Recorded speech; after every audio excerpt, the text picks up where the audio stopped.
think they can hear me, though. I am here and I am listening at the English commentators booth. Yes, I am listening. I can hear you. Can you hear me? Dani, te escucho por debajo de todos los comentarios de los referees. I'm listening. I'm here. I'm listening. I am here and I am listening. Se oye muy mal. Can you hear me? Hello? Hello? Hello? Hello? Hello? Testing, testing, testing. 1, 2, 3. Testing, testing. 1, 2, 3. Can you hear me? Okay, fantastic. Wonderful. Excellent. And yes, I am listening and I can hear you. Huh? Yeah. It's on YouTube. I posted it. Oh, well, it's... Huh? Yeah. I am listening. I am listening.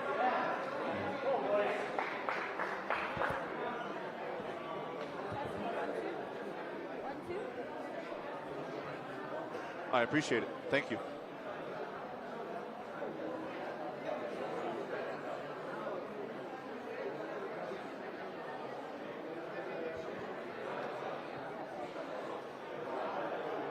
Sí. Y a la referee, I guess. Y a Dan.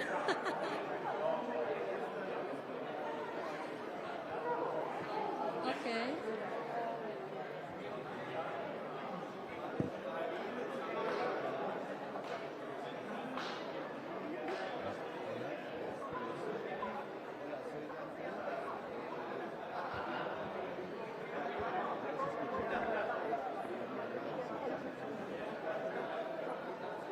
Dante, Alex y Sam no te escuchan. Creo que solamente me están escuchando a mí.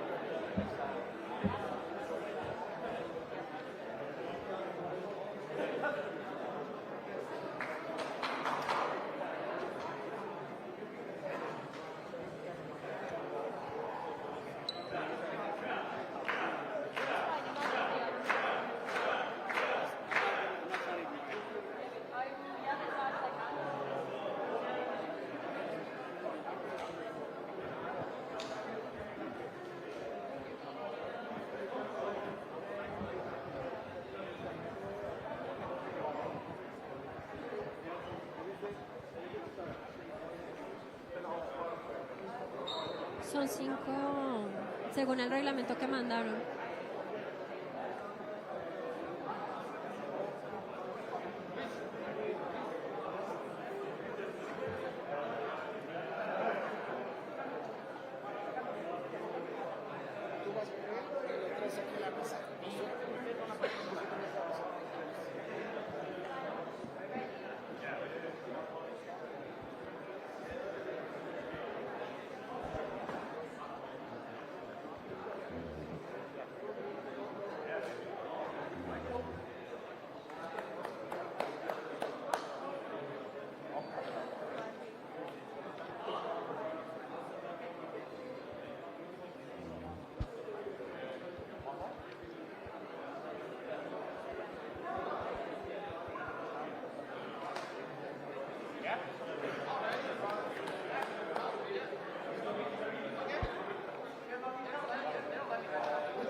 Huelen bien feito.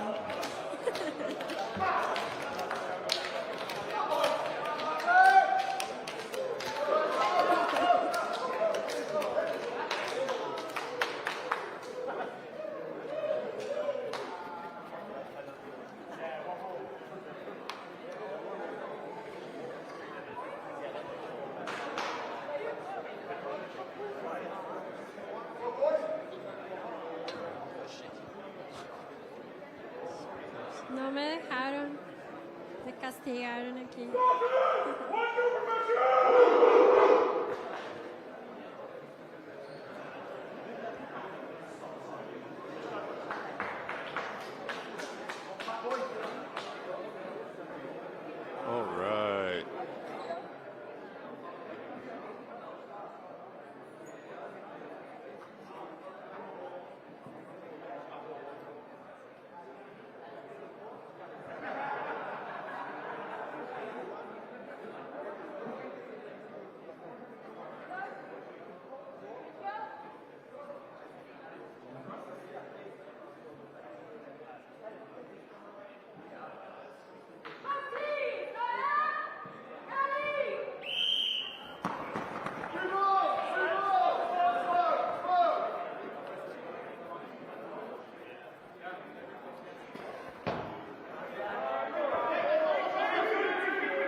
Oh, we have a line violation against Ketchum.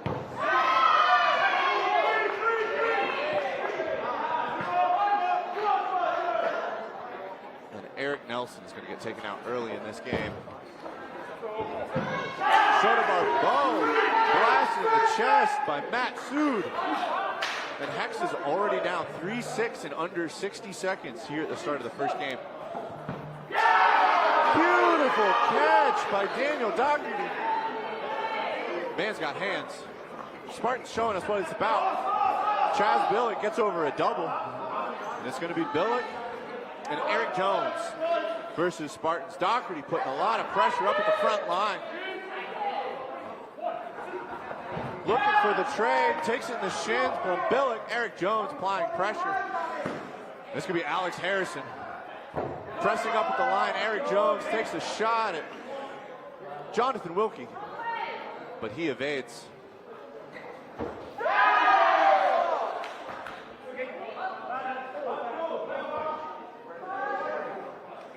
Eric Jones safe on that block, and it's going to be Billick and Jones to throw. Billick straight ahead at Jack Leach, but he blocks it right back. Billick putting it low, a little bit of a curve. Leach blocks it to the side. Leach punishes Billick's cross at Ryan Neal. He does find Neal, but it's not worth the trade. And Spartans put 3 into Eric Jones, ending this first game. Spartans going to go up 2-0. But yes, welcome in, ladies and gentlemen, to the Dodgeball Champions Tour. So for starting lineups, looks like Hex is running Eric Jones, Andrew Ketchum, Eric Nelson, Chaz Billick. Looks like Aaron Felton just got traded in, and Shota Barbeau on the far wing. For the Spartans, we've got Jack Leach, Daniel Doherty, Ryan Neely, Jonathan Wilkie, Alex Harrison, and Matt Sood. There should be a violation on the opening rush. Eric Nelson is out. Barbeau with the pressure finds the knees of Sood. Ketchum finds the shoulder of Doherty. Hex comes out firing. Ketchum wants revenge.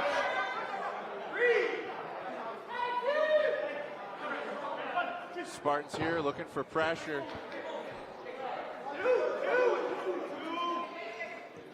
They don't find a hit, but Hex does.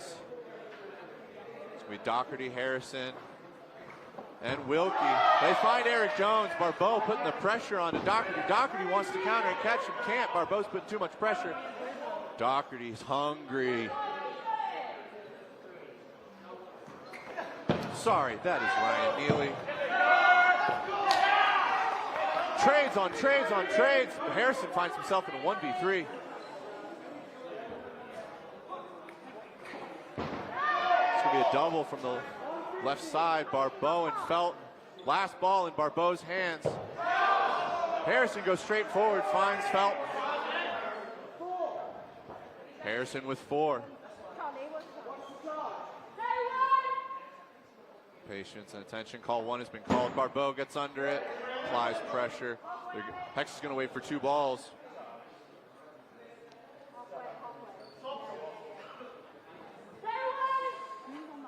Play 1 has been called. Barbeau pre-counters.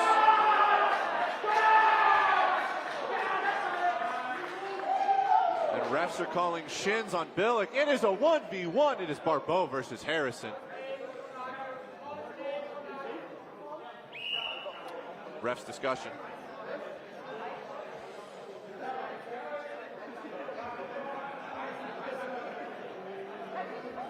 Now, for those of you watching at home, just a few, I guess not reminders, but some information for you. We are not necessarily playing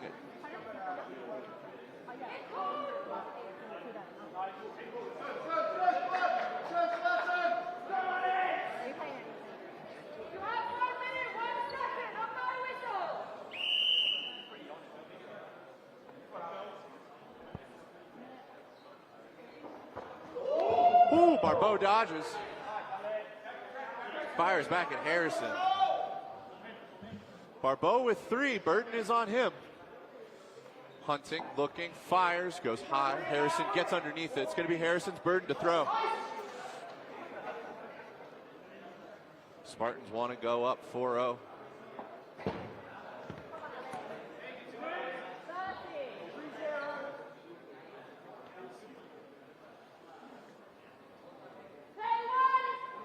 Play 1 has been called. Barbeau puts it near the toes. Harrison gets around it. Harrison comes to the line. Hunting, looking, pressuring. Barbeau with a 3-counter. Harrison with no ball. Barbeau with a flight kill.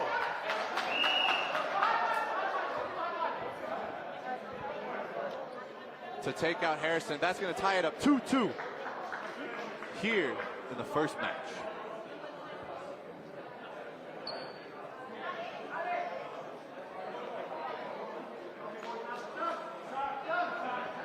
Spartans have pulled Harrison. Understandable. That was a long 1v1. They brought in Tom Ovenden. Let's see what he can make happen here.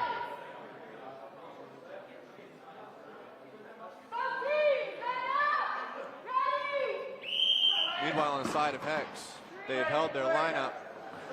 Spartans win the opening rush. And it's going to be 2 hits from Spartans. One of those going to Daniel Docherty, the other one going to Matt Sood out of the right wing. And another hit. Hex is down 3-6. 3 throws, 3 hits. Spartans are feeling good. Felton, though, putting in some work, finds a hit on Ketchum, fires one from the back line. John Wilkie, taking out John Wilkie there in the last play. Ooh. All right, Neely. Got some action there. Beautiful cross court at Billick. Billick dodging to the side. Oh, Ketchum just finds the outer leg of Neely, taking him off the court. Hex slowly bringing it back. 3 players to 4, 2 minutes left. Felton with a huge catch.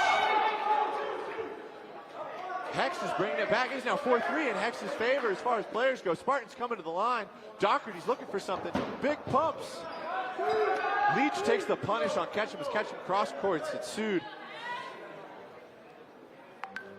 No connections found. Ketchum finds the shoes to Leach. There was a pre-counter from Sood. Billick blocked it. They were calling for the double. It didn't get thrown. There was a solo out of the middle from Nelson. Ketchum fires another one. Docherty's going to block it. Woo!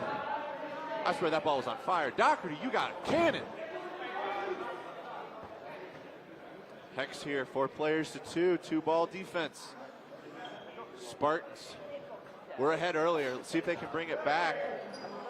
Docherty fires cross court, hoping to find Nelson and Billick dodging into each other, but doesn't find a connection. Sood again with the pre-counter. Immediately Felton with the catch. That cross counter was beautiful, but Felton was ready for it, pulled it in. Hex is now up 4-2 over Spartans. Right, but so we are not playing true WDBF. There are a few rule differences that everyone should be aware of. One of those is catches. In order for a catch to be valid, you have to have 2 points of contact somewhere inside of the court. An airborne catch is not valid. You have to have control, and then you have to have 2 points of contact inside of the court.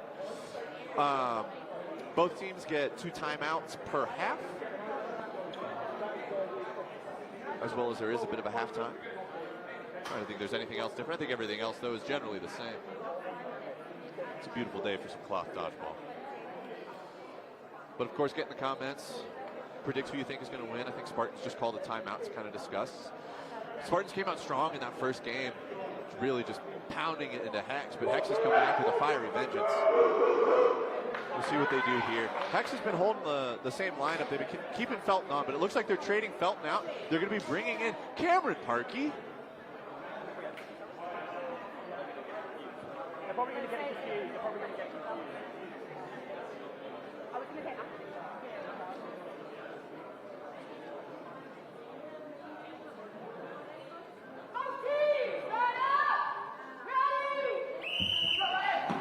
we're off. Another one, and Spartans again winning the opening rush. It's going to be a shot out of the middle from John Wilkie. Finds Eric Nelson. Point breaking to Sood. Sood pulls it in. Hex is going to be 4 players to Spartans 6. Burden is going to be on Spartans, who have 3 balls. Sood, that catch, my man. Beautiful. Oh, and Wilkie finds another one, taking out Eric Nelson. Cameron Parkey fires hard to the middle. Billick gets under a shot from Neely. And some good fast-paced dodgeball. Let's go. Billick with a pre-counter on the Leach. Sood fires. Pine. Oh, Pine has been. My apologies, Pine. Pine has also been substituted on the court for Hex. It's going to be a double. Parkey responds. Able to find a Spartan. Doherty fires. Parkey gets over it. Billick into Leach. Sood presses up on the right wing. Spartan 5 players to 2. 3 balls. They're burdened to throw.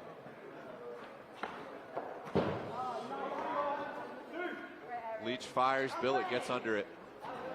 Lots of pressure from Spartans. I like this. Don't let Hex get comfortable. Hex, though, pressuring. It's a double into Neely. They're able to find him. Sood presses up from the far side. Fires, but Parkey blocks. Spartans calling for a hit. Parkey saying it was fingers. Finger blocks are legal. It's going to be Hex with 4 balls. Oh, they press up on Leach. Leach almost brings in that one on a catch, but it pops out. Hex is clawing this back bit by bit. Spartans throw, coming to the line. Billick dodges one, blocks another. Beautiful shot from Wilkie and Doherty. It's going to be 3 balls, Burden on the side of Hex. Parkey fires over. Sood with a beautiful block. And Sood finally finds Parkey. He's been hunting for that one. Happy to finally have that. And Billick finds himself in a 1v3. 25 seconds left on the clock. He's got to make something happen. Over one. Dodges the second one. He finds Wilkie. It's a 1v2. Billick with 15 seconds. Hoping to at least tie it up. Oh, in the neutral zone, dancing with Doherty. It's going to be off the shoulder, and Spartans are going to take that one, tying it up. Now, whatever Spartans talked about that timeout huddle has definitely turned this around. Game's still close, came down to a 1v2 in the last 10 seconds of that game. However, they're not letting Hex kind of run away with it they were doing in the previous 2 games. Hopefully they'll continue to maintain this. We love some good, fast-paced dodgeball, close games and close matches.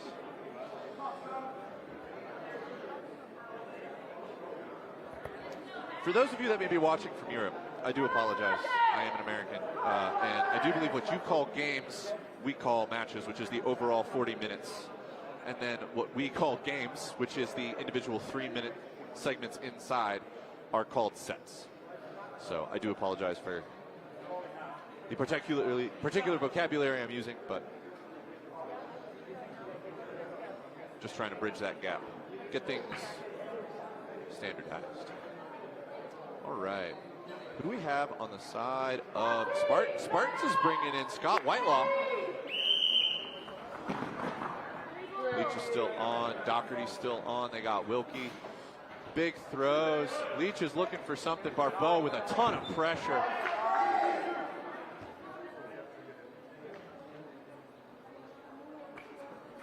Scotty gets under it.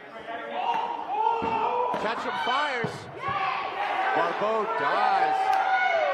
Going for that pressure. Spartans with 5 balls, 6 players. It's a huge advantage moment. Let's see what Hex can make happen. Can they dodge? Can they catch? It is going to be a catch by Nelson and a catch by Felt. It's a catch and out on Felt, but it is a catch and safe on Nelson. At least that is what I'm seeing. We're going to have the refs call, refs discussion. I was a solo and a double. One on Nelson, one on Felt. Good play call from the Spartans. Absolutely insane. Hex making 2 catches there. Beautiful sticky hands. We think there was 2 catches too. They want to know if it's 2 catches or a hit.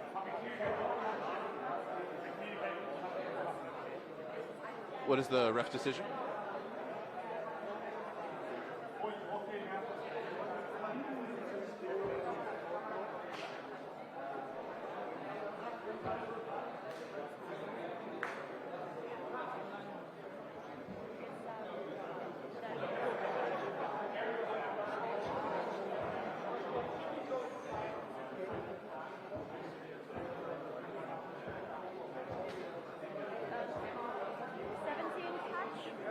We have one.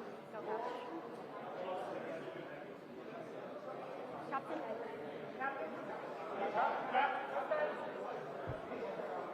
We're going to have the captains brought in. It's going to be Leach and Pyan. Number 17 was a catch of a player. No catch.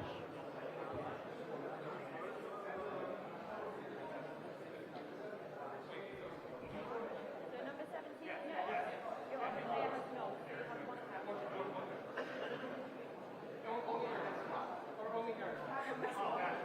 Okay, so they're calling. One catch. Of one's hit, no catch. That's that. No. The decision is still being made. Yeah. See what But the they've ref's looked back decision over on the the video, court is. and that is what they've seen. That's final. Thank you. Okay. So Barbeau is back. So the decision on the court, ref's call, was that Aaron Felt was struck by a ball and then caught a second ball. Now, as far as the rules go, if you are hit by a double, it is the first ball that you have to catch. That is the ball that you have to make a play on. So what would appear to have been a catch by Aaron Felt was not a catch, therefore ruled not a catch. However, Eric Nelson did pull in a beautiful catch, bringing back Barbeau. Barbeau is going to find the shoes of Sood, presses up for that ball. Hex is going to have 4. Catch him, launches one at Neely. Neely with a beautiful block. And it is again being 4 balls on the side of Hex. It is going to be a double.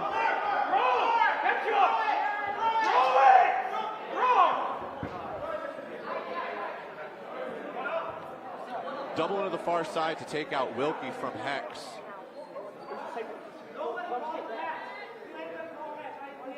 Wilkie is saying there's a catch. Refs are saying no catch. Similar situation to what happened with Aaron Felt. First ball struck. That was not the ball that Wilkie caught, and so therefore is not a catch. Again, if you are struck by a double, it is the first ball that you have to catch, the first ball that you have to make a play on. If you catch the second ball, the catch is not a catch. So there's going to be a 3v3. This is beautiful. 60 seconds left on the clock. Spartans versus Hex. Spartans with some beautiful pump fakes, getting nice movement out of Hex. Barbeau gets under the shot that comes out of the middle from Tom Ovenden. Ovenden is going to take it in the shoulder from Pyan. And Hex is going to find themselves up 3 players to 2 over Spartans. It's going to be Neely and Doherty. Neely with a beautiful shot low.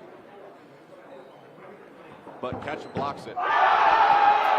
Doherty with the catch on Pyan. And that's going to bring back Leach. It's Barbeau and Ketchum versus Leach, Doherty, and Neely. Neely's hit. Doherty's hit. Leach is hit. 1, 2, 3 from Hex. Ketchum and Barbeau close it out.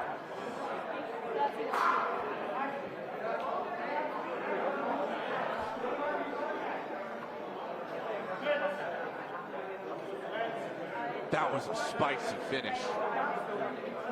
All right, Hex is now up 6-4.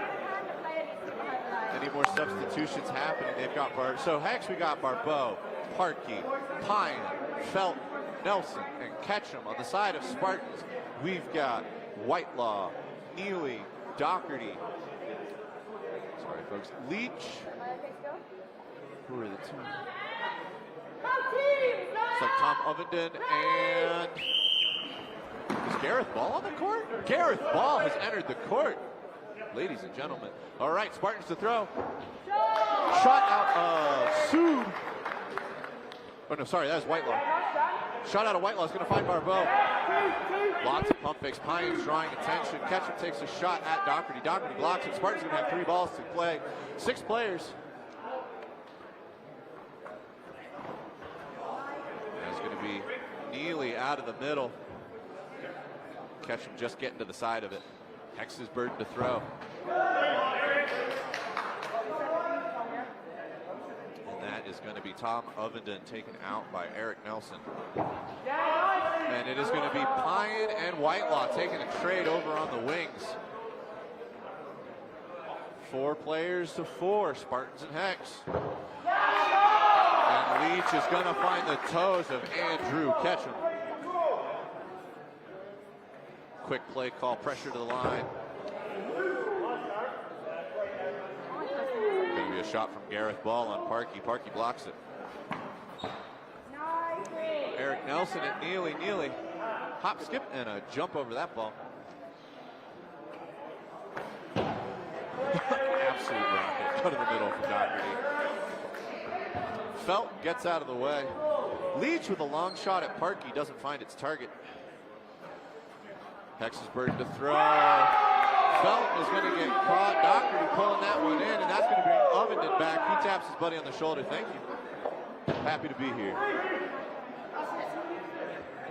Leach fires straight ahead at Parkey. Bounces off the back wall and returns to the side of Spartan. Spartan's burden. Nelson was looking for the catch on Neely, but unable to pull it in. And Parkey finds himself in a 1v5 with 60 seconds left on the clock.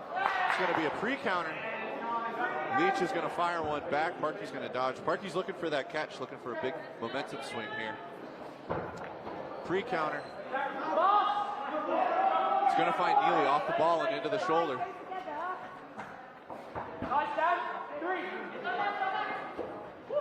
Parkey looking for it. Parkey blocks. Oh. With the reach. But it's going to be Ovenden who pulls it in and closes out that game. Spartans tie it up 6-6.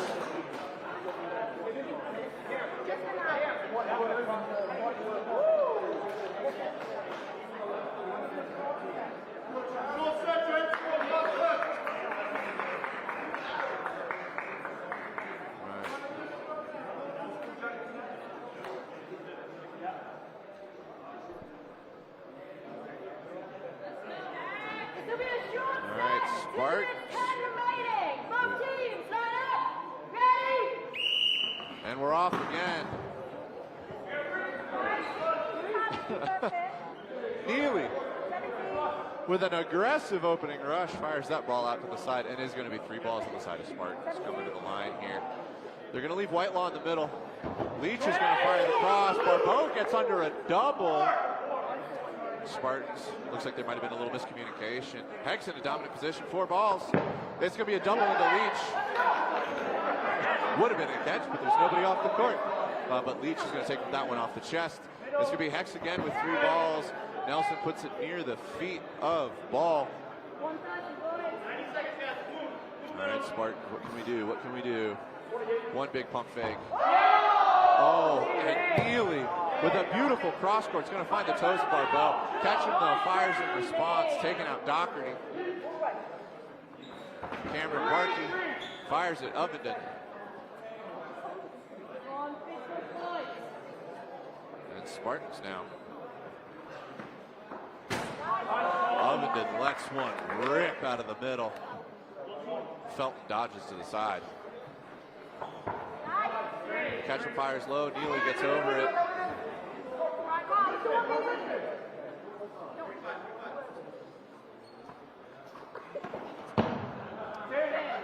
Billick hitting the splits over Neely's throw. And it's going to be burden on Hex.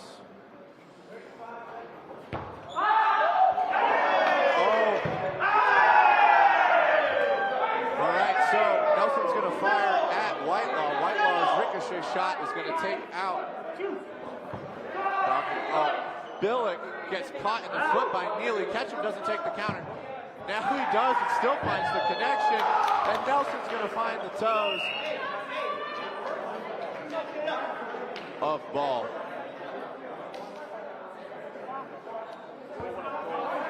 There's a little bit of patience there kind of in the middle.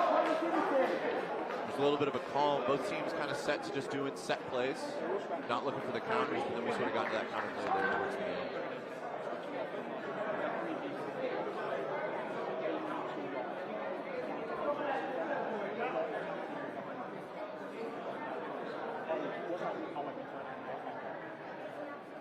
This will be a final set. Both teams set up. Ready? Hex not even contesting the opening rush. Doherty's got wheels. Parkey is going to get taken out by Doherty. And Whitelaw's going to find Barbeau. Pye is going to get caught by Ovenden. Spartans. Now this is how you open a dodgeball game. Beautiful work, gentlemen. All right, Hex up to the line to throw. Ketchum takes the shot. Neely sees we're up players. I'm happy to take this trade. Puts one to the chest to Ketchum. Pine then goes for a trade in the middle, but gets caught. Oh man, Whitelaw lets it rip into Nelson.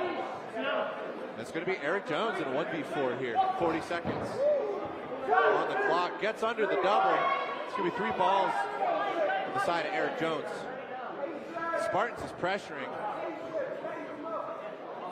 Whitelaw all the way up in that neutral zone. Really looking for that rush down. And he finds the side of Eric Jones. Spartans is going to tie this up 8-8. That's going to be the end of the first half, ladies and gentlemen. We're going to have a little 5-minute halftime. Ladies back. A little bio break. Want to get some drinks, want to get some snacks? I know it's the morning, but hey, maybe get yourself a latte.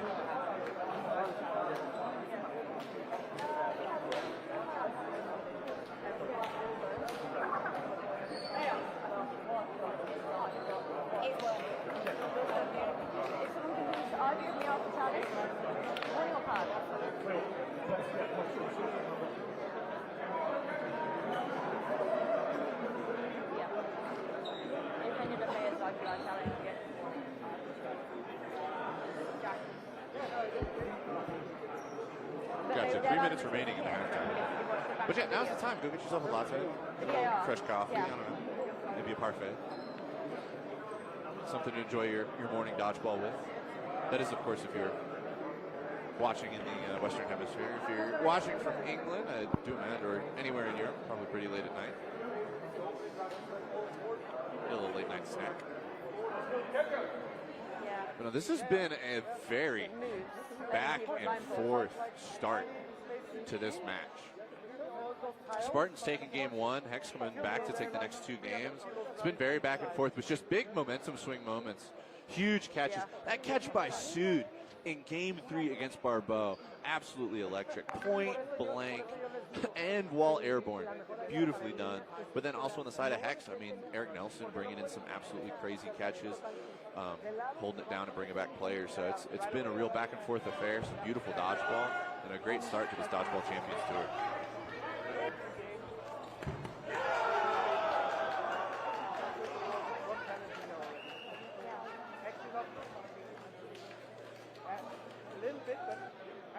There's no point. You're used to the ref not using this, or you just... Phoenix Hex. Hi, Fayan. Well, we're so glad to have you here. You just won with the Hex in the USA Dodgeball National Championship. How does it feel to come straight into this world level tournament? It feels really good. Our nationals was really competitive, but dodgeball players across the world, it's a step above that. Being able to come here and play against all these great countries is really fantastic. Bueno, yo le estoy preguntando cómo se siente venir después de haber ganado y encontrarse aquí en este tour que es mundial. Dice que definitivamente es una gran experiencia, que obviamente es otro nivel de competencia. Well, how does it feel here with the Leamington Spartans? I mean, it has been really tough for both of you teams. We knew having our first match to play against the Spartans was going to be really tough. They're a really good team. We played a lot of them last year in Austria in the semifinals, and it was a tough match that went down to the last game. So we knew it was going to be really tough. But that's why we came. We don't want to come and play easy teams want to come and be challenged. So we're excited that we got to play. Bueno, yo le estoy preguntando cómo se siente hoy enfrentarse en su primer partido con los Leamington Spartans y dice que pues ellos están muy emocionados, que justamente no querían tener rivales que fueran fáciles de enfrentar, sino justamente tener estos rivales que son fuertes, que son poderosos. Ya se habían encontrado con ellos en Austria y hoy están aquí pues viniendo a dar la pelea y obviamente a dar lo mejor. Thank you so much, Fayan. We will be so here to see how it's going to end this match. Bueno, vamos a estar muy pendientes de cómo va a terminar este match, este gran partido entre los Leamington Spartans, entre Phoenix Hicks, que como ven vienen de ganar, vienen de una tierra que es Arizona, en donde históricamente se han producido grandes jugadores de dodgeball. Vamos a regresar con Sam y con Alex en este medio tiempo y vamos a ver qué más nos encontramos aquí, mientras que ellos se dan un respiro antes de los segundos, 20 minutos que vamos a tener, en donde vamos a ver el gran desenlace de este primer partido del Grupo A. Oh, wow.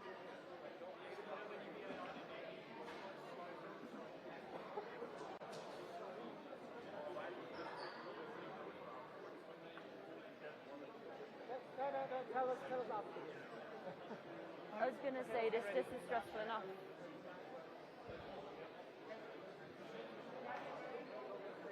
I'm going to start timing on here.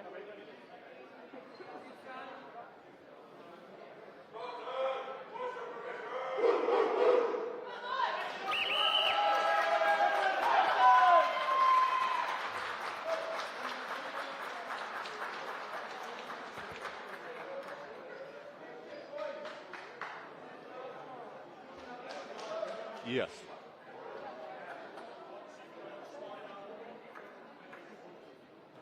All right, second half of the first match of the Dodgeball Champions Tour here in beautiful Mexico City, Mexico, is about to get underway. Scores tied up 8-8. Phoenix Hex versus the Leamington Spartans. Looks like Spartans for their opening lineup is going to have... All out. I got to see these numbers. We got Leach, Ball, Neely, Doherty, and Whitelaw.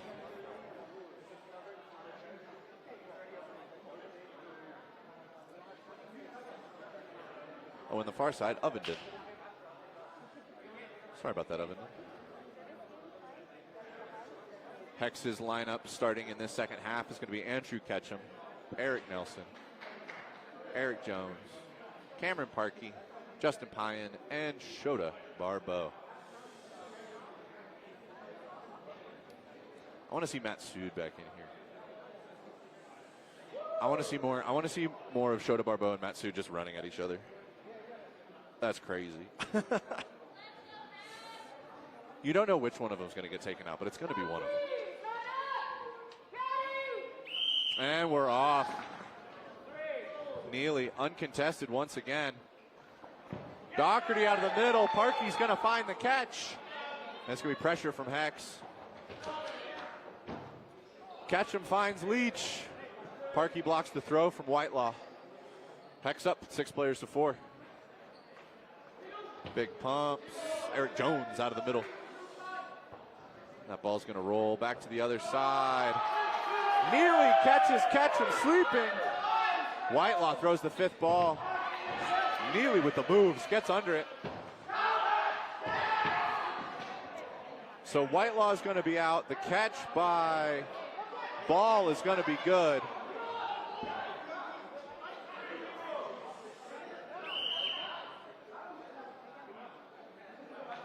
Let's see what the conversation is here.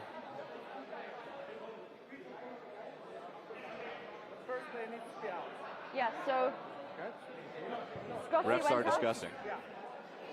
Ball Gareth pulled caught. that one in. Whitelaw a little frustrated. I think he was thinking that he could save himself in that situation. Let me catch my own ball. I didn't see. Ball, give me the ball. But we'll see what the refs say here.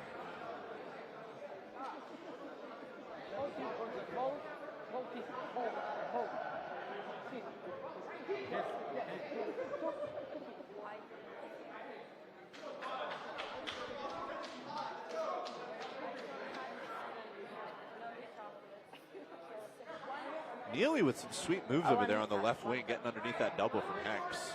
Beautiful placement, coordination from Hex, but Neely just reading the situation and getting out of the way. Right. One hit, one catch. One hit, one catch. Yep, so it is going to be Whitelaw is out on the hit. Ball is going to get that catch, and that catch is going to bring back Doherty, I do believe. 2 minutes 18 So we remaining. have a 4v4 Spartans versus Hex here. Burden on Spartans. Pump fake. Eric Jones with the catch.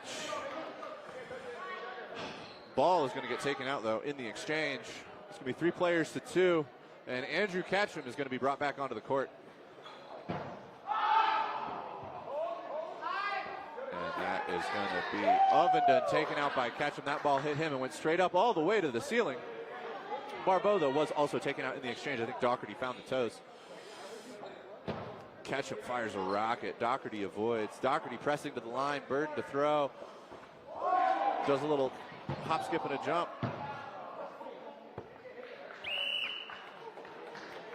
And I think in that situation, Hex did not think that Catcham's ball had made contact with Doherty. And so Parkey followed up. Just make sure that the hit is confirmed. I think Doherty was saying, no, you got me on the first one. No need for that second ball, boys.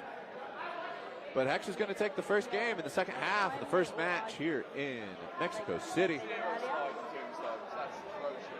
Neely's out here with rocket boots. Hex is not contesting that center ball. Both teams, line up, ready! And again, Spartans. Barbeau crosses at Doherty. Leach fired straight ahead. Blocked by Catcham. Couple of exchanges, but no connections. Hex to throw. Leach all the way past the activation line, applying pressure on Catcham, not letting him feel comfortable. Spartans to the line to throw. Beautiful pump fakes. Whitelaw finds Pyan. Barbeau finds Whitelaw. Barbeau gets over it. Catcham. Oh, that is not allowed. If you are struck by a ball, the only valid thing you can do is attempt to catch. You cannot throw it. So Catcham is going to be out. However, I do believe Leach in that situation is safe. Nelson into the middle is going to find Ovenden. Neely presses hard on the left wing. Gives room for Whitelaw to find Felt. Parkey gets hit by Neely. This is just a series of throws and hits. And it's going to be Eric Nelson in a 1v3. Fires one at Whitelaw. We got Whitelaw, Ball, and Neely up against Eric Nelson. He's going to pre-counter at Whitelaw. Play 2 has been called on Spartans. It's going to be a triple into Nelson. Spartans tie it up, 10-10.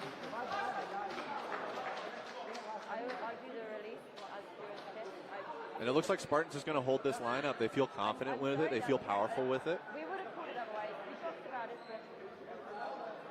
Hex is pulling Parkey and bringing Billick back in. Tied up 10-10, 16 minutes left in the half.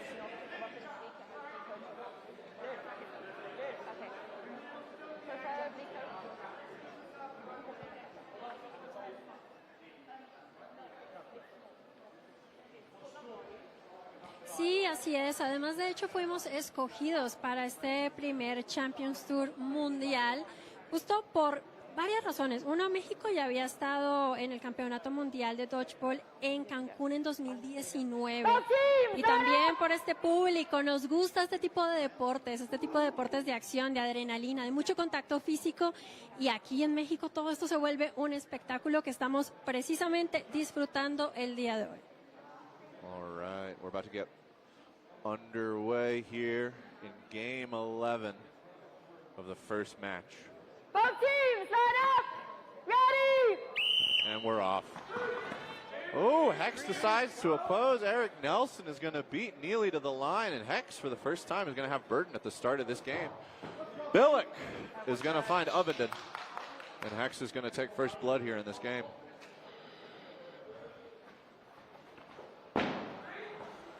Neely rockets one at Billick. Billick gets over it. Hex Pump, pump, pump. Catch him. He's going to fire at Harrison. Ooh, Spartans has brought in Harrison. Alex Harrison on the court. Gets out of the way from that throw from Ketchum. Big pump fakes. Felton is going to call himself on a hair hit from Harrison.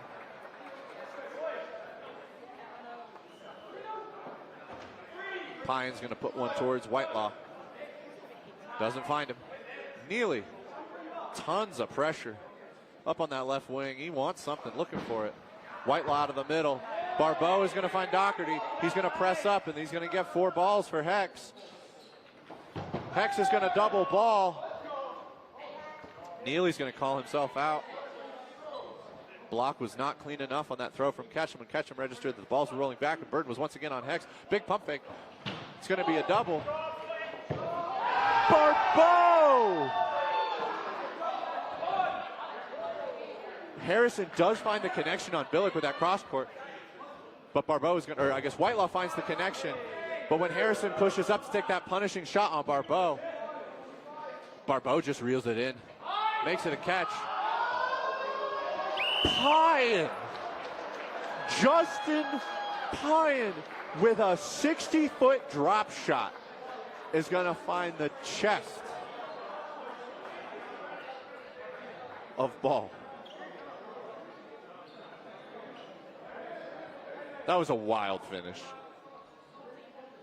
Huh? Yeah, no, that was an absolutely, I mean, Burden was on Spartans. There's really not that expectation that Hex is going to throw, right? Like, it's sit on the back line with a 2-ball defense, press up into the neutral zone, do a rush down, and put them in sort of a situation they can't get out of, they can't dodge out of, and take the hit there, right? But Pine's like, you're sleeping on me? I'll hit you from 60 feet. That was a crazy shot. That was a crazy finish. But it looks like Spartans calling another timeout. These timeouts have been really beneficial for Spartans. They're really adjusting their game plan, really adapting to the situations they're finding themselves in, and they're really keeping this a close match. Fun.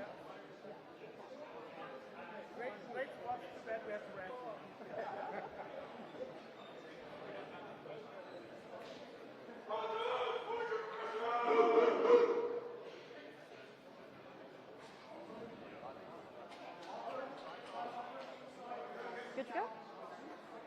You good to go? Oh, we got Matt Sood is back on the court. Man, Spartans with a big lineup change here. We got Neely's on. Looks like Wilkie has rejoined us. We got Sood. Doherty's still on. Neely and Doherty really just anchor staples of this Spartans team. Ready! Oh, that is going to be a line violation from Ovenden. That is unfortunate. Big pump fakes, lots of movement. Wilkie's going to get taken out by Barbeau. Doherty, though, blocks the other shot. It's going to be 1 ball on the side of the Hex for defense, 4 balls on the side of Spartans. Spartans looking to make something happen here. There's going to be a double, finds Felton. And it's going to be a solo from Doherty to get Barbeau. Hex is going to have 4 balls, though. Oh, was there a double that also got Pine? My goodness. All right. Spartans has evened it up. Neely's going to block, catch him, and then get underneath Billick's shot. 2-ball defense on the side of Hex. 3 balls on Spartans. Big pump fakes. Billick with a beautiful block on the shot from Harrison. Harrison kept it low. Hex at the line. And Nelson puts it into the knees of Harrison. Harrison wanted to pull that in, was unable to do so. Catch him. Fires at Neely. Neely gets under it, looks up like, it was over me. Neely straight ahead at Ketchum. Ketchum blocks to the side. Hex looking to make something happen. Doherty with the pre-counter. And then there's going to be a double from Billick and Nelson back into Doherty. And it's going to be Neely in a 1v3. Ketchum already pressing up. Just between the legs on Ketchum. Doherty not able to find that connection.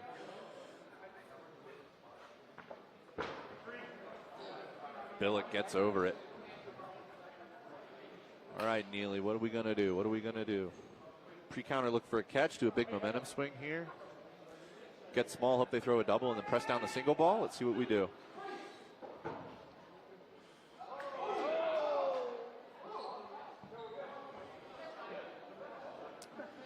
Doherty with a block. However, it came in fast on those fingers. Play one has been called.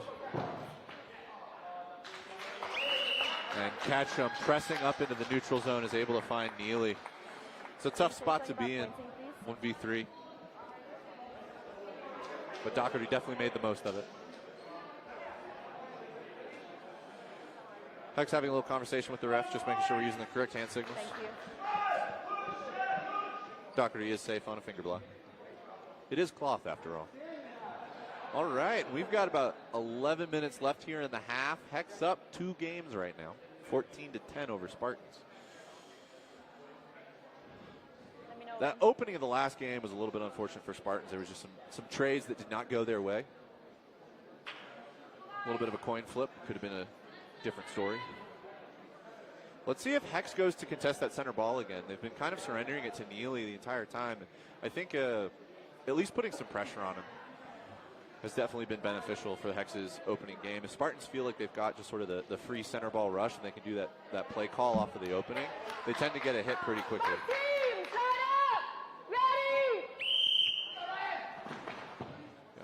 Contested, Neely fires to the side. Yep, so with Spartans feeling contested, they'll fire it to the side rather than toss it back. Slows down this offensive play that comes out, and then Hex is able to read it. Barbeau put pressure on Sood. I love it. This is great.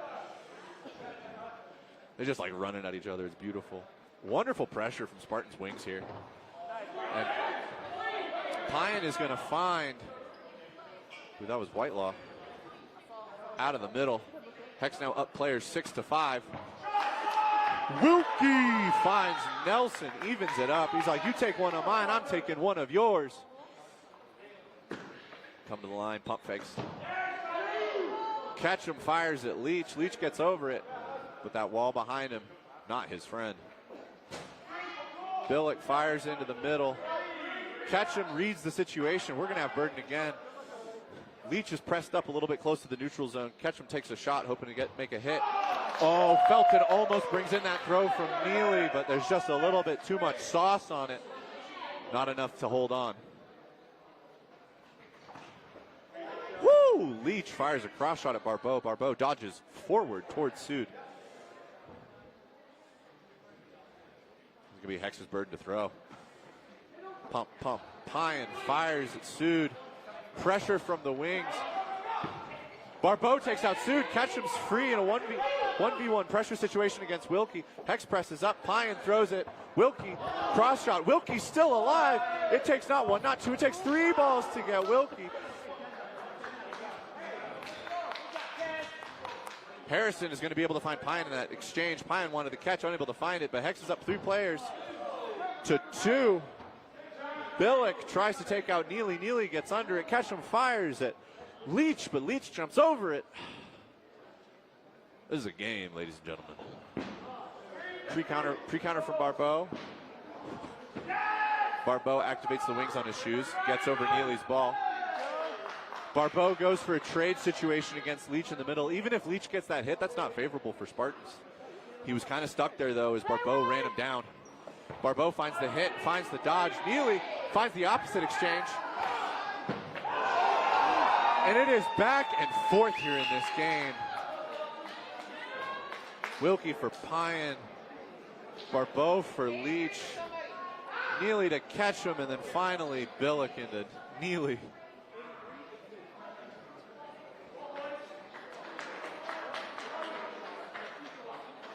All right, Hex starting to put a little bit of distance between themselves and the Spartans. It's only 3 games. There's 8 minutes, a little under 8 minutes, or a little over 8 minutes left on the clock. My apologies. A little over 8 minutes left on the clock. Even if Hex wanted to play to time, Spartans could still maybe tie it up 16-16. There it is. There it is. Sood versus Barbeau. 1 for 1. You can hear it in the crowd. Sood. Let's go. Double into Whitelaw is going to hit Whitelaw. Leach is also going to get hit with a double. Hex taking no prisoners. Spartans now in a 3v5.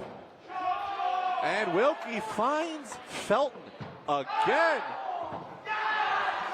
Pyan is able to find Neely. However, the shot from Parkey into Wilkie. Wilkie's going to bring that in. It's going to bring Sood back.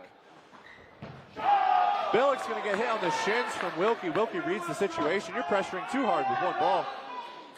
Don't get that close to me. And Spartans 3 balls. Pyan finds the toes of Sood. Interrupts, I think, probably a double out of Spartans. Makes Nelson's dodge a little bit easier. Oh, Harrison, I'm sorry. I thought your dodge was going to be good. But Nelson, that placement was beautiful, right on the toes. Wilkie keeping it silky smooth. Fires one at Nelson. Nelson blocks it back. It's going to be Wilkie's burden again. Pyan's pressing up a little bit. But Hex is not looking for too much of a rush down. A little bit of a communication. There's the double. It's going to be a double, so Nelson is caught. Pyan with the follow-up. It's a catch and out. It is going to be Whitelaw versus Pyan in a 1v1. Pyan gets over the first one. Blocks the second one. Just about 60 seconds left in the match. Pyan with a pre-counter. Whitelaw dodges. Whitelaw responds. Pyan dodges. Pyan's smiling. He likes this. This is where he thrives. Give me the 1v1. Ooh. Whitelaw throws both. Back pedals. Pyan's hunting. Whitelaw does get the ball up, but not enough. It goes off the ball and into the shin. Hex will take this game, taking it up 18-10 over the Spartans. Timeout has been called.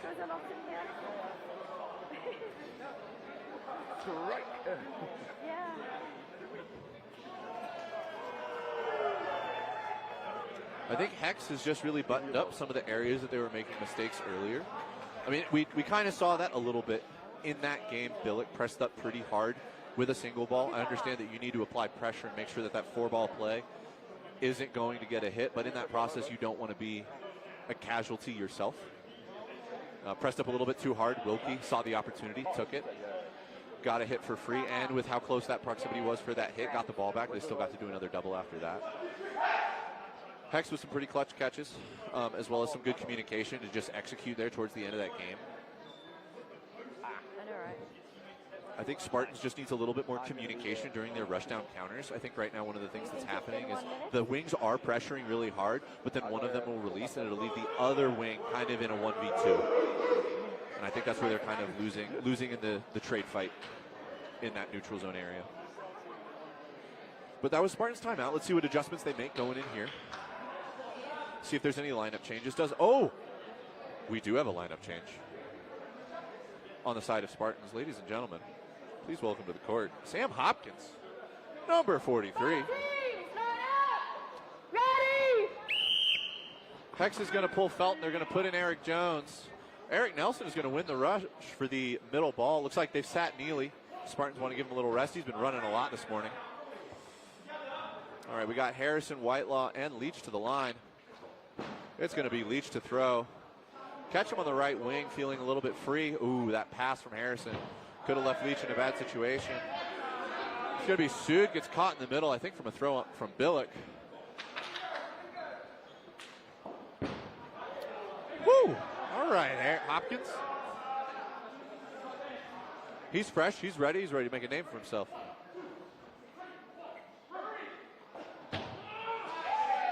And Billick puts it high into Wilkie. Wilkie thinks he can bring it in, but it just skims off of the shoulder.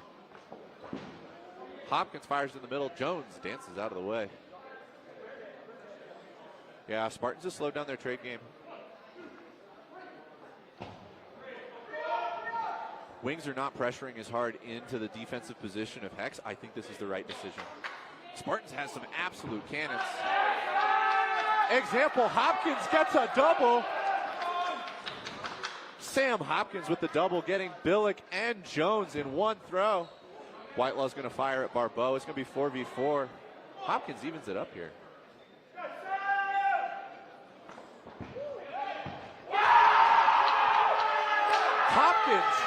Hopkins with the catch on Barbeau.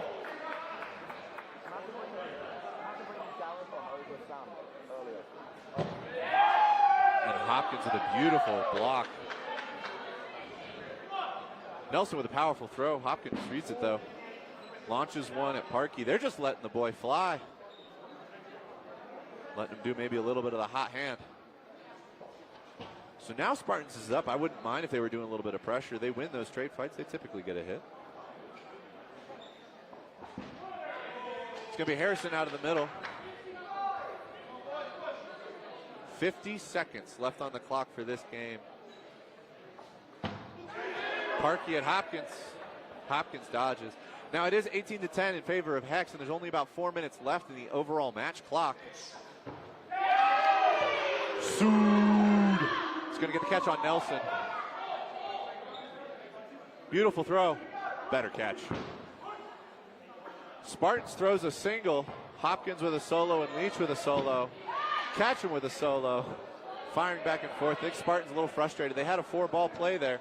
I think they wanted a double either at Parkey or Ketchum. Take out one of these boys. Ketchum takes the pre-counter and Leach finds Leach. However, beautiful read from Harrison. Harrison finds a connection onto Ketchum. Parkey. Spartans leaving nothing to chance. Fires not one, not two, but three. Gives a triple into Cameron Parkey. And Spartans is going to take that game. It's now 12-18. There are 3 minutes left on the overall match clock. 3 games that Spartans need to take in order to tie this up. At this point, you got to play a little bit fast, boys. You got to have a need for speed. Hex is going to be trying to put the brakes on. They just want to run the time. They know the clock is their friend.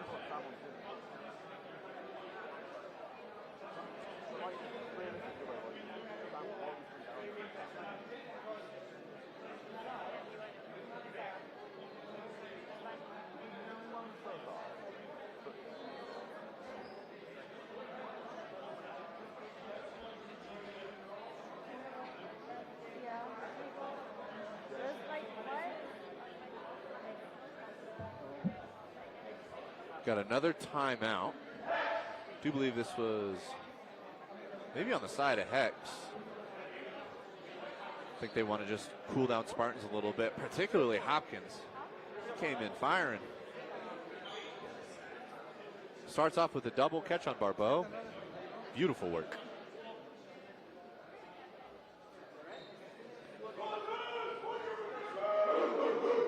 Absolutely world-class performance from all these athletes this morning. And this is only the first match. We got matches all day long, ladies and gentlemen, so please stay tuned.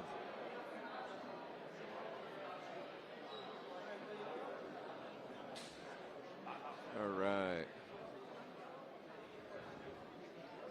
So it looks like Eric Jones has been pulled. They're going to put in Justin Pyan. Ketchum, Billick, Nelson, Parkey, Pyan, and Barbeau versus Hopkins, Wilkie, Whitelaw, Harrison, Sood, and Leach.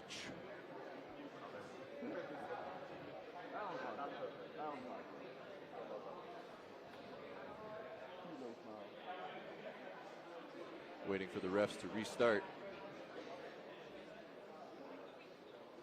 here in the final moments of the first match.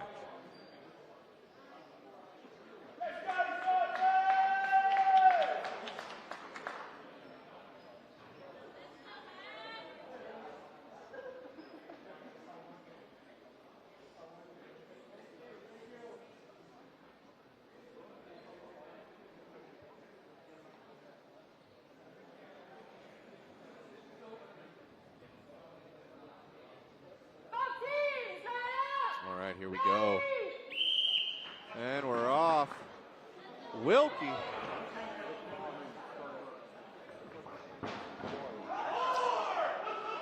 And it's going to be a double out of Spartans. They want to make something happen. They know that they've got to put in work right here. Hex calls for 4. They know they've got the ball advantage. It's going to be a double into Hopkins. They do not want Hopkins on the court. They saw what he did last game, and they're like, nah, we don't want any more of that. Ball pass across the court to Leach. Ketchum tries to take advantage of it, fires a shot straight ahead. However, does not find a connection. Harrison. Absolute screamer of a throw. Finds Billick's knees and launches into the rafters. Leach finds Nelson. Ketchum finds Leach. Then a cross out of the center, I do believe, from Harrison finds Ketchum. It's going to be 4 players to 3 in favor of Spartans.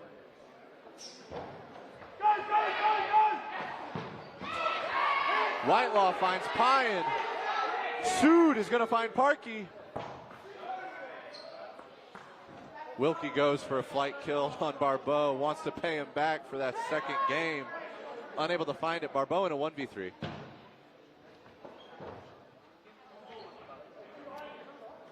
Neely may not be on the court, but he's putting in work back here, making sure these balls don't ricochet off the back wall. We do have a net, but it's not doing everything it needs to do. And Whitelaw going to close that game out in 90 seconds. Spartans finally finding that speed. I like the calls when they feel they've got ball advantage on 4. They're not waiting for the double. They're look for your solos, take your hits. They know they got to play fast. They want to close this game differential at least. This is going to be the last 90-second game. Sorry, last 90-second game. Or I guess it is set. All right, I'm going to be updating my vocabulary here, ladies and gentlemen. Final set here in the first game.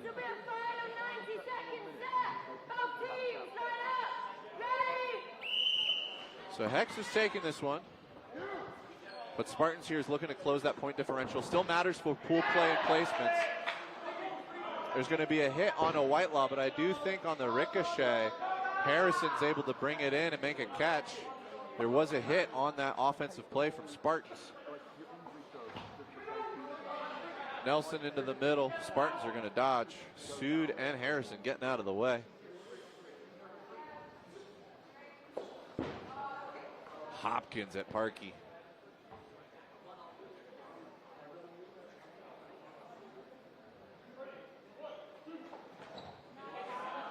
Hopkins dodges the shot from Barbeau. Nelson passes.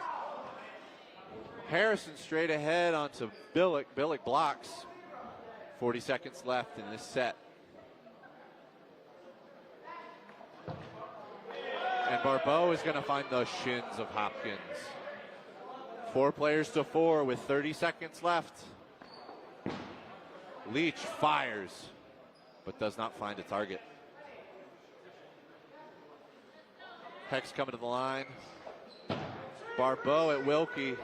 Big pump from Parkey gets Wilkie to pause. Probably gave Barbeau just a little extra time to get back to that back line. Spartans now coming to the line. And there we go. Harrison finds Parkey. 2. And it is going to be Wilkie. Cross court finds the toes of Billick, but Billick also threw a catch to Leach. Final score is going to be 16-18. Hex with the victory. Well, that was an amazing game, ladies and gentlemen. Excellent way to start the day, if I do say so myself. Beautiful back and forth, wonderful trades, crazy catches, beautiful dodges, and a flight kill. In that full airborne action here in Mexico City at the Dodgeball Champions Tour tournament. Right. We are running a little bit behind schedule. Next game was supposed to start at 10. It's currently 10:13. Coming up next, we've got Anarchy.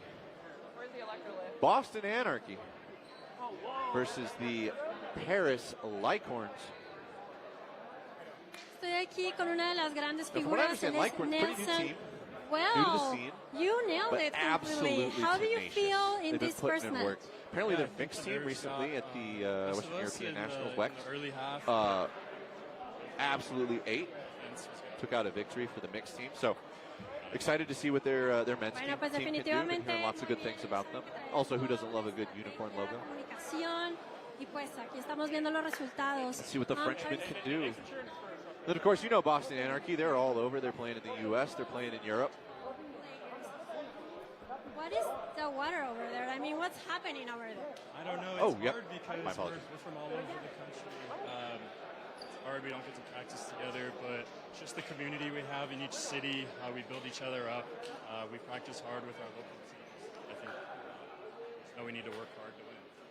Bueno, yo le pregunto por qué Arizona se ha destacado tanto por ser la cuna de tantos jugadores mundiales destacados en el dodgeball. Él me dice que realmente no lo sabe, que vienen todos de diferentes lugares, pero tiene que ver mucho cómo juegan, cómo practican, cómo juegan en comunidad.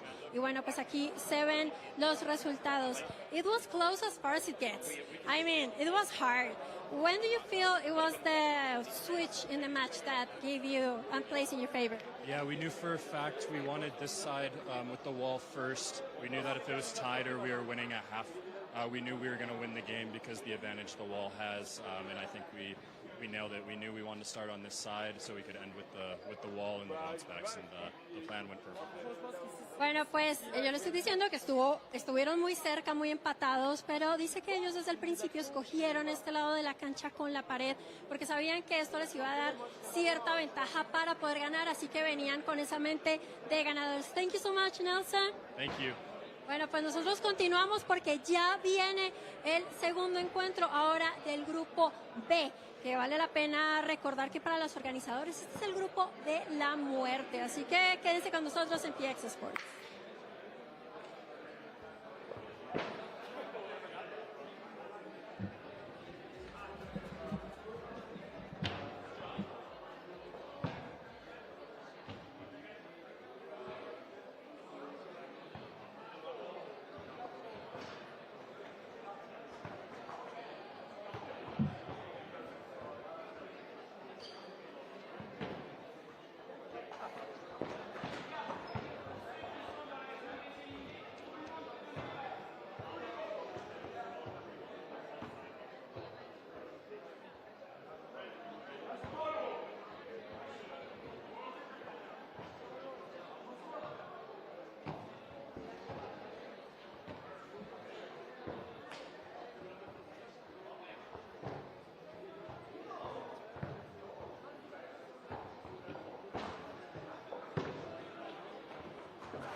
And we're off. Lyorns versus Anarchy. Ladies and gentlemen, my name is David Carlock. Welcome back to the Dodgeball Champions Tour tournament here in Mexico City, Mexico. We've got a wonderful game for you. Boston Anarchy versus the Paris Lyorns. And we're already off to an explosive start. Now, fun little fact. It is Boston Anarchy, but looking at the court right now, I happen to see Adam Hill, Josh McIlroy, Johnny Hill, and Aaron Murphy. Some of the best cloth dodgeball players in the world from Northern Ireland. And Lyorns taking their 4-ball advantage play to go ahead and get Johnny Hill off the court. Big movement. And Adam Hill is going to block that shot. Gudango with a beautiful shot onto Brian Kelly. Brandon Kelly, sorry. Josh McIlroy is going to be removed from the court. Anarchy now 4 players to 6. Lyorns with a dominant showing so far here in the first set.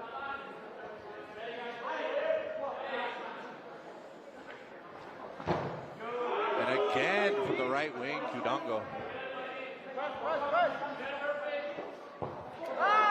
Ryu with some good pressure. Mike McGee fires one off into the Paris Lyorns, but Rafael Dupuy do believe able to get that catch.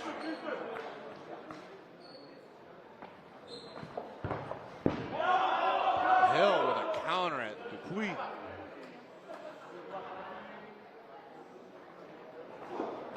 Oh, and some good distraction means that Rui is going to be able to find Hill. Got some pressure, Brandon Kelly.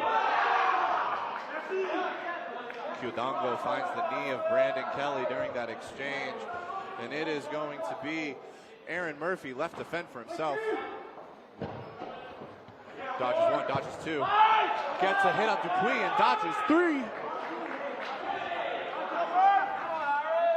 Lyorns now with no balls. Dupuy surrendered the 5th ball in that exchange. Murphy, with 30 seconds left to make something happen, has 4 balls and Burden to throw.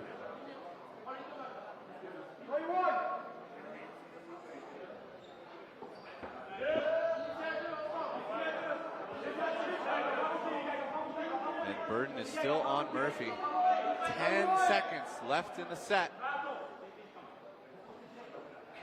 Murphy with a long shot at Rui. But Rui finds the shed. The Lyorns are excited to get off to a potent start.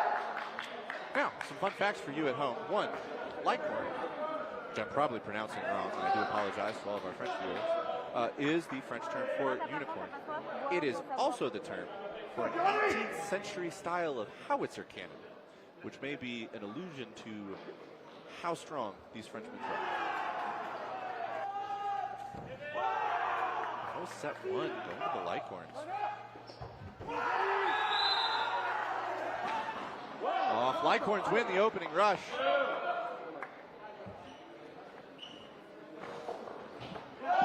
Dupuy fires, Hill responds.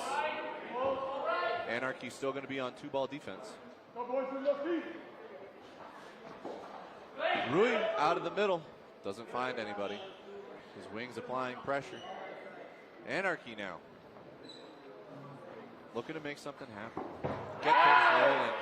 And there's going to be Mike McGee finding the knees of Paul Juvarch. Gudango says, I don't like that though, and takes Mike McGee off the court. 1 for 1. Brandon Kelly fires at Gudango. Gudango hands ready for that catch.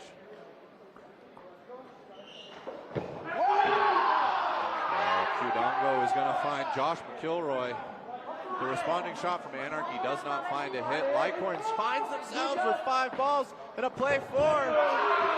Dupuy goes for a flight kill, but Adam Hill is going to get out of the way. But on the other side of the court, Brandon Kelly and Aaron Murphy are going to be taken out. It's a 3v2. Lyorns up a player.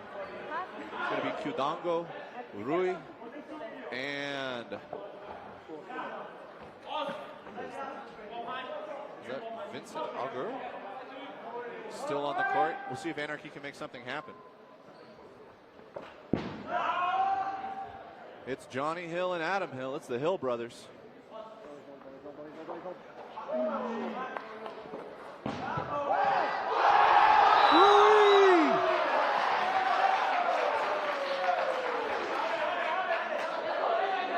Rui with an absolutely explosive play.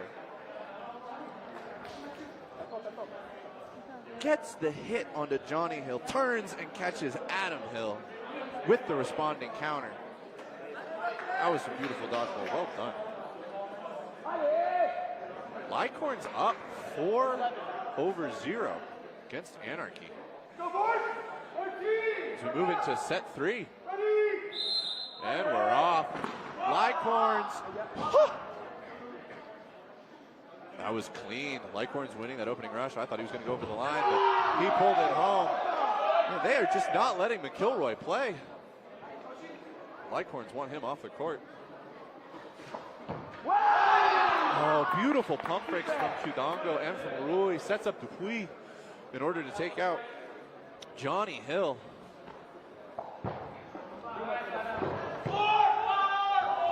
Adam Hill is gonna find Rui. Rui is holding his face. That ball came in hard. Oh, and there was another hit. Kudango taken out on the far wing.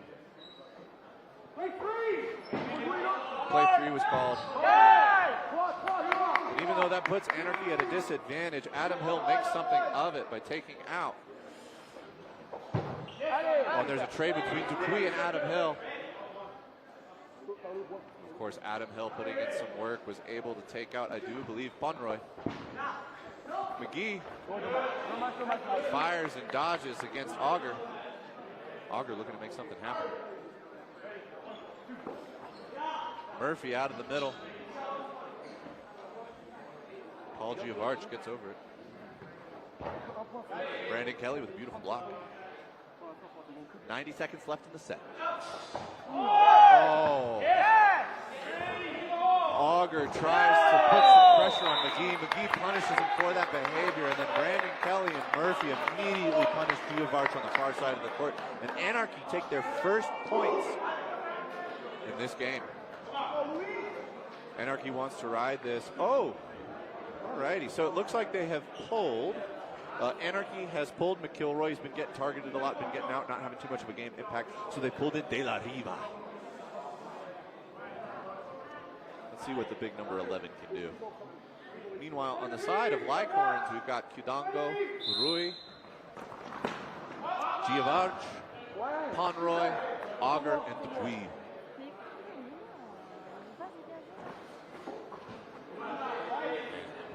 Rui out of the middle, throwing absolute heat. De La Riva gets out of the way.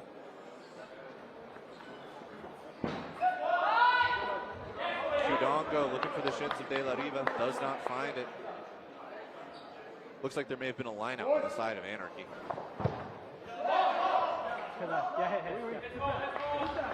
And it is going to be Rui and Adam Hill trading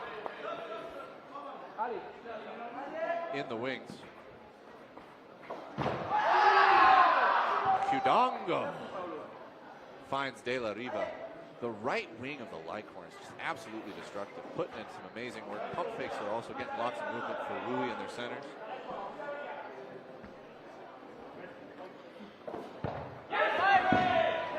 Murphy is going to find Dupuis and get under the resulting counter. McGee immediately reads the rollback ball, takes the shot at Auger, but does not find a hit.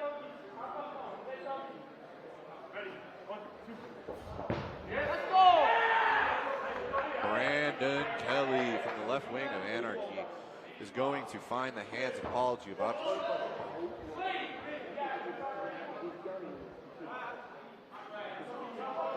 And it is a 3v3 between Anarchy. Oh, Brandon Kelly finds the shins of Kudango. Auger tries to take a cheeky shot at Mike McGee. Mike McGee blocks. There's going to be 3 balls on the side of Lyorns. Play 2! Play 2 has been called. Oh, Pomeroy fires at Brandon Kelly. Brandon Kelly and Murphy just reels it in. Catch on the side of Anarchy is going to bring back. Johnny Hill.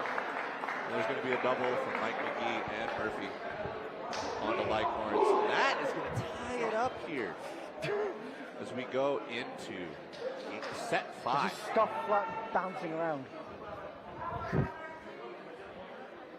Looks like Boston, Anarchy, liking their new lineup. They like De La Riva on the court.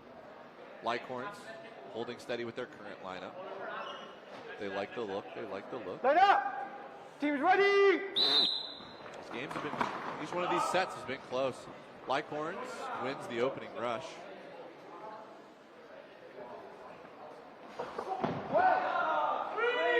And it is going to be Dupuis getting out Mike McGee, but Adam Hill says not for free.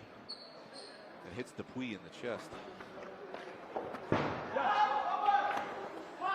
Johnny Hill out of the middle with a cannon. Lyorns get under it though. Kudango looking for Johnny Hill, doesn't find it. Anarchy playing a nice patient game. Murphy fires out of the middle. Giovanni is going to get around it. Nice movement.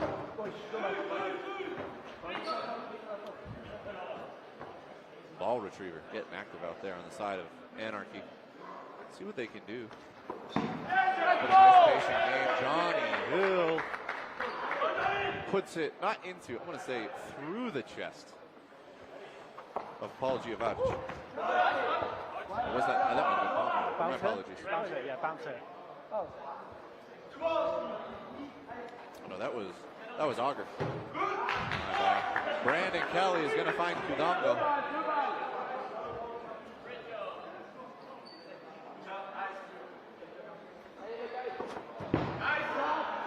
Double at Rui from Anarchy, willing to give up that fourth ball, saying Rui's the prio target. Get him off, and we've got this. Double on the right side of the court from Lyorns. However, Brandon Kelly's going to dodge one, catch the other. It's going to bring back Mike McGee. At the same time, Rui takes a shot over here on the close side, finds Adam Hill. Brandon Kelly is going to take out number 14, Pomeroy, over there on the left wing for Anarchy. And Anarchy finds himself in a dominant position. 5v1, 60 seconds on the clock. Now Rui has been putting in some work already. Let's see what else he can do. Ready, 1, 2. He's going to block the shot from Brandon Kelly. Fires one at McGee. He's got 45 seconds to make something happen. Ready, 1, 2. And Rui is going to get taken out with a triple from Anarchy. Yeah, Adam.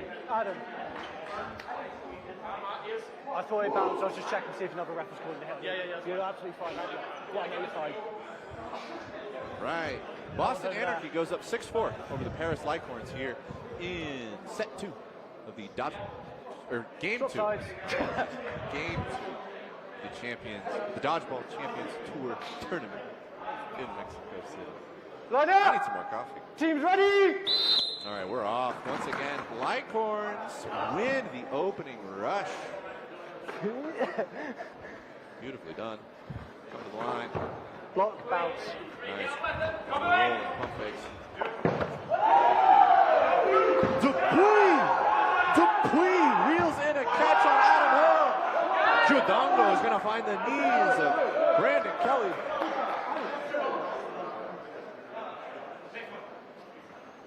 Oh, some good dodge. Mike McGee fires an absolute heater. Kudango hops over it. Lyorns up 6 players to 4. Kudango lets one rip at McGee. McGee blocks it. McGee putting lots of pressure. Pump fakes out of Lyorns are good. I like that pressure from McGee though on the wing. Just not letting Lyorns get quite that level of synchronicity that they had. Murphy finds the toes of Dupuis. Sends him a little kiss. And that's going to be Rui. Finds the chest of De La Riva. Lyorns in a nice position here. 5 players to 3.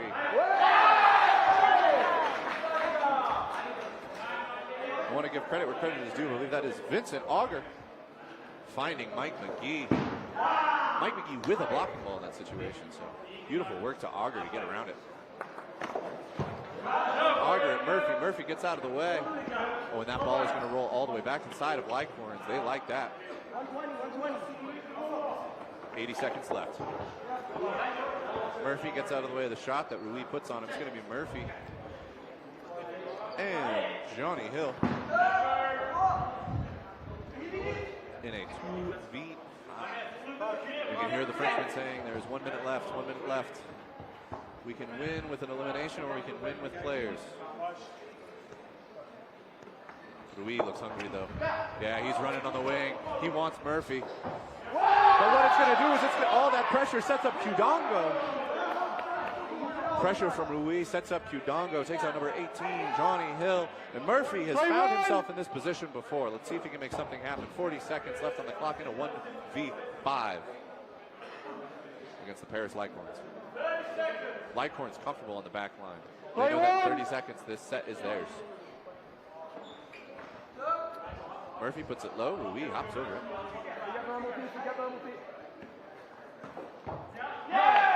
Murphy with a disarm on Qdongo is going to get at least one elimination before time expires. It's now a 1v4.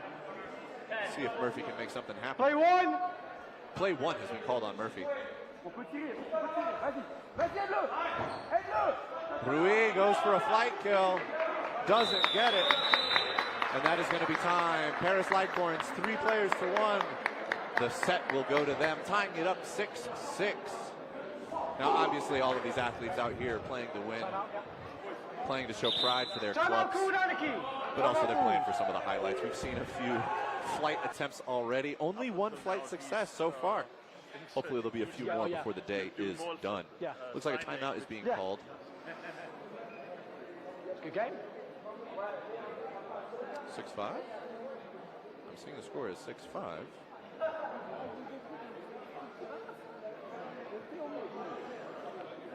Sorry, I think I'm a little bit. It's Ryu. Thank you, chat. I am so sorry. I'm doing the best.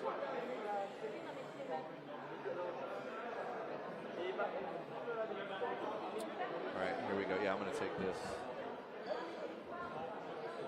Chat, you're saving me right now. Thank you so much. All right, so it's McIlroy. Sweet. So it's like a full McIlroy. Excellent. And then it is Ryu. Gotcha. All right, wonderful. I will make sure to make those adjustments. Thank you, chat. Much appreciated.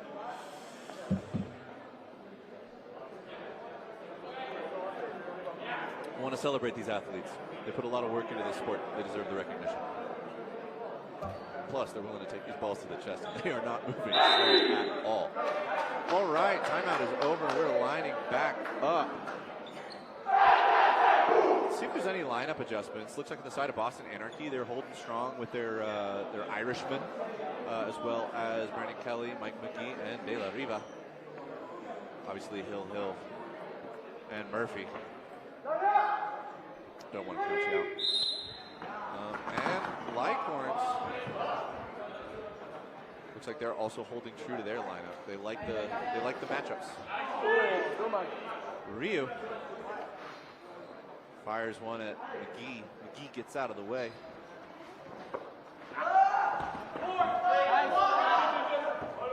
Dupuis with some aggression here on this left wing. Brandon Kelly fires one at Qdongo. Qdongo gets over. All right, Qdongo. That ball had some spice on it. It removes McGee from the court, taking up the Lyorns. 1 player. Johnny Hill fires into the middle. Lyorns get out of the way. Dupuis responds. Adam Hill dodges. Qdongo is going to fire at De La Riva. De La Riva gets out of the way. It's going to be Kelly in the Hills. And it is going to be Johnny Hill. It fires out of the middle.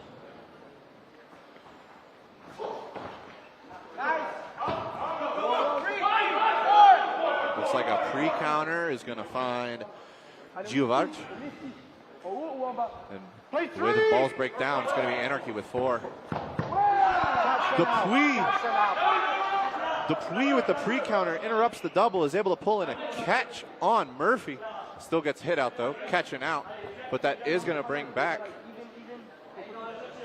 Rio. It's a 4v4. It'll be the Frenchman with 3 balls, burden to throw. Rio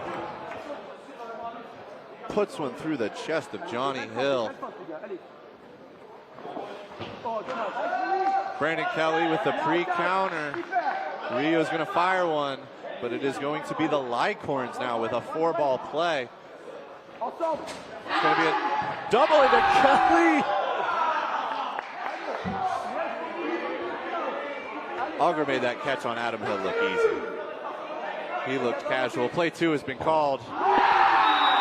And it is going to be Pomeroy and Auger with the final hit onto De La Riva, giving Lyorns that game. Or that set. Taking them up 2 is 6-7.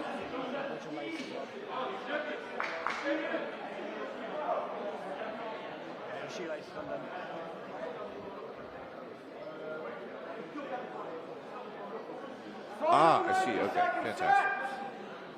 Yes, it is 6-7. Ready! Victory by players is 1 point. Victory by elimination is 2 points.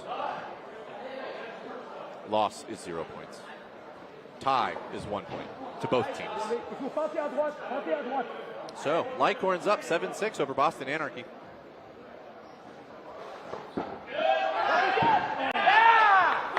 Oh, and that is going to be a little tag team from Adam Hill and Mike McGee to get Ryu and Dupuis off the court, that left wing of the French offense. Adam Hill is going to find Pomeroy. This has been a really favorable start for Anarchy.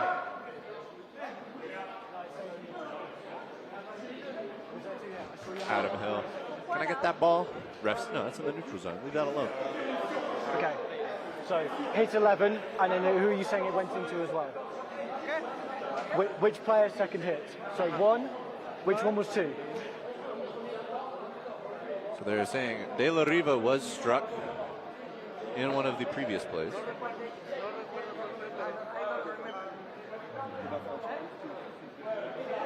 But there may have been a ricochet. Have you seen 2 hits or just 1 hit? 1 hit or 2 hits?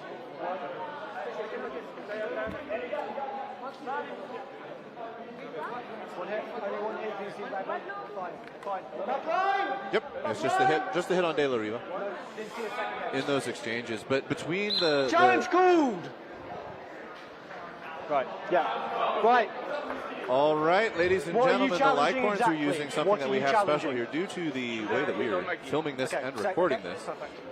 Each team is permitted challenging. One was there a challenge hit per half. on number So the Lyorns are as a challenging ricochet? this. They are saying that there was a ricochet hit, that the hit that was on De La Riva did go into a second player, and so they're asking now for video review. Obviously, they cannot do this for every play that occurs. However, on plays that you think may be critical, may be important, then you are welcome to challenge. So the Lyorns have opted to challenge. 35. Let's see, this is the play here. I think they're saying that it's De La Riva into Mike McGee. I think that's what the Lyorns are arguing here. We will see what the refs say after they do their review. Hits, yep, okay. VR review, second hit was on Mike. Second hit called a 35. TMO reveals that the challenge by the Lyorns is good. It was a double. De La Riva into Mike McGee. Back line, ready!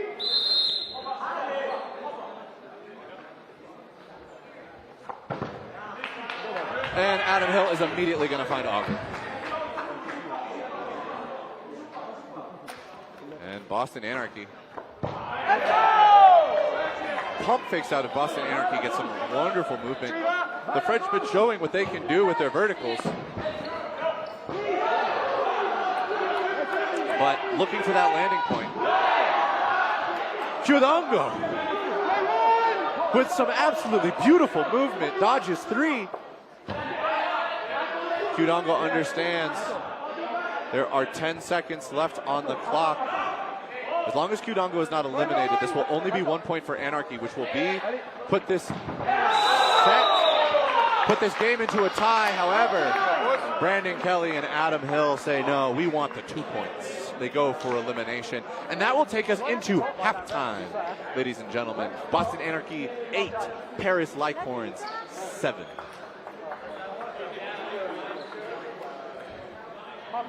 This has been a tight game from start to halftime. The Lyorns showing us some absolutely phenomenal play. How obvious was it? How obvious was it? Okay. Yeah, because only the ref in this corner saw it and none of us. Only he would have seen it. Okay, perfect. Yeah. Yeah. The VAR call, so it went down his back and hit it over height, so only he would have seen it as well. So perfect call, perfect use of VAR as well. I thought like maybe I wouldn't have any chance. Yeah, that's why it goes like, how does he want it? Like, no one else would have seen it. It's literally behind him in the corner. Yeah. But I probably think they saw something move a little bit differently, so it seemed like it had hit something. Yeah. Hacer una entrevista, sí.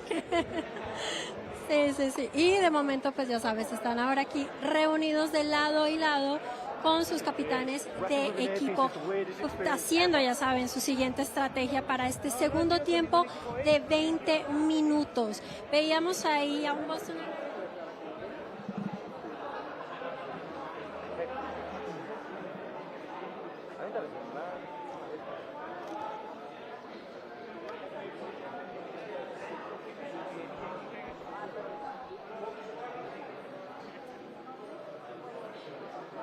¿Con qué estrategia se van a defender y cuál va a ser el marcador final de este primer encuentro del grupo B, que como les decía, el grupo de la muerte? Aquí tenemos al gran favorito y a la sorpresa que nos trajo Europa desde París. Vamos a ver qué van a hacer estos unicornios y si de pronto nos sorprenden llegar ganándose incluso este Tour Mundial.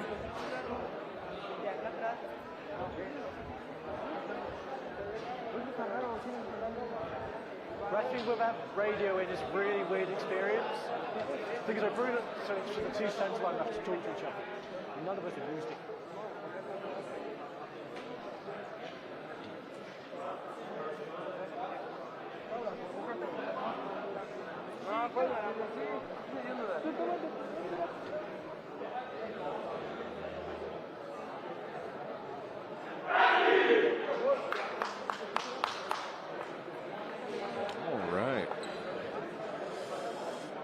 Boston Anarchy leading right now in throws and in hits. However, the Paris Lyorns have absolutely been putting on a clinic as far as catching goes, even if they're getting attacked with a double from Anarchy.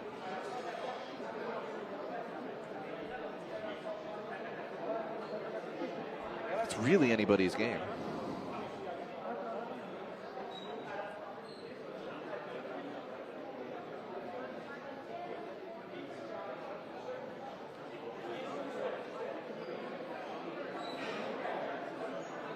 How does it feel this first half of the time with the Paris Lyorns? I mean, it was a surprise for you guys to meet this match and this team. Well, we knew this team is very, very talented. Like we've done our homework. We know that they can pull out incredible plays, incredible athleticism. They're a very talented bunch of guys. And it's all, it's a bit of an unknown setting for us here. No one's played on this court before in this environment. It's fantastic, but it's brand new to everybody. So I'm really glad the game's good. It's really entertaining. It's a joy to be a part of, honestly. Yeah.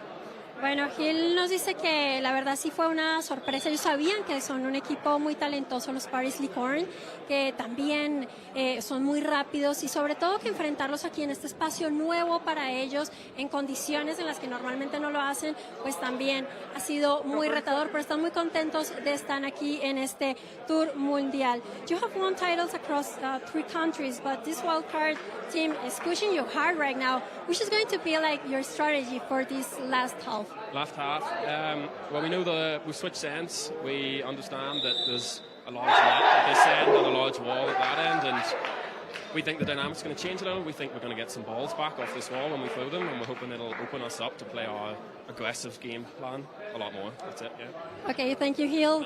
Go to your match. Bueno, ya empieza segunda mitad de este encuentro. Él nos decía que definitivamente aquí esperan remontar. Esa va a ser su estrategia. Esperan cambiar, que este cambio del lado de la...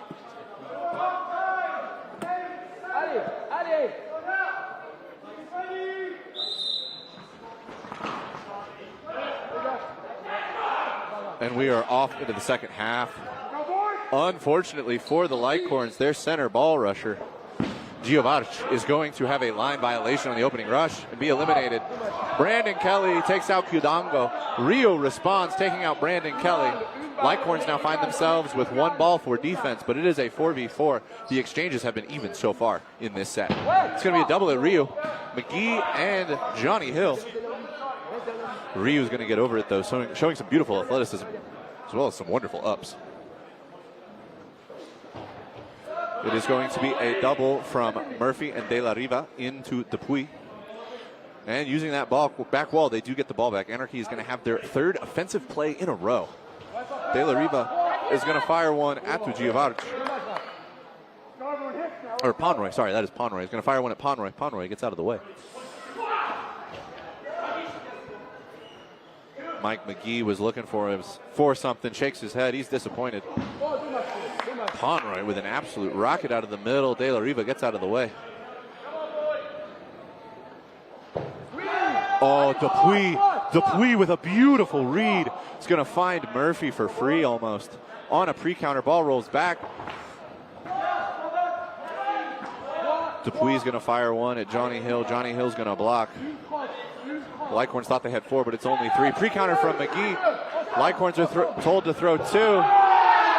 It's going to be three. Ryu sees an opportunity with Johnny Hill. Johnny Hill's not happy. Don't need to do that pre-counter. Dupuy finds the shins of De La Riva. And it is McGee in a 1v4. 60 seconds left in the set. Lyorns are trying to set the tone at the start of this half.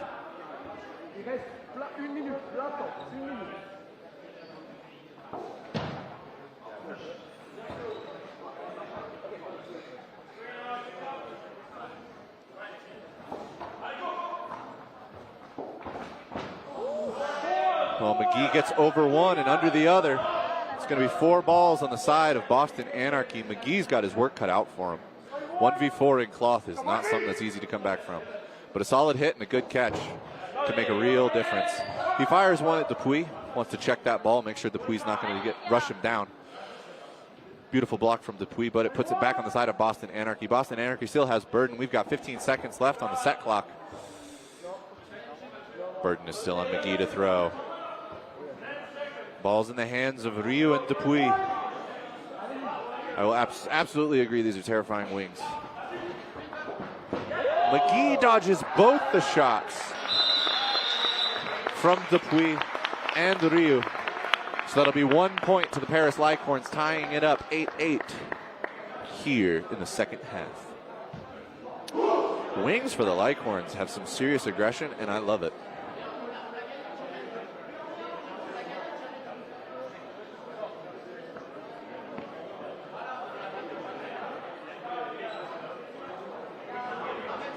They are hunting for those hits.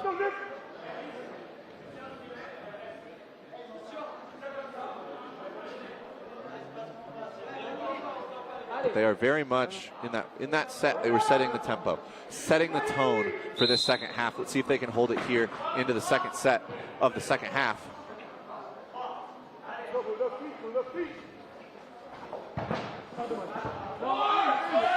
Adam Hill is going to read the throw from Dupuy, is going to take the pre-counter and get a hit, and then Boston Anarchy now is going to have four balls for their offensive play. Ryu tries to pre-counter and punish, unable to find it. Ref calls play three. They play three, and they get Kudango and Ryu.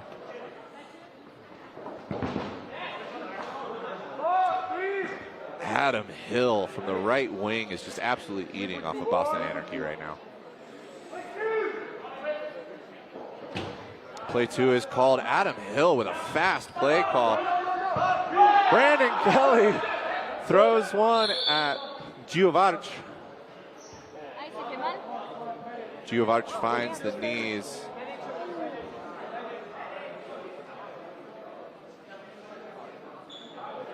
Of Mike McGee. And we are going to have a medical timeout.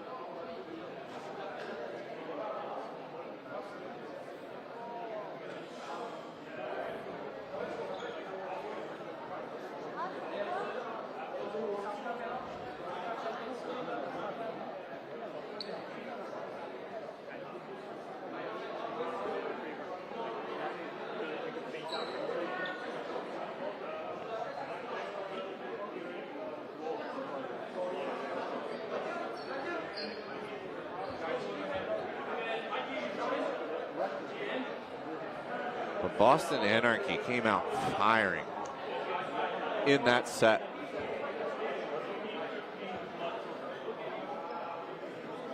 Absolutely wanting to respond to the energy that Lyorns provided them in the previous set. And unfortunately, Adam Hill does appear to have received an injury. Hopefully he'll be cleared and good to continue playing. But he's been absolutely putting in work from that right wing of Boston Anarchy.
All right.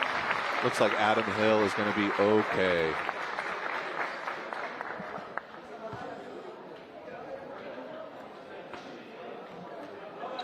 Looks like he's going to take a minute to collect himself, make sure everything is good.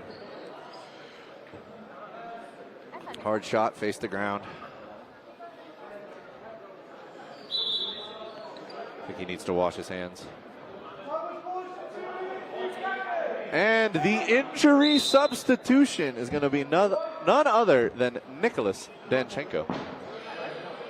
And immediately, Giovarch is going to take a shot at him. Danchenko getting out of the way, though.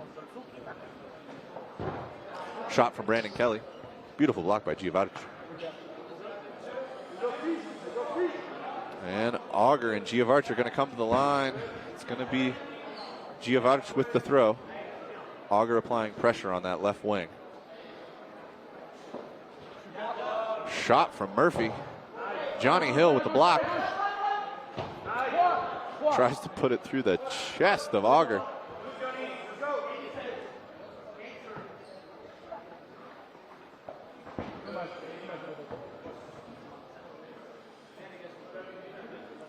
So Giovarch continuing to fire from this right wing in offensive plays.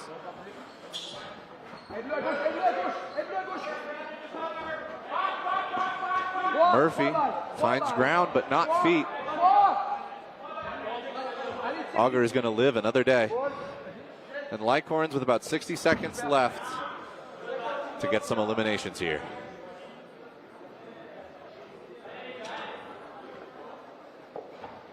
Brandon Kelly. Beautiful jump from Giovarch. Gets over it. Lots of pressure. Auger is going to find Danchenko. Danchenko went for the catch, unable to reel it in. That's going to be the first elimination that Lyorns need to bring this back. There we go. Auger releases onto Johnny Hill. Beautiful pressure from Giovarch, not letting Johnny Hill get a free shot onto Auger. It's going to be Murphy out of the middle. Giovarch. Auger's hunting. Giovarch takes the punish on Johnny Hill. Auger hitting the splits to get underneath Brandon Kelly. Last few seconds.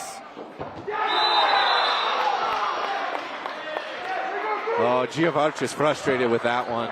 He wanted one more hit, one more elimination, tie it up, go each team 1 point to 1. But Boston Anarchy, Brandon Kelly, and Murphy are going to be able to bring that one back, giving Boston Anarchy 2 points, taking up them up 10-8 with 13 minutes left in the half.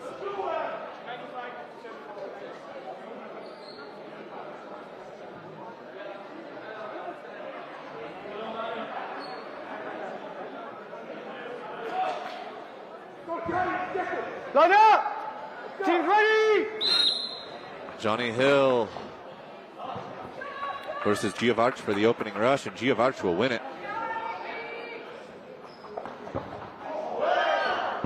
Hudongo fires one at Adam Hill, who has returned to the court. However, Adam Hill is able to block it. Unfortunately, it's into his teammate Murphy. Play two gets called on the Lyorns. They play two. Boston Anarchy survives the double. And one of the blocks does give a ball back to Lyorns for a 2-ball defense on Boston Anarchy's 3-ball offense. Danchenko is going to fire out of the middle at Castagne. I know I'm not going to get that right. Adam Hill. I think perhaps Mike McGee out of the middle is going to find Dupuy and Castagne.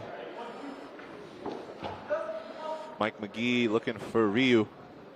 Not able to find it. Lyorns 3 players to Boston Anarchy's 4. Johnny Hill with a pre-counter.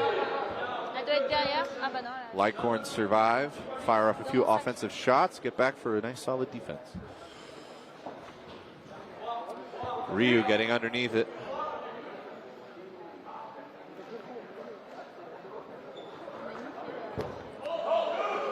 Shot straight ahead from Pomeroy. On to Johnny Hill, who blocks it back to the Lyorns.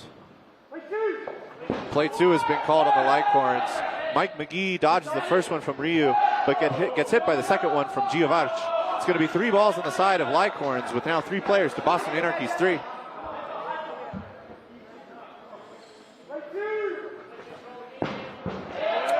They fire 2 at Nicholas Danchenko. He shows everybody that the Frenchmen are not the only one with ups. Flying high to get over it.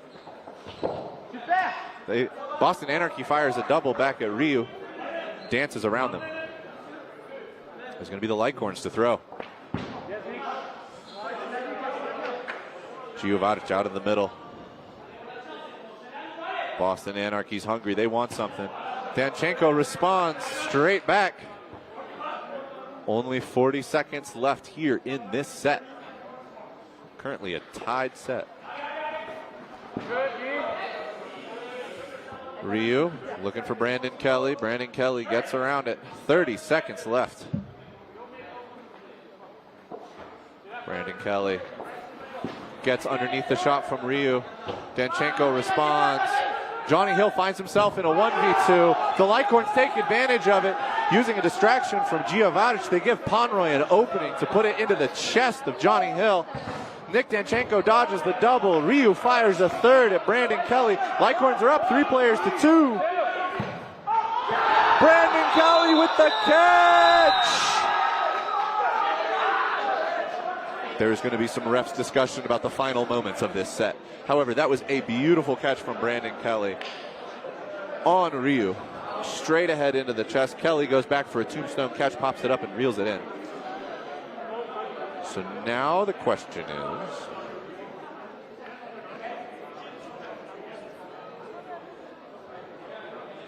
There's that beautiful double from the Frenchman to get out Mike McGee. Here's that beautiful setup from Giovarch and Pomeroy to sort of put Johnny Hill into a pinched situation. He's stuck up there in the neutral zone, 1 ball to their 2. The best he can hope for is to take one of them with him.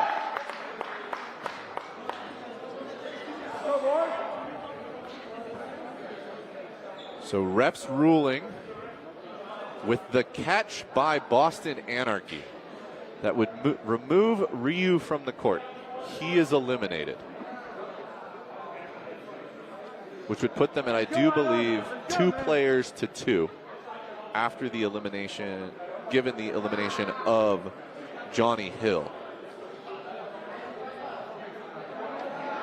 Which I think they are then ruling that Boston Anarchy had, quote unquote, had 3 players on the court, to the Lyorns 2 players on the court, which gives Boston Anarchy 1 point.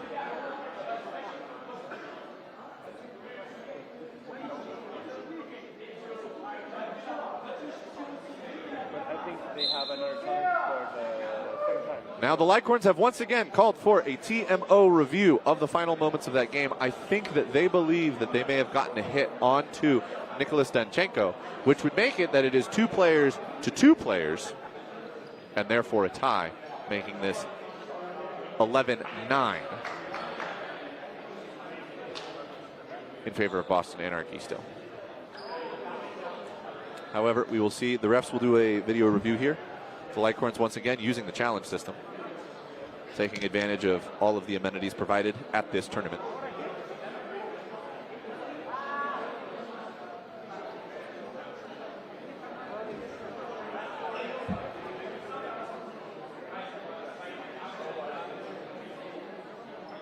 Castang. Chat, you are saving me. Thank you so much.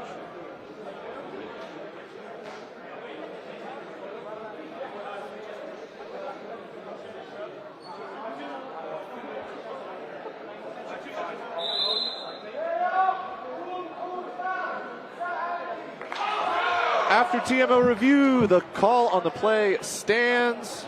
Point to Anarchy, 3 players to Lyorns 2. It is going to be 11-8 as we go into the next set with 8.5 minutes left in the game.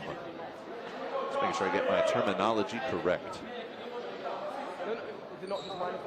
All right, so De La Riva has been pulled. Nicholas Danchenko now on the opening lineup, no longer an injury sub. He's just in it to win it.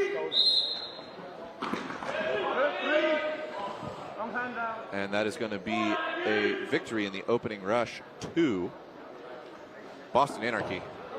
Mike McGee fires out of the middle. A little bit of pressure from Qdongo, but the Lyorns looking more for a set play here. Nice big pump fakes. Nicholas Danchenko gets up and over that rocket from Qdongo.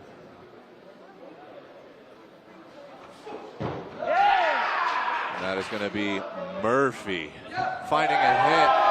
And that is the second 60-foot shot we've seen today that results in an elimination. An absolutely insane catch by McElroy between the knees. Beautifully done. Boston Anarchy in a dominant position. Adam Hill is going to take out Dupuis while dodging the responding shot. Boston Anarchy putting on a clinic right now. Shot for shot, catch for catch. It's a double from Boston Anarchy. However, Auger is going to get over it, and then the resulting play from Giovarch and Auger is going to get a double. Mike McGee and Brandon Kelly. The wall betrays the Frenchman, and Boston Anarchy will get another offensive play. It's going to be Adam Hill, Nicholas Danchenko, and McElroy to the line.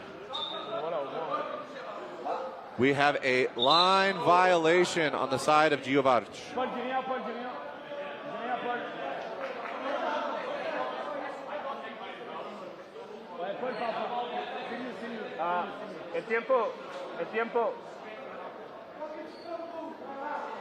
Oh, not a line violation. They are calling a block into foot.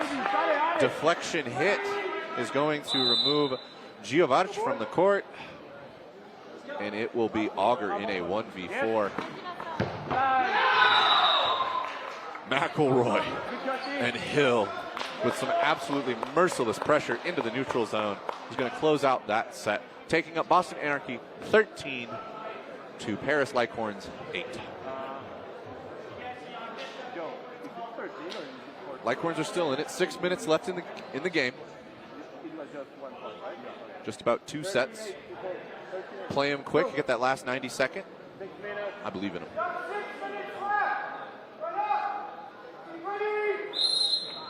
And we're off.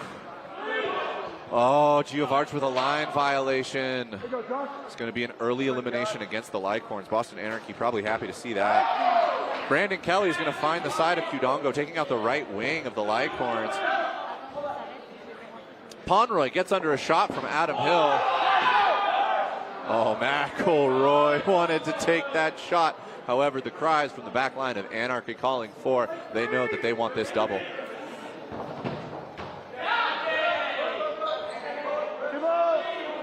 Absolute flurry of shots, pre-counters and responding doubles and shots. Lyorns are only left with one. Auger Dupuis taken out in that exchange. Let's see what Pomeroy can do. He's found some critical shots earlier in this game. See if he can make something happen now. Dancing on that back line. That was some beautiful movement. Looking for the catch, looking to make a big swing happen. 2 minutes left on the set clock, so he's got time. At the same time, Boston Anarchy has 6 players. It's a tall order to fill. Beautiful jump shot from Pomeroy. Gets over Brandon Kelly and puts one on Nicholas Danchenko.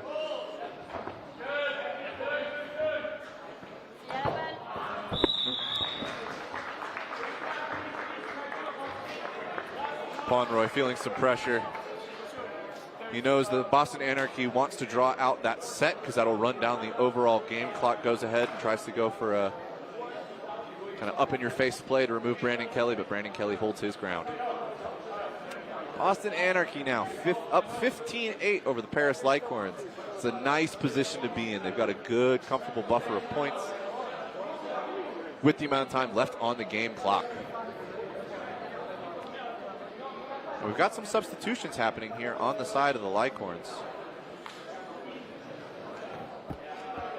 Costain is going to be in. Giovarch is in. Auger's in. What else do we have? Trying to read numbers from my perch up here in the commentator's booth. Giovarch will be staying in.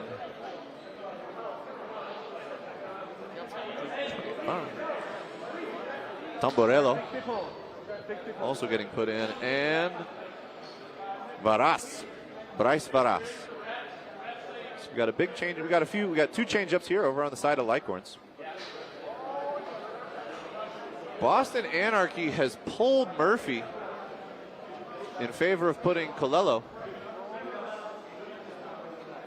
Joseph Colella on the court. So there's some changes on both sides. Nicholas Danchenko looks like is going to be playing right wing, as Adam Hill has also been sat for this set. I think probably on the side of Boston Anarchy, they're just getting some of their bigger. And then also Johnny Hill has been sat. Brandon De La Riva has been put in. Not Brandon, sorry. Luis De La Riva. Luis De La Riva has been put in. But no, I mean, that makes sense, right? Getting some hearts from Nicholas Danchenko down on the court. But no, it makes sense. Boston Anarchy is in a dominant position here. They've got a nice cushion of points going into the last 4 minutes of this game. Resting some of your big arms and your big talent that you've got on the team that have really been holding you down from the wings. A wise move. There's a lot more games today. We've got games all the way until like 8 p.m. Central Time. Ooh, and McElroy winning the opening rush. Well done. Same with the Lyorns, right? Get some of your players some more play time. Get them used to the game speed of this kind of tournament. Costain's going to fire into Brandon Kelly.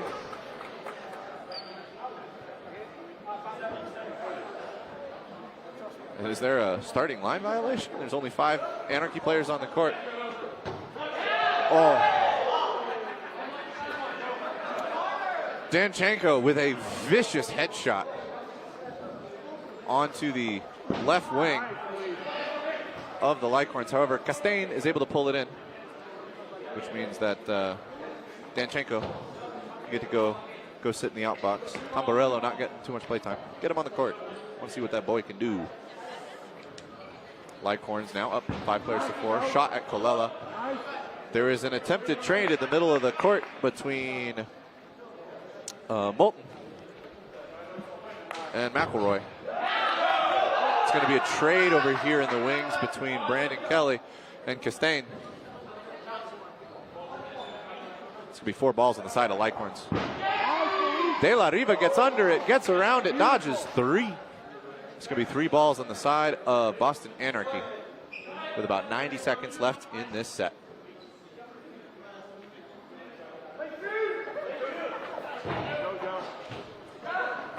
Play 2 gets called. Colella gets hit.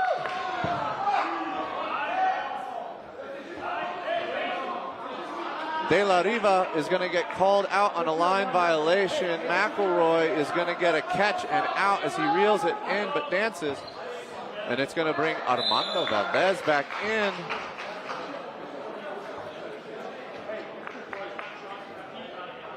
And then Armando Valdez with a line violation is going to end that. Game goes to the Lyorns, or set goes to the Lyorns. A little under 2 minutes left to go.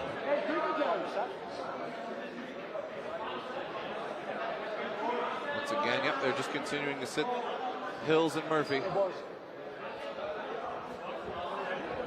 Yeah, so it should be like 3 minutes 35. Yeah. Time off, full time. It's not final set. It's not final set. The last set ended at 2 minutes 15, 1 minute 45. Bruno, hold on. 1 minute. 1 minute, and is it 50 or 40? Go, boy. 34. Yeah, 1 minute 31. 1 minute. So as far as the point system works, if you win by elimination, so you eliminate the entire opponent team, you get 2 points. If you win by player count, say you've got 5 players to the opponent's 2 at the end of a set time, then you get 1 point. If you tie, both teams get 1 point, and if you lose, you get 0 points. So it is not quite the WDBF scoring system. However, it's still it rewards full team elimination over just playing the clock, hoping to make teams that are up players still stay aggressive. So it's not just the defensive side of the side that's down players trying to push the tempo. Castain with a beautiful block on McElroy. I was watching to see where it was. And it will be Lyorns, burden to throw. Beautiful work from Moulton. Is going to take out Colella.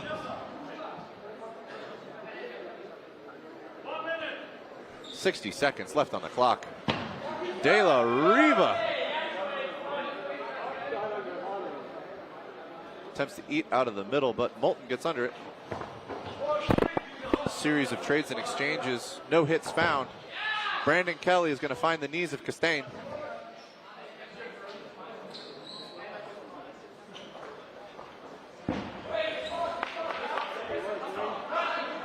And from the far side, that is Tamborello.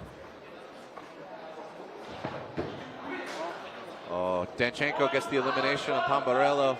There were some trades over here on the right wing. Brandon Kelly getting taken out, I believe, by either Giovarto or Moulton. Danchenko is going to take the trade, removing Barras from the court, but being taken out in the process.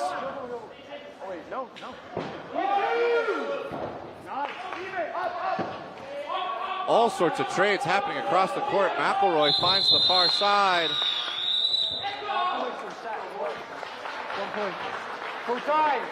Final score, 16-10.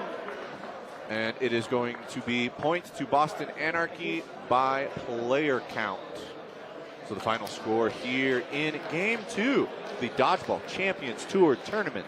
It's going to be Boston Anarchy 16, Paris Lyorns 10. Stick around, we'll have some player interviews coming up from that game. And of course, we've got Dodgeball all day long. So stay tuned. That's right. Cheers. Thank you. Thank you. Thank you. That's right.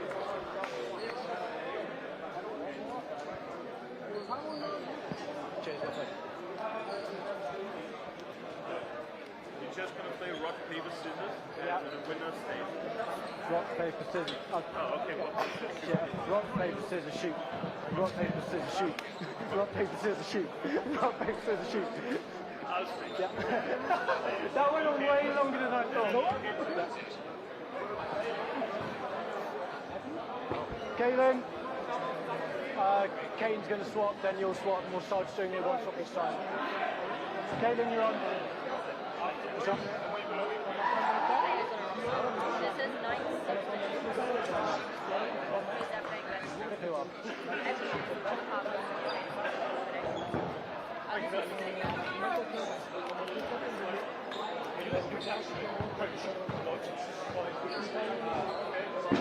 Del arriba, uno de los jugadores del Boston Anarchy que acaban de ganar en este primer encuentro. ¿Cómo estás? ¿Qué se sintió en este primer partido de ustedes en el grupo? Bien, es un buen rush, es un buen inicio. Sabíamos que iba a ser bastante complicado. Están aquí los mejores del mundo y creo que es bueno empezar ganando aquí en casa. No esperábamos, o bueno, tal vez sí, pero Paris Lyorns la verdad lo estuvo al tope en todo momento. O sea, ¿qué sintieron y cuál va a ser su estrategia para los siguientes partidos teniendo en cuenta este gran rival?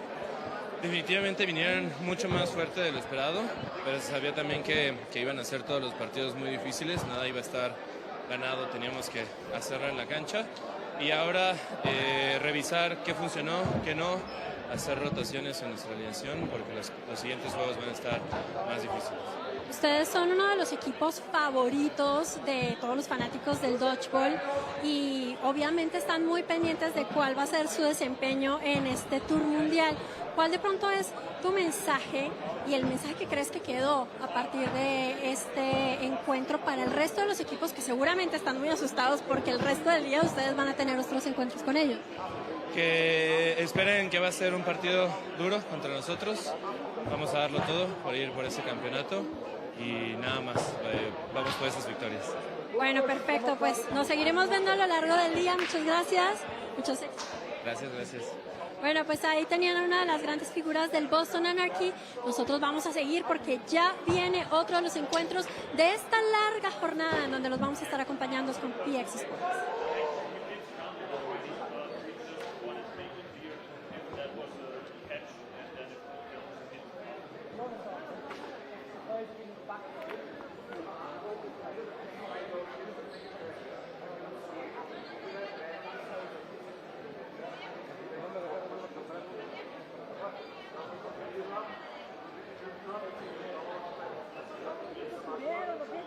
¿Qué pasó? Ya no pueden comer aquí. ¿Por qué no han parado?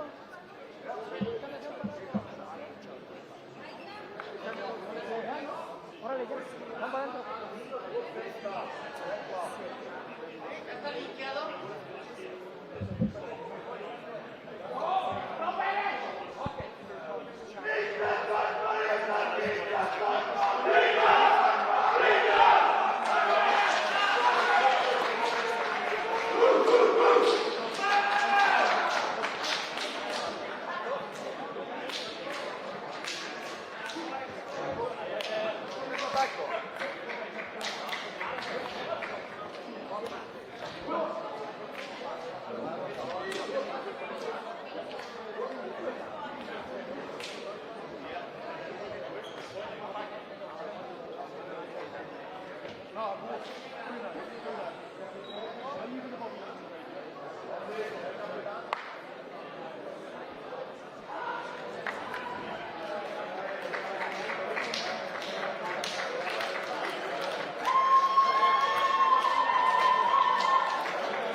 you.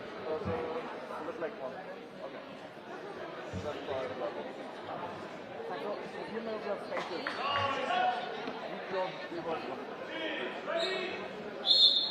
All right. Ladies and gentlemen, welcome back to the Dodgeball Champions Tour. My name is David Carluck, and I'll be here all day with some of the best cloth dodgeball you can find anywhere in the world. Game we have for you right now is the Leamington Spartans versus the Vienna Dodgeball Ninjas. Big exchanges happening here. Rockets from both sides with beautiful blocks. It's going to be Harrison into the middle to take out Steinlechner. Oh, a beautiful shot from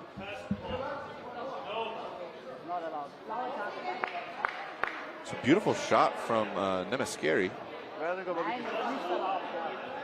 onto the toes of Whitelaw. Blue card, yeah, but penalty box. And Whitelaw is going to be put in the sin bin. Whitelaw has been given a yellow card for passing a ball to a teammate in an ineligible location. That is unfortunate.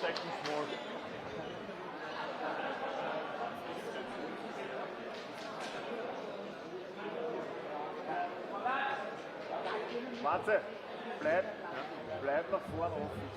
And up there as well, 1911.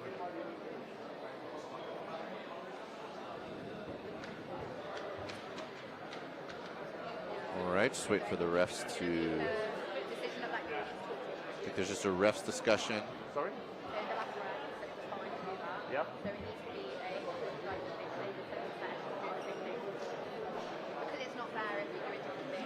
But yes, we're bringing you dodgeball, cloth dodgeball, all day long today. This is just going to be pool play today. We've got Pool A and Pool B playing all day today. And then after pool play, we'll see what the final game scores are, as well as score differentials. And then from there, all the teams will get ranked, and we'll go into bracket play, which will be tomorrow, starting at about 8 a.m. Central Time. So make sure to tune in for the final showdown between these teams tomorrow. But we've got, I mean, some of the best club teams in the world and some of the best players in the world. Later today, we'll have the Vienna Nutcrackers with many of the last 2024 World Champions cloth players on it. Obviously, Hex is here today with some of the Team USA cloth players turning up. And then also the Leamington Spartans, as well as London Storm. Just a warning this time. I guess I should just do the full shout out of everybody that's attending this weekend. We've also got Mexico is bringing the Lobos. We've got Boston Anarchy, who we just saw play. And of course the Paris Lyorns, the Frenchmen, putting up an amazing fight. Wir machen, weil es anscheinend nicht ganz klar ist und im letzten Match anders pfiffen. Es ist nirgendwo erlaubt. Wir haben jetzt verwarnt, auch weil es nicht viel passiert ist. Wir dürfen keine Bälle zurückpassen. Genau, auch hinter der Linie kein Passen. Line. All right, and we are back off. There was some ref confirmation. Whitelaw, in fact, did pass a ball. My goodness. That is going to be Florian Herman showing us some absolutely amazing flexibility with some dodges a few plays ago. Sorry for the delay. And then an exchange following up means that I think Leach is going to find another one of the ninjas.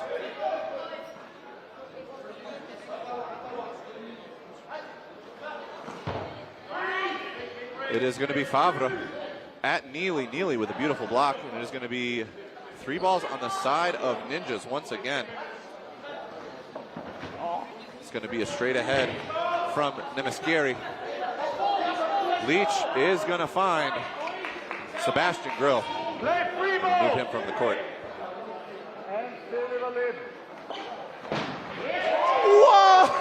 Whoa! Benjamin Favre, number 4 for the Vienna Ninjas, showing us what it means to be a ninja. Up and over and then under, almost hitting the worm. There's going to be ball contact. Neely is going to be safe, as well as Hackle and Namaskari. Favre finally gets found. Leach finds the hit.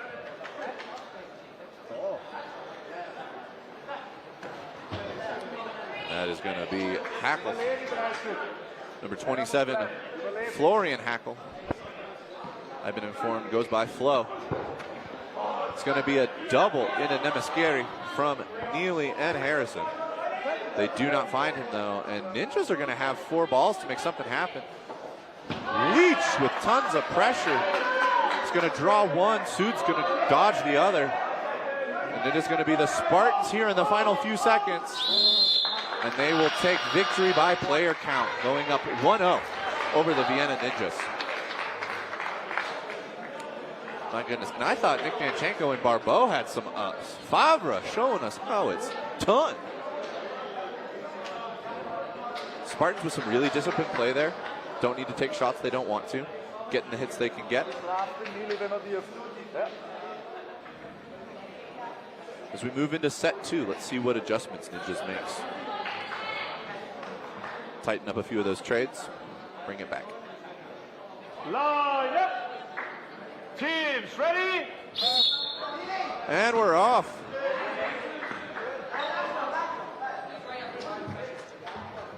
That is going to be number 92, Sebastian Grill, winning the opening rush for the Ninjas. Response shot out of the middle from the Ninjas on the offensive play. So much movement. Ninjas hitting primary dodges into secondary dodges. Cross court from Leach is going to take out number 63, Luke Namaskari. And Burton will be on Ninjas to throw. Steinlechner lets one rip out of the middle, but Sam Harrison brings it in. Alex Harrison, so sorry. Alex Harrison pulls it in. Neely with an absolutely disgusting open body cross court shot finds the knees of number 9, Michael Hoffman. Leach takes a trade with Benjamin Favre. Doherty was looking to retrieve that ball up in the neutral zone, but he's going to get punished by number 27, Florian Hackle. And it's going to be Hackle and Sebastian Grill looking for something.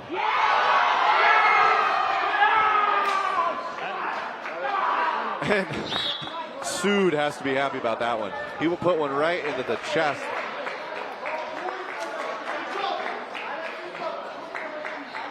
I do believe of Grill not able to pull it in.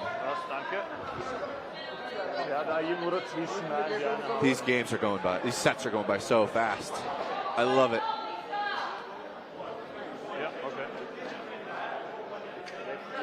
Fast-paced, rush down, counter-encouraged play. I love it. Can't get enough of it. But that is going to put Spartans up 3-0 over the Vienna Dodgeball Ninjas. And you can hear Spartans calling loudly, loss. It's going to be Vienna Ninjas. Steinlechner lets it rip. Neely takes that opportunity to take out number 63, Namaskari. Far side of the Ninjas, though, Michael Hoffman is going to take out Leach on the side of Spartans, keeping it even 5-5.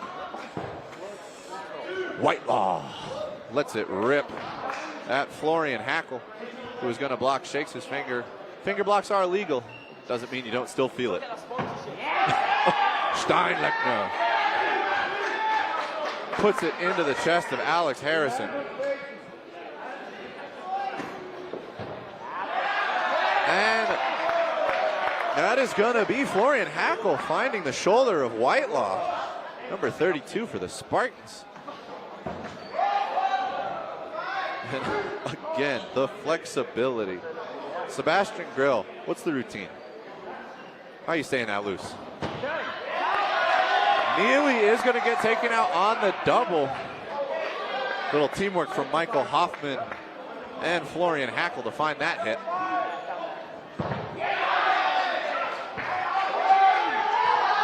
Doherty and Sood double into Hoffman. They find the hit, but at the cost of Sood.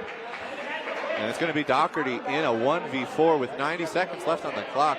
If I'm the Vienna Ninjas, I'm happy with this momentum shift here in set 3. Pre-counter from Sood. And it will be the triple from the Ninjas that find the shoulder of Doherty.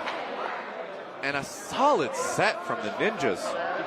Ich hab's diesmal nicht gesehen. Ja, ich kann's dir, du musst es gleich machen, aber ich hab's diesmal nicht gesehen. Being able to take some good trades, being able to get hits and then dodge afterwards, and then just the mobility on the back line defensively from the Ninjas. Beautiful. Beautiful. And with an elimination win for the Ninjas, that brings us a lot closer. It's going to be 3-2 now. Spartans in the lead, but the Ninjas looking to change that. Another absolute rocket. Steinlechner putting in work out of the middle. Nice pump fake, sets up number 63, Nemaskeri, for a cross-court shot on Leach, but does not find his toes. Oh, Whitelaw! Oh. Whitelaw finds a double from Nemaskeri into Hackle. Spartans are happy. Leach with an absolutely beautiful toe shot onto Steinlechner. And Spartans looking in a dominant position here early in set 4. Ball retrievers are sprinting. Get that ball to the Spartans, and ball is checked behind the activation line. Wilkie? It's Wilkie. Wilkie into Hoffman. Hoffman nicely dodging to the side. It's going to be a cross court from Favre. Leach with, or Sood with the block. Sorry. I'm really enjoying the rotation that the Spartans are putting in. They've clearly done their homework on their opponent teams. They're rotating their... they're going to get Favre on that double, but not without cost. The Ninjas, number 9, Michael Hoffman, is going to take out Matt Sood. Play 2 has been called against the Ninjas. Neely! Neely with the catch! And Leach and Neely are going to put the final nail in the coffin for set number 3. With a double into the Ninjas. Neely with that catch, just reels it in. Beautiful work.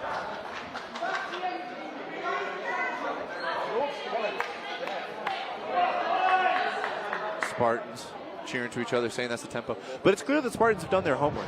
They're rotating their wings depending on who the opponent opposition wing is. I just love to see that level of preparation and pre-work that goes into this game. And that is going to be victory to the Ninjas on the opening rush.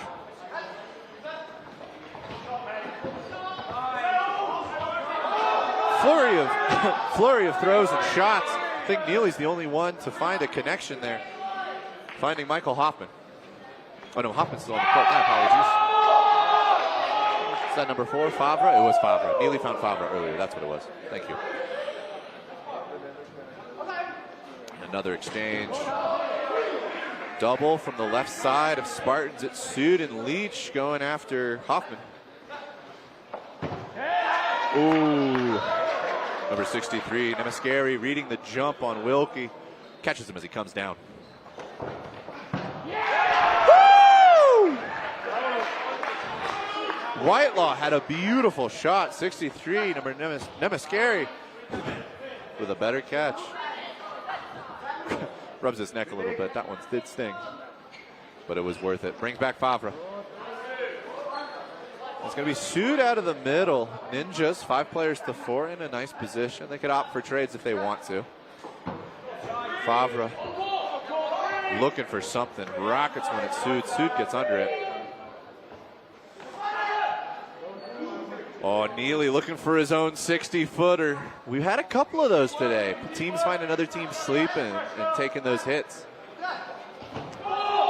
Double onto Sood from Hoffman and Hackle. They don't find a connection. Let's see if Spartans can make something happen with this ball advantage. They do not. Hoffman making those dodges look easy.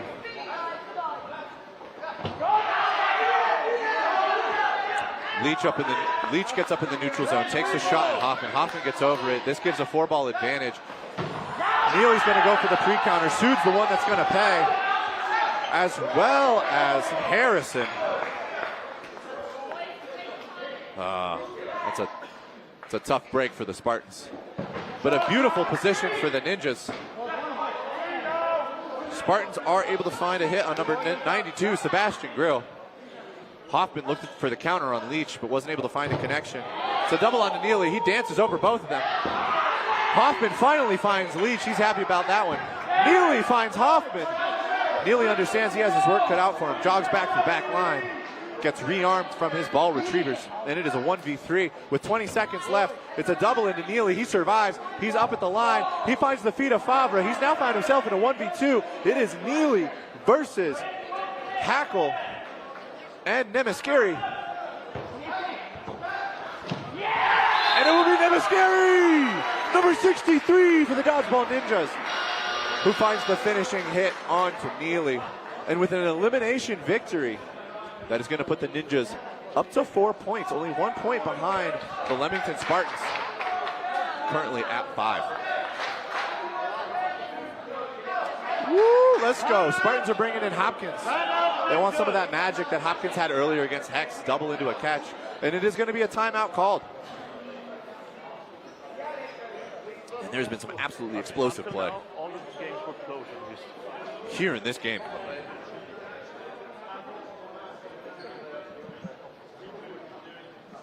Or should I leave it on? Eavesdropping right now. Good, yeah.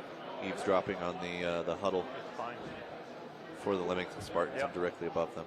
They're just talking about mobility on the back line. Just kind of really stationary, maybe going for catches a little too much. They need to have a little bit better movement. Maybe not read so much into the pump fakes, though. I will say that the Ninjas have found some really, really great hits. If the Leamington Spartans bite a little bit too much on the pump fakes, hopping up, getting airborne, you aim for that landing spot, and you aim for that where that foot is coming down. Ooh, there we go. As we get ready for the next set here in Game 3 of the Dodgeball Champions Tour. If you're just tuning in, thank you for joining us. We've got Dodgeball all day, right here, just for you. Ninjas 4, 6 minutes 15 left. Some of the top clubs, some of the top players. Teams, ready?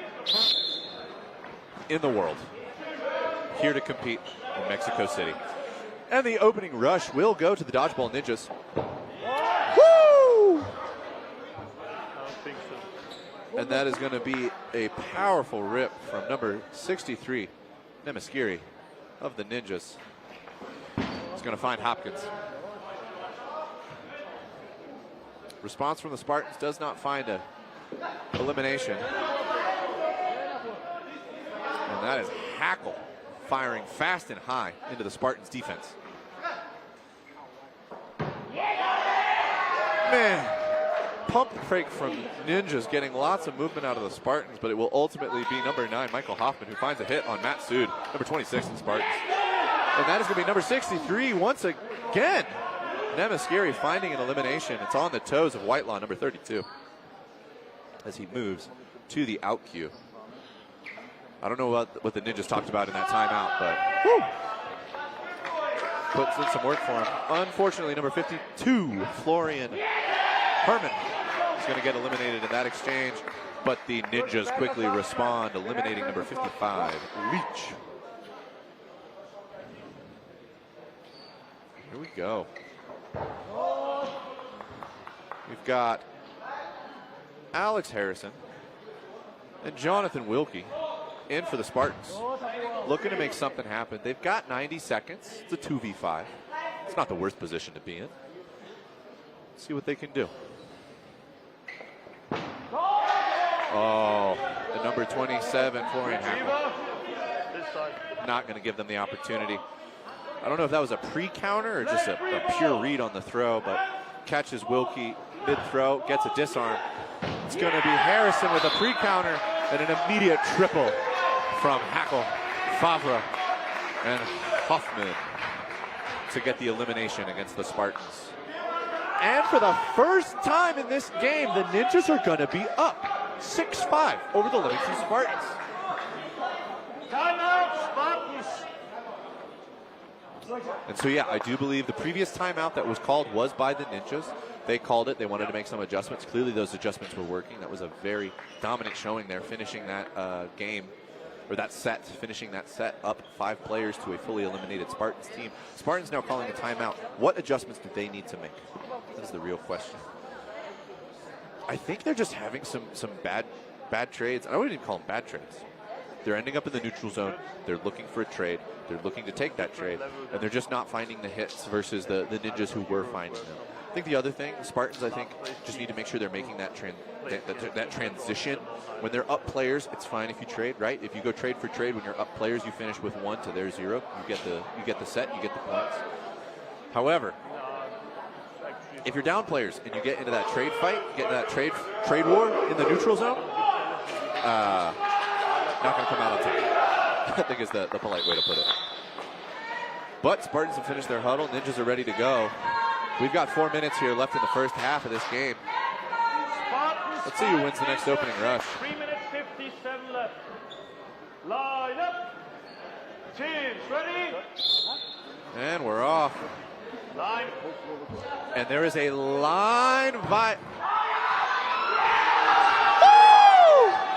absolutely amazing. There's a line violation on the side of Ninjas, which does mean there was an elimination. However, a point-blank throw from the Spartans turns into a pop-up catch on the side of the Ninjas, means that we find ourselves here in under 20 seconds in a 4v4. Nemaskary, Hoffman looking to make something happen. Hackles out of the middle. Let's see what they can do. Doherty's here in the right corner. Wilkie's going to get taken out. Hoffman finding a hit.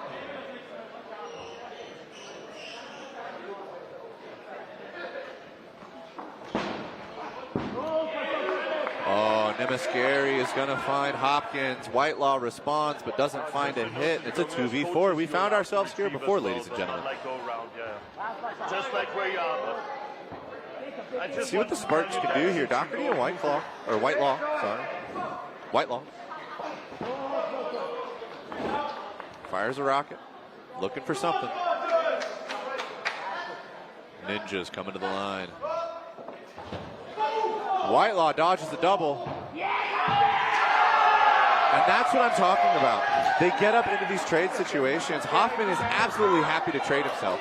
Absolutely happy to trade himself for Doherty. Gets the toe shot on Doherty. Beautiful shot. And Whitelaw with a point-blank shot. Excellent placement against Hoffman, but Hoffman with a little sidestep dodge stays alive, and now the Spartans find themselves in a 1v4. Play free ball. And play 3 has been called against the Ninjas.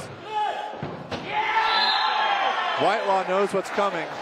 Looks for the catch and out, but could not make it happen. And the Ninjas now are up 8-5 over the Spartans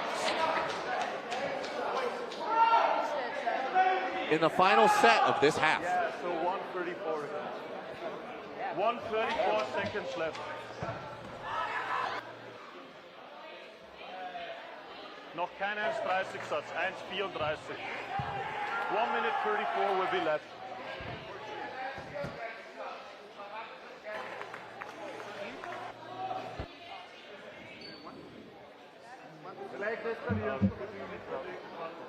All right. It's going to be a 90-second set to end the first half. I think Ninjas are looking to hold their momentum, continue to press the tempo, continue to rack up points before the half. I think right now, Spartans are looking to break that tempo. 1:34 left. Line up. Teams ready. See if Spartans can win this opening rush. Nope. Neely is going to have to concede.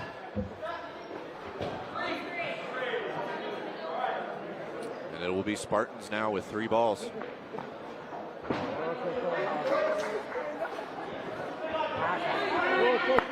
Nemaskary drawing a lot of attention from both the balls on his side of the court. Leaves Hoffman free to throw. However, good read from the Spartans means they dodge it. Response from Hopkins out of the middle and offensive set play from the Spartans. Spartans with tons of pressure from the wings, trying to make the survivability of their centers higher. Seems to be working so far. Favre, number 4, out of the middle.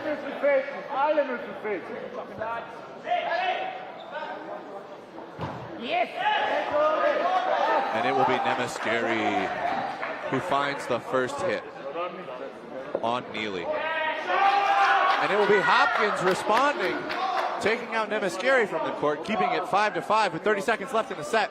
Hopkins with a beautiful dodge against that throw from Favre. Woo! And there it is, a rocket from Hopkins into Herman. Herman wanted to pull that in, but it was off the knees and back to the side of Spartans. 10 seconds, Spartans have been called to play 2, and the 2 will find a hit. Leach gets under it, but it results in Hopkins' elimination. Wilkie takes out number 27, Hackle, and it will be a win by players on the side of Spartans, and I think that's what Spartans needed going into this match. Break the tempo the Ninjas had set, and that is a win by players. 1 point to the Spartans. It's going to be 6-8 as we go into the second half. There was a little bit of patience there on the side of Spartans. They understood that their goal was to win by players, get that 1 point, break the momentum of the Ninjas there. You could hear them calling, saying, hey, we've got balls, play the time, play the time. But then there was that shot that went right over Leach. Oh, pardon me. That shot that went over Leach, I do believe it was from the far side, the right wing of the Ninjas. I do believe that was Hoffman who took that shot. And then there was a realization as soon as Hopkins was eliminated, then by Wilkie, that they needed to get another hit. They needed to keep that player count consistent. If we lose one, they need to lose one. But beautiful work from the Spartans there in that set. Ninjas have been putting on a clinic as far as defensive prowess on the back line, though. My goodness. Their mobility and flexibility, very impressive.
Yes, thank you. All right, we go.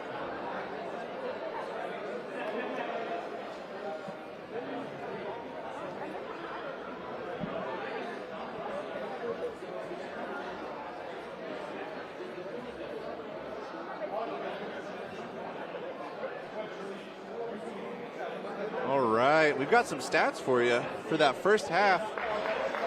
So, Leamington Spartans with 110 throws, the Dodgeball Ninjas only 85. However, the sort of direct eliminations or throw to hit was only 48 for the Spartans to the 47 of Ninjas. It's a very close game so far. Overall stat line showing that these teams are truly going toe for toe and shot for shot. Same situation that happened again with Phoenix and Hex. So what are you going to do in this other halftime to flip it back? Well, we've got the advantage now, thrown to one net, so we'll be more aggressive on our singles down the middle.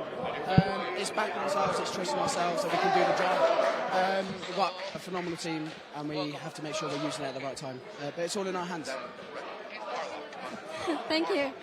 Bueno, él ya se va corriendo porque esto es muy rápido, pero le preguntaba qué va a pasar, cuál va a ser su estrategia en este segundo tiempo, teniendo en cuenta que se está repitiendo un poco la misma situación que con Phoenix Hex. Nos dice que van a aprovechar este cambio de cancha, esta oportunidad que les da la pared para poder remontar. Saben que tienen la estrategia, la fuerza y la experiencia para poder ganar esta segunda parte del partido.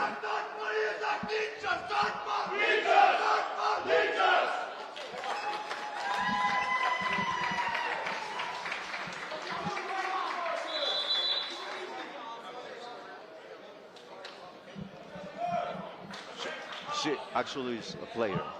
She's a player. So she's gonna help. Excellent. Ladies and gentlemen, we're here at the second half of this game versus the Leamington Spartans and the Vienna Dodgeball Ninjas. And once again, the Vienna Ninjas winning the opening rush against the Leamington Spartans. And there's going to be a shot out of the right wing from Hopkins for the Spartans. Ninjas are looking for something. Will it be Hoffman? Will it be Hackle? Oh, Hackle. And it is going to be a pre-counter from Hopkins. Will take out Nemiskeri, but a response from Hackle is going to remove Neely from the court. Oh, and Hackle with a beautiful shot is going to take out Doherty. Oh. Ooh, they're going 1 for 1. Wilkie with a response takes out number 4, Favre. Keeping it even here at the start of the second half. Hoffman fires one. Leach is going to get over it. This game is real important. It's going to set the tempo. It's going to set the tone going into the second half. Oh, what a jump. Hackle is going to find the feet of Hopkins.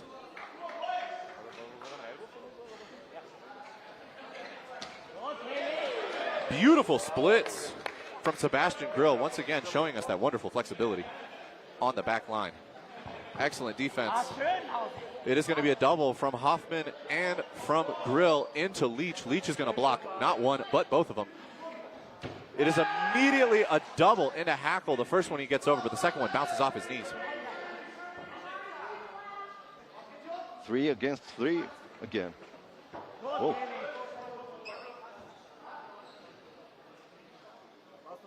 And it will be Burden on the side of Ninjas. And it is a pop-up pull-in. Leach is going to find a hit on number 9 here on the left wing. And Spartans are going to be up 4 players to 1 in a quick series of events here. And it is all balls into Herman to end the first game here, or the first set here in the second half of this game. Now, obviously, ladies and gentlemen, I'm David Carlock, but I have been joined by Jorge Mille. Hi, how are you? Who will be commentating with me for the rest of this game. 8-8. It was. There'll be a 10. Yeah, it should be 8-8. Spartans tying it up. Yeah. We're having a little break in 5 seconds. It's going to start. Here comes the rush. Teams, ready? And Spartans are going to surrender the opening rush to the Ninjas. Ninjas make sure that ball is activated. Get to the line. It's going to be a throw from Hoffman, who is going to find the shoes of Harrison. Oh, that was a thunder. Hopkins bringing the thunder. Yes, that is right, Jorge. Taking out Herman. Neely is looking for something. Doesn't find it. Nemiskeri also hunting. Searching.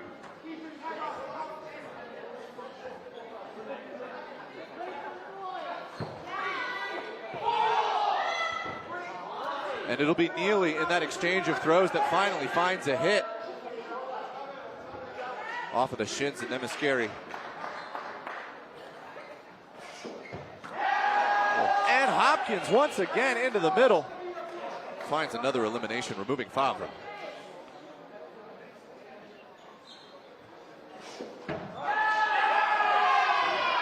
5 against 2. 5 against 1, Jorge. Oh, good. Yeah. Hackle tried to pre-counter. Yeah. Spartans immediately went and took a double into Hackle. Hackle, one of the balls ricocheted off, hitting Grill. And Neely will finish that set by putting one into the chest of number 9, Hoffman, point blank in the neutral zone. What a set. It was fast. Oh, these cloth games have been absolutely explosive, Jorge. I've been enjoying them from start to finish. I'm hoping we get like a 60-second set at some point. Oh my God. That's fast. Are you a player? Yes. Yeah, I am. Back in the United States, I play for Berserk. We play out of Seattle, Washington. Beautiful Seattle, Washington. It's a wonderful place. So yeah. No.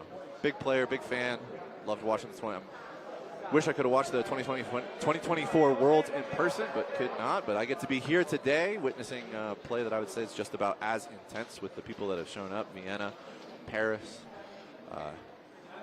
England, as well as Mexico and the U.S. joining us for the Dodgeball Champions Tour tournament here in Mexico Who's your City, favorite in this tournament? Oh, in this tournament? Yeah. Oh, man.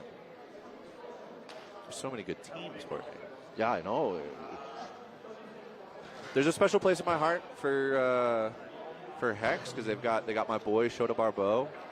They got Aaron Felton, Eric Nelson. I love those guys. So, and as an American, right, you gotta kind of root. But I mean, I am excited to watch the Nutcrackers play later. They are world class. Yeah. So, absolutely.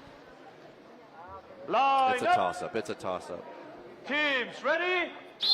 We're off again. Let's see if Neely can finally win one of these. Nope. It is going to be the Ninjas once again. Grill absolutely speedy off of that back line. Steinlechner lets it rip out of the middle, and Harrison is going to get around it. And all right, so the exchange is going to be Wilkie puts it into Steinlechner. Steinlechner is going to hop up, secure the catch for himself, which is going to be an elimination on Wilkie. And another up. Doherty gets the catch. An exchange in the middle means Hoffman is eliminated. Neely, though, is taken in the exchange. I believe that may have been Golda who got that hit. But it'll be 4 balls on the side of Spartans, and they're up players. Golda not able to get underneath that one. There's going to be 5 players to 2. Whoa. Woo! Grill puts one high. Wilkie gets his head out of the way. What a movement. Hackle will get the hit on Doherty, but it will be at the cost of his own life, which is going to leave Grill in a 1v4.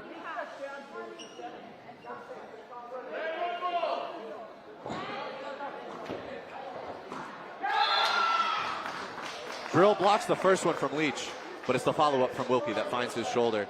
The angle kills him. Yeah, coming up into the neutral zone, firing from the side. It's hard to block in that direction, Jorge. Yeah, it was hard. 12-8-9 now for the Spartans. The Ninjas are losing. And here comes the rush again. The momentum is for the Spartans. Oh, Neely almost gets that one. Grill, though, reels it back. Let's see if the Ninjas can shift the tempo, make some adjustments, and I think that is going to be a big set of the tempo for the Ninjas.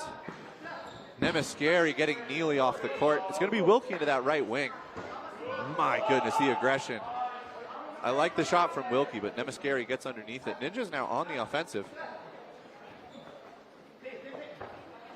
Hoffman throws it at Harrison, but Harrison dodges over it. Oh! Shot from Leach is going to find Steinlechner. Oh, what a catch. And that is a beautiful catch, Jorge. Yeah, awesome catch. Doherty. There's some oohs from the side of Spartans, but that was a clean block by Hoffman. Nice cross court from Doherty. And we've got Neely back in the right wing for Spartans. And the Vienna Dodgeball Ninjas have given up ball advantage, providing 4 balls to the side of Spartans. Where's the double? It's going to be a double into Hoffman. However, Nemeshkeri is going to say not without one of yours going as well. Hackle is going to take a double in the middle. And with these rebounds that are happening, Spartans are just getting 4 ball after 4 ball after 4 ball. No! Golda almost had that catch. That would have been beautiful. Would have been a solid swing for them. And Neely finds the feet of Nemeshkeri. Spartans really setting the tempo and the tone here in the start of this second half, Jorge. Yeah, absolutely. On one side, for the Spartans, they're having the momentum, they're having the pace, beautiful shots, nice catches, doing great offense and defense. Oh, for sure. Some beautiful setups, especially just applying that pressure in the neutral zone. I mean, there was that one shot against Grill. Where, I mean, Grill has shown some amazing defensive prowess, not just with his vertical ability, but also with his flexibility moving around on the ground. Excellent mobility. Up in the neutral zone, still able to dodge and block that point-blank shot from Leach. But Wilkie, being in support of his man on that offensive rushdown play, is able to find the side. And I think it's just some of those situations for Spartans that are really letting them push ahead.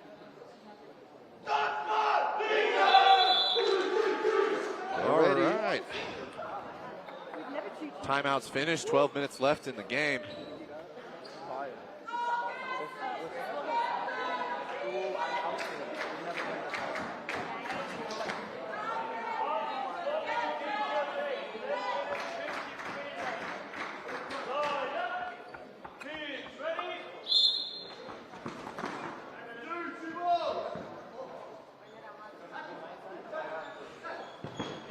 Oh, and Steinlechner is gonna find Harrison. Yeah. Oh, no, sorry. My apologies. That was Gareth Ball who's been subbed in. But now Steinlechner is out. Steinlechner has been eliminated, and Harrison has taken out. Yep. Number 63, Nemeshkeri.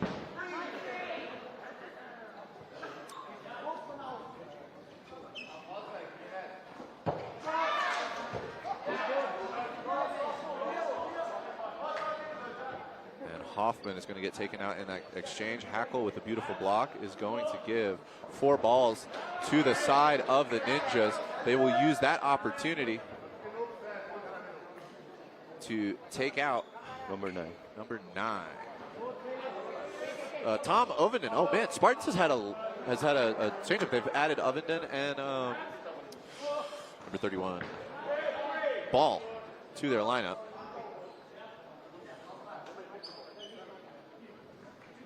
Spartans to throw. Beautiful pump fakes means that Leach is going to find his target. Hackle being eliminated.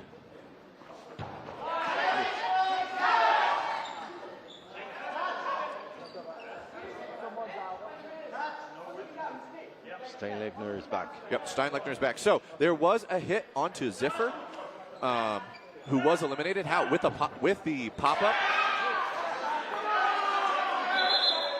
Gotcha. With the pop-up, number 92, Grill was able to catch it, which means that although Neely got the throw and did get the hit onto Steinlechner, or Neely got the hit onto Ziffer and got the elimination, that does mean that Grill, with that catch, does bring back Steinlechner. Unfortunately, Steinlechner takes a shot on the toe from Leach, which means he's now eliminated. Less than 60 seconds left in the set. It is going to be Grill in a 1v3. Jumps and throws, gets under it, but it will be Leach from behind in the neutral zone that eventually gets the hit on Grill. Over one, under another. He was looking for something. On the blind side. Absolutely. Leach coming in on the blind side. And Spartans now are in a dominant position. 16 points to 8 here with 9 minutes left in the game. Yeah. And the rush is coming. The Spartans are doing it beautiful.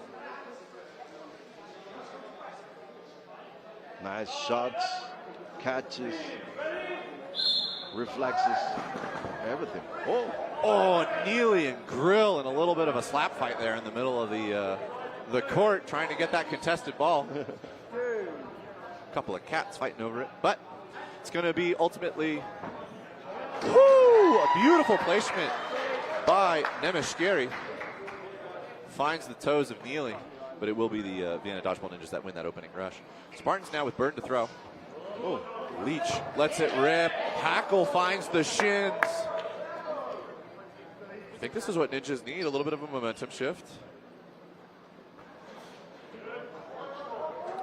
And yeah, so I think the Ninjas kind of realized they were losing a little bit in some of those trades up in the neutral zone. They were rushing down when they didn't necessarily need to. They can absolutely do set plays with the strength of their arms.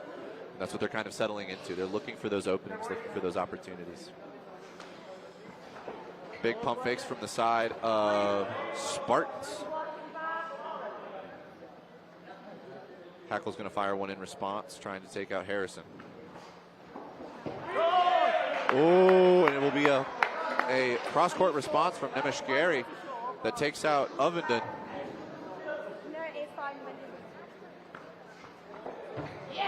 Favre with a huge catch takes out Harrison. And it will be a double from the wings, Hackle and Nemeshkeri to take out Doherty. And it will be number 31, Gareth Ball, forced to the Spartans. He fires a pre-counter at Hackle, no, he had Burton. Fires one at Hackle. Hackle blocks it. Pre-counter at Nemeshkeri. And Hackle with the flight kill to end that set. 16-10, 7 minutes left in the game. Jorge, you think the Ninjas can bring this back? They need it. They need it.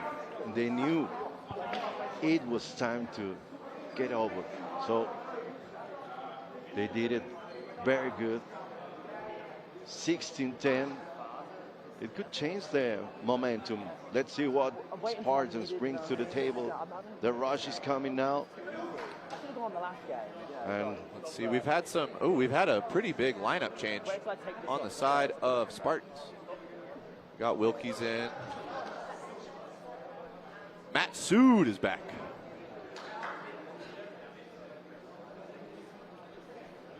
Dodgeball Ninjas, I think, are holding with the lineup they had from the last set. They won it pretty decisively. I think keeping those players on the court is the right decision.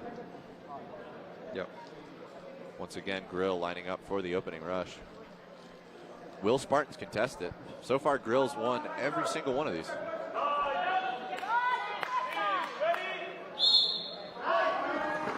Nope. Spartans will concede. That does mean Hackle gets a free shot into the core six of the Spartans. That will ultimately mean the elimination of Wilkie. Spartans are going to respond, but find nothing. Hackle is trying to play fast. You know he doesn't have a lot of time. Harrison takes advantage of it to remove the right wing of the Ninjas. Big throw from Neely. Nemeshkeri gets under it. It's going to be out of the middle from Ziffer. Number 26 for the Ninjas. Excited to see him on the court. It's going to be Doherty who finds a hit on a Nemeshkeri. Nemeshkeri took a shot at Neely. Neely blocked it. Harrison's going to move into the right wing. Matt Sood in the left wing. Matt Sood dodges the throw from Hoffman. Sood with a lot of pressure. And it is 5v4. As the pump fakes come through, Matt Sood getting through the blocking ball of Hoffman. Sood.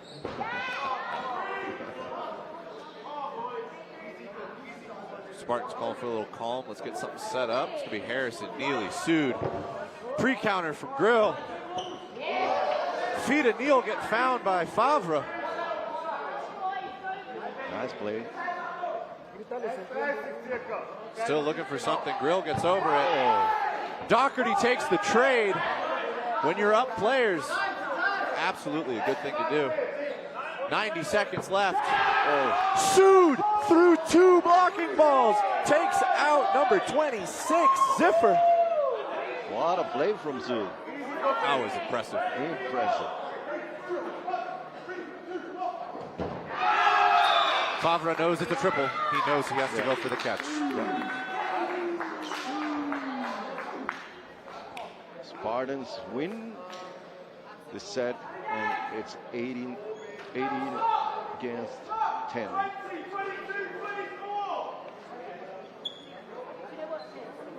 The rush is ready here in Mexico City. Carlo calling the play-by-play for you here in Mexico City. Yeah. Thank you, Jorge. I'm happy you could join me. Oh, my pleasure. The elite of the best players all around the world, they're all here.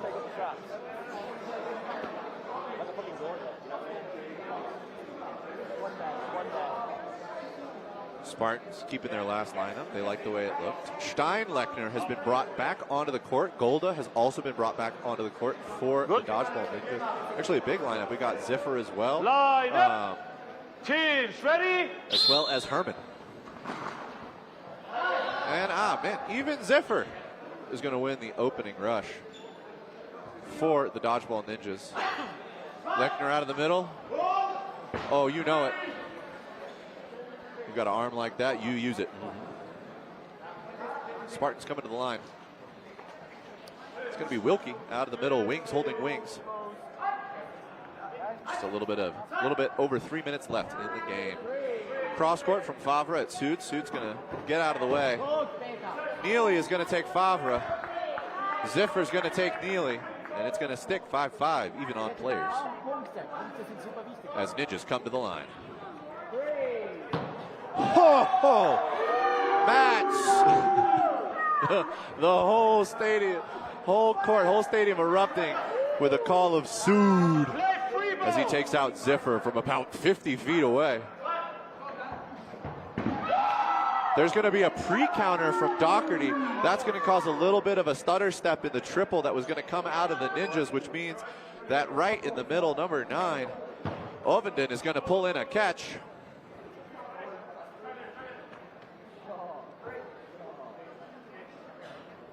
And Spartans at full force with 6 comes to the line.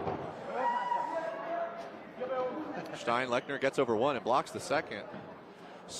Beautiful block. Spartans have given a strong and dominant position to the Spartans Spartans gave a dominant position to the Ninjas with 4 balls. Neely takes the opportunity to remove Steinlechner at the cost of his own life, but he's happy to do that. It's now a 5v2. Doherty blocks 1, dodges the second, puts pressure, comes up into the neutral zone. But that blocked ball rolls back to the side of the Ninjas. Burton will be on them with 3 balls.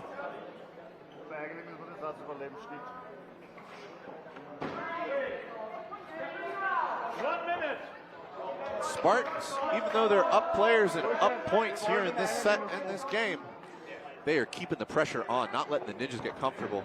Cross court from Herman at Doherty. Doherty's going to block it out of the way.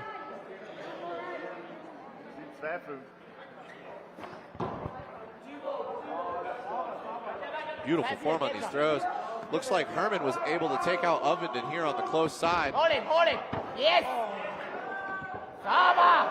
Ninjas are absolutely bringing this back. They're able to get Sood into a 2v1 situation. Sood's not able to take somebody with him. And then while Doherty's sitting on the back line, he's caught by just kind of a cross-court shot from Herman. Hackle and Herman are making it happen right now. 2-2, 15 seconds left. They're making this set interesting. Let's go. It's going to be 2 blocks from Ball. It's going to be a hit from Hackle. It's tied 1-1. Wilkie versus Herman. Herman looks for it. Wilkie blocks it. Is Wilkie going to throw here in the neutral zone? He is. Herman gets under it, and he's going to be tied 1-1. That's our first tied set of the day, Jorge.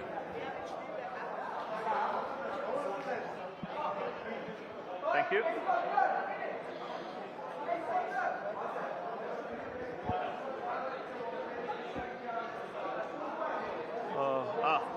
Beautiful set.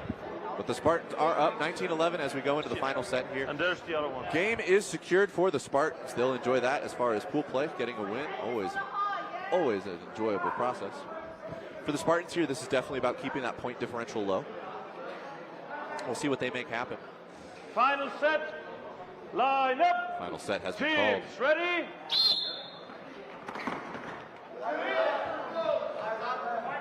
And Ninjas, I will say, flawlessly have won every opening rush this set. Golda with a cross shot at Neely. Neely applying a lot of pressure on that right wing. Sood looking to use it, not able to find anything. It's going to be a rotation. Wilkie's going to rotate. Sood does find something. It's the shoulder of Steinlechner.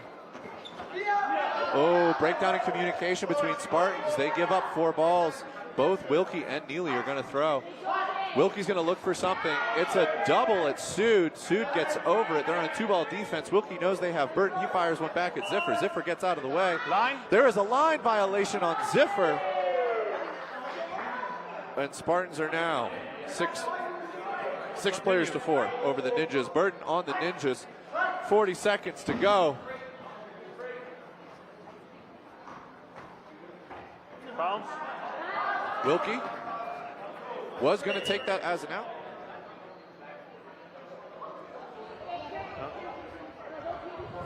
So Stop the time. That shot from Favre was ground.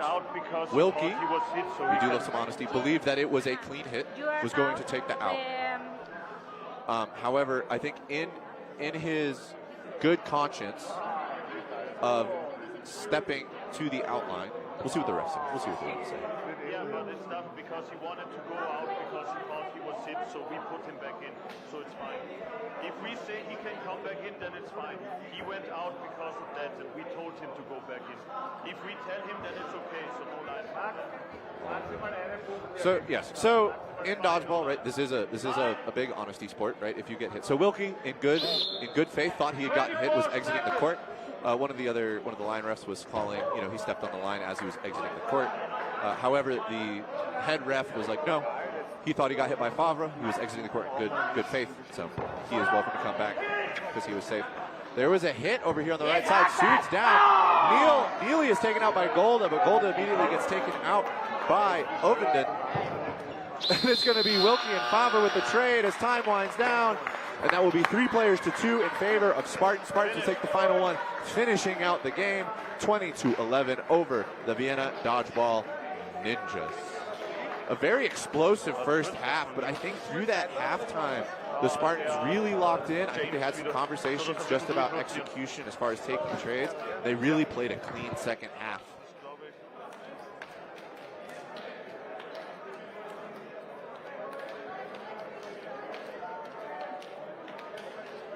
Beautiful, beautiful shots. We've got some highlights. There's that. That's a great shot. Sood onto Steinlechner, into the shoulder. Rockets up. Little dance. This was the good faith moment. Wilkie thinking that he got hit. Yeah, I do think Matt Sood showing a lot of power and a lot of prowess that game. But do stay tuned. We've got even more cloth dodgeball coming up here at the Dodgeball Champions Tour tournament here in Mexico City, Mexico. I've been David Carlock. Don't go anywhere.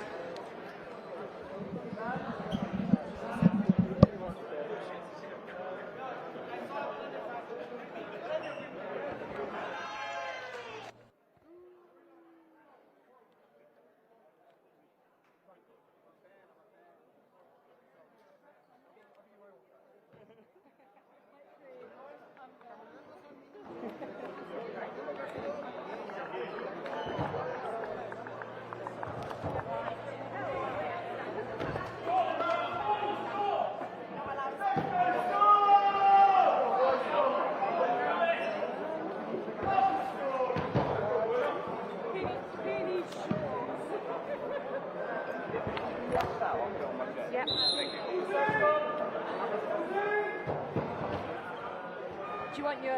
No, we'll keep that up there.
London Storm.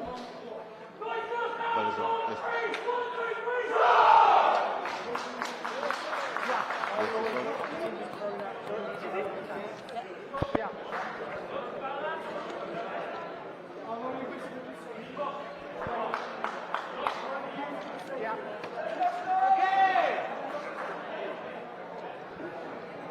Teams line up! Ready? We're here in Mexico City for the Dodgeball Championship Tour. Jorge called the play-by-play.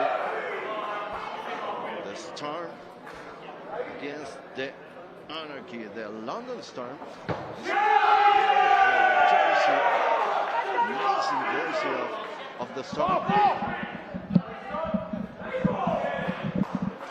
Apologies, ladies and gentlemen, need to use the restroom. Fantastic. Yes, we've got London Storm versus Boston Anarchy in an explosive start.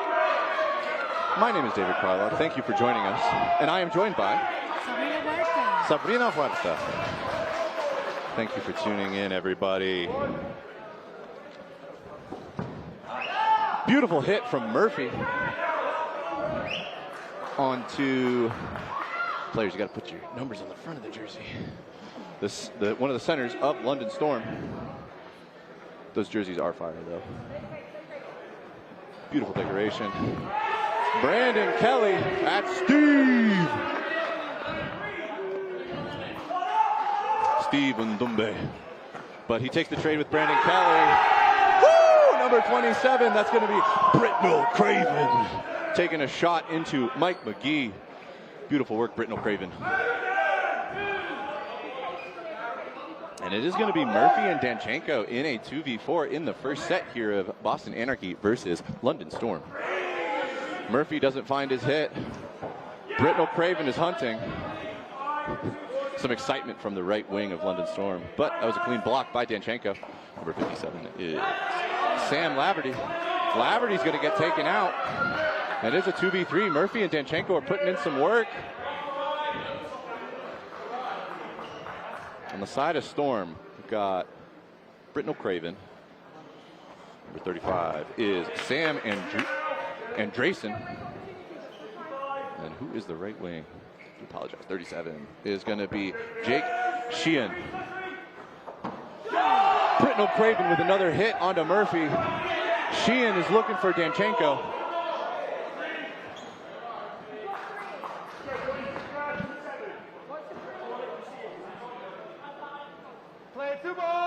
I think he's the youngest player. Yes, Nicholas Danchenko is one of the youngest players here. I do believe he is recently turned 20, but he's been playing since he was about 16 or 17. I mean, this is the future of the sport right here, the young youth that's coming in. Danchenko, we got some other players up in Canada as well. That's going to be 2 dodges and a block from Danchenko. Gets over 2 of them and then blocks the shot from, I do believe that was Andresen. But it will be Britnell Craven! Britnell Craven with the catch on Danchenko to close out the first set.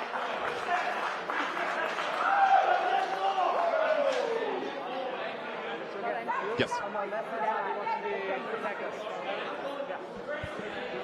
So Sabrina, do you prefer cloth or foam? No, I love cloth. I used to play foam, but I think cloth is more dynamic. Okay. It's a perfect choice for this Dodgeball Champions.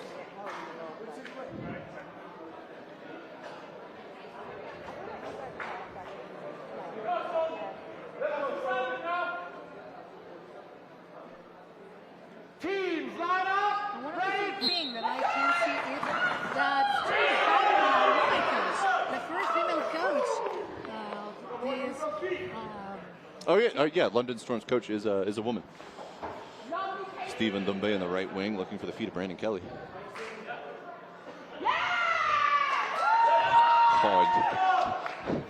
Storm coach, she is trying to get them fired up.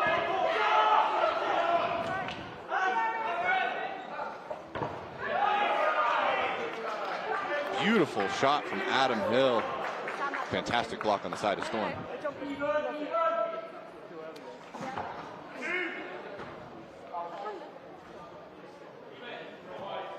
Britnell Craven here in the left wing, Steve and Dumbe in the right wing for London Storm, applying pressure defensively. Sheehan with a beautiful catch on Brandon Kelly. Stephen Dumbe takes a shot at Mike McGee and gets the hit off the knees. Lots of pressure here from Sam Andresen. He dodges them, however. Britnell Craven not able to survive the triple unleashed by Boston Anarchy. And it will be a double from Sheehan and Ndumbe to take out number 20, Murphy of Boston Anarchy.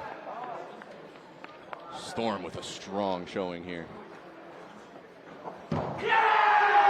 And it's a double from the left side of Storm. Oh no, the placement, you are absolutely right. The placement is beautiful.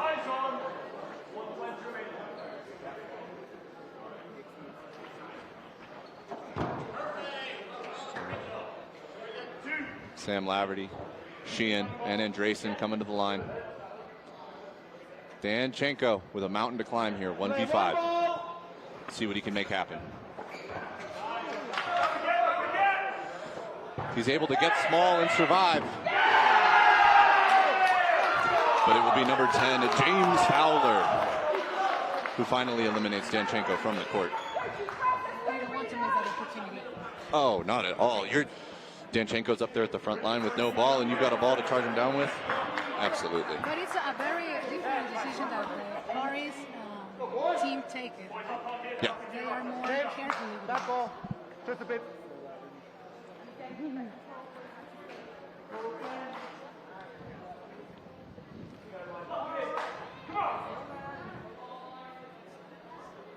Teams, line up, ready.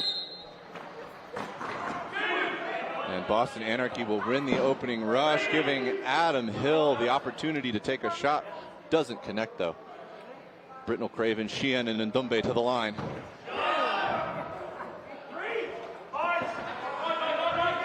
And Adam Hill with a cross shot. Ndumbe blocks it. It almost catches Sheehan on the rebound, but he dodges out of the way.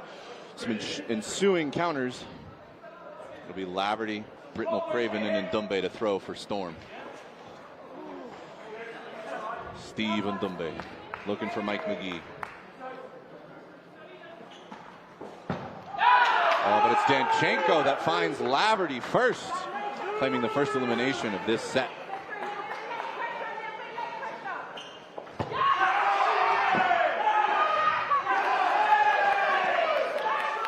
And a clinic from the two wings of Storm, Ndumbe. But then Ndumbe goes for a catch. Mike McGee with a disarm on Sheehan.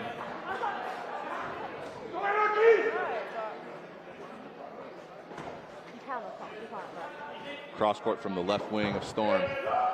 Mike McGee responds by firing into the right wing of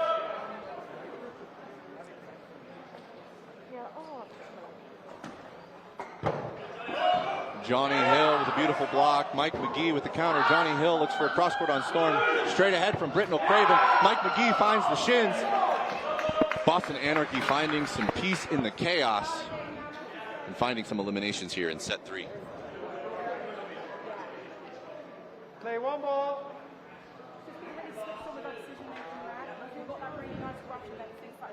60 seconds left to go. One player on the side of Storm.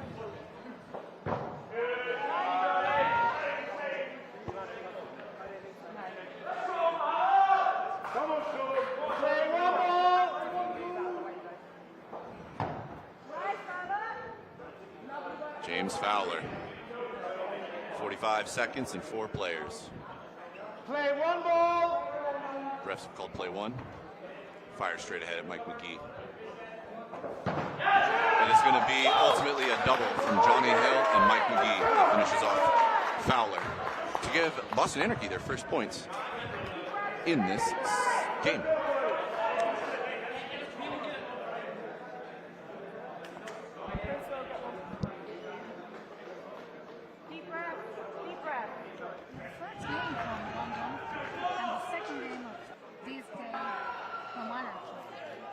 Yes. Good stop. Teams, line up. Ready.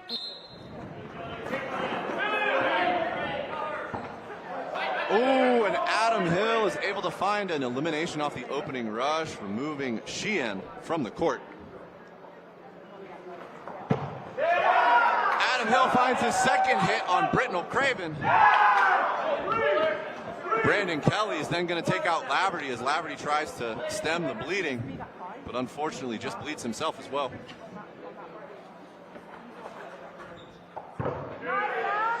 Adam Hill looking for his third elimination of the match. However, Andresen is going to block it.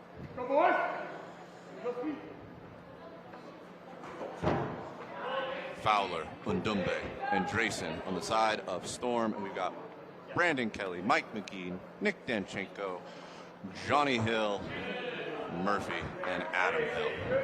Boston Anarchy with a full 6 here.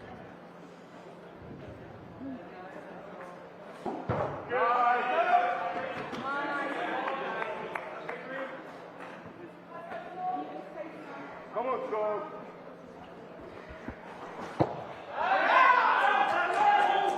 And Adam Hill with another elimination takes out Andresen. 90 seconds left in the set. Undumbe finds the first hit for London Storm, removing Murphy. Gets under the responding throw.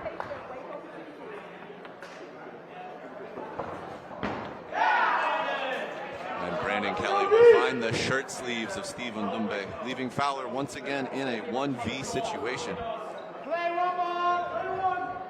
He has been called to play one. Yeah, well, they can play at both speeds.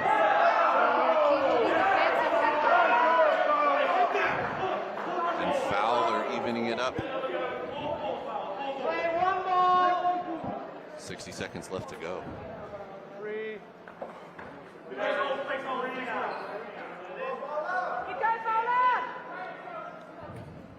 Play one ball. Fowler with a play one called. 40 seconds left. Fowler's bringing it back. He was in a 1v5. Watch it delay. Ready, 1, 2. And it will be the double from Nick Danchenko and Mike McGee that finds the shoelaces of James Fowler. Right, Anarchy has tied this up 4-4. What do you think the changes that they've made have led to this? I think Anarchy is an expert of changing things in the game. It's the shoes. Why do they have patient? All the teams of Europe rely on the team energies. I think they need to be patient. Come on, go.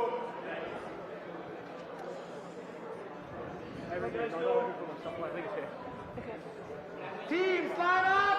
Ready. Oh my God. And the opening rush will go to Boston Anarchy. See if they can do something with it. Number 6, Princewell Ukbe has entered the court. Let's go, Princewell. Show us what you can do. But it will be Britnell Craven and Undumbe to the line to throw, along with Andresen.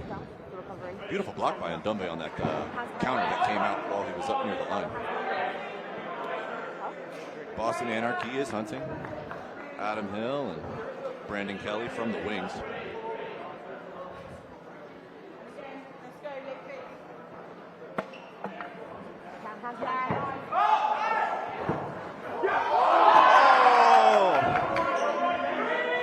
Andresen gets hit out.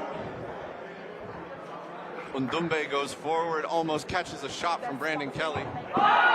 Princewell blasted while he is airborne by Brandon Kelly. That left wing of Boston Anarchy putting in some work this set. And it will be Laverty that finds McGee.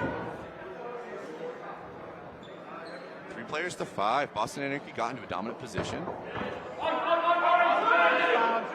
Britnell Craven with a pre-counter looks for the catch on Murphy. Doesn't quite find either. It'll be 3 on the side of Storm as Brandon Kelly and Laverty exchange blows on the far side.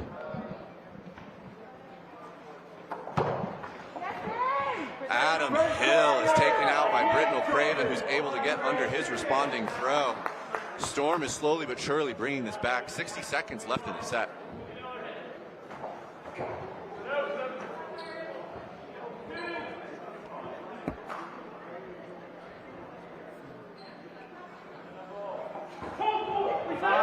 Pre-counter from Laverty. He gets it, but he lines. He gets the ball back from the pre-counter, but Laverty will ultimately line out, putting Storm into a 2v4. It's going to be Sheehan and Britnell Craven. Yes, you can.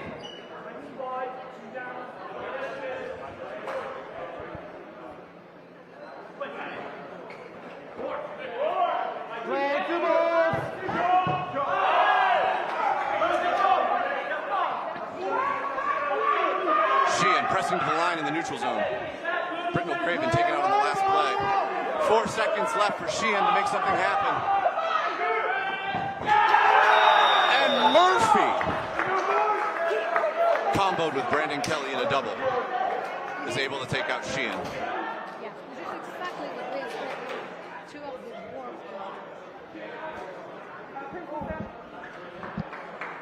Good, do you need to stop? Oh, I think she got injury.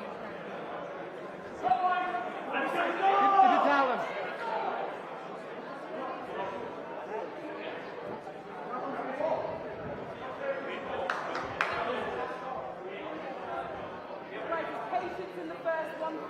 Teams, line up!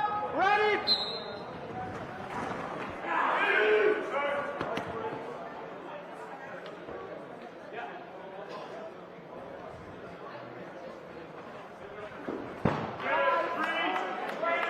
Big throw from Johnny Hill out of the middle. Storm is going to get out of the way. Fowler fires it back and finds the hand. Keep it up, boys! Britnell Craven jumps and dodges. And Britnell Craven gets a double. Bounces off of Murphy into the foot of Adam Hill. And Britnell Craven switches into a center position, giving Andresen the ball for the left wing. They like that Andresen-Mike McGee matchup. Oh, and the immediate double. Storm, without hesitation, takes out Mike McGee. McGee not able to find Andresen in that exchange. Britnell Craven now switches back into wing. Storm clearly understanding their matchups. Watch the second! Watch the second! Nicholas Danchenko, Brandon Kelly.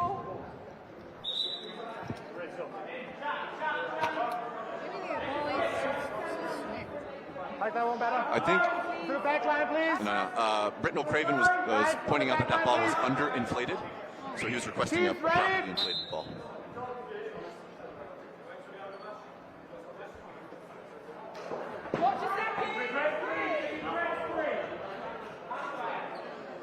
London Storm in a dominant position here with 90 seconds left in the set. Nick Danchenko. You know what's the pressure? Pressure of the ball should be 2 psi. It's going to be a throw from Britnell Craven and a throw from Stephen Dumbe. Britnell Craven doesn't find Danchenko, but Dumbe does find Kelly. And Danchenko finds himself in a 1v6 with 60 seconds to go. Play one ball!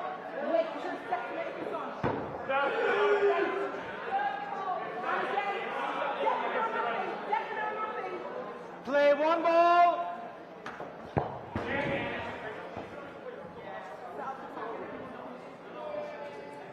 Strong lineup for London. Laverty, Britnell Craven, Andresen. And it will be Andresen that finds the hit onto Nicholas Danchenko, evening it up 6-6 as we go into the final set of the first half of this game.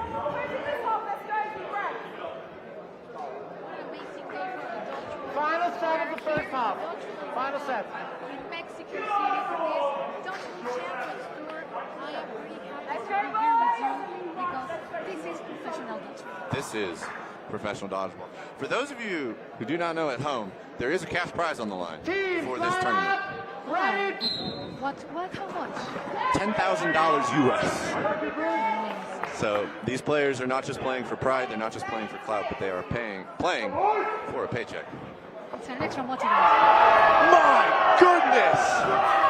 Adam Hill lets an absolute heater rip, and Andresen's like, let me show you how I do it with all hands. That was amazing.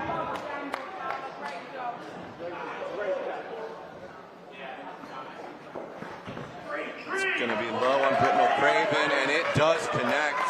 Murphy will eliminate Britnell Craven from the court. Fowler at Johnny Hill in the middle. Passes it off to Laverty. It's going to be Andresen, Laverty, and Stephen Dumbe. 40 seconds left.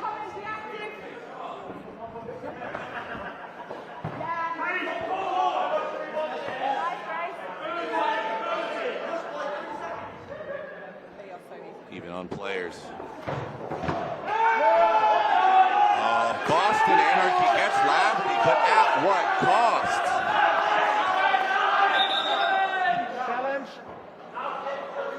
Challenge. So, what are you challenging? I think McGee is saying that the player was receive a hit before. We will see. They're going to do a TMO check here. I do think you're right, though. I think he is calling that he hit Laverty before Laverty released the ball, meaning Laverty's throw is not valid. Which means that I do believe that trade would only be a 1-for-1 between the two Greek teams rather than the 1 for Laverty between the two players of Boston Anarchy. But we will see what happens. They'll do the TMO review. We'll see what the refs call. We'll check first for that hit. Yeah. So there's two challenges. The challenge to so they're challenging me hitting Laverty because then he would be out. That's what I told them. 6 officers, and I think we have the repetition. Up on the side screen. So this is the TMO review.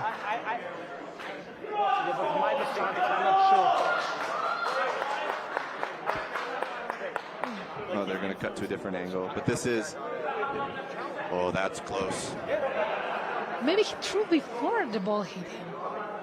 That is going to be the ref's call. They have to decide on whether or not that ball was released before Mike McGee's ball made contact with Laverty. But we will see what the refs say.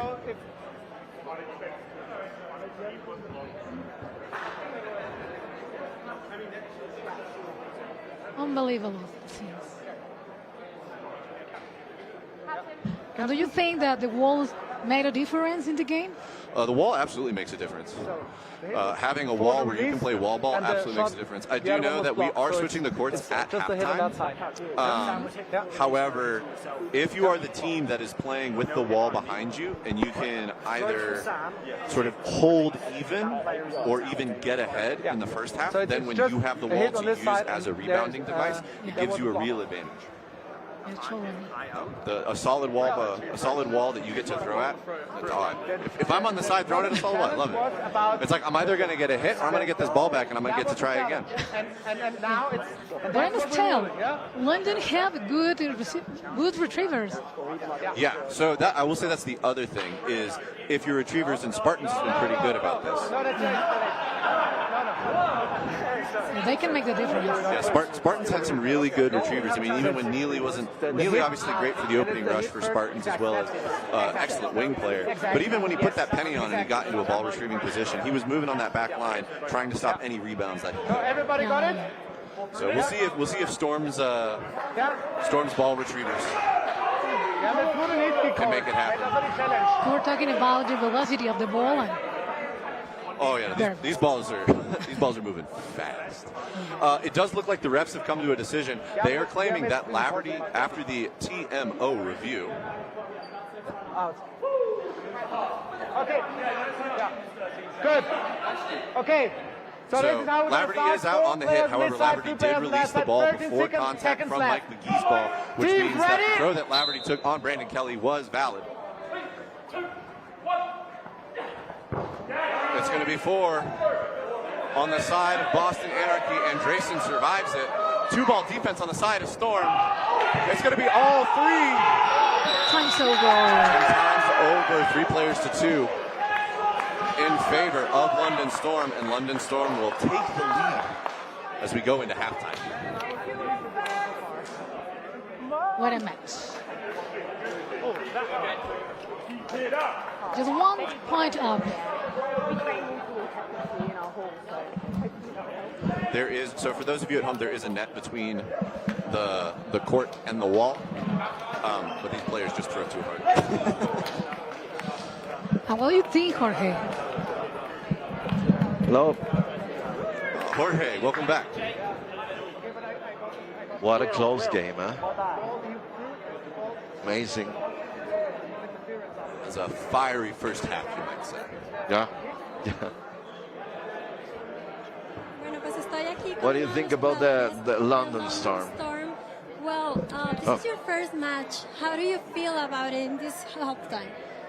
It's really intense. This is like one of the highest standards of dodgeball ever played. 2 really, really good, high-quality teams. 20 minutes, it feels like it's been an hour. The altitude's getting to everybody. It's like different conditions we're used to. Obviously in London, it's a lot cooler. We're around sea level. But I just said to the guys, like, we just want high intensity from the start. And all the noise is coming from our side, and that's exactly what we want. Muy bien, pues le estoy preguntando cómo se sintió en este primer tiempo y dice que es muy, muy, muy intenso, que ya sabía que se iban a enfrentar un poco a este tipo de equipos en este Tour Mundial, pero que definitivamente ha sido una sorpresa, que llevan 20 minutos, pero que se siente como 1 hora, así que están muy, muy agotados. Boston Anarchy beats before Paris Lyorns. Did you watch that match? Did it help you to be prepared for your first match? Yeah, we watched them very intently, both teams. Paris Lyorns really impressed us. They did a lot better than we expected. They're a really good team, so now we're looking at them really contently as well. Boston we know quite well, played them before, a lot of our players, so we didn't really learn that much apart from their very high intensity, so we just knew we had to match them. Bueno, yo le estoy preguntando, ellos sí tuvieron la oportunidad de ver el partido anterior entre Boston Anarchy y Paris Lyorns, en donde les ganaron, y dice que sí, que lo vieron de manera muy atenta, que sabían que iba a ser muy intenso y que después vinieron a igualar ese nivel de intensidad. Well, you're in the group of death. Yeah, we are. Every team, there's no easy game. There is not a single easy game. Everyone's really high intensity, which is good. So it means we're guaranteed to play really high games. But it means we have to manage ourselves, because right now we are throwing everything we've got at the team. We've got to remember we've got 2 other really high intensity games as well. So we need to make sure we're managing ourselves. When we're hype, and when we're calm, we're really calm. Well, that's great. Bueno, le estoy diciendo que ellos hacen parte del famoso grupo de la muerte. Dice que sabe que es un grupo muy, muy intenso. Una disculpa. Y ellos están manejando muy bien su energía para poder estar en los momentos muy fuertes al nivel de energía y en los otros en los que tienen que estar más tácticos y más tranquilos. Well, thank you so much, and we will be watching your second half of this match. Thank you very much. Muchas gracias. Ok, bueno, pues vamos a estar pendientes de su segundo tiempo de 20 minutos aquí en PX Sports. Muy intenso, ya vieron a London Storm. Ellos son realmente ese grupo súper intenso de la capital de Londres que viene a demostrarnos su gran talento.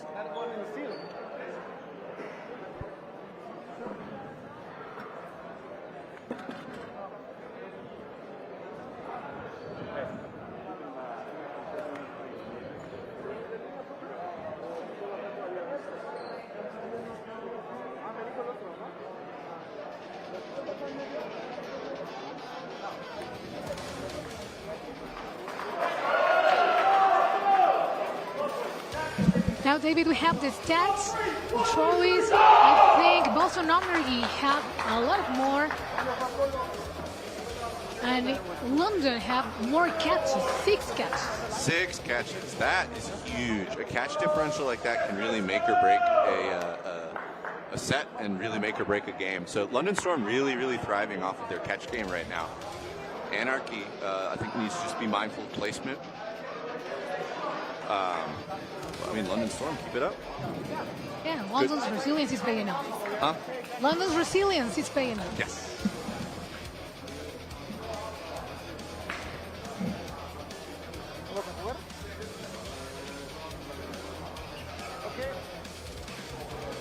Yes, we know in this game one catch can change everything, and London has been landing them all.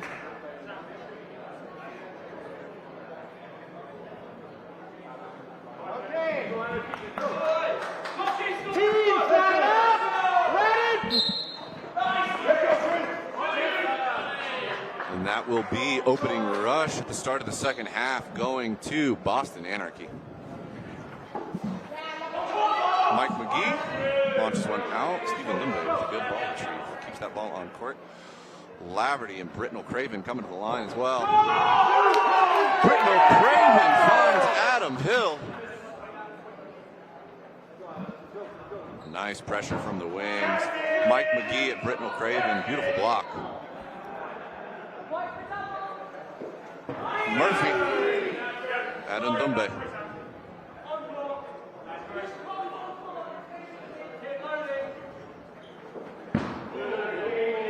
Laverty out of the middle. Much more patient game. Teams are not both Anarchy. Oop! I say that, and then Britnell Craven goes for a pre-counter. Mike McGee puts pressure on Stephen Dumbe, who's pushing up on the court. But both teams opting for set plays. Wings aren't really doing rush downs. Yes, the stakes are rising as we head into the second half.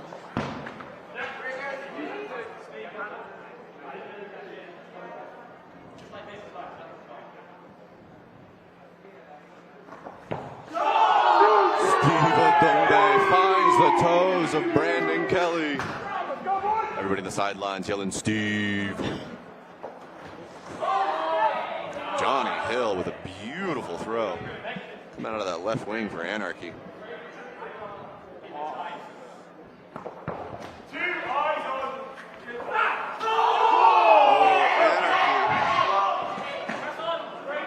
Laverty playing a little bit of soccer, little footy out here with that ball. But making sure that the London Storm maintains 4-ball advantage here going into Spartans. It'll be a triple into Johnny Hill. McGee does respond with a counter, but is unable to find a connection. 3 balls on the side of London Storm.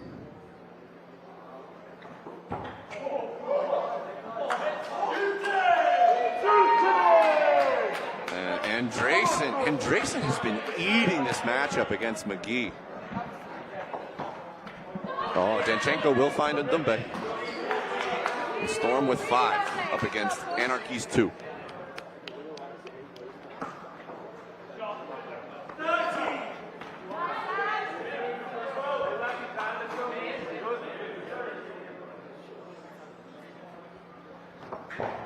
It'll be Laverty who finds the hit on Danchenko.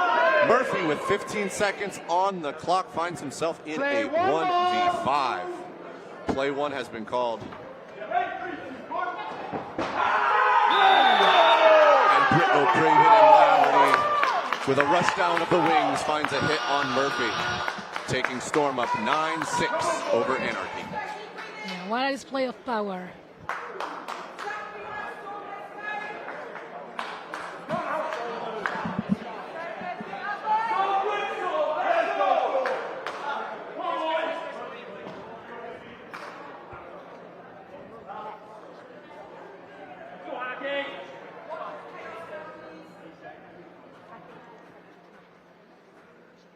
Teams, line up, ready. Oh, Prince Will Ukpe makes it to the ball at center line first, but unable to pull it in. Brandon Kelly puts it into the chest of Laverty. Laverty almost pulls it in, but doesn't get it. Britnell Craven puts a lot of pressure up there. Adam Hill takes a shot at it. Britnell Craven gets over it, but the ball unfortunately rolls back. And Drayson moved into the wing with the 1 ball. It's going to be a triple onto Ndumbe. Ndumbe is taken out, however, and Drayson does from the wing take out Johnny Hill. Storm at least making sure to take somebody with them. And now Storm with a 4-ball play. They're going to find a double. Kelly and McGee both taken out on that double. Storm turning this one around. It's now 4-3, and that's only been the first 60 seconds. Britnell Craven pressing. Fires at Murphy. Murphy with a clean block.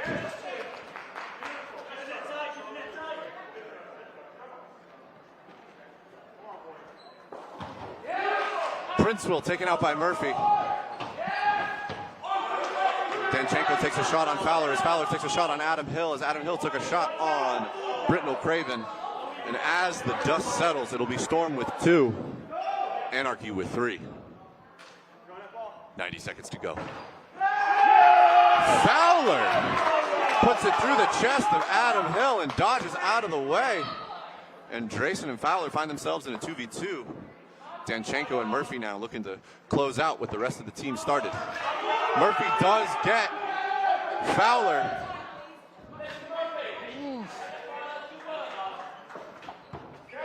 And then Drayson is safe. Oh, what a catch. Murphy.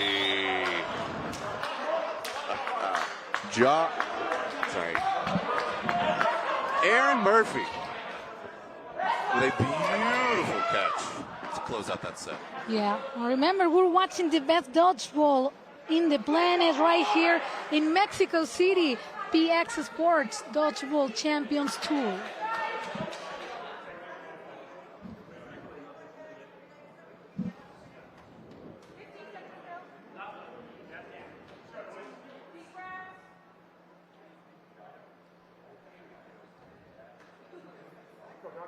Ooh, one might say, the quiet before the storm. Yeah. And Princewill wins it!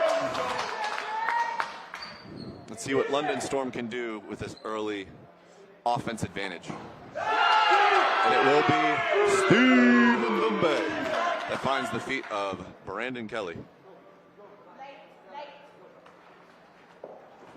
Big pump fakes across the board. Nick Danchenko lets one rip.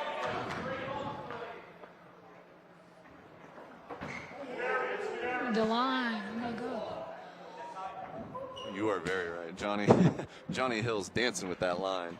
But that's why we got line refs, and he is safe. Stephen Dumbe, second hit from the right wing, takes out Mike McGee.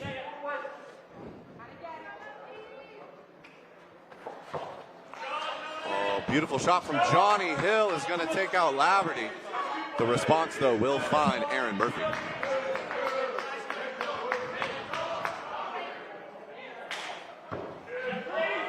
.40-foot shot there from Adam Hill. Stephen Dumbe sees it coming and blocks it. There's a ball handoff here. London Storm changing up their offensive line. Fowler over here in the right wing. It's a double onto Adam Hill. Storm willing to go down to the last ball. They're up players, up 2 players. Happy to give up ball advantage if they could get that prio target out. Undumbe does get hit in the ensuing double. See what Storm does. Only up 1 player now. And how do you see the club ball control today? Ball control has been fairly good today. I will say the wall has lent itself to a few situations with bad ball control. I also think some teams, just with their preparation, beautiful block from Johnny Hill there. Looks like Princewill is going to line out. And Drayson, frustrated, gets hit by a 60-footer, caught sleeping. But no, ball control has been excellent today. The back wall has lent itself to a couple situations where ball control has been lost. I also think some teams are willing to give up ball control if they think they can take out a priority player on the opponent team. Fowler right there going for a pre-counter, takes out Johnny Hill, gives themselves a 2v2. Once again, let's see if Anarchy can close this. They get into these positions where they're up players. Coming back from a down player disadvantage, but there's only 30 seconds left on the clock. Danchenko's pressing hard. Adam Hill having some patience. Throws at Britnell Craven.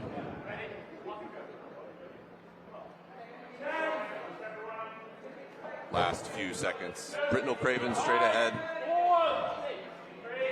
Maybe we'll see a tie. Ooh, the line again.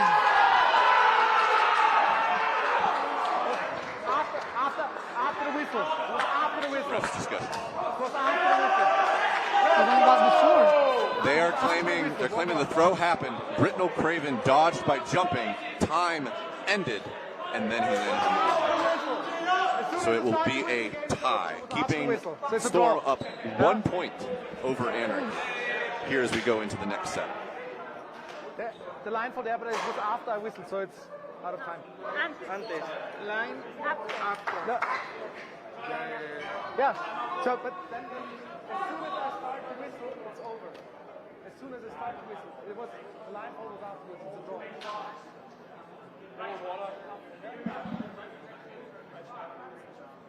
Yeah, good. So we're gonna have a challenge for the line fall. If it was after the whistle, right?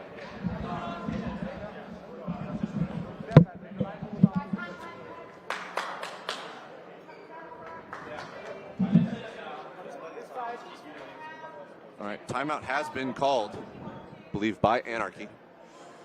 London Storm, captains and coaches, tell them to breathe, taking some fresh air. There's still 10 minutes left in this game. And this score is close. There's been some beautiful plays on both sides, some absolutely crazy catches.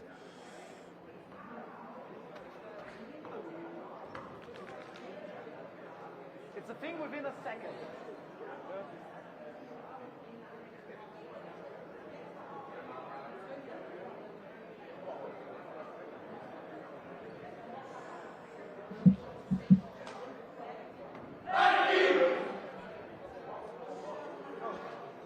All right. Looks like teams are starting to line back up.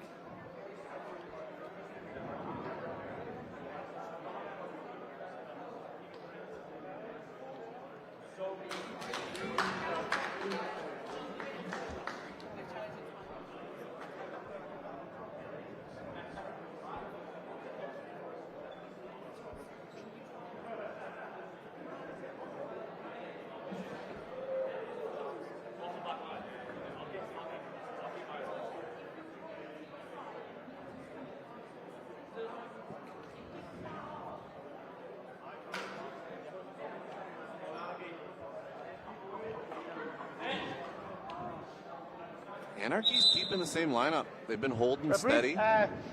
Captains, the line fall was after the whistle, so challenge is unsuccessful. Okay.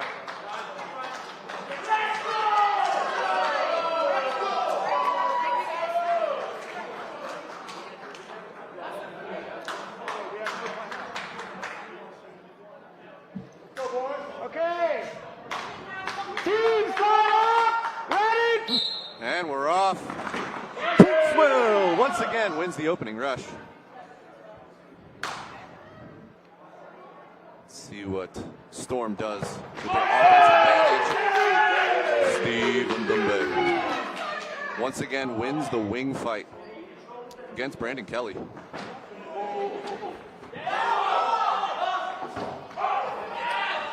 Beautiful work by Mike McGee to dodge not one but two shots and then press up hard to take out Laverty.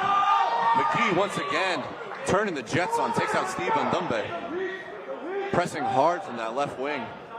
And Drayson's not on the court. And that's going to be Adam Hill firing a cross shot to take out Fowler. There has been a clear tempo shift here on the side of Anarchy. Britnell Craven now a casualty due to the teamwork that Anarchy is showing. Adam Hill, Murphy, Johnny Hill. That is a catch. That is a catch by Aaron Murphy off of the rebound, bringing back Kelly. Anarchy now at full force. And they will take that set in under 90 seconds. The finishing shot coming from a triple ended by Nick Danchenko.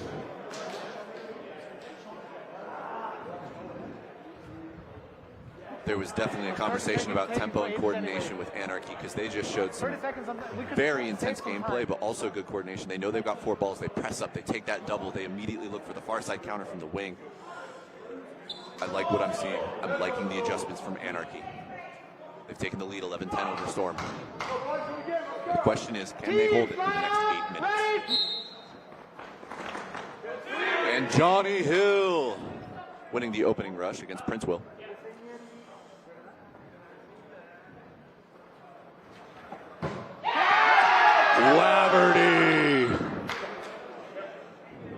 Laverty made that look easy, and Kelly throws hard.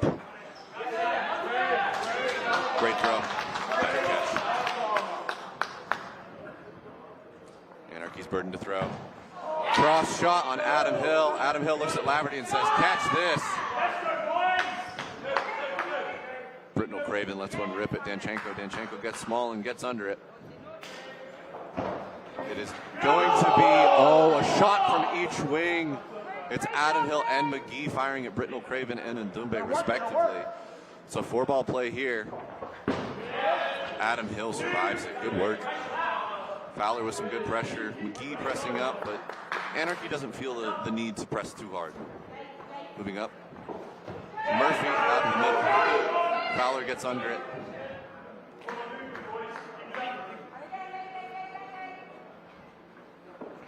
Murphy again. This time he does find Fowler. And the ball bounces back once more in favor of Anarchy.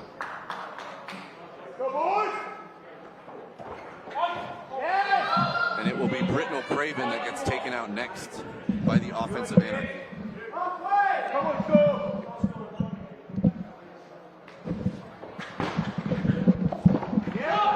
McGee charges up, dodges over the shot from Princewell, hits Princewell himself, getting another elimination.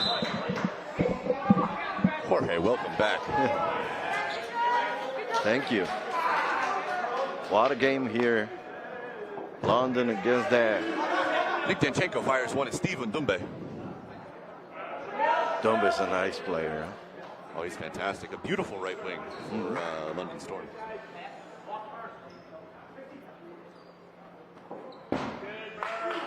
And Andreessen's back on the court, takes the shot. Anarchy with 45 seconds. I know they want to open up this lead a little bit more. They don't want 1 point, they want 2.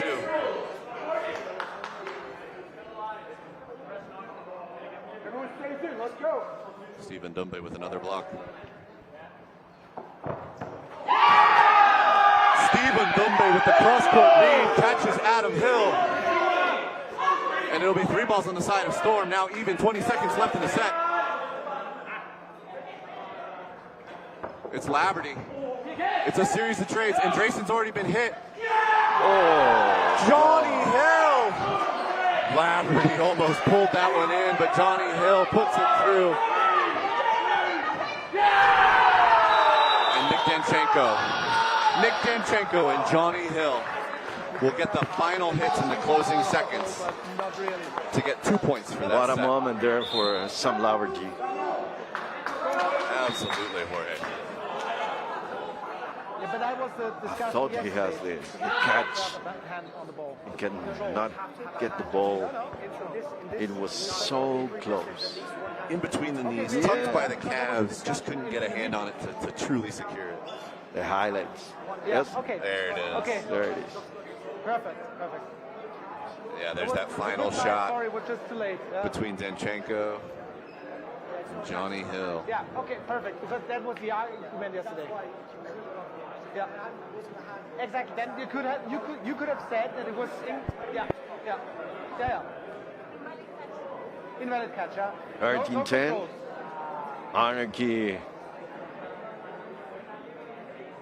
is taking this game by 3 against the London Storm here in Mexico City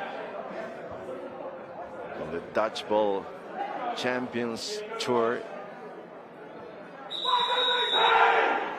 Games are ready. The rush is coming.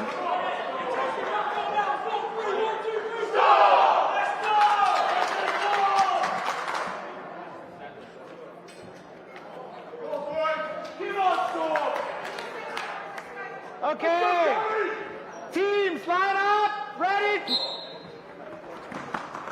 Oh, Johnny Hill gets there first, but Princewell with a little bit of spice pulls it over to the side of Storm. With a little under 5 minutes.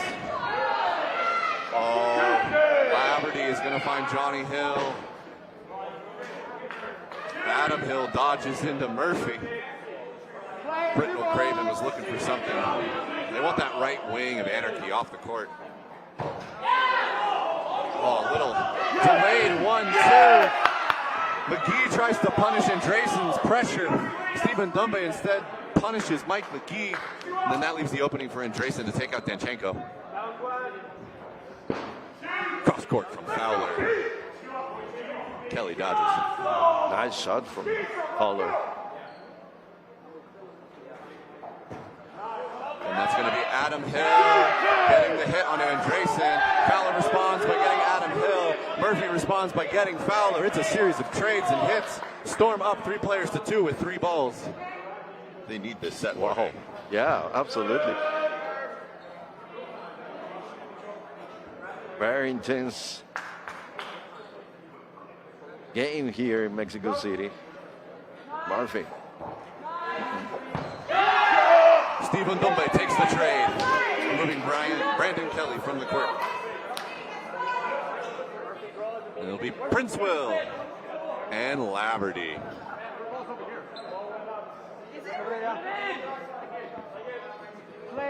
Versus Murphy. Burden will be on Murphy with 3 balls. Big throw, Laverty with a block. Murphy has all 5. He hits Princeville. It's a 1v1 between Laverty and Murphy. Buckle up.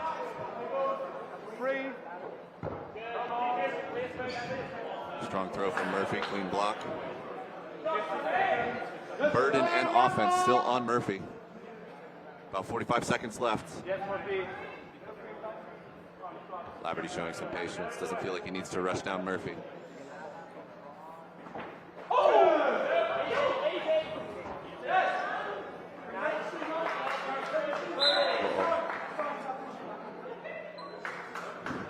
Oh, I thought there was an injury there for a second. No, yeah. Luckily, it's just Laverty's shoes on. Yeah, there's nothing, just the shoe. Adjusting now. Let's go. Murphy with some beautiful athleticism, though, on the far side of the court, getting up and over that ball and then dancing a tightrope along that far sideline. Okay, guys, 1 foot on the back line. There are 29 seconds left to go. 13-10. 1-on-1. Buckle up, Carlock. Let's go. Go.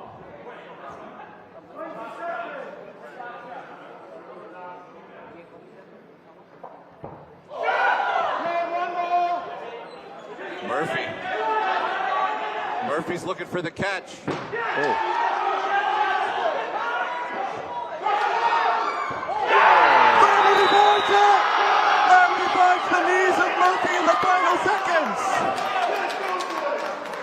Wow. Jorge. Amazing. You were saying we needed to buckle up, and you were right.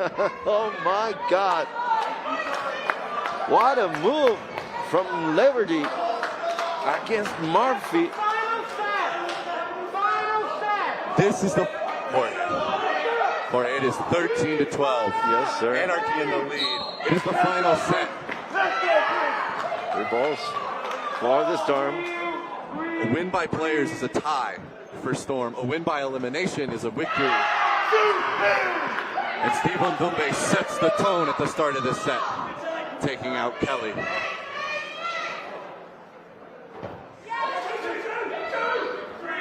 Britnell Craven stretching out to secure 3 for Storm.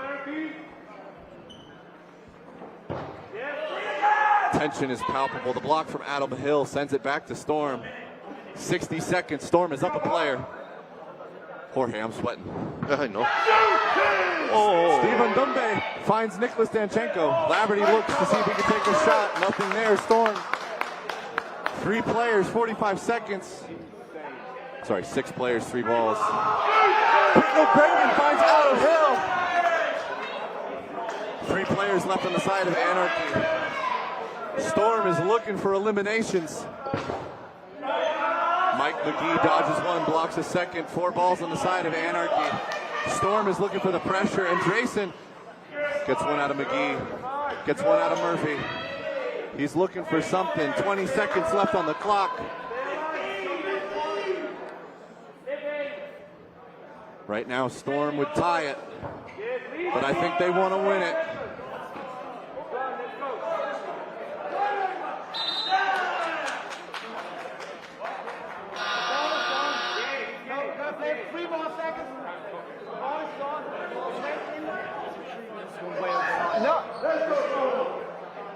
All right, Jorge.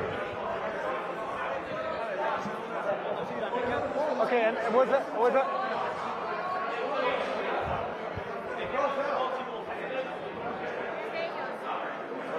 So, and it's a turnover. The retriever crossed the line. It's a turnover.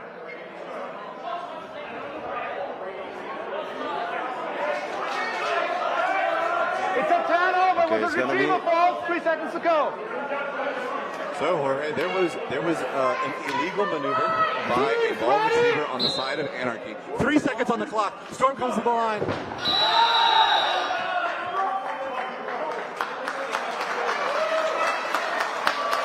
Anarchy is able to survive the blitzkrieg at the very end there. But yes, so Jorge, there was technically a center line violation by one of the ball retrievers, which led to a full ball surrender from Anarchy to Storm. So Storm gets 5 balls. At the time of the violation by the ball retriever, there was still 3 seconds on the clock, went into 3 seconds. And that was an explosive finish. And that's going to end tied 13-13. Anarchy and Storm. Jorge, how'd you feel about that match? Incredible, because Storm came from behind, right? Yes. Storm was ahead. Yeah, Anarchy and then got ahead by the half. Yeah, and then Storm brought it back. Mm-hmm. Yes, that was amazing. Pretty close game, showing the level of this tournament here in Mexico City. Tied 13-13, Anarchy and Storm.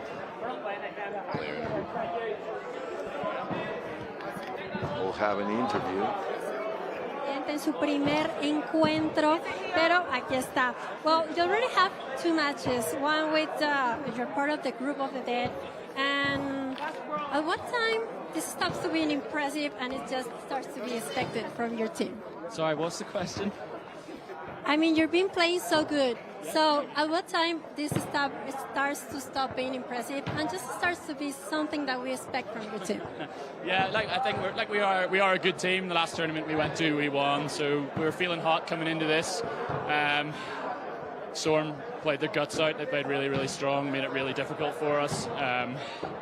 We'd have liked to win that game. We were hoping to win that game. It would have been much better for the group. Now we have to work quite hard in our last game. But everybody's playing well. Like this competition is about who can last. Everybody can beat everybody, so a draw isn't the worst, and hopefully we can go again in the next round. Bueno, yo le estoy preguntando en este punto de Boston Anarchy que realmente en qué momento deja de ser impresionante y se vuelve algo que estábamos esperando por parte de ellos, y él me dice que pues realmente sabe que son un buen equipo, saben que de todas maneras vienen a enfrentarse a otros grandes equipos, pero pues obviamente están muy confiados. You were already with Paris Licorne, now with London Storm, 2 different teams, 2 different challenges. How did your game change along these 2 matches? Yeah, it's a good one. The London Storm team, they like to come up nice and slow and be really big with their single ball releases, and you have to work really, really hard to get in and out and dodging at the back line, which is the opposite with the Licorne guys. They're young and they run. They use their speed and agility to try and get you like the top court and like push through your ball and break through your block. So 2 very different teams. Yes, two very different challenges, and so you have to adapt. You have to adapt constantly, but also still trying to assert your style on the game. I think that's probably the one thing we haven't quite got into our stride yet, but you'll see it. You'll see it next game. Bueno, le estoy preguntando, ya tuvieron 2 partidos contra el Paris Licorne, luego contra London Storm. Dice que son muy, muy diferentes. Ellos lo que hacen es adaptarse. London Storm venían con una estrategia lenta, pero muy segura. Y mientras que Paris Licorne, pues ellos supremamente ágiles. Lo que hacen es adaptarse. Well, you ready for the Vienna Nutcrackers? Yeah, so we've got a good break now. We'll go back and rest and get ourselves ready. Probably watch this game they're about to play, see what they're about. Yeah, looking forward to not being on court for a couple of hours now and then getting hydrated, some food in, and then we'll be ready to go. Well, that's great. You keep an eye on your eye, and we will be seeing you here. Bueno, Le estoy preguntando si están listos para los Nutcrackers. Dice que sí, ahora tienen un pequeño descanso, van a aprovechar para comer, para descansar. De su ojo se siente muy bien, así que ahí lo vamos a tener. Thank you so much. Thank you.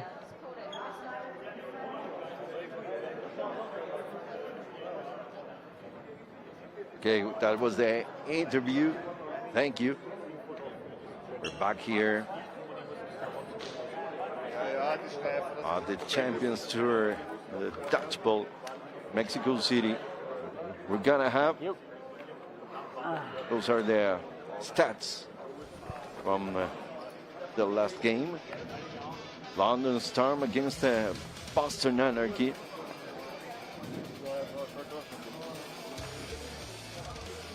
Amazing game that we had.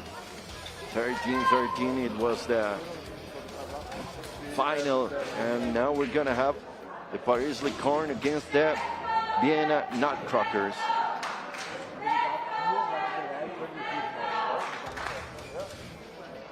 Paris Licorne is gonna be in the left of your TV, and Vienna Nutcrackers on the right.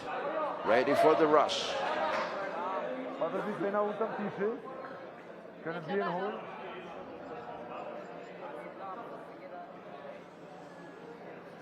No, this should prove to be a fairly explosive match. Nutcrackers made up of a large percentage of the Austrian national team that won World Championships cloth in 2024. On the flip side, you've got Lyorns, which is a new team out of France, but they've been making waves over in the European circuit. A bunch of young guns looking to make a name for themselves. So this should be an explosive and fiery match. I'm really digging so all the teams this weekend have home and away jerseys that they are, wearing for their home and away games. I'm really digging these these kind of like light colored jerseys from the Lyorns team. Very clean, very crisp. Yeah. Yeah, it's a very nice jersey.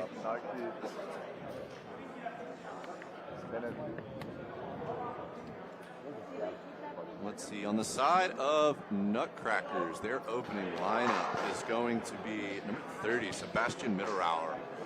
Got number 4, Florian Lettinger. We got number 71, Lucas Decker Negerbauer. Number 91, Alexander Rokas.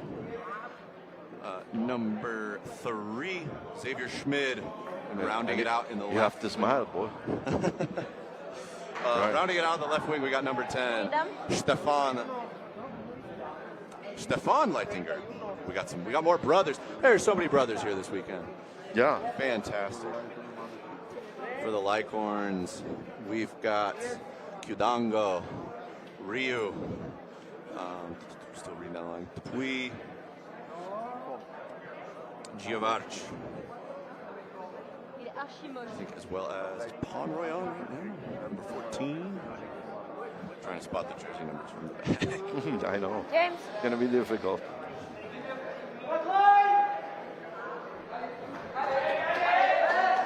Both teams, line up! Ready! It'll be Giovarch on the opening rush. Oh, and a line violation. Unfortunate.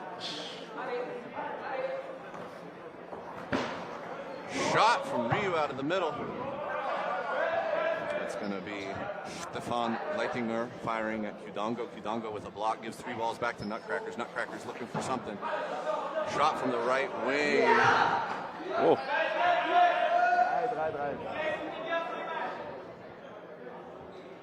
Sorry, is that? Third.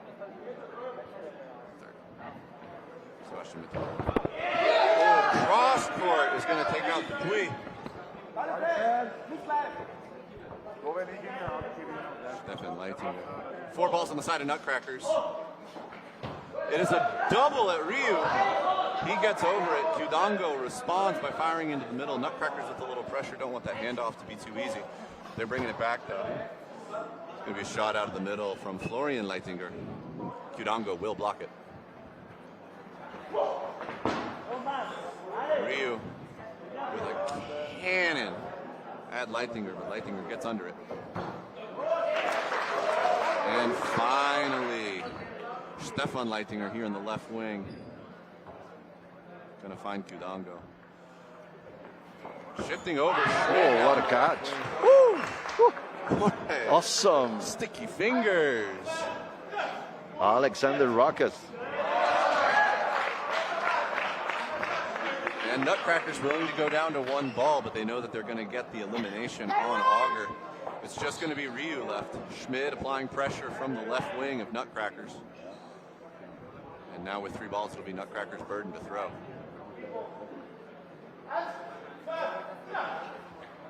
And it will just be the right wing. Just be Florian Leitinger. And it will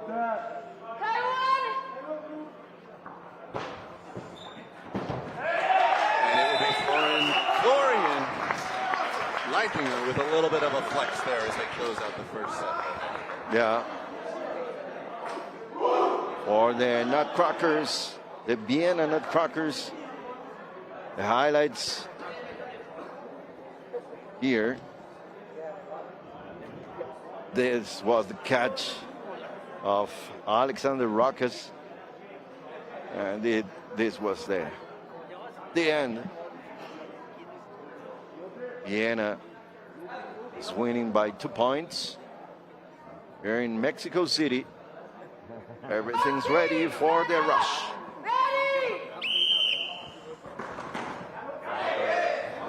Beautiful work by Lucas Decker-Negebauer, winning the opening rush for the Nutcrackers. Dupuis with a beautiful read will take out Florian Leitinger.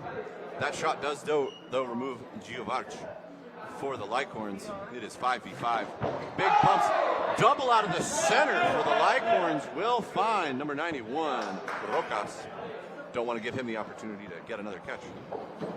Oh, and a skimming shot from Leitinger on the left wing will take out Auger. Shot at Qdongo. Qdongo lines out. Oh, it's so unfortunate. Lining out in that dodge.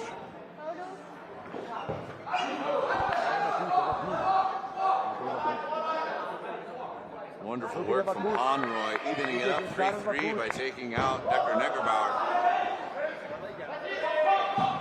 Conroy gets another one. Ryu will get eliminated. Oh, Leitinger is not happy about that. He reached down for it. Dupuis and Conroy now. Last 2 left in against the one Xavier Schmid. Twinkle toes wind up. Block and a block for Schmid. He will stay alive. It'll be 3 balls on the side of Lyorns. They're burdened to throw. Dupuis and Conroy. Schmid pre-counters. Play 2 is called. Conroy and Dupuis with a simultaneous double. 90 seconds left in the set.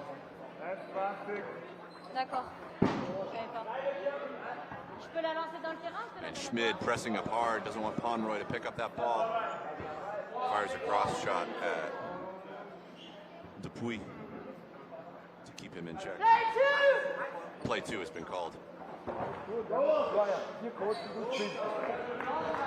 Pre-counter from Schmid. Everybody is safe in the exchange.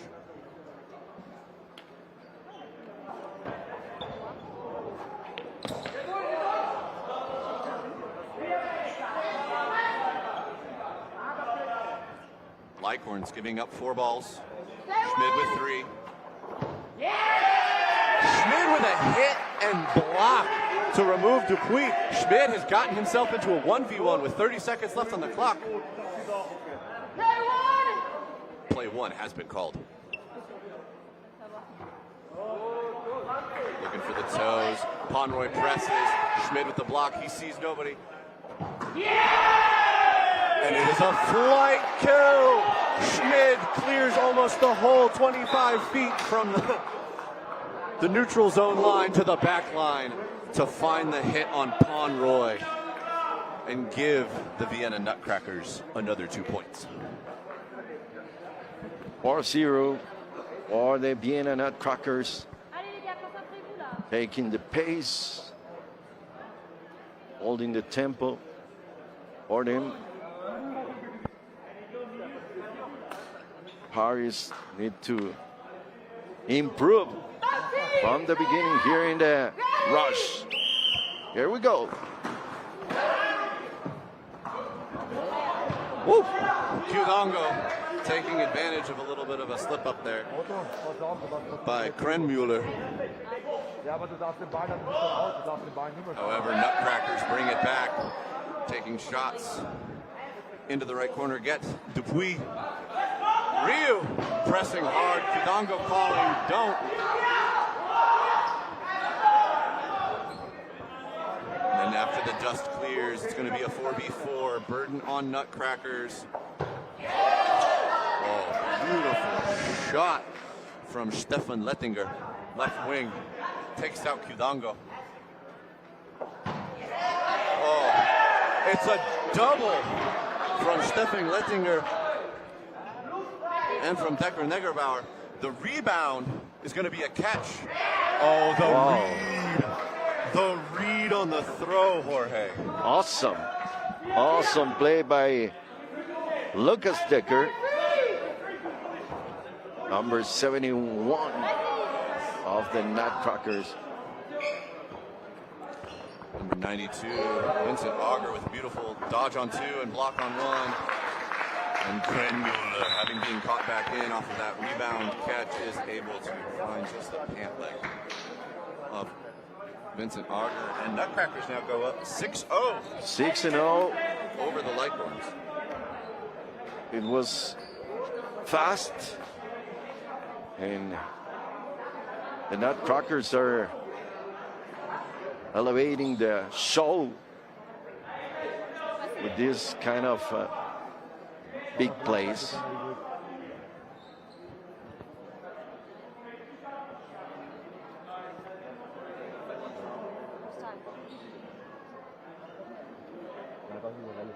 The refs are having a chat there.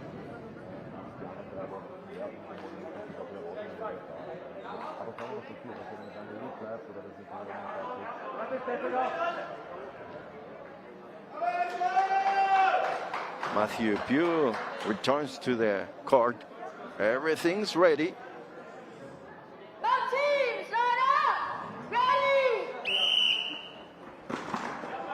Lyorns win the opening rush.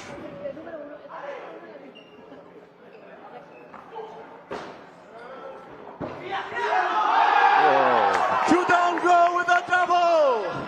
Amazing. He takes out Sebastian Metterauer from the right wing, and he takes out Stefan Leitinger from the left wing of Nutcrackers. Nutcrackers do get a 4-ball play afterward. They do respond. However, the Lyorns surviving the ensuing attack. Left wing is going to get Kidongo. Rio taken off by a little pitch shot from Decker Negerbauer.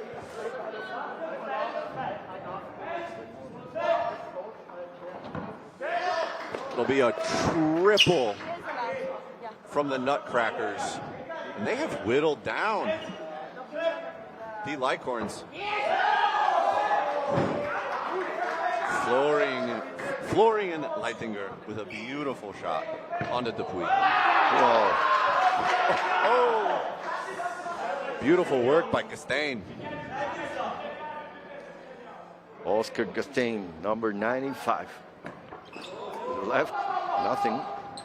Rokas gets over 1, he gets over 2. Leitinger is going to take out Auger, and it will be Castain with 1 ball in a 1v2 with 90 seconds left in the set. Leitinger with a little pre-release. Transferring Burden over to the Lyorns. Play 1 has been called.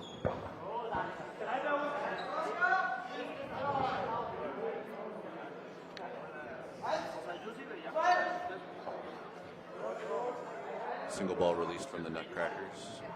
A little bit of calm and patience here as the players read the situation. Powerful shot from Castain, flies past Leitinger.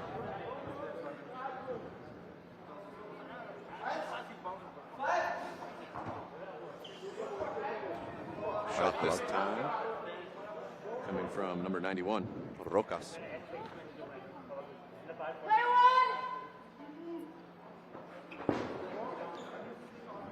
30 seconds left on the clock.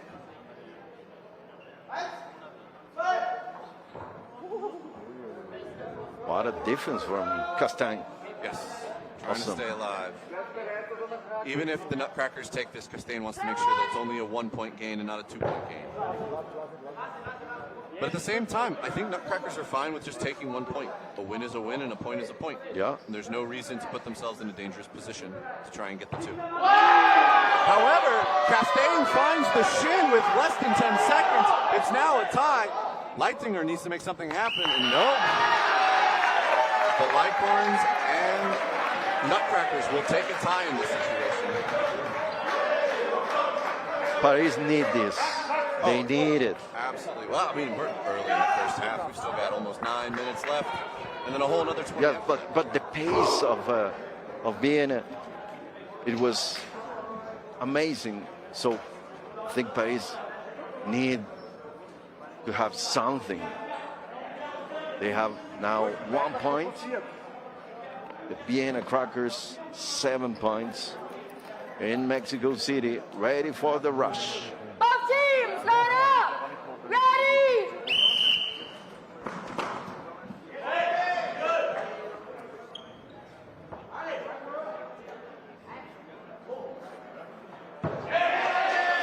Beautiful shot from Rokas, takes out Kudango.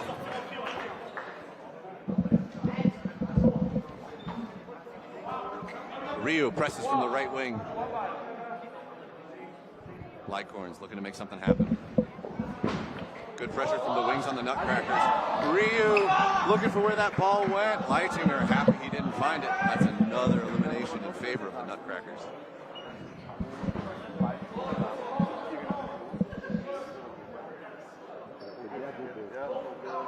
Sabrina, welcome back. Thank you, Davis. Vienna Nutcrackers are in complete control of this match. No, they are.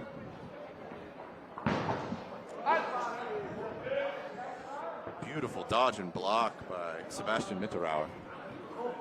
And it's going to be a double from Leitinger and from Decker.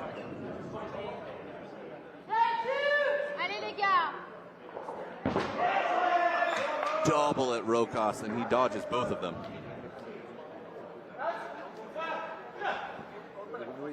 Oof. Now, Vienna's experience is really showing here. You can see the composure. Absolutely, Sabrina, I would agree. Lyorns being a newer team.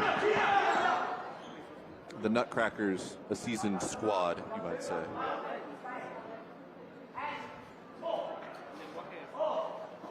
Oh, yes. He was looking to catch 1 minute ago, and finally Pulls it in. Lyorns starting to bring it back. Kudango's back on the court. Oh, it's the absolute clinic that Schmid just put on, charging forward, getting both, getting Dupuis and getting Auger in that exchange. Kudango in a 1v2 is taken out by Leitinger and Rokas. Yeah, Spartans Lyorns used to bring a very dynamic and energetic style, but right now they're being forced into a defensive position. Absolutely. But I think that's one of the things is the Paris Lyorns really do look for those trades in the neutral zone. They want to be aggressive and they want to get into that. And one thing that's really being shown by the Nutcrackers is they're playing back until they know that they have the ball advantage, until they know that they have the ball, not just ball advantage, but ball in hand advantage. If you watch Schmid, he didn't charge that line until he realized that it's like, oh, you only have one ball, and myself and my far wing both have balls. This is guaranteed at least 2 eliminations on your side and only 1 on mine. They ended up coming out with 2 and no losses, which is optimal for Nutcrackers. But I think it's just that it's that court awareness of knowing not only who has how many balls, but who is holding the balls at any given time. Yes, that's why we're saying all the time that this is a very, very like a chess sport, because you need to think, you need to make a strategy and have the aware of all the things happening in the court. Absolutely. Oh, I love these team champs. They get me so happy. I'm like, yes. Yes. But you're unstoppable. You don't stop talking all the day. If I can get even one person at home as excited as we get or the players get when they're on the court, and maybe, just maybe, they go sign up for their local dodgeball league, then I've done my job. We hope so. We hope so. We hope so. They will. They will. I know. All right, see, Lyorns getting a little bit impatient here. Dupuis throws the fourth ball. Nutcrackers stay back. Call that double. They fire at Ryu. They find it. Dupuis takes the shot to get rid of Krenmuller, which is great. But then in response, Mitterauer is going to remove Dupuis from the court.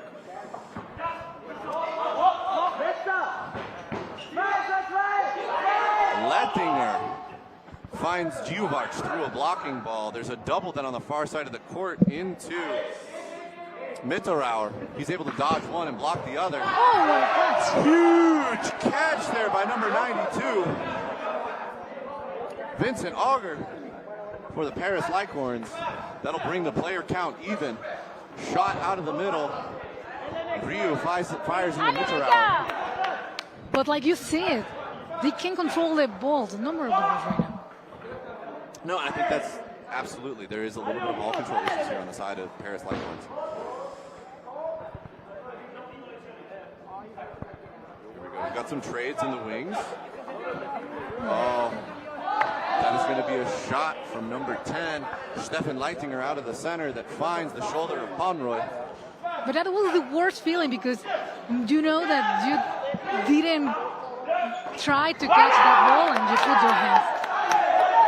No. Right there.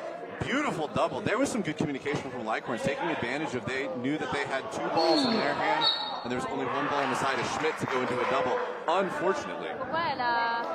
Sabrina, what just happened? The line again. Oh my God. The F line again. Tamborello lines out as he's dancing on the back line for defense. Lettinger lets it rip. Auger with a beautiful block. About 60 seconds left. Ryu and Auger on the side of Lyorns to make something happen. The read, the pure read from number 71, Lucas. Yeah. To step up and take that shot into Ryu's foot. He's a great corner. And Lettinger with his own flight kill and a triple to further push the lead for the Vienna Nutcrackers to 11-1 over the Paris Lyorns.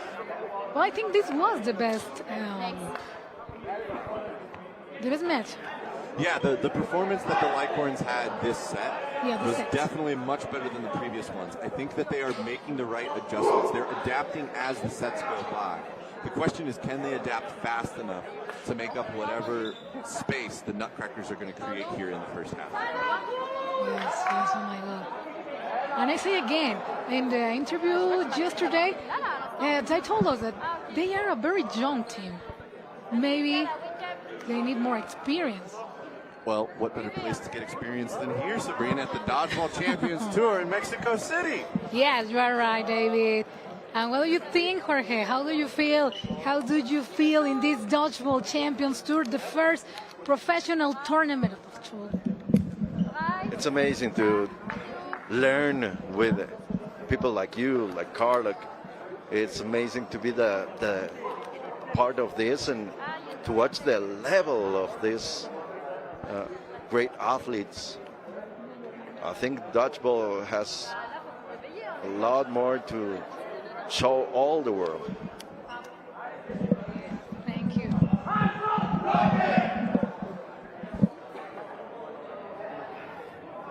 Oh my God, we're seeing the repetition and we can that was learn that play by Schmidt, right? But that was that read by Schmidt coming up the left wing for the Lyorns and being able to just press through. Also, with that elimination that he gets, because you have to place the ball down when you're eliminated, he's immediately rearmed to then transition into the left wing of the Lyorns there in the neutral zone. Yes, what a concentration.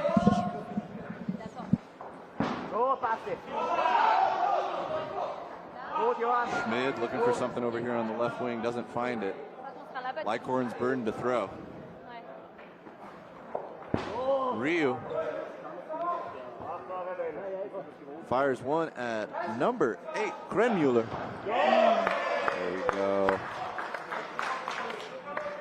Lukas reading the dodge by Giovarch and catching him once he's on the ground.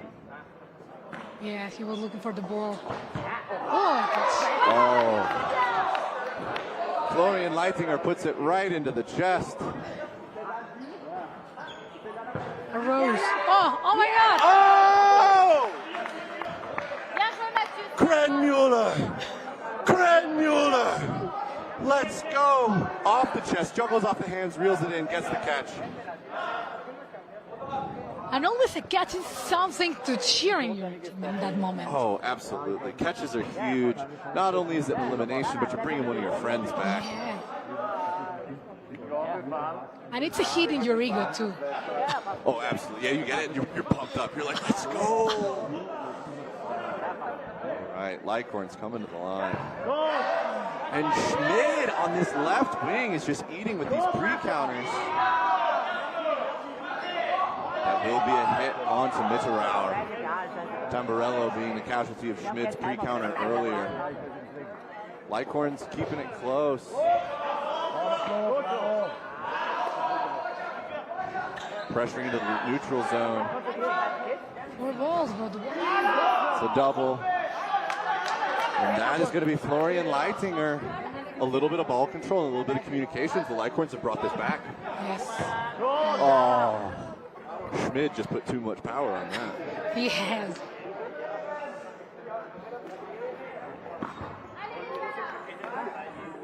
Good block from Lukas on the right wing. I don't know how they can play with glasses, not goggles. Glasses, I don't know. Are those glasses or those goggles? I can see. Krenmuller taken out of the exchange. 30 seconds, 3v3. Schmid. Off of the knees. Beautiful placement on Conroy. You're sharp today. Dupuis evens it back up, though. 10 seconds on the clock. Final moments. A tie here is fine for the Nutcrackers. They hold their point. Yep. They'll hold their point differential. No pressure. And that will take us into the last game of the first half. There'll be a 90-second set here as we prepare for halftime. Oh my God. I know they are the favorites of this Dodgeball Champions Tour, but like you said, it is a beautiful and amazing place to learn, to practice, to show you.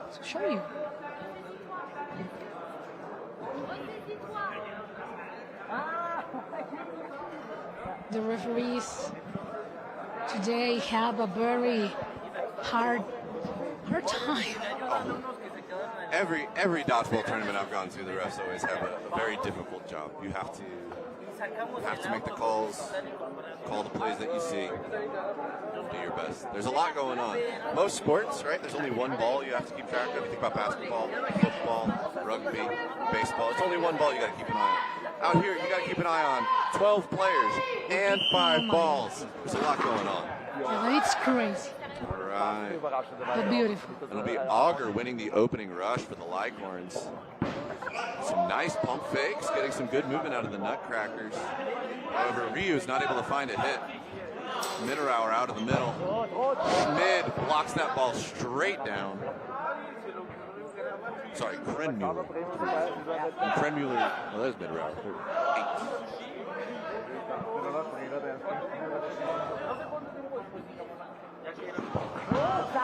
And Schmid again with the pre-counter finds Ryu. Conroy, that was a close one. Dupuis looks for his own 60-footer. Trying to find somebody. 45 seconds left in the set. What? Mitterauer blocks into Schmidt, bounces off of Schmidt, back to the side of Lyorns, and Lyorns makes a catch off of it. That's a block elimination catch. Somebody's back in. Lyorns now up 6 players to 5. This would at least get him one more point on the board. Final 20 seconds. Ryu's being real aggressive. Good check from Dupuis in the left wing of the Lyorns. My goodness. Number 14, Conroy dodges 2. Tries to put it on body. Can't find it. Final few seconds. Nutcrackers want to at least even this up. It'll be Ryu who pays. And Nutcrackers find 2 because they also get Castaigne. And that'll be a point to the Nutcrackers as we go into halftime, Sabrina. Okay, but I want to ask you something. We were just talking about how difficult it is to get a spin on a clutch ball, and yet some players can actually do. Do you think we were seeing players here who are able to pull that off consistently? Consistent speed on cloth balls? No, but the spin, like in foam. Spin. Because in cloth it's too hard. Too hard. It is difficult. Getting spin on a cloth ball is difficult. I know, at least on the U.S. side, I have not gotten the opportunity or the honor to play against many of these European teams. So I don't know exactly what they are capable of. I'll need to watch some more footage, do my research, as you might say. But I do know that a few of the USA guys do have spins. They do have sort of a quiver, you might say, of different kinds of throws that they can pull out, and they can definitely still put movement on the cloth ball. I mean, talking about it, Payan pulled a drop shot earlier today and put a little bit of top spin on the ball and got it to drop down. So. But whether or not we'll see it is a different question. I do think a lot of these players really just like putting it in somebody's chest as hard as they can. Okay, because the level is what you was expecting, right? This? Absolutely. These are world-class players at a world-class tournament.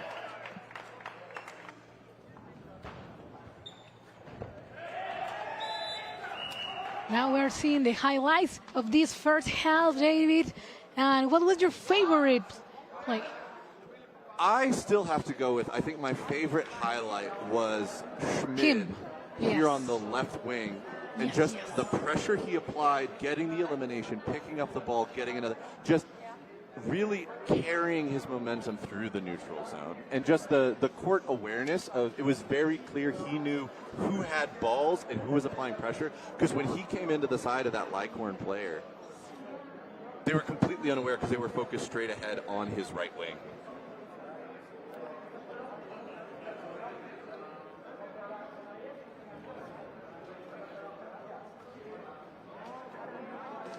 Yes, absolutely. I don't know if I can say he was the MVP, but now, David, they are the stats. Here are the stats. So on the side of Paris Lyorns, they have had 114 throws to Vienna Nutcrackers only 94. However, the Paris Lyorns have only gotten 35 direct hits off of those 114 throws versus the 59 hits out of 94 throws for the Nutcrackers. You're telling me they've got better than a 50% hit rate as a team right now? That's insane. Period, Reggie. Most of the time when you see high-level play, it's typically you sit around the 30% hit rate is what you'll see for like a really top-tier team. So to see a team that's put 59 hits over 94 throws, I think it goes to show the power and the experience that the Nutcrackers bring to the court. Yeah, yes, but well, the catches, we have the same catches. That is true. It's 5-5 catches, Nutcrackers to Lyorns, which really just keeps it even, right? A team getting more catches, they've got more people they're bringing in, keeping more people alive. But if you're going even for it, then it really just comes down to making those hits when you have the offensive pressure. Yes. Well, let's see what happened in the second half in 1 minute and 30 seconds. I think we've got an interview with one of the Nutcrackers. Okay, let's see. Have you here in EX Sports? Well, to just show us in this first halftime what the Nutcrackers have come to do here. We're amazed with you guys. Yeah, so they come out here to win the tournament, so that's for sure the goal. First half went really well. We executed the things that we wanted to do, and second half, the Lyorns will fight back, but we have a plan for that as well, and we're very confident to win this first game. Bueno, él me dice que definitivamente están preparadísimos, que efectivamente les ha ido muy bien en esta primera parte del partido, que saben que Paris Lyorns va a tratar de defenderse, pero también tienen la estrategia justa para ese momento. You already have the opportunity to watch Paris Lyorns in their first match. Does that help you like to plan your strategy for this match? Yes, but also we have played them before. We know them. We have played them in other competitions, so the players know each other, so we know what to do. They have strong players and they have a lot of talent, but yeah, for now we have the answers and we want to keep it that way. Le preguntaba si tuvo la oportunidad de verlos en su primer encuentro a París Lyorns. Me dice que sí, pero que además también ya han tenido encuentros deportivos con ellos antes, así que se conocen entre los deportistas y por eso precisamente también sabían cuál iba a ser la estrategia para esta segunda parte del juego. Thank you so much, Max. Thank you too. Bueno, pues nosotros la segunda parte de este encuentro. Well, thank you, Kat. A great insight there. Thank you for that interview. It's clear that Vienna came into this match with a very structured game plan, David.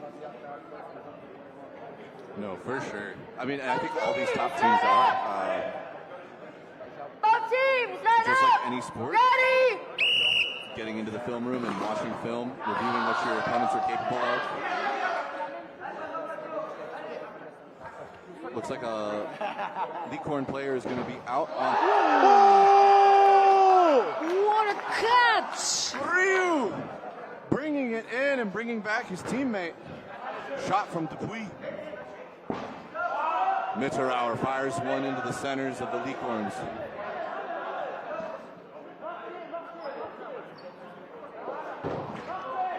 And Leitinger will be taken out by Ryu. Ryu in response, taken out by Krenmuller. Little long shot from Dupuis at Krenmuller. He gets out of the way. Go. Costain is going to take out Letting. 35. Ooh, Einer. Johan Einer. Welcome to the court. Sorry, your introduction is on the elimination.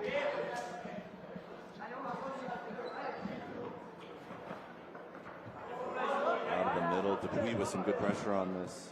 And I think this is the first time, right, that they are more players.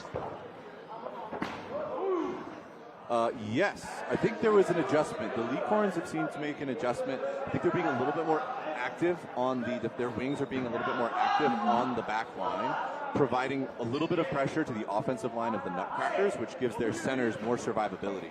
Since it's easy to pick up. That catch is crazy! Dupuis puts it into Mitterauer, and he brings it back, and then Mitterauer and Leitinger go ahead and remove another Lyorns player from the court.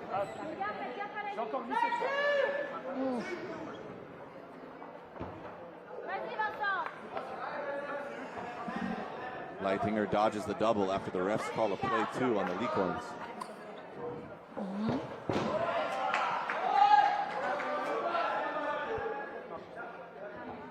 Auger looking for a pre-counter. Does not find a connection. Pomeroy survives the triple.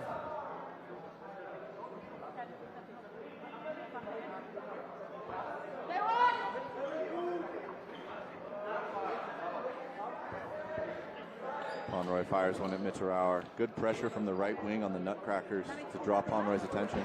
Pomeroy with a cross at Mitterauer.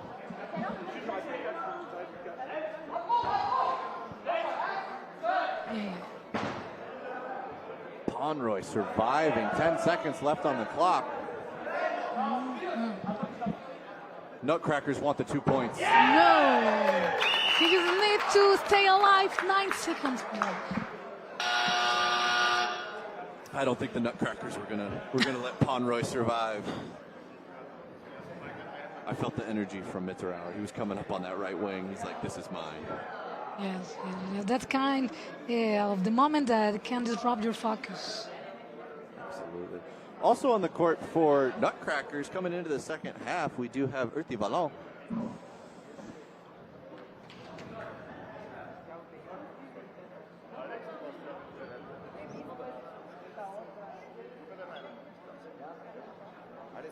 Both teams, line up! Ready! All right. Beautiful work by number 92, Auger.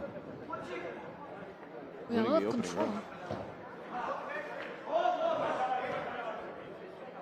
But here in club, you need to hit when you win the third ball.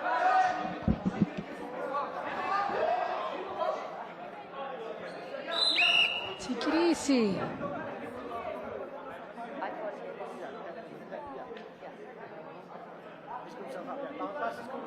Nutcrackers are saying yes, yes.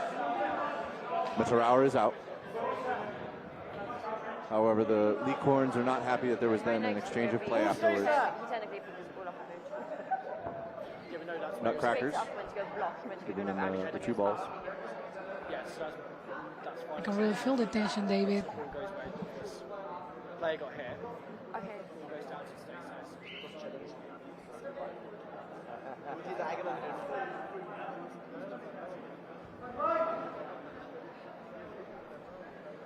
2 minutes 29 remaining on my whistle.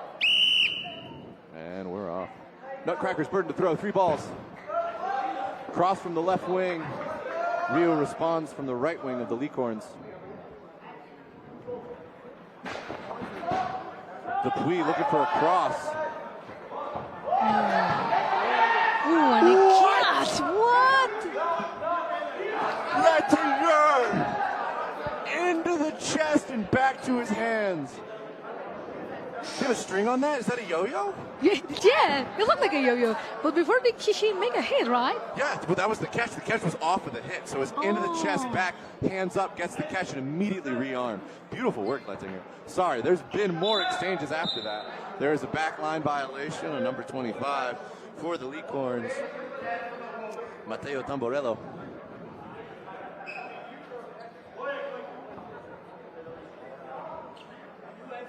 Grenmuller calls for calm from the left wing. Pre-counter from Dupuis. And then it'll be Ertivalant. Firing at Auger.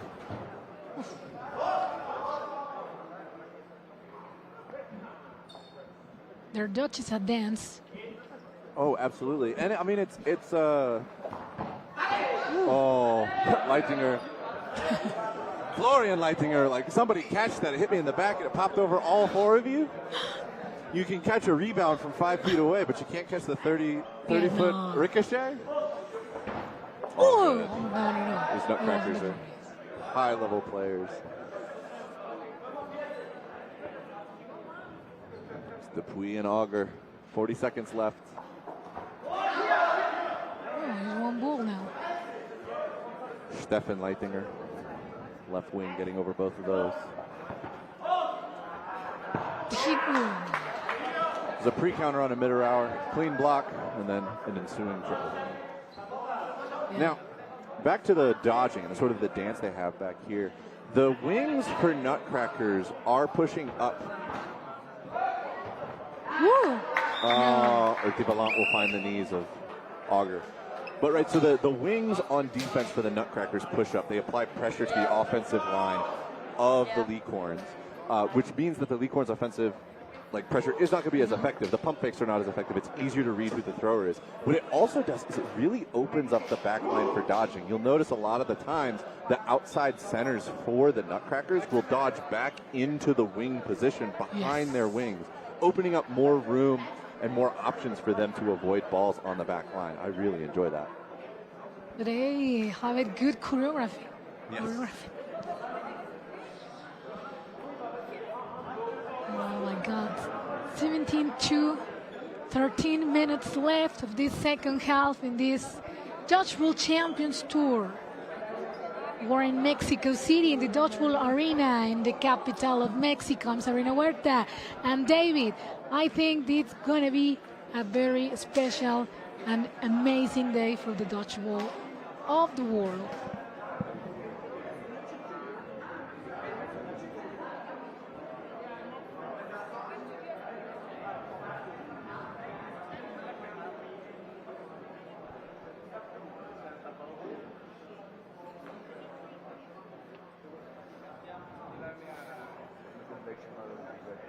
Oh my God. I'm curious what the delay is. I don't think that it's referee time, right? Rio is talking with the referees. Yeah. perhaps just getting a rule clarification.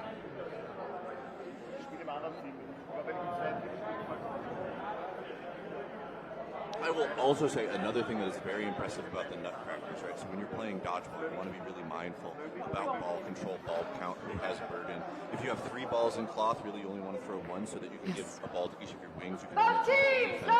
Versus if you have 4 balls on offense, go ahead and unload 2. Just because even if you throw 1, you still don't really have burden because you still have 3 balls. However, the speed at which the Nutcrackers can register a pre-counter, and then instead of doing a single or a double, right, on that 4-ball play in the previous set where Dupuis took a shot and it was a pre-counter, immediately the Lyorns knew that they could throw a triple, and they immediately responded with it. Beautiful job by Schmid to get out Qdongo on the right wing of the Lyorns, and it is going to be Nutcrackers with 2 balls but 6 players to the Lyorns, 5 players, 3 balls.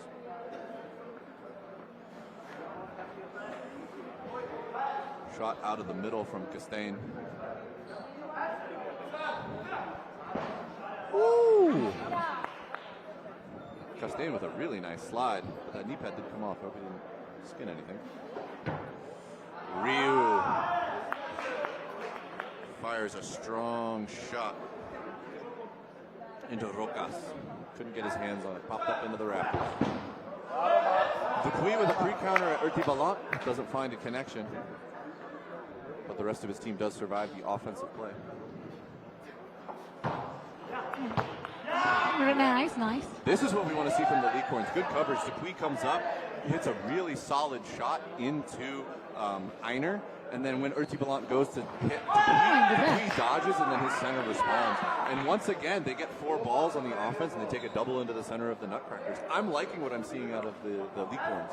I just hope that they can maintain this for the next 12 minutes to close this gap a little bit. Yeah, like you said, decision making has been crucial in this match so far. What separates a good decision from a great one in moments like this? All right, we've talked about him before, Sabrina. Xavier Schmid for the Nutcrackers. Yes. Gets called play 1 in a 1v5.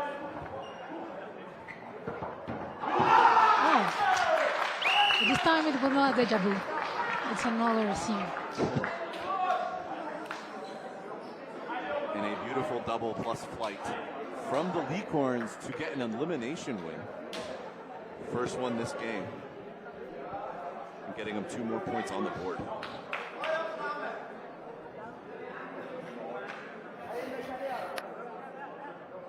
Smith is such a good player. He is a very strong player. But coming back from a 1v5 in cloth is... He's too tall, right? Huh? He's too tall. Maybe like you?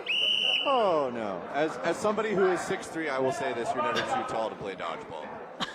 Does it make it harder to dodge? Yes. Yes. But the arm leverage you get from the extra height... And in that trade sequence, obviously Schmid opens it up with that shot on the right. Taking out, I do believe it was Qdongo. Dupuis taking out the ensuing action. Again, the power. Yeah, you were talking about the power. Schmid just disarmed Costain. But no, I mean, you have to work on flexibility, you have to work on mobility, you have to work on strength, because if you're a big person, you have to get really good at getting small and being mobile. You have to make space where there's not space. But you will still see really strong players or some fairly large individuals. I mean, Schmid, very tall for the Vienna Dodgeball Ninjas. You've got people like, sorry, I'm blanking. Schmid, the Rocas hit to catch.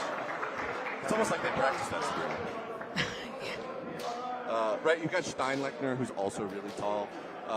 Andrew Ketchum, another tall guy that comes to mind that's out here playing. In Anarchy, I have taller. Yeah.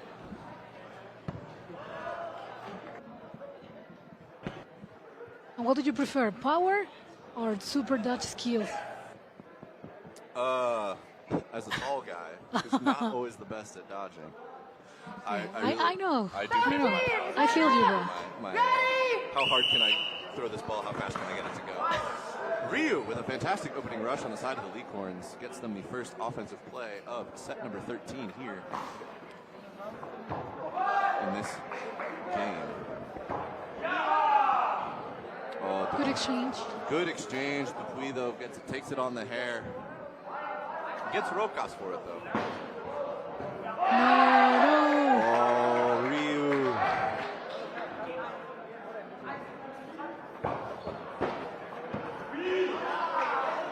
But the ensuing counter exchange, Kudango as well as Costain and the fellow members of the Lyorns putting in some good work. 4 balls on the side of the Frenchman. Schmid with a few pumps. It's 3. Florian Leitinger is looking for it, but they'll opt for a 4-ball play. It's a double on Kudango. 1 goes high and 1 hits the ground. Burden still on Nutcrackers. Oh! Dr. Negerbauer with a beautiful catch on Kudango. Leitinger catches the center of the Lyorns sleeping. Play 2 has been called on the Nutcrackers. They play 2 and then they play a triple.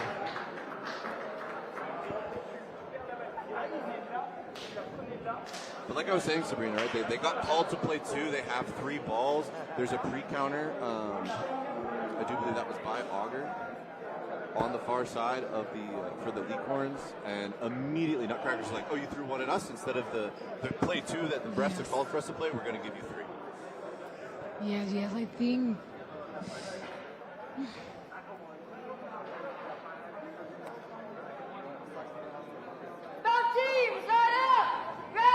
They are really trying. They're trying hard. Oh no, the Lyorns are definitely giving us everything they've got. And giving us a fantastic show. Kudango! Yeah. Finds the shins of Einer.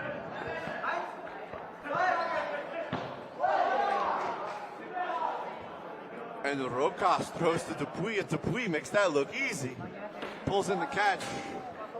Schmid hunting. Oh, he take the opportunity. Dupuy wanted another one. There's a trade between Kudango and Erti Ballant here. Oh no. Big block. Oh. I think he's gonna. Decker was looking for the catch. He was like, it's up. I blocked it. I know it's there. Maybe not. But the Lyorns here have played just a few really quick-paced exchanges, and they're taking some room in this set. Yeah, take it. There we go. The pressure applied by Tamburello was beautiful. Schmid was fully focused on her on the far side, and Ryu got to take advantage. Look at Ryu moving into this neutral zone. Oh my God. Ryu doesn't get the hit on the flank kill. Decker is going to survive, and it's going to be a 1v2. I mean, that would have been one for the highlight reel for Ryu, but unfortunate. It's a little bit too intense. Yeah, but I completely understand, because you want to show off, you want to give your best, and he tried, and it's the important thing. Well, I mean, it's high risk, high reward, right? The closer I am to you, there we go. Yeah. The closer I am to you, the easier it is to hit. Tamburello with a fantastic hit onto Decker there to close out that set. And the Lyorns take another elimination win, so that's going to be 6 now to 21. Lyorns are bringing this back. They found their groove. They found the tempo they need to play at against the Nutcrackers. And as long as they maintain, I mean, it's 4 minutes left in the game. It's a big mountain to climb, and they got to climb it fast. Yes. But it's a better mark, better numbers. But I mean, right, the closer I am to you, the easier it is for me to hit you, right? The less room you have to wiggle and dodge. Kudos to Lucas there, diving. Normally it's like, oh, I want to dodge away or I want to dodge to the side. And he's like, I'm going to dodge down and toward you as you are jumping at me.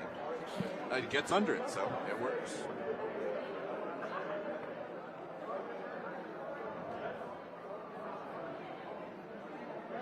And now you can feel the change in the rhythm. It's no longer as explosive as before. No, and I think that was. Are you talking about the Nutcrackers? Yeah, no, Nutcrackers. Oh, Nutcrackers. Oh no, they don't. They know that this is their first game of 3 games today that they have to play. They've given themselves a pretty sizable point lead here, coming into the final minutes of this game. Ryu is going to find the feet of number 5, Earthy Ballon. Right, they don't need to expend all of their energy here. Like they've got a pretty tough pool, right? Like Nutcrackers. You need to dosify, right? Huh? You need to dosify to put. Yeah. Absolutely. It's going to be a skim off of Costain. Cross court from Einer. Qdongo looks for the punish straight ahead. No casualties in the exchange there. And again. And Rokas survives the double and gets a hit off of the left wing for Nutcrackers. I think that's showing us just some world-class play right there. Qdongo dodges a double himself. Applies a lot of pressure from that left wing of the Lyorns side of the court.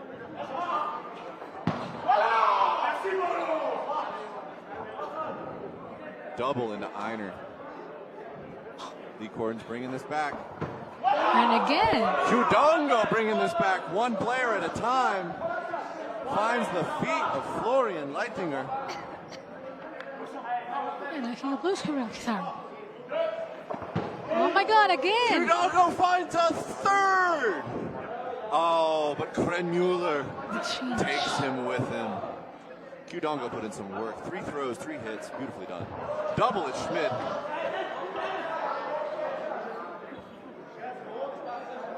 Schmidt is frustrated. Where are my ball retrievers? Why did you let those roll back? I'm going to give the ball to Rokas. Rokas over one, blocks another. That hand-eye coordination from Rokas. Schmidt is passing the ball as the Lyorns are pressing on the front line. And Rokas is able to not only pull it in, but block No, my God. Schmidt with the duck under toss in.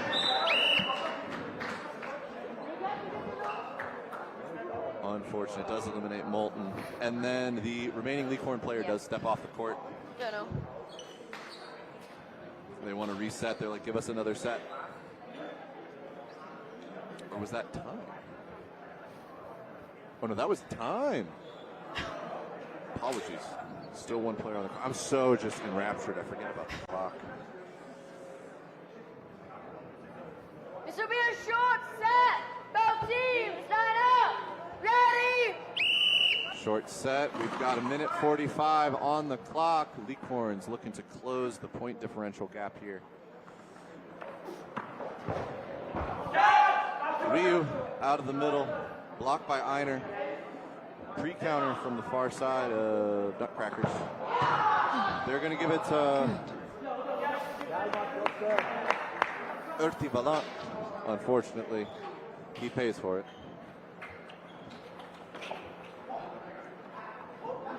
Einer. And number 4, Florian Leitinger is going to be eliminated from the court on an invalid throw. For those of you watching from home, I think that's our first one today.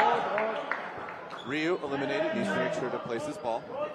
But so, for those of you watching from home, because cloth dodgeball is timed in this way, wow, Einer, amazing pressure onto the wing, Barras for Lyorns, but then fires into the centers to get a hit. Fast-paced play, Nutcrackers are pushing this final set. But because cloth dodgeball is timed, there are people you might think like, oh, I can just toss the ball. Beautiful work. By Barras to remove Lucas. Krenmuller and Rokas now left on the court. Costain, Barras. Oh my gosh. Barras, no! Blocking into, I believe, Tamburello. But right, you could dump balls, you could throw them off to the side. You don't throw them near the opponent so they can't catch them, and you just kill clock that way. So there is a rule in cloth where if the throw that you have thrown is not within 1 meter, then it will be time, and the final set will be a tie. 1 point to each team, bringing our final score to 7 for the Paris Lyorns and 24 for the Vienna Nutcrackers. But it has to be within 1 meter of a player to be a valid throw. If it is not within 1 meter of a player, it is not a valid throw, and you are out. Yes. Nutcrackers with a dominant performance there. Yes, in Mexico we say, quemado por manco. You're out for it be so bad. It wasn't the case. I want to clarify it. The Lyorns put up a good fight, but I mean, I think that just goes to show like the Lyorns have fantastic agility. Their physicality is fantastic on the court, and I love the energy that they bring. I think a lot of the exchanges and trades that kind of didn't go their way against the Nutcrackers just comes from experience. Yes. And just, I think Nutcrackers really showed us what they're capable of and what they're bringing to the tournament this weekend. And I think the word is consistency, right? Because consistency has been a challenge for one side today. And what do you think? What does it take to stay consistent throughout a match like this? Me encuentro aquí con Varas, que es parte del Paris Lyorns, quien los acabamos de ver en este intenso partido. Varas, how do you feel? I mean, you already have a first match. You were so fast. You did so well. But right now with the Nutcrackers, you didn't have a chance. What happened there? Yeah, we had a bad beginning of the match. We hadn't the best system to play against this Nutcrackers team. They played really well. They denied our best player really fast, and that's why we never had the momentum and we never could develop our play style. And unfortunately, it's the sport. And yeah, we will talk. See what are the mistakes and try to do our best for the next game. Bueno, él dice que definitivamente fueron muy rápidos en su juego, no alcanzaron ellos a impactarlo, a usar sus estrategias previas que habían tenido en su primer partido. Van a estar revisando cuáles fueron de pronto sus errores y prepararse porque viene London Storm. You will have a really tough next match. So, what do you think is going to be the next strategy for this? I mean, I think we will try to prepare the best way this match is. We watch them play. It's obviously strong. We'll try to adapt our strategy to have the best team possible and lineup possible on the court. The fact is, we need to get more consistent on the whole match, and yeah, maybe we will try and we will play. We are a wild card. We have no pressure. We are here with a young team. It's a really young team. They have a lot of years to make things in dodgeball, and I'm really proud of the team. And yeah, we won't let Storm win easily. Okay, thank you so much. We will be waiting for that match. Go, prepare, get a little rest, and we will see you then. Absolutely, yeah.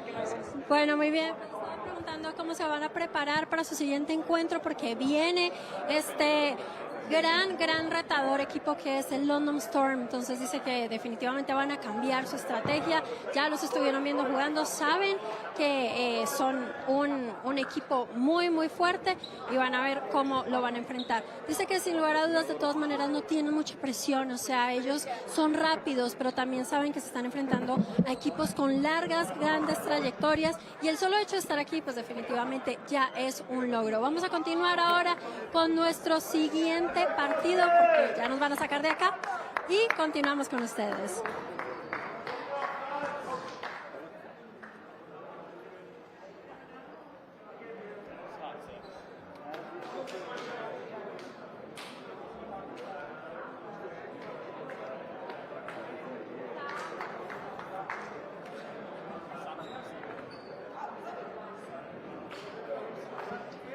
Now, ladies, we have the stats of this game, and you can see the throws of Paris Lyorns. 2022. But 222 is a lot of throws, I would say, for a game. But you got to kind of look at like how effective are those throws being. 84 of those throws are direct hits onto opponents, which is great.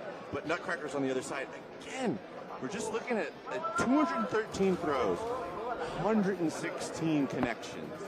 Like that is more than a 50% success rate on your throws, and that's just going to be a really big hill to overcome. Now remember, at halftime when we were talking about catches, it was I think 5-5 or 6-6 catches. Nutcrackers there in that second half pulled ahead, going 13-9 as far as catches goes, which makes that hill that Lyorns has to overcome even that much bigger, because instead of playing against essentially 6 players, right, that catch happens, they're back. You're almost having to play against 7. Yes. But the thing is that the Nutcrackers, I think they are not overwhelmed. I forgot the word. Tired. They're tired because you see the number of the trolls. Oh, I mean, yeah, but I typically, like a USA Premier Tour tournament, I take stats for all the tournaments that I do.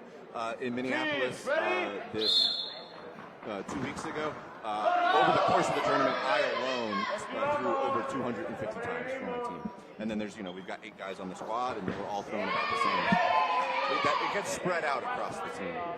But now, David, Lobos of Mexico. Absolutely. We've got the home team on the court, the Mexico Lobos, versus the Leamington Spartans.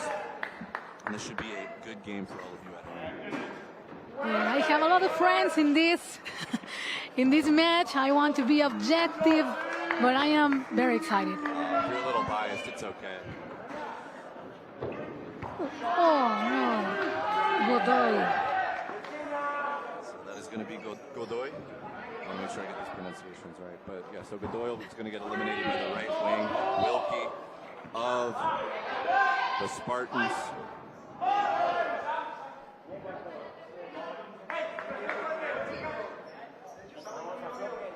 Is Cuato in the left wing for the Lobos. What is such a good player. He has a pretty intense character, but he can count. I'm expecting a lot of him. Well, I'm excited to see what he does today. Yeah. Play 2 balls. This is their first game. I know the nerves could be a tough thing. Oh, absolutely. I mean, it's a big stage with some big names. And, is Lobos a younger, like a newer team, or have they been playing for long? We have insider information. yeah, they have diverse players. Some of that guys are from here, from Mexico City, and others from Hidalgo. But I think we have that problem. We cannot train complete all the time. Gotcha. Oh, no, he's Dora. Dorantes. Alejandro Dorantes. Dorantes with a beautiful shot on a Neely. Dorantes looks for another one. Firing at Ovenden. That is going to be Galicia in the left wing now for Lobos. Fires a 40-footer. Harrison is going to find the top of the head of Dorantes in a double from both the wings of the Spartans. And now it is up to Galicia to make something happen here in the final seconds. The Spartans are going to put 3 on him. The Spartans will go up 2-0 over Lobos. I think the chemistry, it's obviously an important thing in the teams, but I don't know if when you play with someone that you don't know, you need to flow on. Yes, no, I understand what you're saying, right? It's like, right, the Spartans, and especially the Nutcrackers we can talk about, they probably train together all the time, they're with each other all the time. And if the Lobos are coming from all over the place here in Mexico, they're not able to train together, then they don't quite have that same kind of innate synergy that some of these other teams might have. There's going to be a win to the Spartans on the opening rush. Wilkie is going to find Galicia. Sud looking menacing over there in the left wing.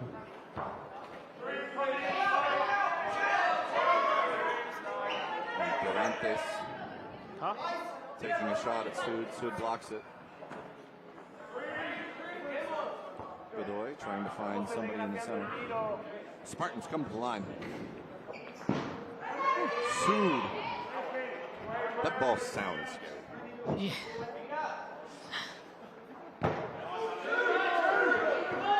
Pressure. It's going to be 4 on the side of Spartans. Good look by number 25, Castillo, for the Lobos. I think Dorantes felt a little bit of pressure from Sud and felt like he had to release. Spartans applying pressure. They want this ball back. That or they want to force the Lobos to have to take a throw they don't want. The Lobos make a great situation out of a bad one, though. Being able to take out Wilkie. And Harrison? 2 hits on this for Lobos. Wonderful. And Durante is looking straight ahead at Sud, trying to make something happen. It's going to be Avenda, Neely, and Sud against Durantes, Leon, and Castillo. No. Oh, there's the trades. Durantes will get Sud, but Avendon is going to get Durantes. Neely here in a little bit of a standoff. No. It'll be Leon taking a shot. The big burden on the side of Spartans. Neely hunting, searching, not finding them. Castillo with some really good placement. Yeah, he's one of the youngest players that we have in Mexico, and he's a very clever player because he tried to think a lot in all the things that happen in the court. Castillo gets the knee shot on Ovenden.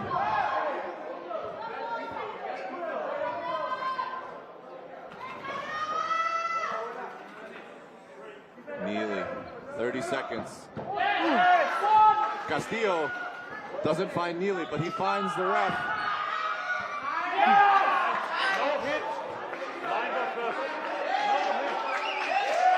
Oh my God! Neely with the line violation means that Castillo is going. Look the rep, David.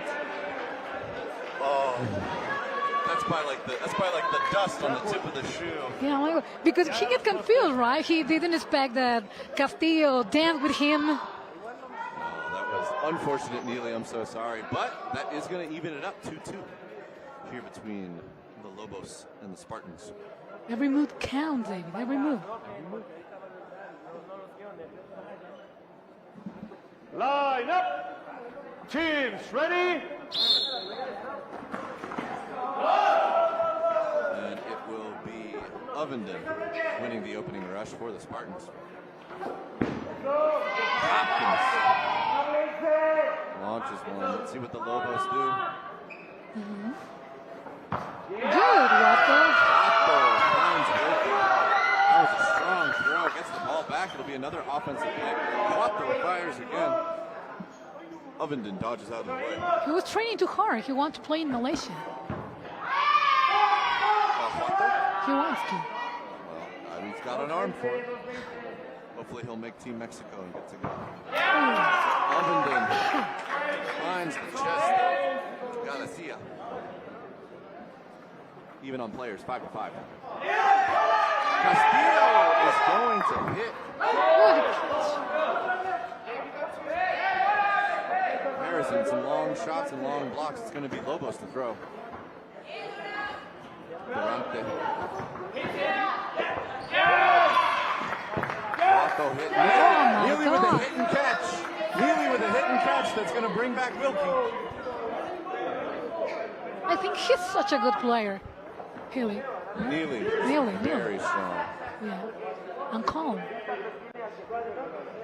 Play 2 balls. It's play 2 called on the Spartans. It is going to be a double into Godoy. Hopkins throws the 5th ball. It is Sud who's going to pay for that mistake. And Leon looking to make something happen here. On set number 3. That is an invalid throw. Yeah, that's true. Leon will be eliminated. 2 points to Spartans. Now up 4-2. 25 minutes left. I think it's a very special moment for Mexico because we cannot have the opportunity to go to a lot of international tournaments. So we really want this. No, absolutely. It's fantastic to get to see the Mexican Lobos play. Line up. Teams ready.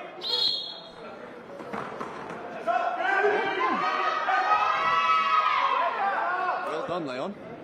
Winning the opening rush for the Lobos. And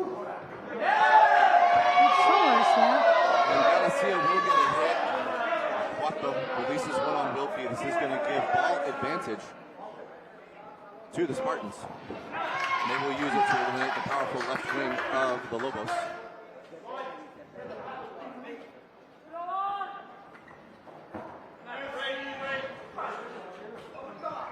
Dorantes is looking. Sud blocks.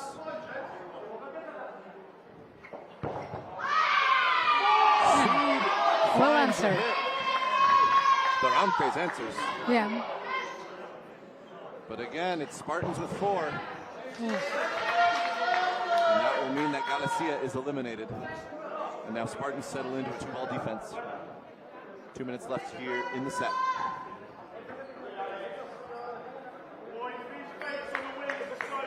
Ooh, I like that pressure from Dorantes, forcing Neely to respect him. Yeah. Oh my gosh. Wilkie. I think Dorantes was kind of in a tough spot. Godoy was looking for the ball. Dorantes didn't have a ball to block with or threaten with, and Wilkie took the opportunity. Oh. Godoy! He was looking for the catch and he did it. Makes the catch. It's going to bring back Huato. Ovenden frustrated. He's feeling that one. Ooh, Wilkie looking for a sneaky little ankle biter. Harrison now pressing hard. Neely. What is alarm? We'll get Godoy. Last ball for Spartans is in the hands of Wilkie. Huato with 60 seconds and 4 balls to see if he can do something. Wilkie blocks 1, blocks 2. Huato gets one of his back. Play 1 ball. Nice hit. They're calling hit on Wilkie. Huato putting in the work right now. Neely sees the 40-footer coming, blocks it back. Burden on the side of Spartans. And Neely. Yeah. Brings it Nice home cross. for the Spartans. It was a good cross. I mean, it's hard when you got 2 players pressing down on you like that. And I can tell, Neely had a great vision camp. He's always seeing what's going on.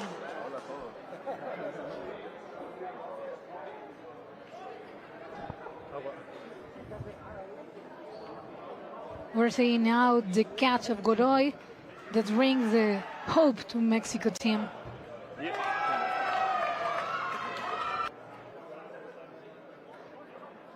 Oh. I know that you recognize that feeling. Oh, absolutely, absolutely. It's like you get hit, and it's just like you're frustrated that you got hit, but you also have to acknowledge how good the throw was. Like, yes, he felt it hit top of his foot, ankle, and he's just like, man, placement, beautiful, power, strong. You almost amazing. Can't be mad about it. Yes, yes. I think that's the good thing about Dodgeball and this level of game. Because you can recognize that the other player are better maybe than you or have another strategies or things, and you can learn and you can enjoy it in the game. Oh, absolutely. All right, timeout is finished up. See if any adjustments get made on the side of Lobos. Teams Spartans ready? are happy with how things are going right now. Ooh, Whitelaw stepping on the court. Victory for Spartans. Whitelaw lets it rip. Huato fires at Harrison. That is going to be Leach taken out by Dorantes, but it will still be 4 balls on the side of Spartans. Let's see if they can respond to their teammate being eliminated. It will be Dorantes that pays.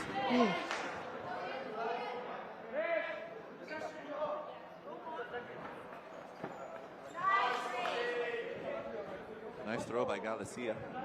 The centers of Spartans getting over it. Whitelaw puts it fast and low, but it goes between the legs of number 17, Godoy. And I know that Lobos knows that Spartan is we have a ball, David. Ball in the commentator's booth. Oh, Godoy! Oh, Godoy wanted another one. Harrison does get eliminated in the counter.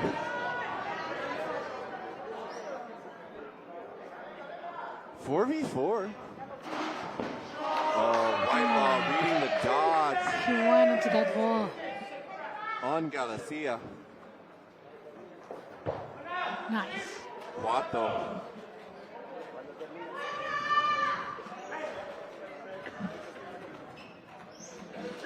reading the dodge on Ovenden. Good, Randy. Neely with a huge catch on Huato. And again, he held on his eye at what? I think it's just that, it's that.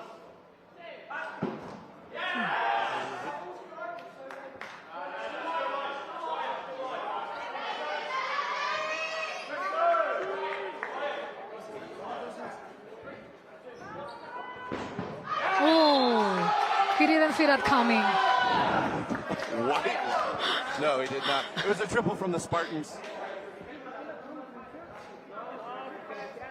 Triple from the Spartans into the Lobos. Whitelaw with the final hit. Huh? Yeah, Yelling in triumph. This is, oh, good. Oh. He was looking for it. He used to do that, huh? He really liked to wipe the floor.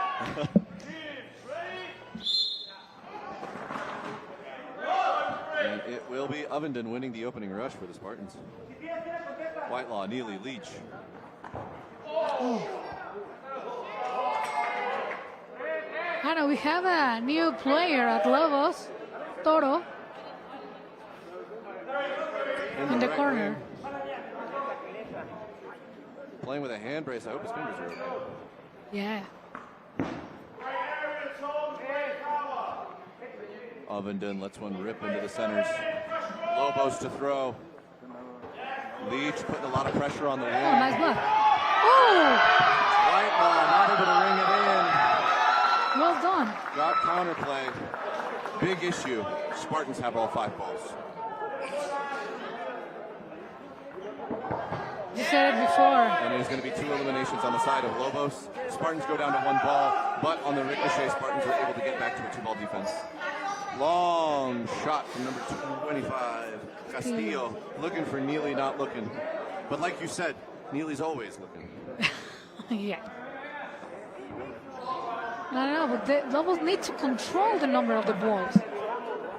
I think Neely just threw a drop shot because that went under the blocking ball in a really weird way. Oh. So you were asking about that earlier. Okay. I see you, Neely. I see your tricks. I'm gonna say the rep. Beautifully thrown. But it is going to be a 1v5 for Lobos here. Oh.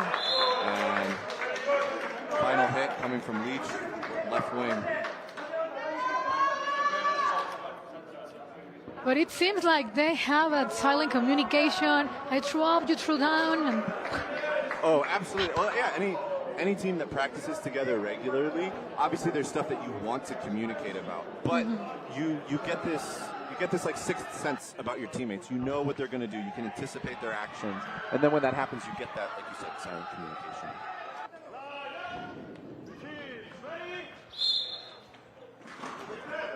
yeah. Lobos win Well the done, opening Phil. rush.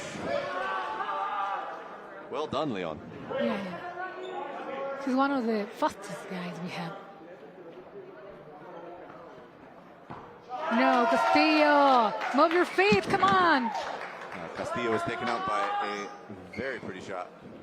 Yeah. Oh, Nazgador. Gareth Ball, who stepped on the court. There we go. Neely, get the problem off the court. That's what the Lobos need to do. Still got to deal with 5 more, though. Lobos looking. Whitelaw under it. Ovenden pressuring.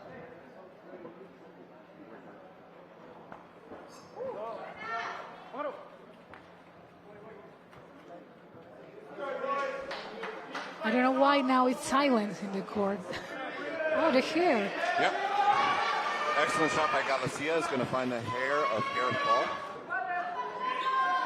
That's very frustrating when they hit you in the hair. Oh my gosh.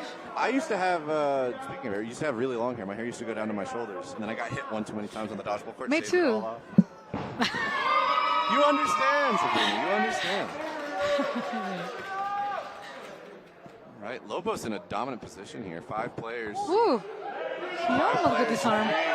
Almost a disarm by Leach. Whitelaw with a No, pre-counter. they count. Oh, the time of the play ball, I think. Yep, so play 2 was called, 2 balls were not thrown. Refs are then calling out the 2 players that will be eliminated for not throwing within the required time limit. Concentration, consistency is what they need. Whitelaw with a nice block against Galicia. Salarizano now on the court for the Lobos in the left wing. Oh, no. Oh.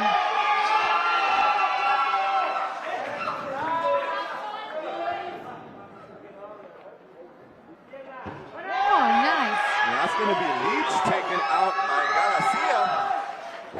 Oh. And Ovenden as well. And the Lobos will take another 2 points off of the Spartans. Okay, I think they can make it, they can communicate better, and they can surprise, because I think this is their opportunity. They didn't know them. They didn't know how they play. Exactly. That's a good point. A lot of these other teams have a lot of footage on them. The players have a lot of footage on them. With the Lobos, they're a newer team, not as much footage. You don't know exactly what you're getting into. They need to take advantage of that. Line violation on the side of Lobos. Leon is going to be first into the out cue. Neely is immediately going to find Galicia and remove him from the court as well. It's going to be Lobos now with 4 players and 3 balls coming to the line to throw. Rocket out of the middle from number 19. That is Jorge Francisco Alarcón Segura. And Whitelaw with nothing but raw power is going to remove Solorzano from the court. Spartans not liking how that last set went. They are changing the tempo. Leach finds Toro. Leach blocks into his teammate. Ball. Why'd you do this to me? Leach, why'd you do that? 40 seconds left in the half.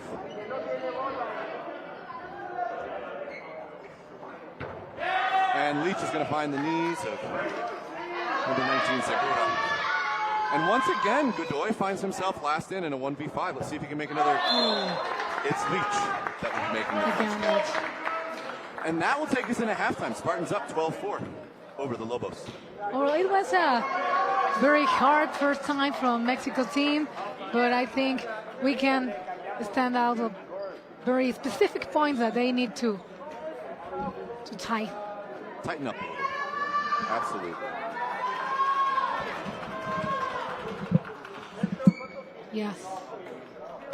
Well, we are here in Mexico City in the Dodgeball Arena of Mexico and the Dodgeball Champions Tour. Welcome everybody to this transmission for you.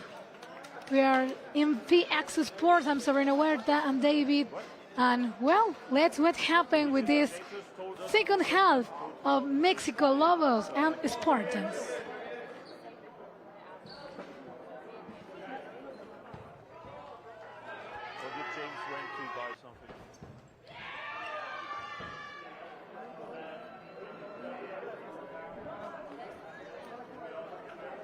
En este primer encuentro, en donde al principio creo que nos ganó un poco los nervios, pero ya empezamos a aguantar, ¿no? Sí, fue un inicio un poco complicado. Empezamos a agarrar ritmo ya por el tercer, cuarto set y pues empezamos a fluir un poquito mejor y tenemos esperanzas de que podemos darle la vuelta en la segunda mitad. Okay, bueno, I was asking him how does he feel in this first half, and he's saying that they have the hope that in this second match they will improve their strategy. Bueno, Galicia, ¿cómo se siente llegar hasta acá? O sea, definitivamente Lobos México es el club más importante a nivel nacional. Ustedes ya han competido en grandes lugares, es el semillero de México del dodgeball, pero pues hoy están en un torneo mundial. ¿Qué se siente estar aquí representando a México? Sí, la verdad es un sentimiento muy bonito porque efectivamente llevamos años trabajando con este equipo, tanto en la Ciudad de México como en otros estados de la República, y poder llevarlo a un nivel internacional es un gran reto y sobre todo es una gran emoción para todos los que estamos portando esta camiseta. Fueron meses de arduo trabajo, nos costó mucho llegar hasta acá y pues queremos demostrarlo en la cancha también. I was asking him, how does it feel for them, which is like the most famous and important club of dodgeball in Mexico, to be here in this tournament, which is a global tournament. He says they have to prepare for a really long time, and they have, for real, so much hopes for being here. They fight for it, and now they're here, so they're so proud of it. Bueno, ¿cuál va a ser la estrategia para esta segunda fase? Porque definitivamente no les tocó fácil con los espartanos. Sí, pues primeramente tenemos que afinar mucho la supervivencia, la presión en las esquinas, sobre todo en el bloqueo, y poco a poco vamos a ir a comer en el centro, afinando ese tiro, pero sobre todo es la sobrevivencia. Necesitamos a los 6 o la mayor gente que se pueda dentro del campo. Okay, well, this time, which is going to be their strategy for their next half of time, and he's telling me they will start to block them a little bit more, change the whole strategy for real, adapt, and, well, they're ready. Muy bien, pues esperamos que les vaya muy bien, Galicia. Con todo, México está apoyando. Nosotros aquí en PX Sports también. Claro que sí, muchas gracias. Bueno, pues a ustedes muchas gracias.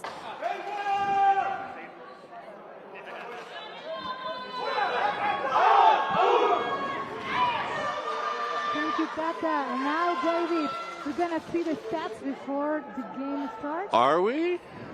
Sorry. I'm not sure. I think there's a mic switch. Whoever's at the mic control. What? There we go. We got some stats. I mean, again, we're talking about those large differentials, right? So, like Lobos, 141 throws, 51 actual connections off of those throws, versus Spartans, only 106 throws. Almost a whole third less than what the Lobos have been throwing, but much more successful in their hits, 64.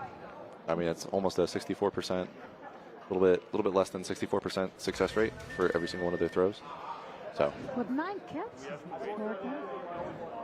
And I think that just like we said, that makes the hill you got to climb even harder, because it's like you get somebody out, and then all of a sudden they're back on the court, and you got to face them again. Well, David, Mexico's trailing 12-4 in this first half. They start strong and showed great intensity early on, but right now they are struggling to maintain control. Still, they are putting a good fight. Yes, absolutely, absolutely. All right, Lobos are going to win the opening rush here.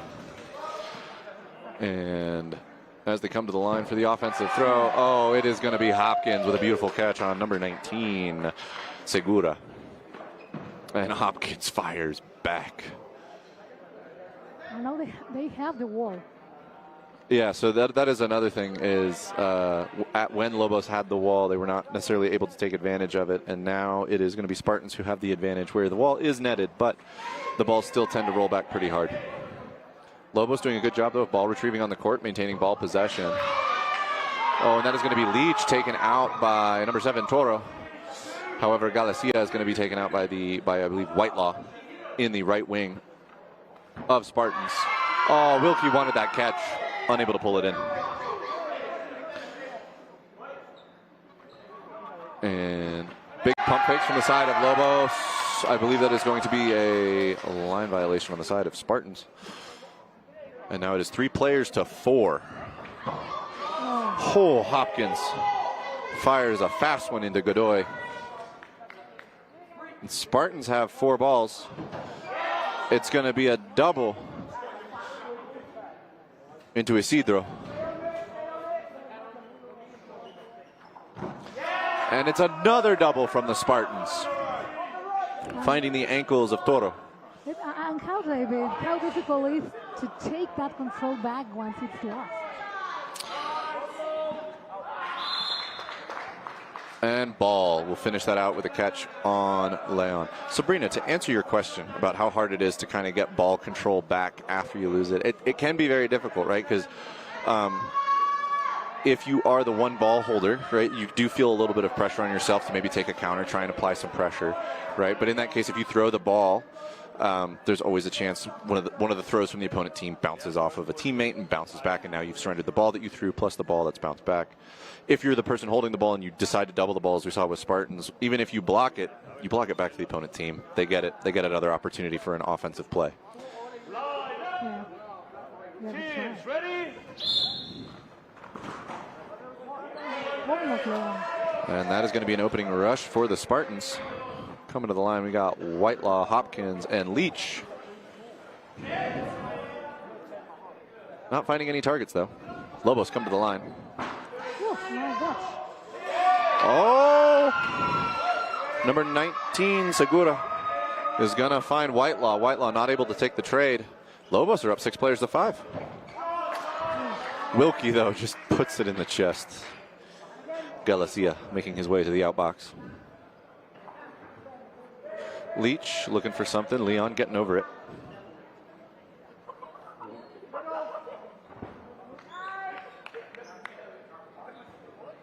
They need to focus just in this half.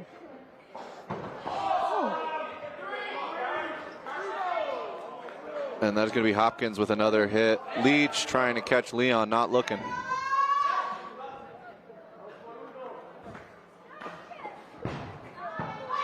Wilkie. It's really resting in this time, right? Here it's outside. But I think one of the things that's happening right now is the wings of the Spartans are applying a lot of pressure to the offensive line of the Lobos as they come forward. It's making it easier for the Spartan defense to read who the thrower is because the non-throwers are kind of cutting their pump fakes a little bit short. Nice pump fakes. Hopkins finds the toes, but nice pump fakes gets number 14?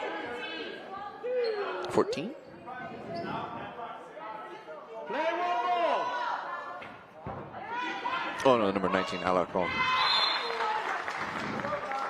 And that'll be Godoy. Again, finding himself in a 1v. Is taken out.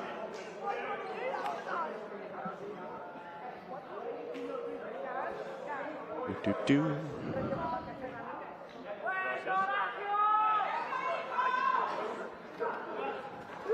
Mexico is still fighting, but they need a response.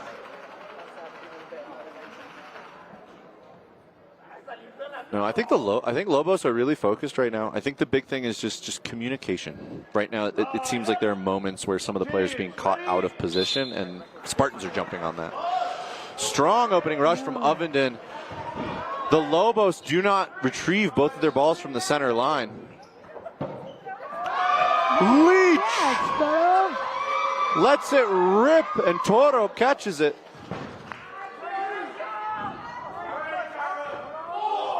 And Toro, feeling that pressure from Ball on the left wing of Spartans, releases the 4th ball. Spartans now coming to the line with a 4-ball play. Toro is going to take Wilkie with him. However, the 2-ball, the play that they had, Whitelaw also getting hit. I like the tempo shift from Lobos. Yeah.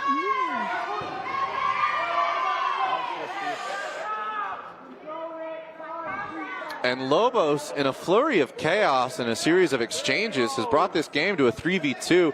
Burden is on Spartans. 2 minutes left in the set. Hopkins looking for something. Lobos can be aggressive, can be very energetic. They need, like you said, communicate better and stay focused.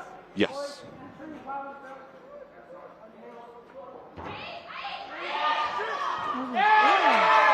And number 1, Horacio Cruz, is going to find Hopkins.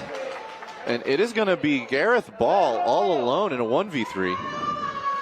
Let's see if Lobos can take another 2 points from Spartans. Gareth with a good block. Gets a hit onto Cruz. Gareth Ball with some acrobatics. Leon doesn't take the shot. Burden is going to be on Gareth Ball. And Burden on Spartans. Very intelligent decision. I believe that was an invalid throw from Ball, or it might have been a catch. But Lobos take another 2 points.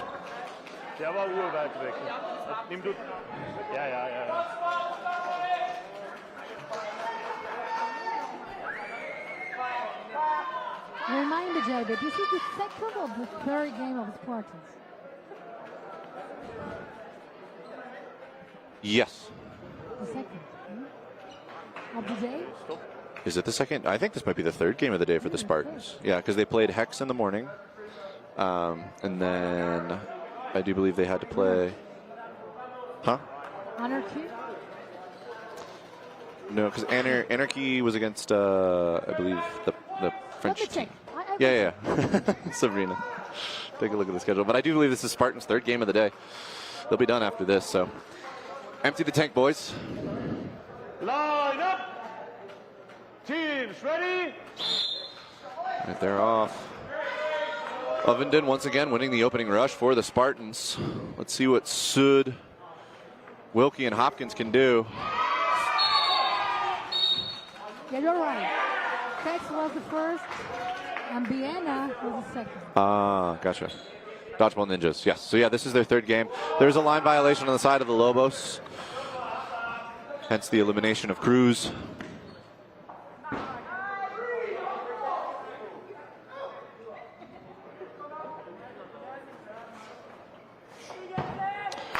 And Sud is going to put it through the chest of Toro.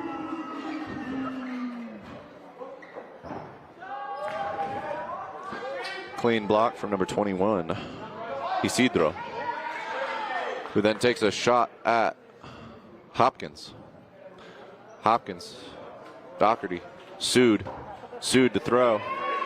Jensen Fernandez has stepped on the court for the right wing of Team Mexico for the Lobos. Yeah, he's a good player. He's a good player too. With a lot of intensity. Oh, Fernandez was looking for the catch on Wilkie. Doesn't get it. And it's going to be burden on Lobos. Got Isidro and Seguro.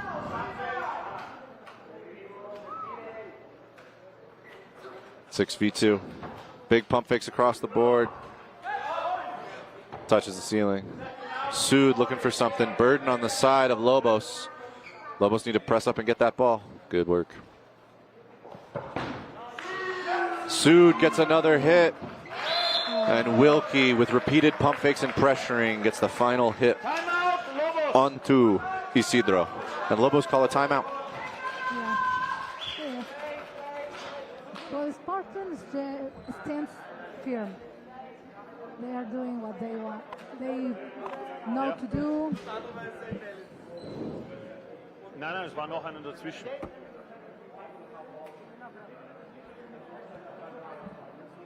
Just some strong hits this game. Spartans putting on a good show. Lobos putting up a fantastic fight, putting in the work. I do think this kind of situation here where Wilkie's able to just pump fake and it puts a Lobos player into a defensive position, and then you just pump fake and you are progressing, you're advancing towards your opponent as you're pump faking, continuing to put them in a defensive position. They can't counter you, they can't throw their ball at you, they're no longer a threat, and you just keep pumping and advancing on them until you can hit them. I think some of the Lobos players either maybe, but then again, I think the Spartans are also looking for some of those pre-counters. They're looking for the Lobos to throw those balls and then collect the force. So I think Spartans just kind of pressing on all fronts right now. Yeah, and also experience and momentum are both factors. Ready? Yes. But which one do you think carries more weight? I would say experience carries more weight. Momentum is great. Like breaking momentum, there's definitely a spirit aspect, but one thing that you'll find with really experienced teams is even if an opponent team gets momentum, they know how to collect themselves, they know how to reset and then press forward and either break that momentum or transfer the momentum into their favor. It's going to be a double out of the Spartans from the wings, Sud and Hopkins. It's going to be 3 now. Harrison doesn't find anybody. But I think it's that experience. Ooh, Toro finds the feet of Sud. After Sud finds Alarcon.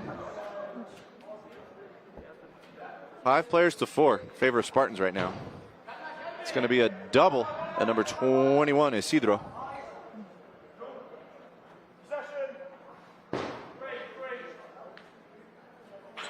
And Spartans pressing to the line.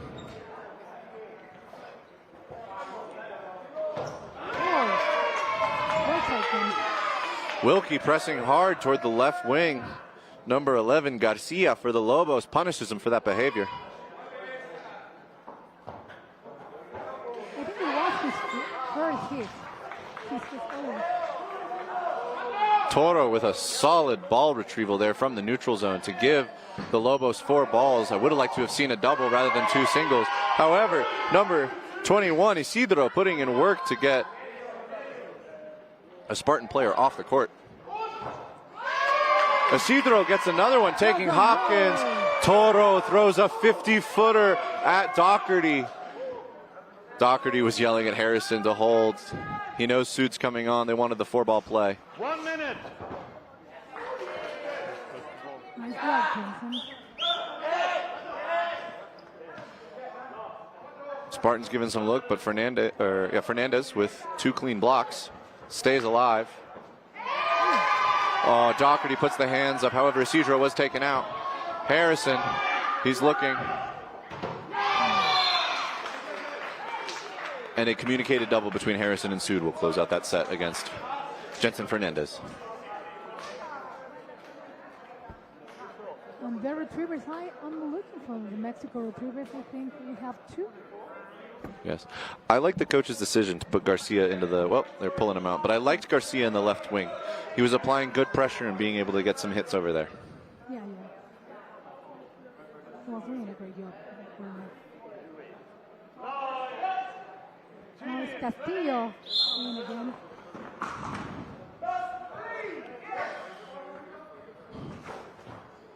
Hopkins with an absolute rocket toward Garcia on the side of Lobos. Lobos coming up, Castillo pumping in the middle. It's going to be a double. Castillo and Garcia. Nice, Castillo. Well done. Castillo survives the ensuing double. Sud fires at Castillo. Castillo dodges that one as well, collecting a lot of balls for his team. Excellent evasive skills. Fires into the center. Ovenden was looking to make something happen.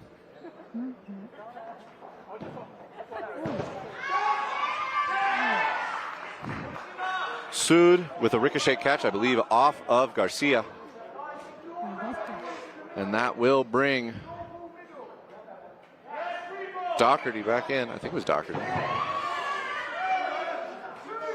There you go, Doherty, hit out. Flurry of blows. Sees a number of the Lobos taken out.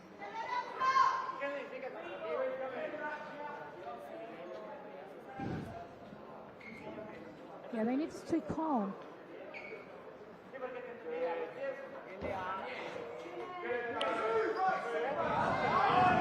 So another double out of the Spartans. They gave up ball control, gave 4 balls to Lobos. Lobos threw a solo. We're going to have Cruz out of the middle.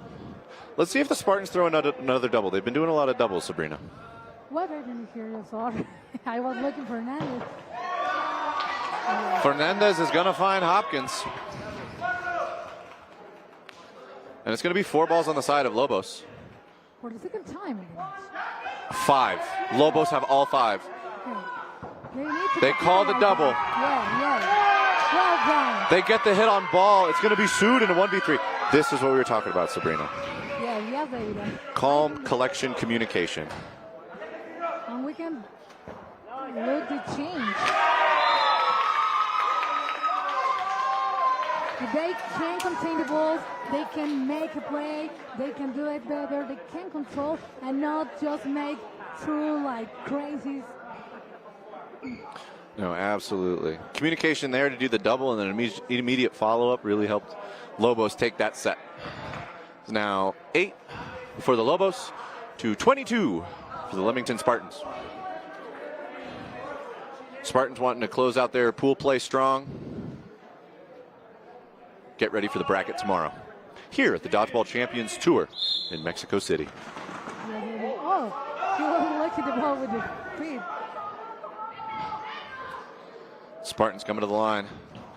It's Whitelaw. Now it's Watts again and Dorantes in the corner. Oh! Yeah, no. Dorantes looking for a hit on Sud, doesn't find it.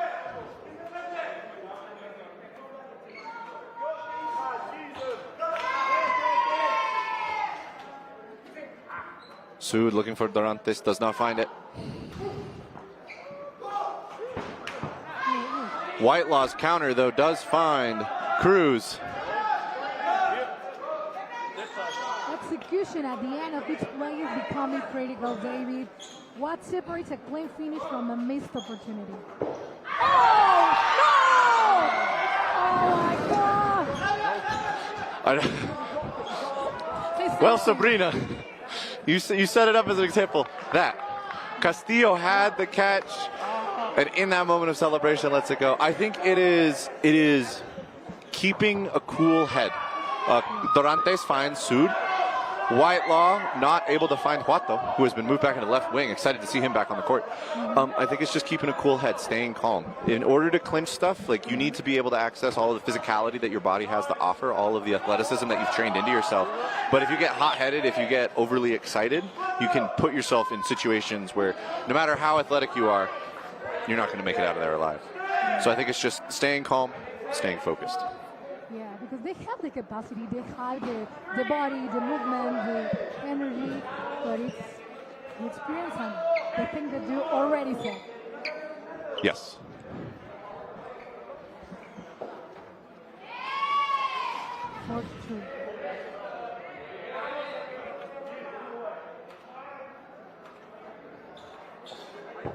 Ooh, Dorantes with a nice cross court. Fernandez goes for the trade, but does not find Ovenden. 46 seconds in this match. 40 seconds left in the set. Good, and a double on Huato will find him. Dorantes looks for a 50-foot toe shot onto Whitelaw, doesn't find it. Whitelaw's like, where's the ball? Blocked by Harrison, sends it into the lights. He was expecting the cross, but with the double, I mean, it's hard, right? When you get up in sort of the no man's zone or the neutral zone, or you end up in that position where both of the wings are able to pinch you, right? You kind of think about, if I'm in one of the corners of the court, and even if I have two wings throwing at me, you really only have to look at about 45 degrees to be looking at both of the people who are throwing at you and try to read their throws. If you end up in the neutral zone or kind of high up where both the wings can come from opposite sides, you're starting to get to like 90, 100, 120 degree angles where you're almost having to dodge from two completely opposite directions. Teams, ready?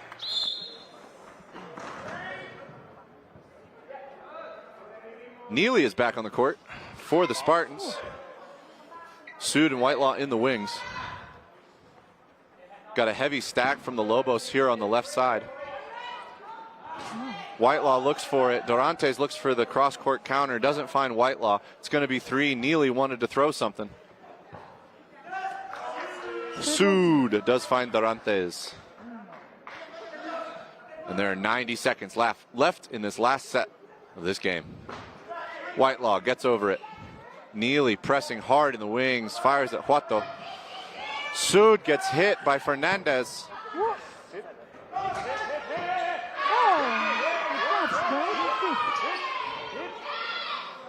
Yeah, he was. Oh my God! I think it wasn't intentionally, but oh my God, it wasn't. What happened there? No, it wasn't the other one. From him, it bounced on your foot. Yeah, onto your foot. No, he's throwing it at me. I hit him first. The ball you hit him with landed on your foot. That. I think that's just very confused. And well, so the refs are, in the event that a player is not exiting the court, the refs need to step onto the court and stop play in order to call out the player who should be out. It was after the whistle anyway. In this situation, no, the unfortunately, there are no refs on the court, so play has not officially been stopped. That's just very, very unfortunate headshot. Line.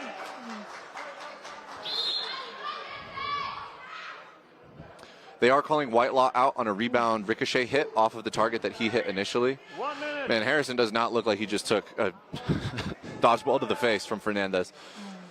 But he's fine. Red, but fine. He shakes it off. Walk it off. But in those situations where there's a flurry, it should be refs on court, full stop. Ovenden puts it into the chest of Fernandez. Fernandez tries to pull it in, but is unable to make the catch happen. Harrison dodges out of the way of that shot of Cruz. And Neely finds another 50 to 60-foot shot. Dorantes wants his own, but Neely sees it coming. And it's been evened up 3 players to 3 with 25 seconds left in the set. And it is going to be a trade between Dorantes and Ovenden here on the side of the court. Harrison staying alive, pressing. Neely and Harrison are going to find number 25, Castillo. And it is going to be up to Cruz to try and secure some points here at the end of the game for Lobos. It was after 2-1. And Harrison goes for the catch. Unable to pull it in. Cruz gets one final hit, and that will make the 2-1. 1 point. 2-1. Yeah. Hit was after the whistle. They're saying, yeah, so they're saying that the throw did not occur before the final whistle. Sorry. You at home may be able to hear the refs. I'm like leaning over the balcony. But that will bring our final score, 25 for the Leamington Spartans to the 8 of the Mexican Lobos. A good game. There were some back and forth sets. There were some moments where Lobos were coming together. I think they were really gelling, but I think there were just other moments where Spartans were able to capitalize on small mistakes. Yeah, this was a game where discipline and control made all the difference. They managed the tempo, stay composed, capitalize on their opportunities. I agree, Sabrina. I agree. Very solid, but okay, this is the first Dodgeball Champions Tour. I think Paris and Mexico need to learn a lot of this competition. El coach de los Lobos México, Carlos Emilio. Carlos. Oh no, we're still well into pool play. We'll go now to an interview with the coach of the Mexico Lobos. Primero nos sentimos muy nerviosos. Creo que pudimos haber hecho algo mejor, pero los nervios nos mataron. Well, I'm asking him how does he feel in his first match, an international match. He thought that they are nervous, that maybe that feel was the one that made them weak. Bueno, vienen otros encuentros. ¿Cuál va a ser el cambio de estrategia, coach? Pues ahorita voy a hablar con ellos y vamos a hablar y mentalizarnos para que podamos realizar nuestro juego, porque no realizamos ni el 50% de lo que hacemos. Which is going to be their next strategy? Well, they will mentalize themselves and try to do and play as they actually do their game, because they haven't had the opportunity in this first match. ¿Algún mensaje final para todas las personas que los ven y que de todas maneras confían, aman el dodgeball mexicano y que tiene un gran futuro a nivel internacional? Pues invitamos a todos los que nos están viendo, tanto latinos como de todos los países en donde están viendo, que vengan a jugar. Es un deporte magnífico. Muchas gracias, coach. Well, I was asking him, which is the message for the people who's seeing the Lobos Mexicos in this champion tour. He said that they invite them. This is a really nice game, a really nice sport. So, well, that's what we have here with their coach. We will stay here. We have our next match, so don't miss it in PX Sports.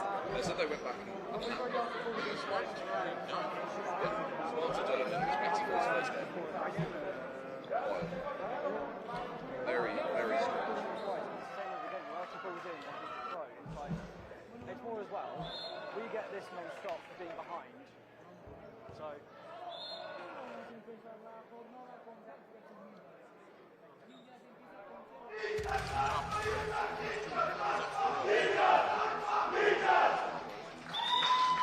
Captain! Captain!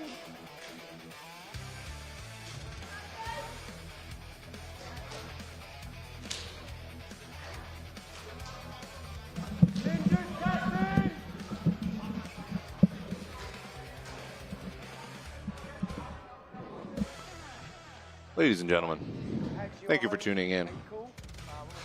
If you're just tuning in for the first time, welcome to the Dodgeball Champions Tour tournament here in Mexico City, Mexico. My name is David Carlock, and we are bringing you some of the best cloth dodgeball in the world all day today and all day tomorrow. Today is pool play between our 8 teams that have been selected, and then tomorrow will be bracket play, where they play all the way through to the finals. See who will be crowned champion of the inaugural Dodgeball Champions Tour. just had a really fun game between the Leamington Spartans and the Mexico Lobos. And now we're bringing you another fiery match. We've got Phoenix Hex versus the Vienna Dodgeball Ninjas. I am joined by Jorge. Hello, hello, thank you, Carla. I'm back here. I was in the Spanish version now. Back. Both teams, line up! Let's watch the Hex. You told me. We're off. Go, and it's going to be Dodgeball Ninjas to throw first.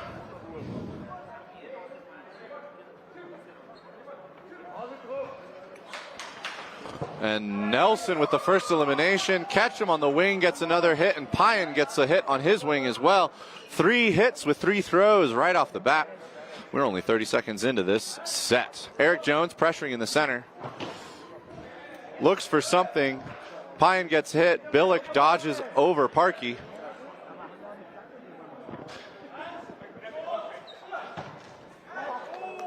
Ketchum with a catch on the back line. Then charges forward. Oh my God. What a movement there. Oh, that is Grill.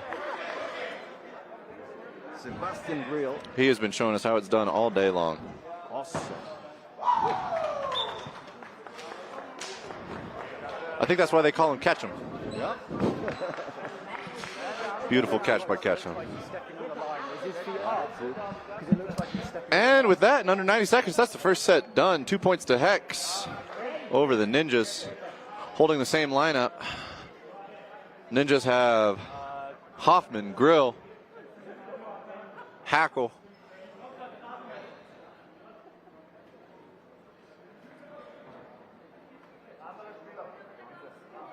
as well as I think they got Nemeshkeri here in the left wing.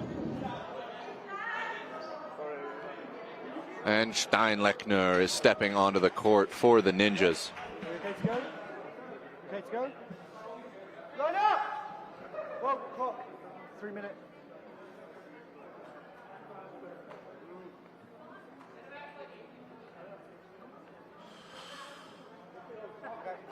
Line up! Ready! And we're off. Start of set 2 here. Nelson, uncontested, wins the center ball for Hex as they press to the line.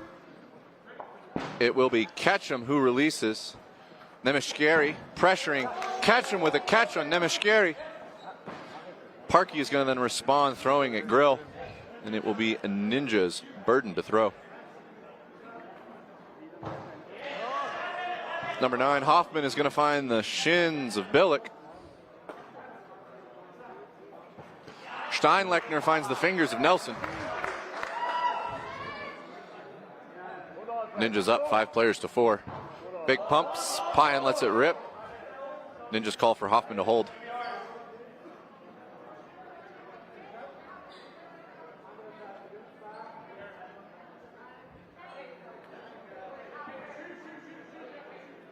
Pause time. Laces. Pause time. Pause time.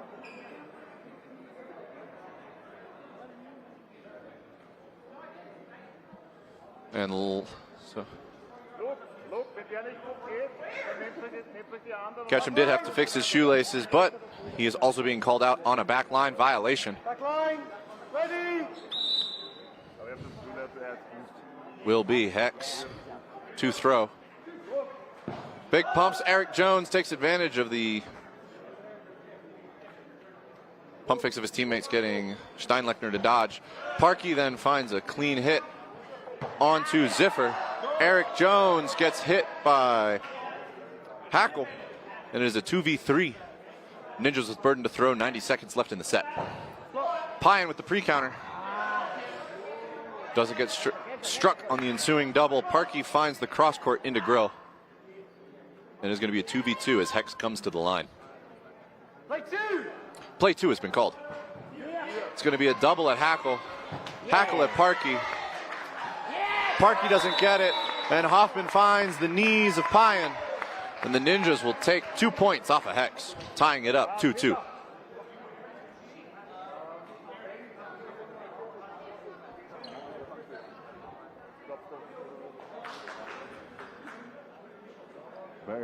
interesting moves from the ninjas. You got the sub here as well? No, absolutely. Good pressure, good dodging. I like that they're taking advantage of counters when they see opponents on the other side of the court out of position. However, Hex is bringing in Shota Barbeau. Line up! Team's ready! And Ninjas will win the opening rush. Come to the line. It's going to be pump fakes. It'll be Hoffman. Barbeau fires at Steinlechner. Successfully blocks it. We are waiting for a ball, and it'll be Hex with Burden to throw. And Pine is going to find Grill.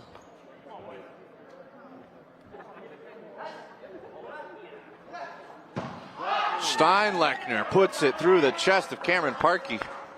Parkey almost pulled that in for a catch, but unable to. And that is going to be Nemeshkeri getting Billick out.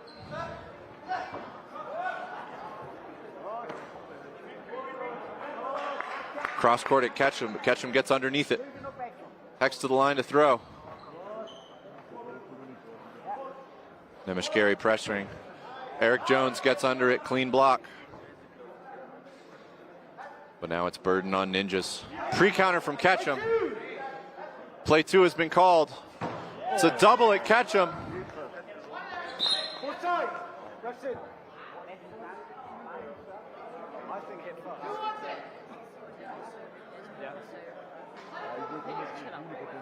Yeah. Hit first, no catch. Okay. Captain's in! Captain's in! Captain's in! Captain! Okay, yeah, fine. Oh, coach, yeah, don't mind. Right. So. It was that guy. No, I'm scared. Well, either way, it doesn't matter. It was hit first because it wasn't secured. Both balls hit simultaneously. Catch doesn't count. The other thing's well. Chill out on the pointing. Let us do our job. You do yours. Yeah, good. Okay, perfect. Yeah, perfect. Back line. Wasn't secure because it was simultaneous hit. Catch wasn't secured with the hit. Challenge call. All right. So refs on the court called that the catch by Ketchum was not good because simultaneous throw, and he did not catch the initial ball that was thrown at him. However, Hex is going to call for a TMO review. They want to watch the video.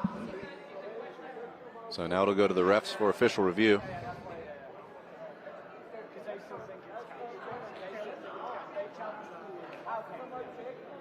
Here in set 3.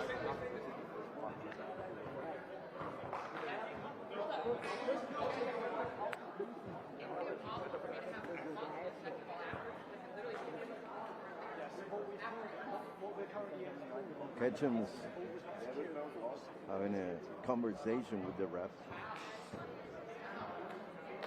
I think the refs are just clarifying the situation.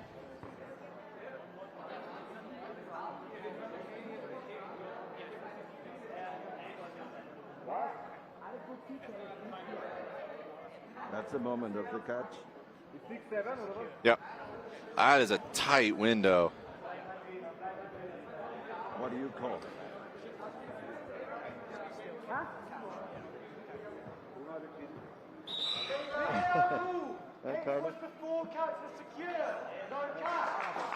Refs are calling no catch.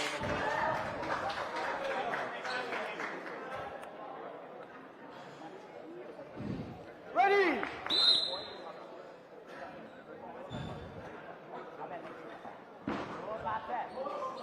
Pine fires out of the center for Hex. It's going to be the Ninjas' Burden to throw. Steinlechner, Hoffman, Nemeshkeri. Jones with a clean block. Hex now looking for something in the final 60 seconds of this set.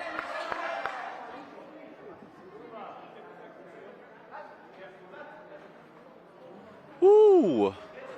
Cheeky little shot out of the middle by Favre. Jones gets underneath it.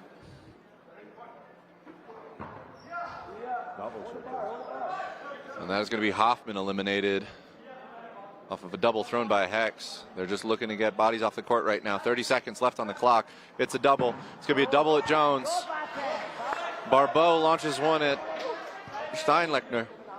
Blocks it across the court.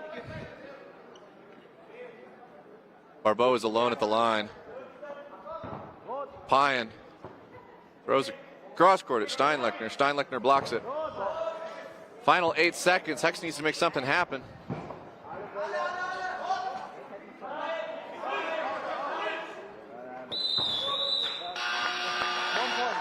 And the Ninjas will take that one by player count, which at this particular tournament is only 1 point. If you want the full 2 points, you need a full team elimination. That will put Ninjas up 3-2 over Hex. Ninjas won the set. And ready for the next rush. It was a nice hit here in Mexico City. The Dodgeball Champions Tour. The highlights. And everything's ready. 5 seconds for the rush. Team's ready! All right, set number 4. Line violation by Cameron Parkey at the center line.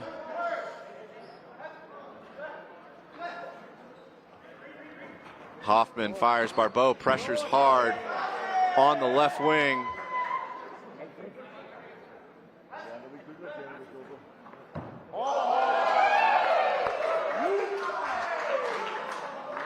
That is a gorgeous shot from Nemeshkeri onto the toes of Ketchum. Billick, though, responds by taking out Steinlechner. Every single one of these sets has been back and forth. Shot out of the middle from Grill. Ball's on dead from Ricochet. Hoffman is hit by the ricochet ball. That will be an out, evening it up 4-4. Play 3 has been called. Grill's taken out by a double from Felton and Barbeau on the left wing. Billick throws the third to ensure that they meet their ball count. It's going to be 4 balls on the side of Ninjas. Pressure from Billick. Barbeau hops, floats, and hovers. Pressures on the wing. Opens up an opportunity for Billick by pressuring, firing, and then getting Nemeshkeri to take a shot at him. Billick takes the opportunity to take the counter. Hex now in control of the pace of this game. 90 seconds left to go.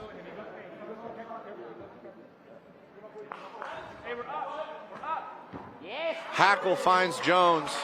Felton gets underneath the ricochet. Stays alive. It's going to be 3 players to 2. Hex's burden. Favre doing a diving dodge after pre-countering and taking out Barbeau. It's going to be a 2v2. Ninjas with burden. Let's see what Billick and Felton can make happen here. Big pump fake. Second pump fake. It's a double. Billick and Felton charging from the wings as they recognize that Hackle's the only one with a ball right now. Let's see what the double is here. It's a double on Favre. It's a trade. It's Billick versus Hackle. 1v1 with 45 seconds. Now this is the dodgeball we love. Hackle fires 1. Burden now on Hex and on Billick. Unless I am missing. Oh, no, my bad. Burden is on Ninjas.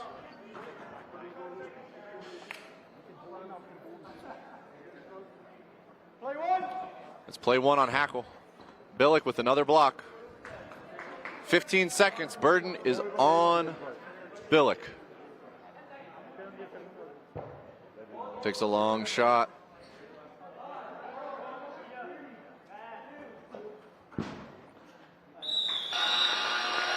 And Billick and Hackle will take the tie, keeping the point differential 1-1. It's going to be Hex 3, Ninjas 4. Very intelligent move from Billick, waiting for the attack. 4 points for the Vienna Ninjas. 3 points for the Phoenix Hex. Ketchum's back in the court. I think he needs to tie his shoelace again. And yep, the ref's going to call him out. Yep.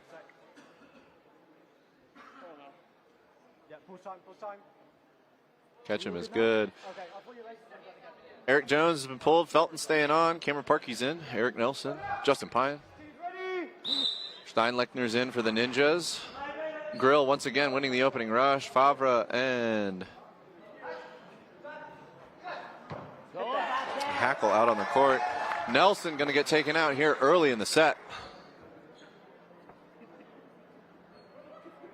Hex to the line. Big pump fakes, offensive throw. Pyan looks for something, doesn't find it.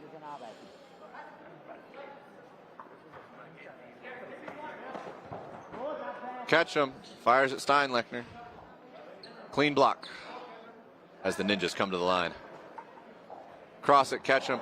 Barbeau finds a screen and is able to take out Hackle 60 feet away. Barbeau with the block on Favreau. Barbeau is then taken out by Hoffman, though, on the wing. Hex called for the double.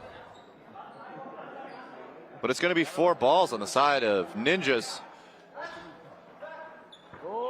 Ketchum has to pre-counter. Pyan taken out in a double. Ketchum taken out in a double. The Ninjas finding hit after hit here in set number 5. Play 2 has been called on Hex. Ninja screaming for catch. Nemeshkari not willing to look up as Parkey is staring him down. Ninjas coming to the line, offensive play. Shot at Parkey out of the center from Favreau.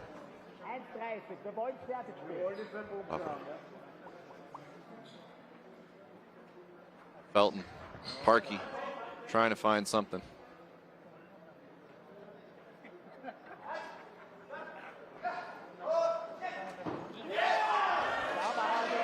It's going to be Grill and Hoffman on the right side that eventually find the shins of Felton, and Parkey finds himself in a 1v5. He's got 60 seconds to see if he can make something happen. Play 1 is called. Grill presses hard out of the right wing. But the Ninjas are patient. Parkey pre-counters at Favre in the center. Pre-counters toward the right wing, which is Grill. And it is going to be a quad into Cameron Parkey to finish that set. It was a good move from the Ninjas to take these 2 points. 6-3 against the Phoenix Hex. Parkey just alone, waiting for the attack, trying to move fast, but it was hit. Hard to dodge 4 balls at the same time, Jorge. Line up! Team's ready! But he tried. Yep. All right, Ninjas are going to win the opening rush. Hoffman cross court. Back line! Back line! Ketchum being called on a backline violation. He seems to be a little bit nervous, right? Oh, that is going to be Nemeshkari and Steinlechner firing a 1-2 punch into Parkey and Nelson. And suddenly Hex find themselves in a 3v6 in under 30 seconds. Barbeau fires one at Grill. Grill shows us that flexibility.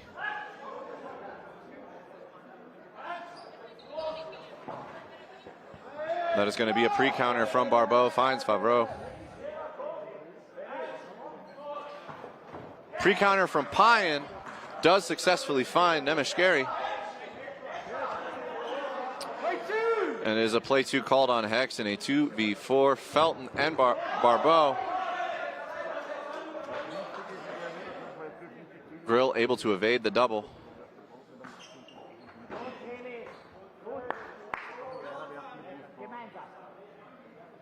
Barbeau and Felton now on the defense. It's a 1-2-3 pump. Then finally comes out of the hands of Nemeshkari. Felton with a beautiful block.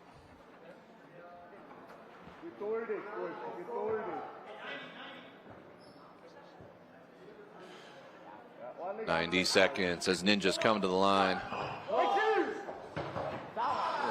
Barbeau with the pre-counter into Steinlechner. He is unfazed as immediately follows with the double into Felton.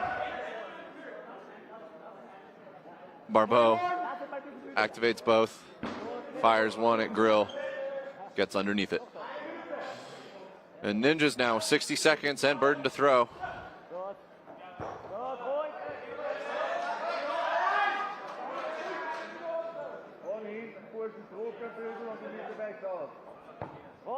Fires one at Nemeshkari. Pops up here into the commentator's booth.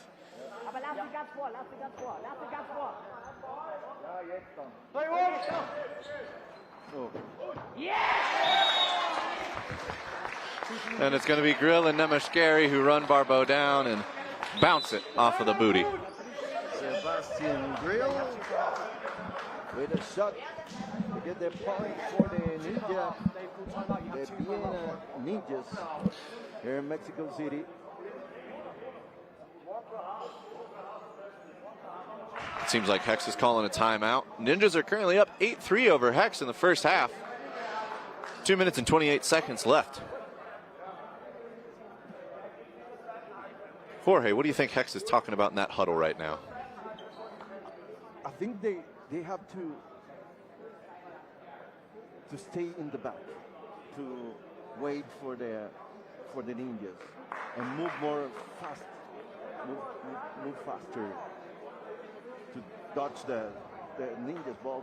But I know it's very difficult. The movement of the Ninjas, the plays they have, it's amazing. Oh, no, very good. No, but I do agree with some of that sentiment. I think that some of the Hex players definitely charging up and ending up kind of isolated and alone, and then the Ninjas are being able to capitalize and get hits on that. Maybe a little bit more patience on the back line defensively, and then pressing together with a unified offensive line. Might see some dividends paid for Hex, but maybe that's what they were talking about. Just playing a little bit smarter, being a little bit more patient. But we'll see what adjustments they make here as we head into the final 2 minutes and 28 seconds of the first half of this game against Phoenix Hex and the Vienna Ninjas. And I think Ketchum has to calm down. I think he needs to get a little bit further away from that back line. He's been flirting with it too much.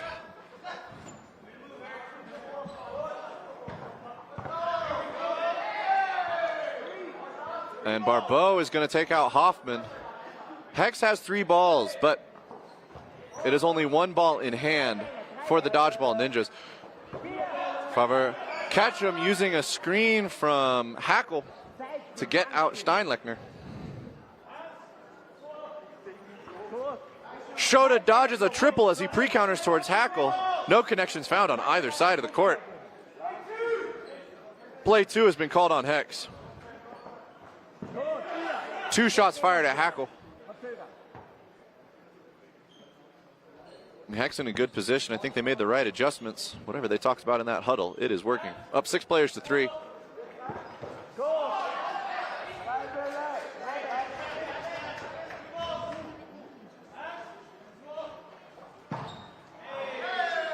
Favreau is going to get hit on the pre-counter. It's going to be 2-ball defense on the side of Hex.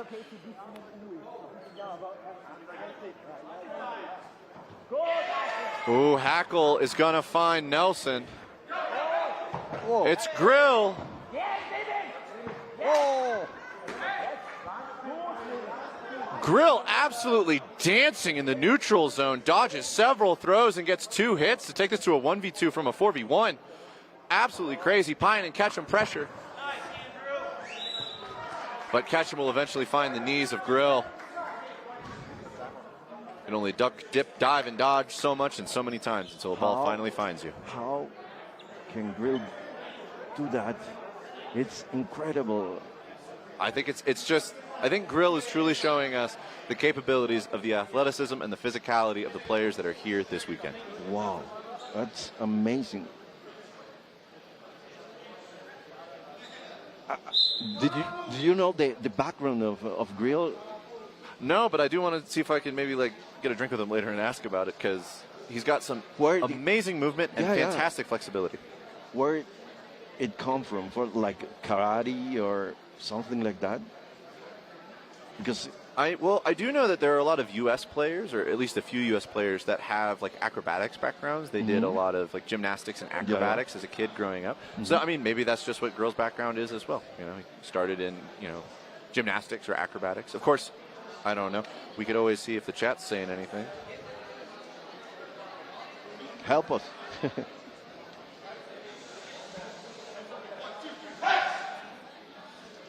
Pegs are ready.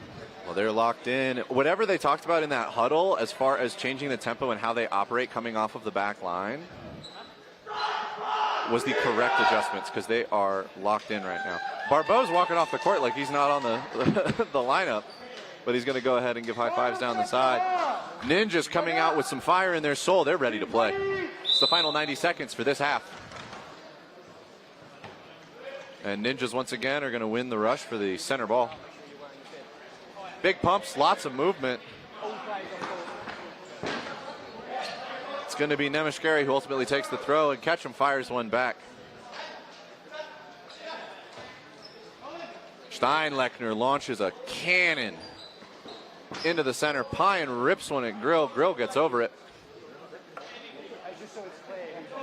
Ninjas to throw. Steinlechner finds the ankle of Ketchum. Hoffman finds the pant leg of Pyan. And it is play 2 called on Hex. Hoffman jumps over one, blocks the second. 35 seconds left in the half.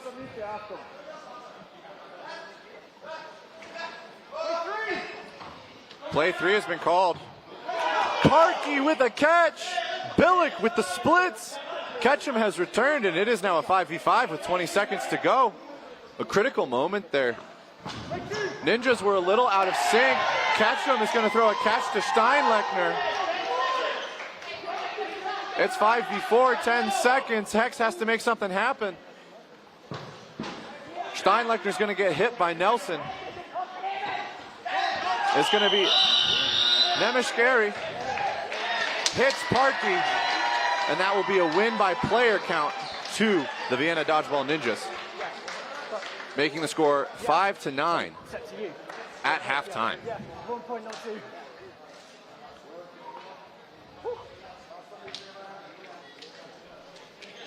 Close game, but I think Hex needs to move faster. Needs some adjustments when they attack. Gotcha, on the offensive line. No, I could definitely see that. I mean, definitely with just like also some coordination. The throw that Ketchum had on Steinlechner was a good throw, but he was the only one at the line making movement. Steinlechner was looking directly at him. So I think maybe just helping to disguise some of the throws a little bit more. Oh, I think this is Grill's performance, right? Oh, no, that was him throwing a catch to Ketchum. But still, Grill putting on an absolute clinic today as far as how to be evasive in dodgeball. If you can have a video of highlights of all the games, absolutely Grill is going to be there. Oh, right? for sure. He's been putting on a show for everybody. Amazing player. The moves he has. Awesome. Let's catch him. He's having a little fun. He likes to talk a lot.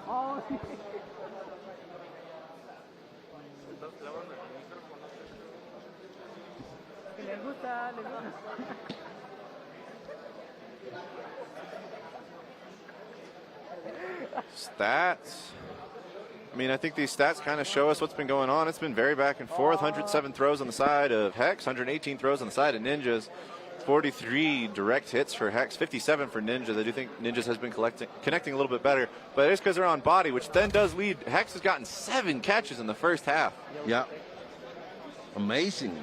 7 catches. That's a lot. Oh, it is a lot of catches. And by the way, how can you look at he is in Spanish and have all the information? That's amazing,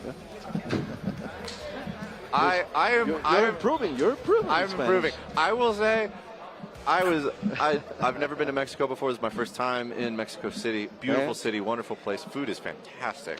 But I was worried because I was just like, man, I haven't practiced Spanish since like elementary school, grade school, middle school. But I think just being around it, it's been coming back, and so it is what it is. Where I'm learning. Not only am I enjoying some fantastic dodgeball, but I'm also learning a lot. For sure. It's a beautiful city. Mexico City is a beautiful, beautiful city. Well, they're ready. The Ninjas are locked in. Nutcrackers are shagging for them, or ball retrieving for them. My apologies.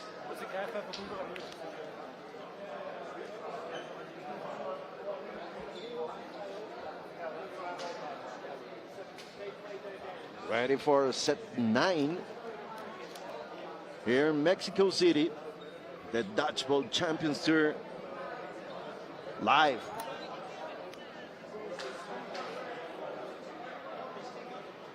Thank you, all the people that's watching this live from Mexico City. Ninjas 9 points. The Phoenix Hex, they're fighting with 5 points. It's only a 2-set difference. Truly is anybody's game. Yeah.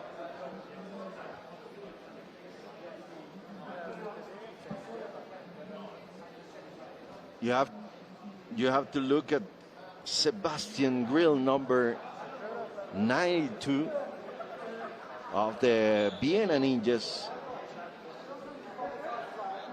Look at him, this amazing player.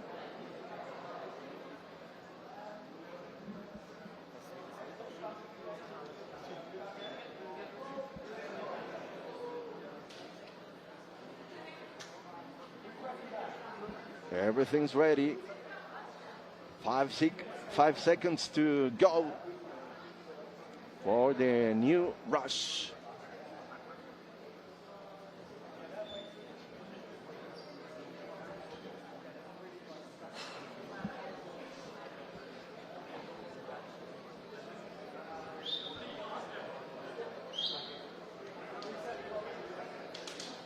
They have to reset the clock.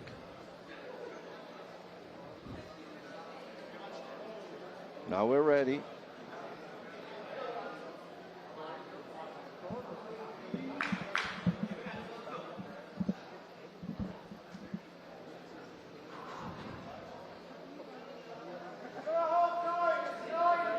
Ninjas, line up. Teams ready. And we're off for the second half of this match between Hex and Ninjas. Hoffman will find Barbeau after Barbeau finds Steinlechner. Hex cries out, we've got 4. It's going to be a double into Nemeshkeri.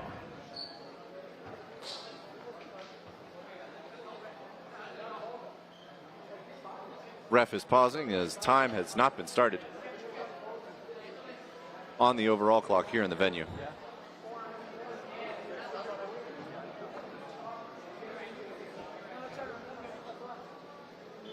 20 seconds played. 20 seconds played. Yeah, that's why we pause time. Yeah, 20 seconds.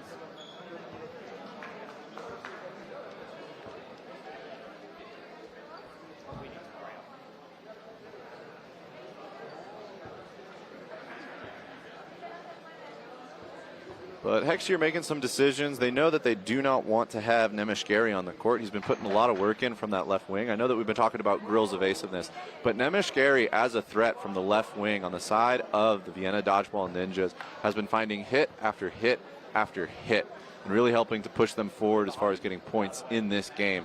So it's understandable why they'd want to double him. However, doubling on ball, Nemeshkeri behind a ball, very, very difficult to hit. So maybe like to see in that situation, just let Ketchum kind of go toe-to-toe with Nemeshkeri. Let him hold him down. If Nemeshkeri throws, Ketchum has the green light. But then let Billick, let Nelson, let Parkey, let Jones, let the rest of the guys eat on the other side of the court and just kind of chew through with those doubles on those 4-ball plays. Yeah, that's fine. No. Yeah. But as we get the clock set to the correct time. Just 20 seconds. Surprising how hard it is to get 20 seconds to go by, Jorge. I know.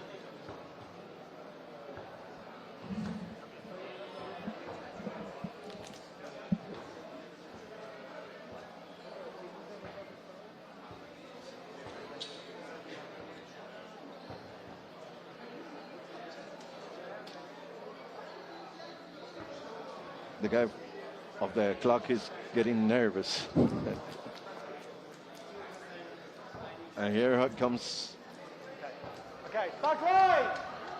Okay. There we go. There we go. Jorge, we finally got it sorted. Awesome. 20 Let's seconds restart away. this. Line up. Ready. All right.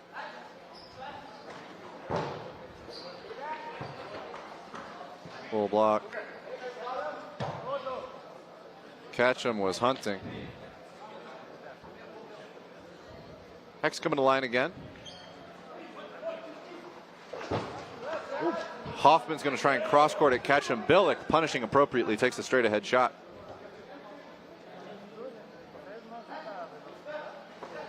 It's going to be a shot out of the center from Favre. 3 balls on the side of Hex.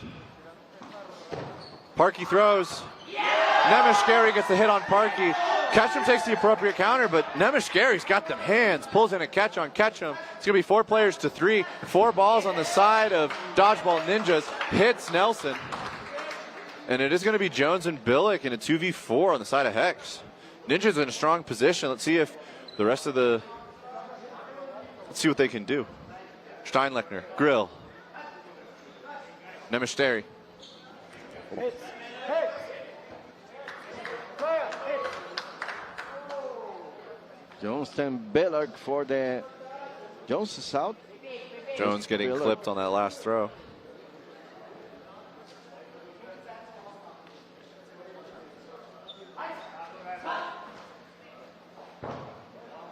Billick in a 1v4.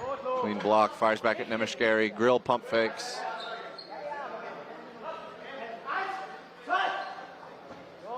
Nemeshkari out of the middle. And Nemeshkari with another catch to close out the set, further opening the gap. It is now 11-5 in favor of Ninjas. Awesome play for Nemeshkari with a catch. And 2 points more for the Vienna Ninjas.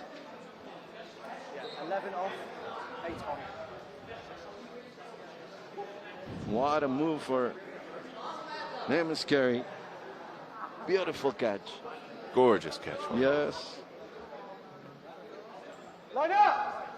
Ready. Ready. And again, Grill wins the opening rush for the Dodgeball Ninjas. It's going to be cross court from Nemeshkari.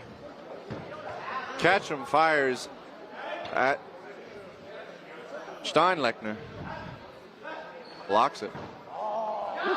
Oh, Hoffman puts it into Parkey's pocket. Parkey juggles it, thinks he can get it, but doesn't reel it in. Nelson and Grill. Grill gets over it.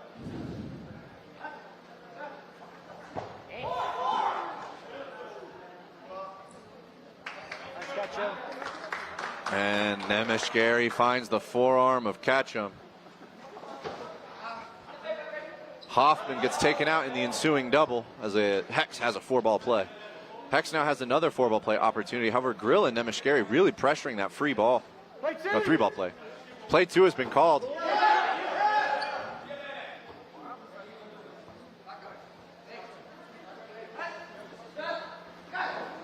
And it's a double at Barbeau, who's able to get over it. 4v5, Hex with 3 balls. A little over 90 seconds left in the set.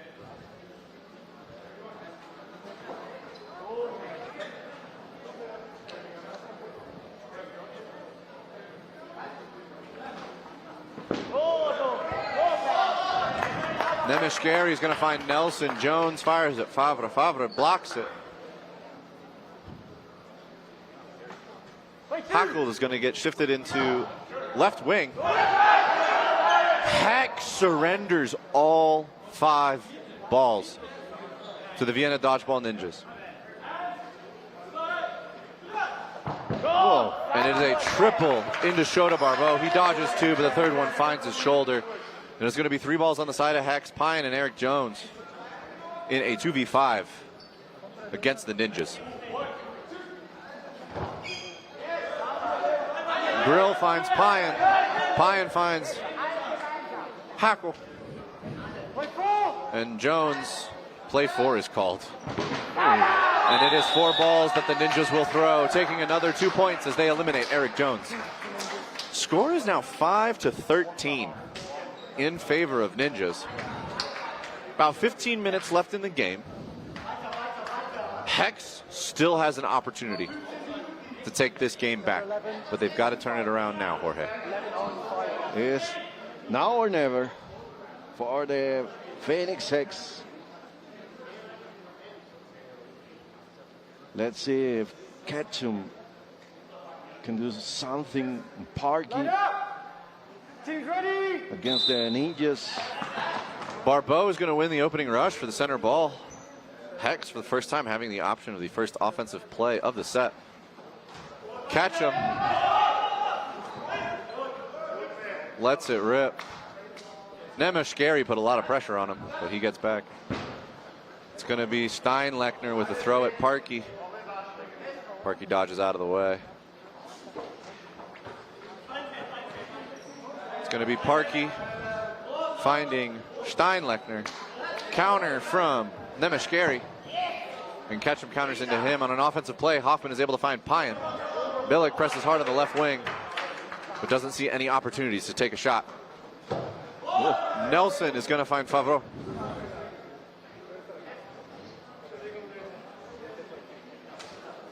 Hex again to throw. What a catch. Nemeshkari. Absolutely neutralizing the threat in the right wing that is Ketchum. That is back-to-back catches, 2 sets in a row as Ketchum takes appropriate counters as Nemeshkari fires into the center. Billick does find Steinlechner's shirt. That will keep it even 4-4. Hackle throws at Nelson. Parky with big pump fakes. Billick pressing on the left wing. Play call from Hex. It is. And Hoffman. Oh. Flurry of play there that results in the elimination of Grill and the elimination of Nelson. It's play 3 called on Ninjas. Barbeau survives the triple, presses hard, fires a Hackle.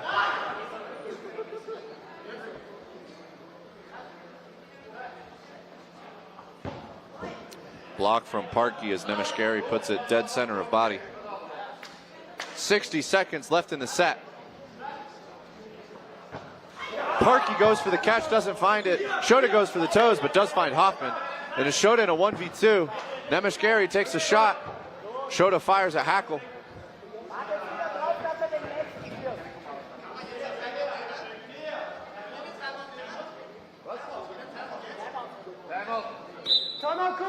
Timeout. Timeout is called. You can time out during sets. Yeah, time out. You can time out during sets. 30 seconds left in the set.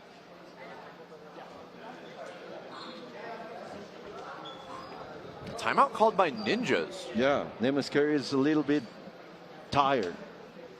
That's the first one, though. Just a little bit. Typically, it's the team that has one player on the court will call the timeout in order to give that one player some rest from the onslaught that 2 or 3 opponents can provide from the far side of the court. Refs call 30 seconds left in the timeout. But I think it's just Ninjas putting together a plan. Barbeau is very dodgy, very accurate. So they want to make sure that they close out this set and further push themselves past Hex. Ninjas putting on a very solid showing here. Some fantastic catches, wonderful evasiveness and movement. And when they go to take their shots, they're hitting them. Shot against Nemeshkari and Hackle. And that's what I'm talking about. Barbeau finds the hit on Nemeshkari, ties it up 20 seconds. It's a little showdown. Hackle throws at Barbeau. Jorge, do you know what time it is? My God, what time it is? I think it's showtime. Yeah. Shota, after the timeout by the Vienna Ninjas, goes 2 for 2, throws for hits to bring some points back to the side of Hex and break the momentum that Ninjas has been building throughout the second half. 11 minutes left in the half. 7-13. I think Hex just got back in this. Yeah. What a move here. Look, block. And then Oh, an excellent placement up in the shoulder. Hackle was looking for the catch, and no doubt if it was lower, he would have made it.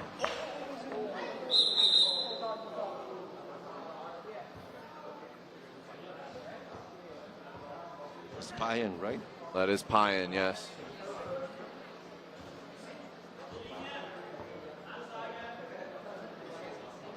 Whoa. That is not a good look here.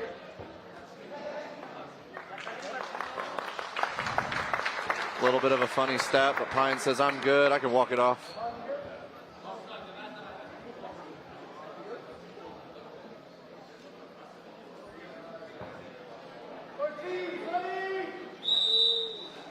And with the victory on the opening rush for Hex, they'll be the first one to make an offensive play here in set number 12. And I love this adjustment from Hex. Pulled Ketchum out of right wing, put Parkey up against Nemeshkari. Parkey's able to get that hit on Nemeshkari, and in the opening they took out Steinlechner. Ketchum once again fires from the middle. Parkey with the catch on Hackle. Hex has absolutely turned this momentum around.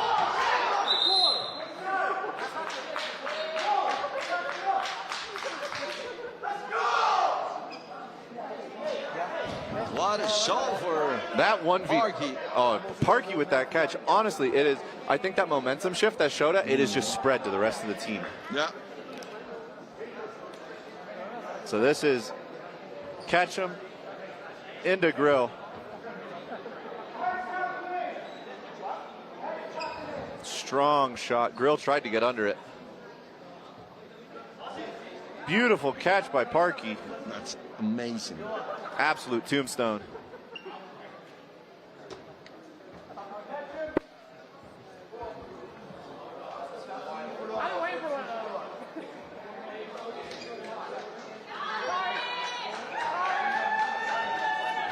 They've already had the warning status of blue card.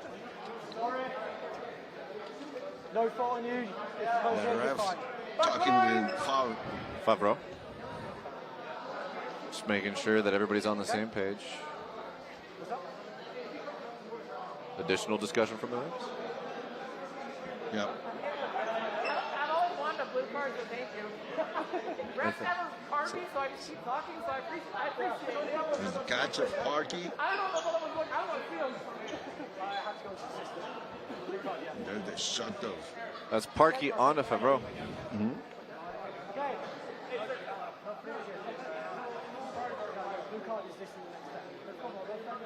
See, this set and the next set, 5. Yeah, okay. Back line, ready!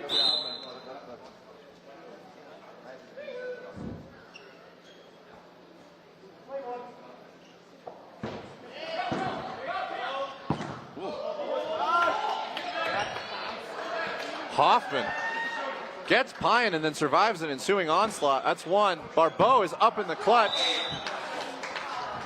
Finds Hoffman, and that will be another 2 points to Hex. The momentum is shifting quickly here, Jorge. Yeah. 39. The Phoenix Hex are trying to get this. Coming from behind. Getting out early. Nemeshkari, and then they take Sebastian Real out too, so this. Now it does look like Andrew Ketchum's behavior in the previous set, in which he was talking cross-court to the opponent team, has landed him in the sin bin, spending a little time in that penalty box. Cameron Parkey with some good pump fakes, finds Nemeshkari. Again, this is a great adjustment by Hex, finding a matchup in that far wing that Nemeshkari is having issues with. Nelson is gonna find Steinnecker. Parkey is gonna find Hackle. Nelson does get taken out in the exchange, but he's able to find a hit before he goes. Parkey with the big pumps. Payan fires at Hoffman. Hoffman with a beautiful block. The burden will be on Ninjas. Billick blocks Hoffman, presses hard in the left wing.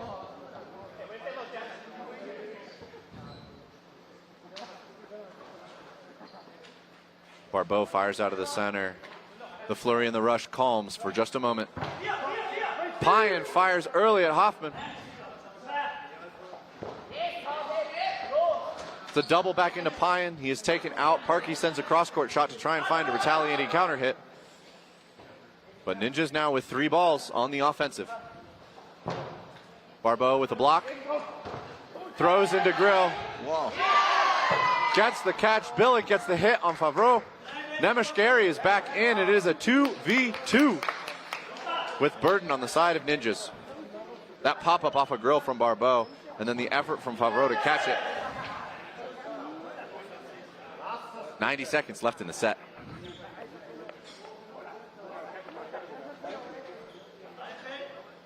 Billick throws at Hoffman. Hoffman gets underneath it.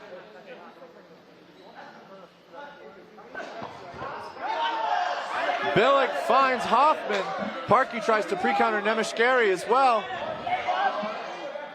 Nemeshkari now with 5 balls does find Billick. And Parkey finds the forearm of Nemeshkari. Hex is making this a game, Jorge. Yeah. And you say it, Parkey against Nemeshkari, that adjustment is brilliant, brilliant. 13-11. Hex, Phoenix coming from behind. Awesome, awesome game. What a great game here in Mexico City. Neither team has a timeout, so if they appeal, it's blue. The challenge and challenge blue. Well, Parkey is the soul of the Hex. Amazing player. Oh no, absolutely. Parkey is an all-star player for sure, but since his getting shifted into that right wing, he's had a really large impact on this game.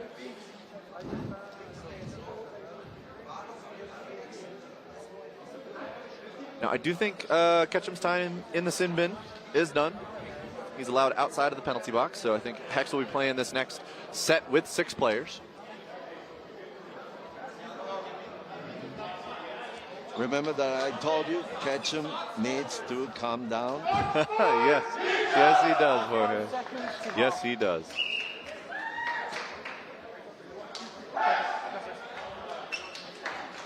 Their momentum is with a Phoenix Hex.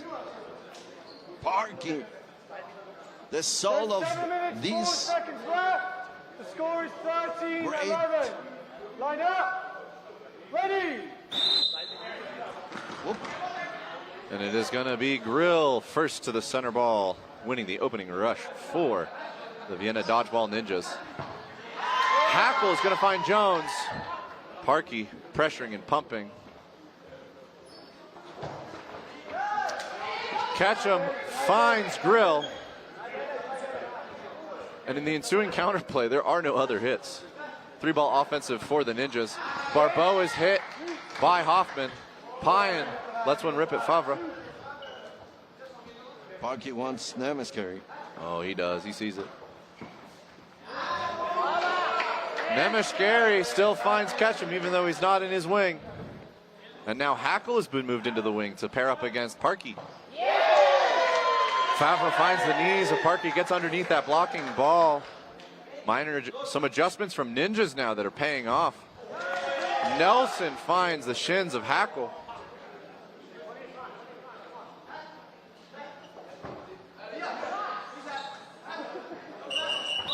Player hit being called. 63. 63. Yeah, that ball back over. Yeah. Okay. That, yeah. Nemeshkari is out. That's right. The ball stays there. Challenge being called. What are you challenging exactly?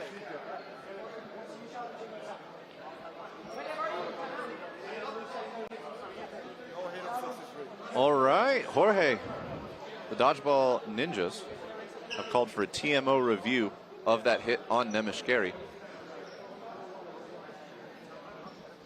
Let's see if we can watch it too.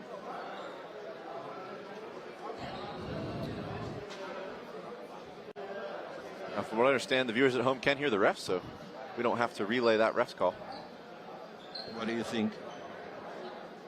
I think the refs are going to make the right call, Jorge. You're so wise, man.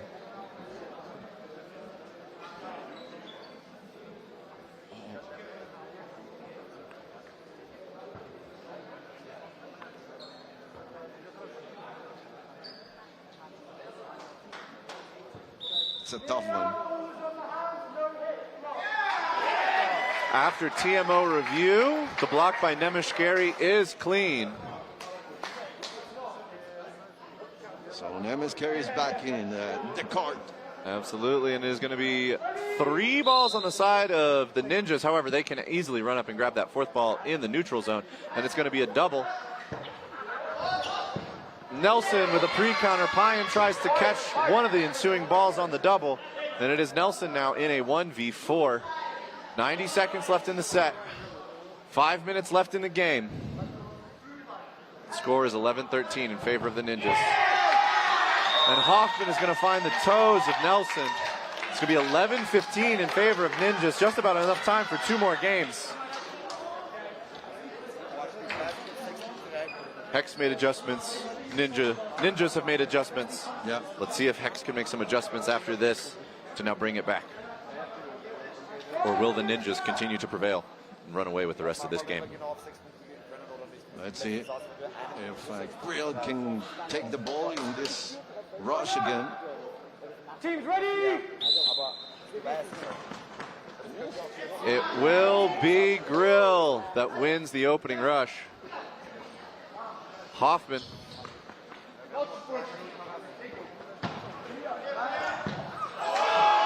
Hoffman is taken out with a double from Parkey and Payan, and then Payan catches the corresponding shot from Nemeshkeri. Ketchum fires across court, trying to find somebody. He only finds the ball retriever. Nelson's going to find Favreau.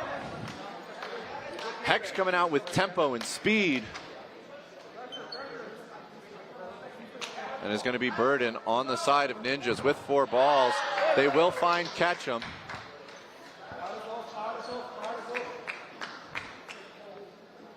And Hex here looking to make something happen. It is going to be a double from Barbeau and Payan, and they're going to find the thigh of Grill. He is frustrated, slapping the ground as he goes out. 2 has been called for Hackle and for Herman. Barbeau finds Hackle. Herman finds Nelson. But there's now 4 balls on the side of Hex. Herman survives all 4 and now has 5 balls to work with. Jones dodges the first one. Barbeau dodges the second. Barbeau charges. Barbeau with the flight kill. Second of the day for him to close out that set, make the score 13-15. Hex is making sure that this is a show and this is a game. My goodness. Jorge, there's 3 minutes left on the game clock. I'm getting goosebumps. Yeah. How are you feeling? It's going to be exciting. Just 2 points behind the Phoenix Hex against the Vienna Ninjas here in Mexico City. Everything's ready. Let's go. Barbeau beats Grill. And Hex will start with the offensive here in set number 16. Nemeshkeri making adjustments. Pre-counters. Ketchum. Pre-counters at Ketchum. He thinks he has Hoffman.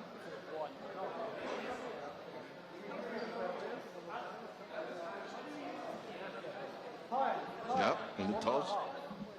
Look.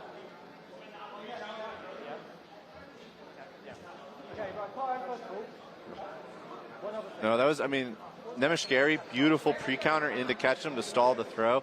Parkey takes the appropriate counter, but Nemeshkeri anticipating it sets up for the catch.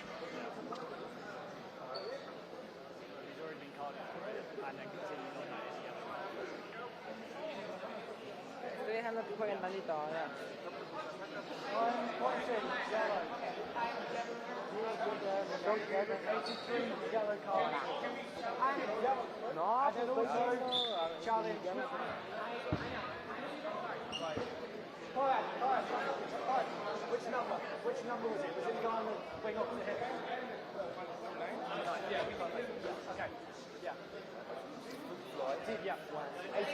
Yeah. So Ketchum, like you said, Jorge, needs to calm down.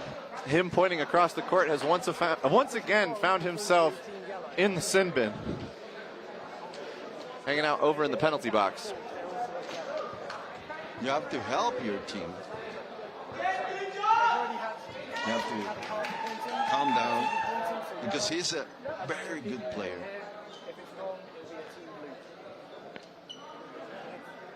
So another step down to 4. Yes. So the minute they're down to 5, if the appeal is wrong, they go down to 4.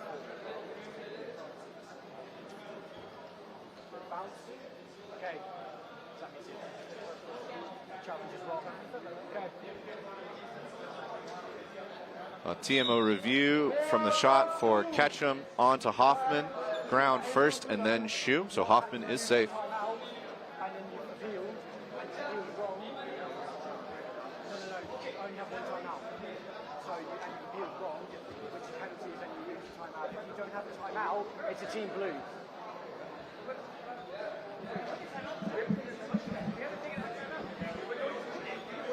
Yeah, you took a timeout. You did take a timeout. Yeah, you took a timeout at the start.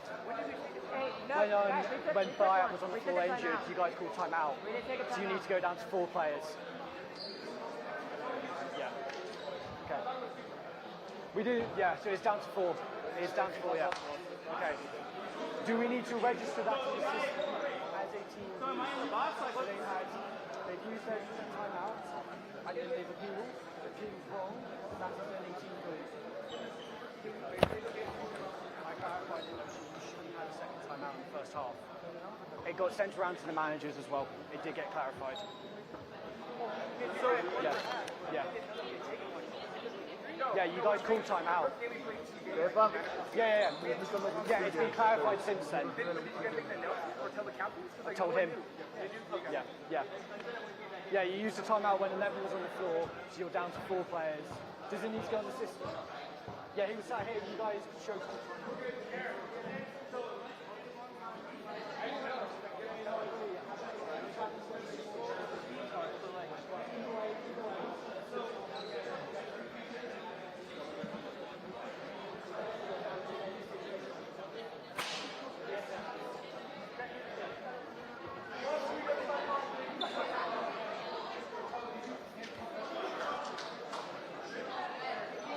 A little bit of drama, a little bit of rules clarification here at the Dodgeball Champions Tour in Mexico City. But everything cleared up. It is going to be Dodgeball Ninjas with Burden to throw. It is going to be a triple at Barbeau. Barbeau hops over, ducks and dives, and survives. And it is going to be 4 balls on the side of Hex. Burden on them.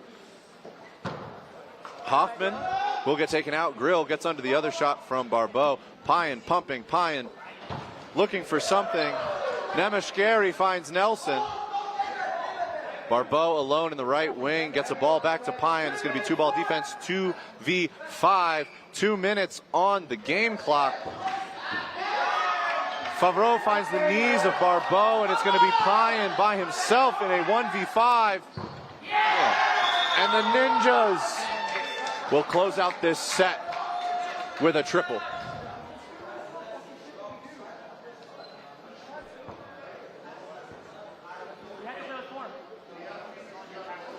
Hex are losing tempo. The Hex. I think there were just a few ref calls that frustrated them a little bit, and I think it broke the focus that they had coming into the second half off of Barbeau's 1v2, as well as Parkey's popping off with some of those tombstone catches.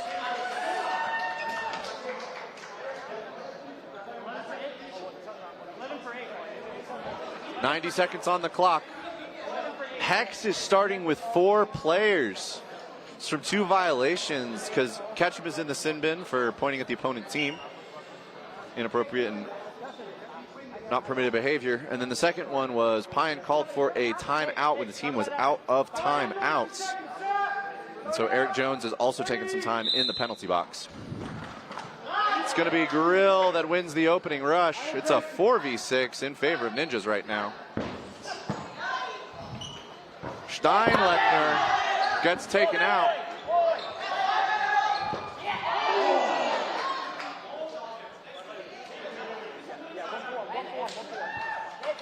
Parkey trades with Grill in the neutral zone. It is Billick in a 1v4 with 60 seconds left. Refs call play 1. Throws one at Hoffman. Billick now coming to the line. Looks for the laces of Nemeshkeri.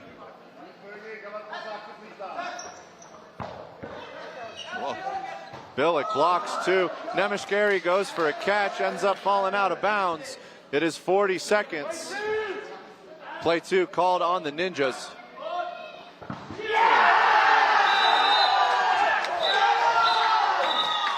And the Ninjas, with elimination in that set, will finish this game 19-13 over Phoenix Hex.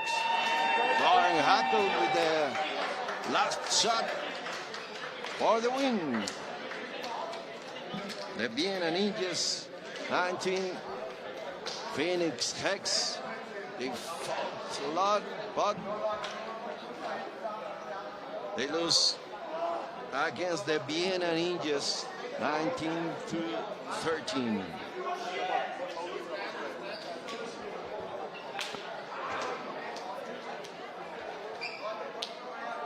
The highlights of the last game.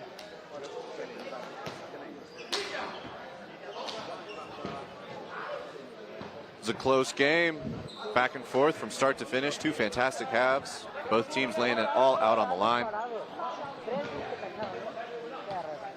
And coming up, we've got the Vienna Nutcrackers versus London Storm. Así es, y mientras tanto, bueno, aquí me está acompañando Shora Purple. Él es uno de los miembros de Phoenix Hex. Well, Shora, what happened? I mean, you already have a match in which you totally beat them, the Leamington Spartans, and then the Ninjas shut you down. I mean, what was different between these two matches and these two teams? Well, I'd say they had a really good game plan on our corners, and then we had to switch things up, and then it didn't. We started to fight back, but at the end of the game, we couldn't finish it. So they did a good job. They had a good match. We weren't hitting, and then they were. So that's what happened. Bueno, le estaba preguntando qué nos pasó. O sea, en el primer encuentro ganaron, en este definitivamente los Ninjas pues se llevaron la delantera y nos decía que son un gran equipo, que definitivamente en esta oportunidad pues lo hicieron muy bien. Well, Shara, you've been like the one who won the USA Champions, right? So what happened? I mean, do you feel that the level in this tournament is totally different between that one? Yeah, of course. I mean, in the U.S., it's only the USA players, so we don't really have a good grasp on cloth just yet, but I think the top players do. And then, I mean, these guys have been playing cloth for 10-plus years, and it shows. We're very new to it, so we're fighting. We're doing our best. Bueno, ellos vienen de haber ganado el USA National Championship, así que le pregunto qué cambió aquí, si definitivamente siente muy diferente el nivel en este Tour Mundial. Y dice que sí, que ellos definitivamente pues vienen de enfrentarse a este nivel de competencia, y pues que aquí se ve. How are you going to be prepared for your next match? Well, we're going to sit down for sure and talk about it, debrief the game, and then talk about a different strategy probably and get warmed up better. And then that's probably it. Bueno, le pregunto cómo se va a preparar para su siguiente encuentro. Dice que se van a sentar, van a analizarlo y definitivamente van a estar listos para este siguiente encuentro. Thank you, Shara. Thank you so much. Thank you. Bye.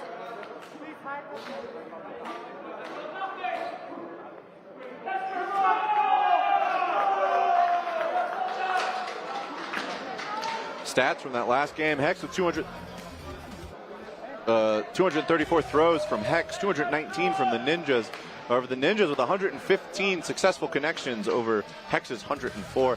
Catches, Ninjas brought it back in the second half, Jorge. Awesome, absolutely. 11 catches for the Ninja Dodgeball of Vienna, 11 for the Phoenix Hex. We're ready now. And Princeville is going to win the opening rush for Storm. Okay, these jerseys are sweet. Yeah, awesome. Storm knows how to drip out. Oh, Steve Ndumbe. It's going to be taken out on the far side of the court. This is bound to be a game, ladies and gentlemen. Shot from Laverty. Nutcrackers and Storm, my goodness. High level. Oh, for sure. Florian Lettinger finding the shoelaces of Laverty.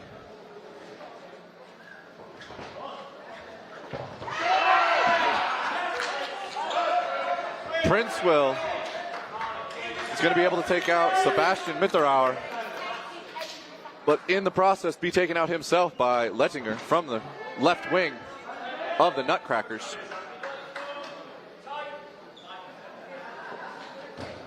Ooh, cross court from Lettinger at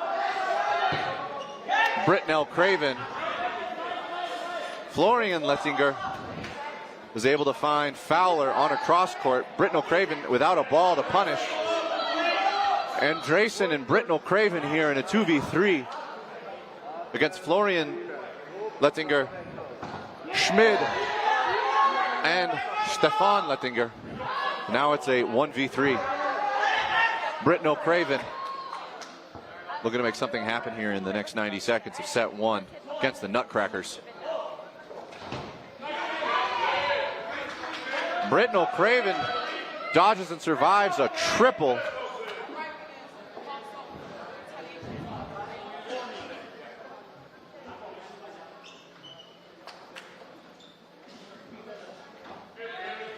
Shot out of the middle from Schmid. Britnell Craven is going to dodge to the side. 60 seconds left in the set.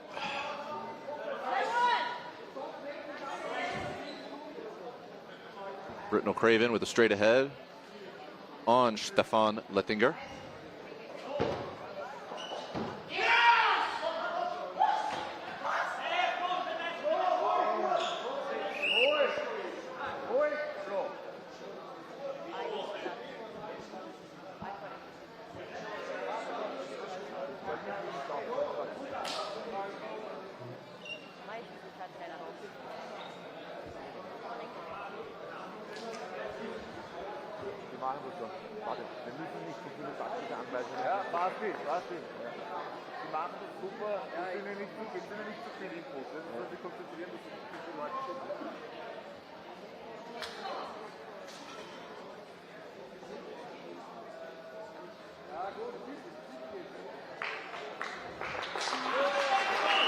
And refs are calling a hit on Britnell Craven.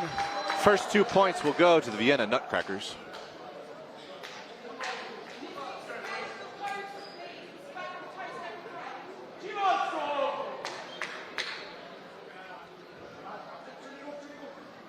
Oh no, that is Babatola. Yep. Babatola in for Storm. Princewell does not win the opening rush. That is going to go to Lucas. Britnell Craven.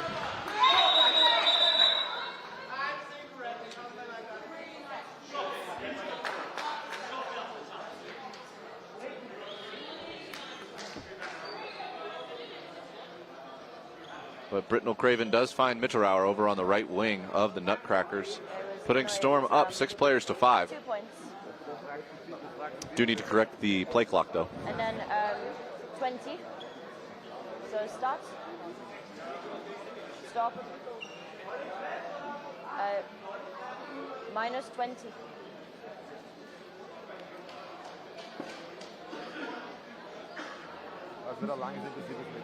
Ja.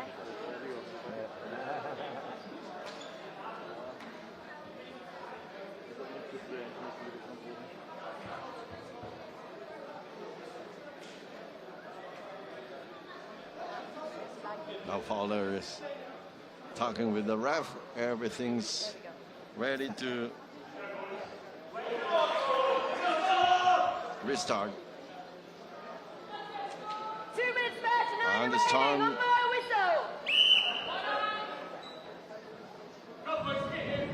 the London Storm here. Ooh, Babatola. Absolute rocket out of the right wing for Storm. Eyes up. It is going to be Lettinger at Babatola. Babatola jumps and blocks, sending the ball underneath him.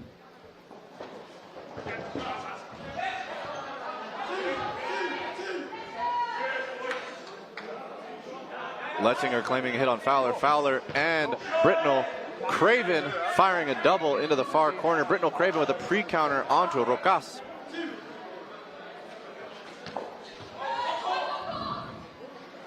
And Stefan Leitinger firing one across. Storm coming to the line. Laverty is going to get hit by Stefan Leitinger.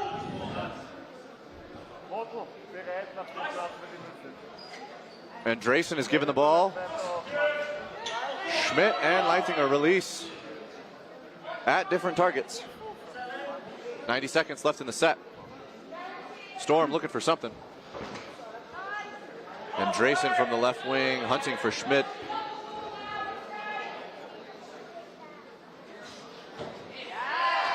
Britnell Craven takes it off the hands from Schmidt. Babatola finds Stefan Leitinger. And it's going to be Schmidt in a 1v4 with a little over 60 seconds left in the set.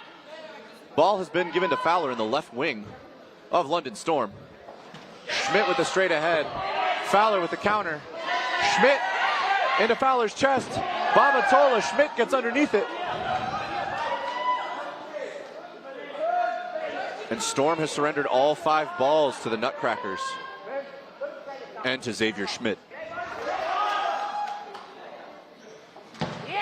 Schmidt finds Babatola. Schmidt resets to the back line. Jorge, I like this patience from Schmidt. Awesome patience.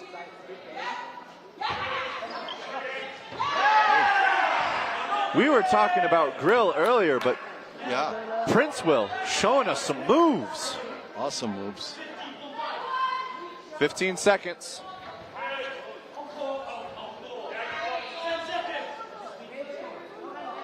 Set is winding down. Schmidt with the pre-counter. And Princewell will find the laces, taking out Schmidt in the closing seconds of set 2. What a game for Prince, huh? Excellent showing. Fantastic evasive maneuvers on the back line, and then a strong offensive presence there to close out that set. Now we're tied. 2 points for the Vienna Nutcrackers. 2 points for the London Storm. We're going to set number 3. The rush is here. I don't give up. Both teams, line up! Ready! And Princewell with a decisive victory on that opening rush. Laverty presses hard. Laverty is going to get countered by Letzinger. Babatola is going to counter Letzinger, and then a counter out of the middle into Babatola. It is going to be 3. But Andresen with the catch on Florian Leitinger will bring back Princewell.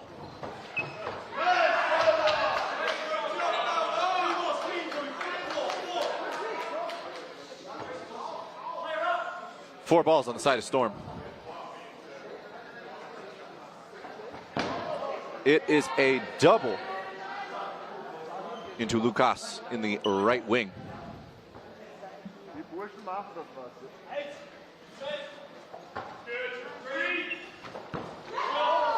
Kranmuller.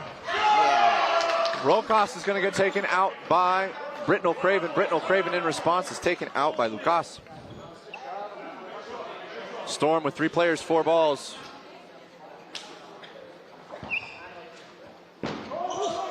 Pre-counter from Lucas doesn't find a connection. The 3 ensuing throws from Storm also do not find a hit. It's going to be 4 balls on the side of the Nutcrackers. Who are they doubling? It's a double onto Princewell, and they will find a hit with it. Nutcrackers have evened this up to 2v2 with 90 seconds left in the set. And Drayson gets out of the way.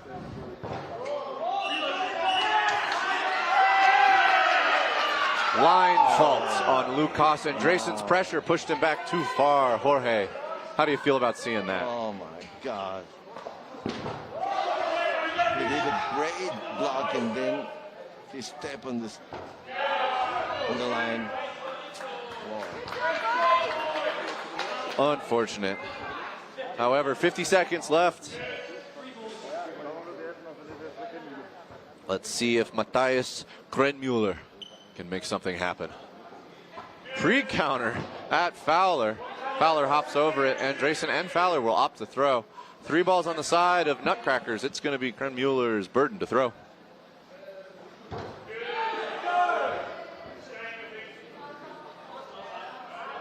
Gorgeous shot from Krenmuller. Beautiful block from Andresen.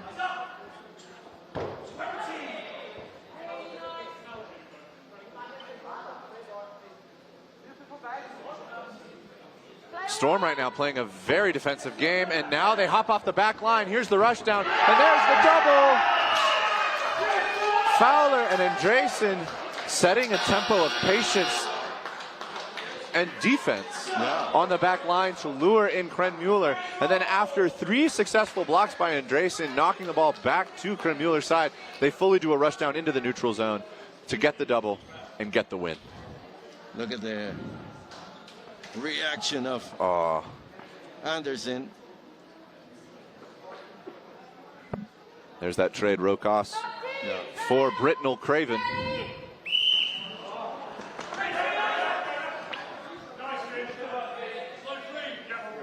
Storm win the opening rush for the center ball. Against the Nutcrackers. Laverty hits Florian Lettinger. And he gets the ball back.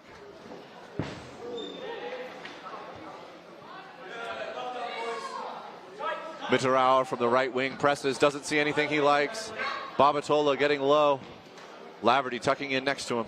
Storm now on the offensive. Laverty is just eating out of the middle for Storm. An absolute heater comes out of the hands of Stefan Leitzinger at Laverty. Laverty just barely gets underneath it. Storm is going to step to the line. 3 balls, burden to throw. It's going to be a pre-counter from Mitterauer. It's going to be Andresen with the punish. And Storm is going to be up 6 players to 3 here in the first 60 seconds of the set. Some beautiful work from Storm. And a double. Andresen and Britnell Craven. Britnell Craven saying, hey, Andresen, calm down a little bit. We saw what happened with Ketchum.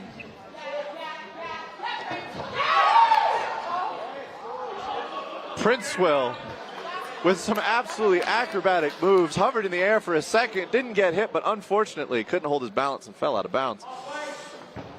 But he put in some serious work to get some balls back for his team.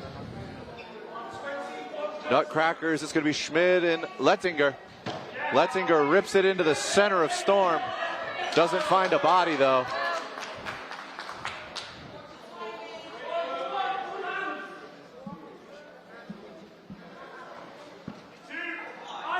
Fowler at Schmid, Lettinger at Babatola. Dodges and blocks across the board.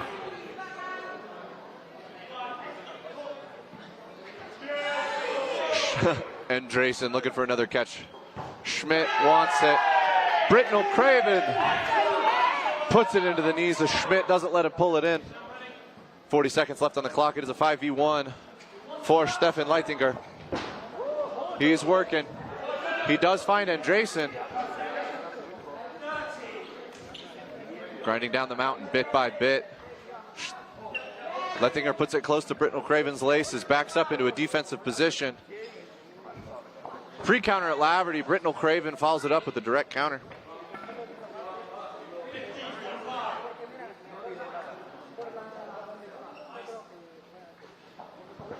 And it's going to be a shot from Fowler out of the center.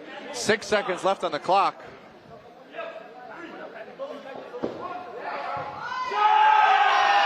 And London Storm with pressure from both wings. Laverty does get taken out by Lettinger in the process, but Britnell Craven takes the opportunity to hit Lettinger in the side and win that set by elimination, taking London Storm up 6-2 over the Vienna Nutcrackers.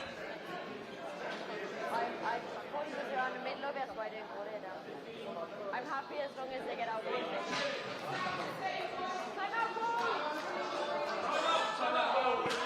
And London Storm is going to call a timeout.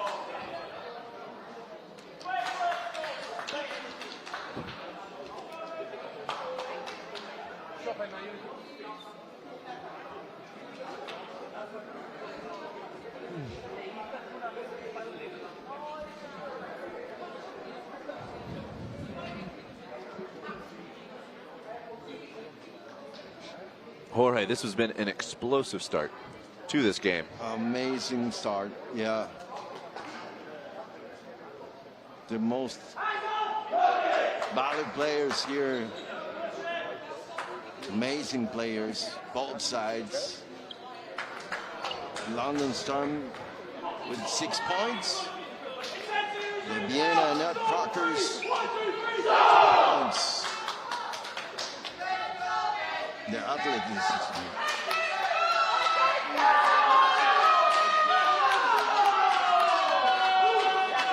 And the crowd is ready to.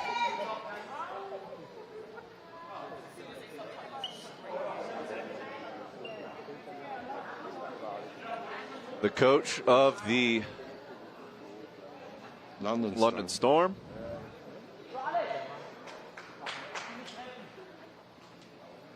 He's been providing insight and direction all day, leading Storm to some solid victories as well as a solid lead here in the first half.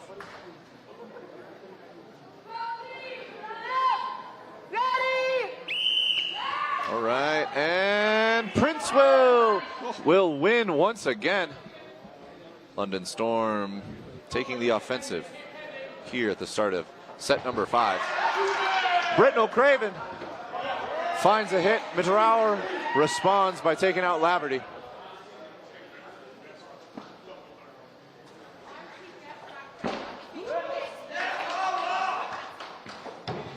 Oh! And Stefan Leitinger is going to put it into the chest of Babatola. Babatola almost caught that, but it popped out. Britton O'Craven now all the way over here on the right wing. Andresen Fowler with a tombstone catch on Mitterauer. He hits the tombstone, but that grave is for Mitterauer.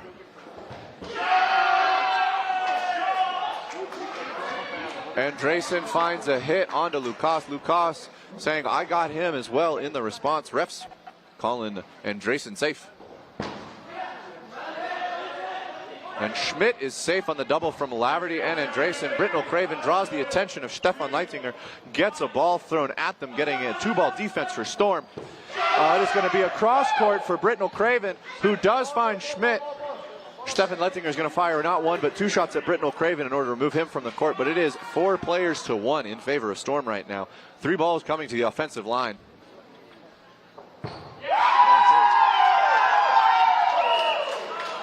And Laverty with a disarm on Stefan Leitinger will give another elimination victory to Storm, taking them up 8-2 over the Vienna Nutcrackers. What a shot from Laverty to get the win.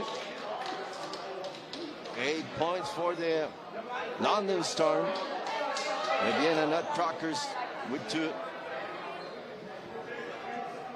The Prince is ready to win another rush. Watch him. The speed of this guy is incredible.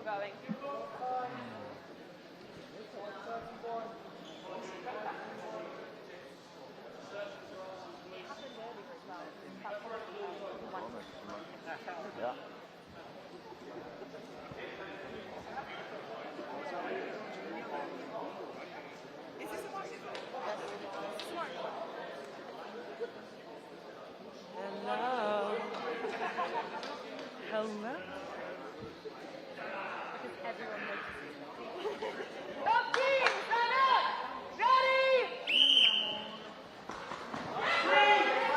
And Prince Will, once again, wins the opening rush for Storm. An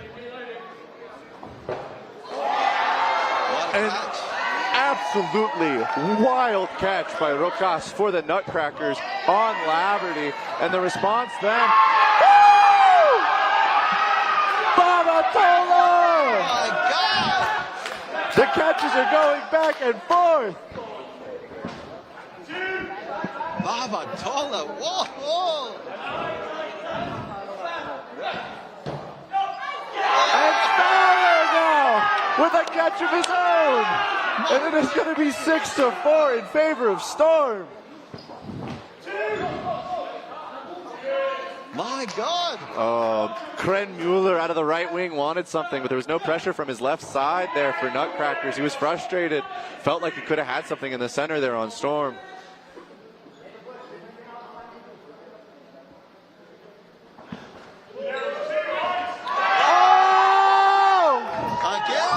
Fowler with a third catch of the set. And we're only 60 seconds in, Jorge. My God, Fowler with these catches. Amazing. We got a line violation on Laverty. He will be called out. However, the dodges from Fowler and Britnell Craven mean that it is still a 5v3 in favor of Storm right now.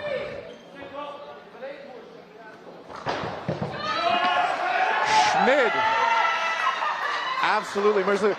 And a rebound catch by Fowler. Again, will bring back Laverty. That is the third catch for Fowler this set. Somebody check his hands. Yeah. Something sticky there, maybe an illegal substance.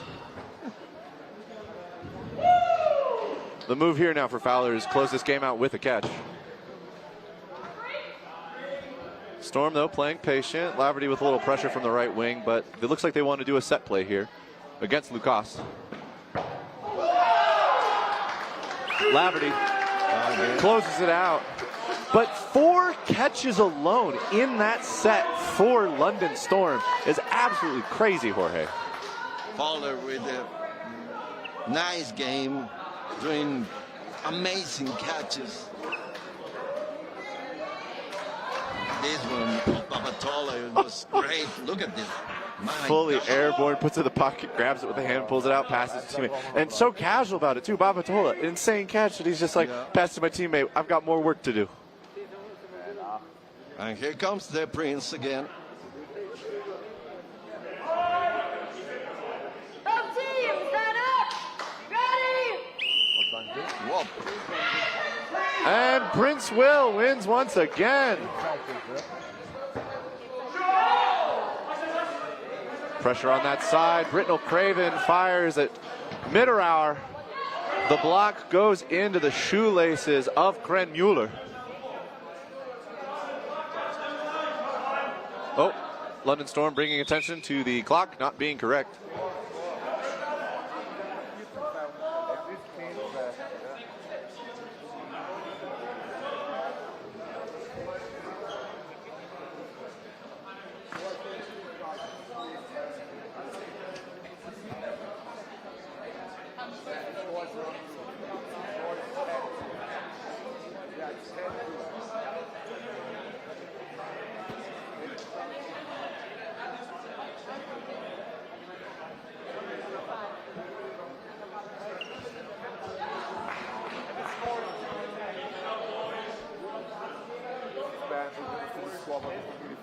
I think the clock's ready.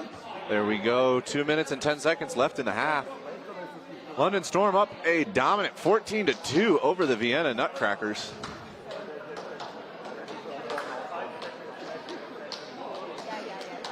We were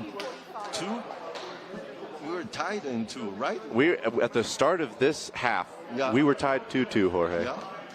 That is very true. So 12 points without response. 6 sets in a row London Storm has taken off of the Nutcrackers. I think it's just the minor adjustments, and I've been hearing Jones, the coach of the London Storm, providing feedback, half a step back, half a step forward, press on him, hold, go. Just her direction, I definitely think, has assisted in them getting these 12 points. Obviously, there is the performance of the players on the court, but those small tweaks, those little bits of polish that get added help them play that much better.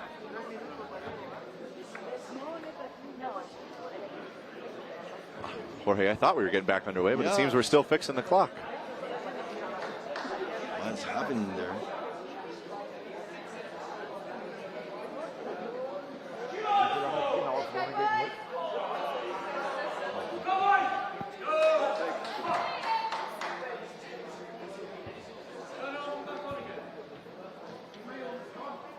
It takes a lot of time to reset the clock.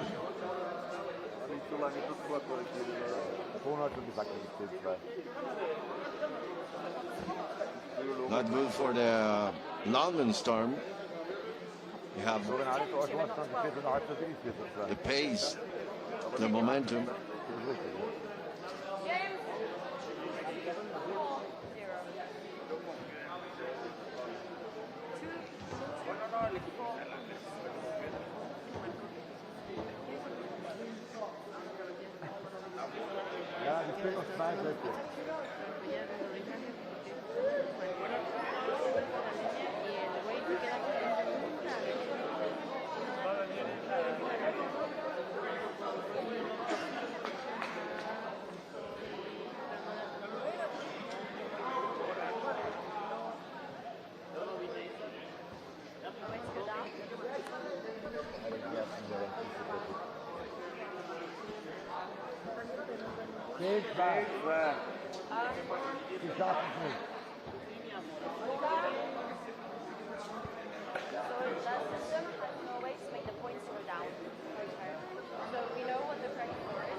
There we go, and we're back into the action with 2 minutes and 40 seconds left in this set. 2 minutes and 33 seconds left in this set.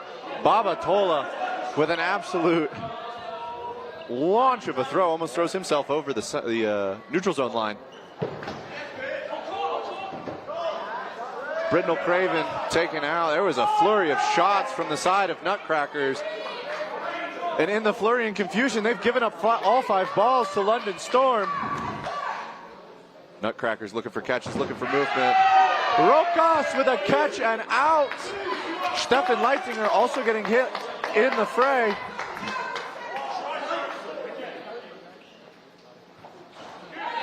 Prince Will with some smooth moves. Babatola with a counter shot. Mitterauer pressing to the line. Lukas fires one. Fowler presses. And Drayson looks. And Drayson hits. Mitterauer finds Fowler, though, in the process. And it's going to be 3-1 in favor of Storm here. Lukas has found himself in this situation before.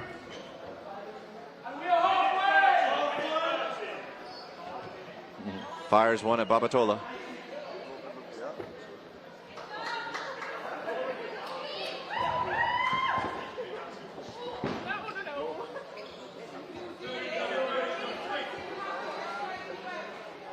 Lukas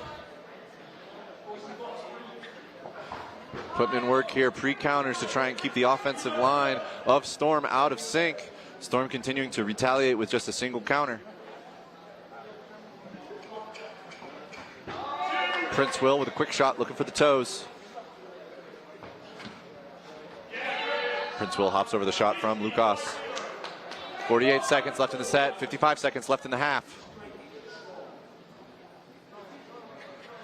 London Storm is called to play 2. And Drayson has a ball, the only one for Storm. Looking for it, 30 seconds left in the set, 37 seconds left in the half. Storm wants the 2. Prince Will just floating over that ball. Solid pump fakes, but Lukas reads the situation, understands it's coming out of the center from Babatola. Dodges, 7 seconds left on the clock.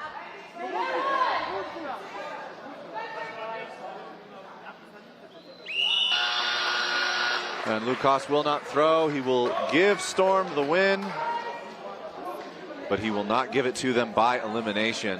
That will be 1 point for Storm. But there are 4 seconds left in the half, Jorge. And if I'm not mistaken, means we get another 90-second set. Yeah. We get even more dodgeball. And we are happy to have it.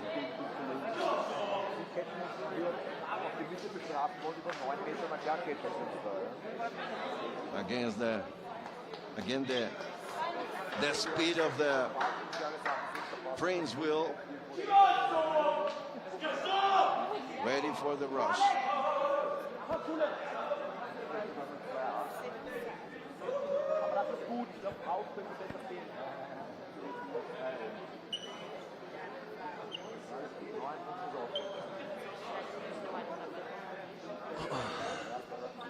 Just need to get 90 seconds back onto the clock.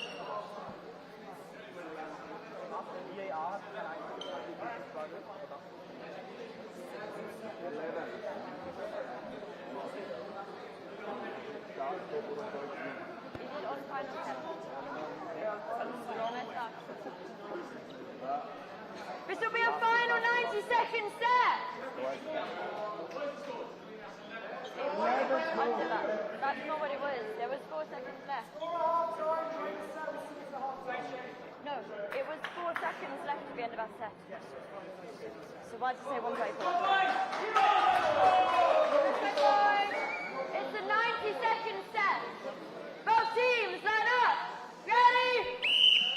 All right, 90-second set. They know.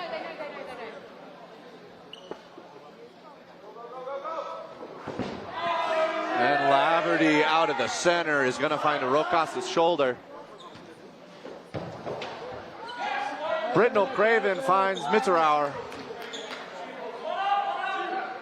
But it is Lettinger who finds Laverty. Fowler wanted another one. Oh. Okay. Just a sore shin.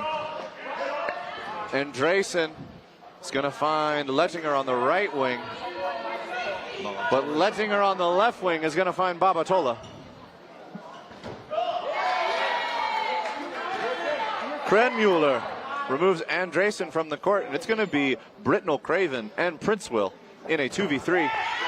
Britnell Craven is going to get hit by a double, and in the last 30 seconds of this half and this set, Princewell has 1v3 before him.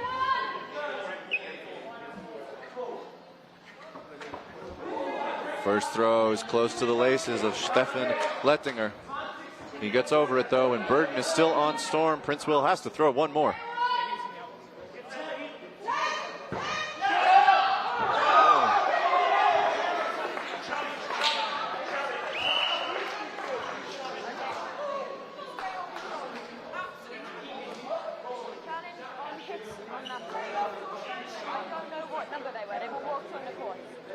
So Storm is going to call, I do believe, for a TMO of the throw from Princewell on to Krenmuller.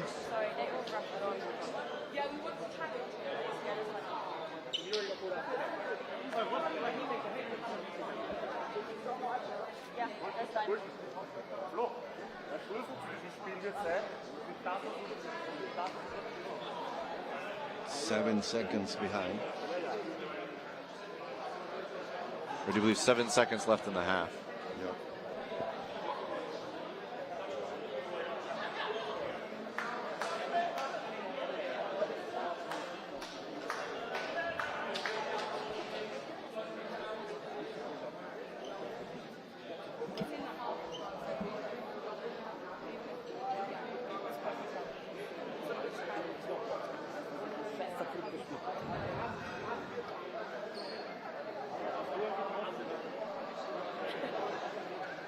Just getting a few different angles from this exchange between Krenmuller, Lettinger, and Princewell.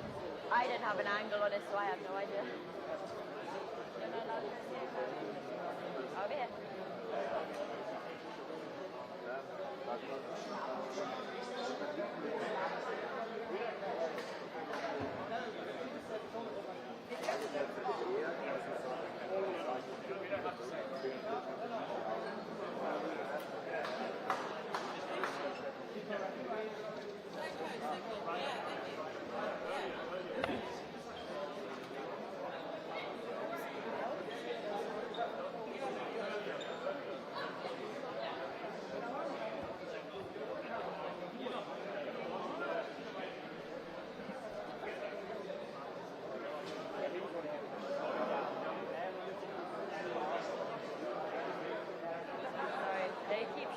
camera angles and the wrong players.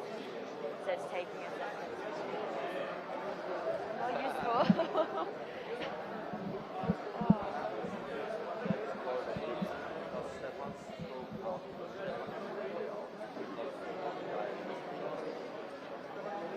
I will double check them when we hear back about.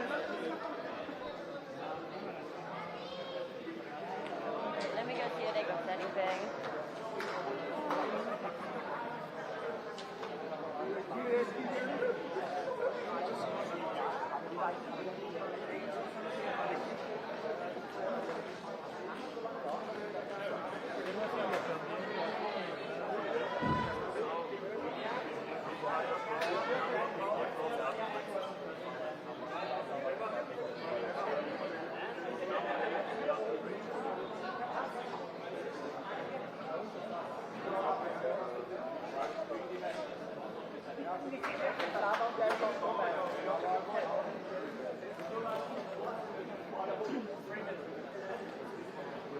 At this point, I'll probably stream up myself.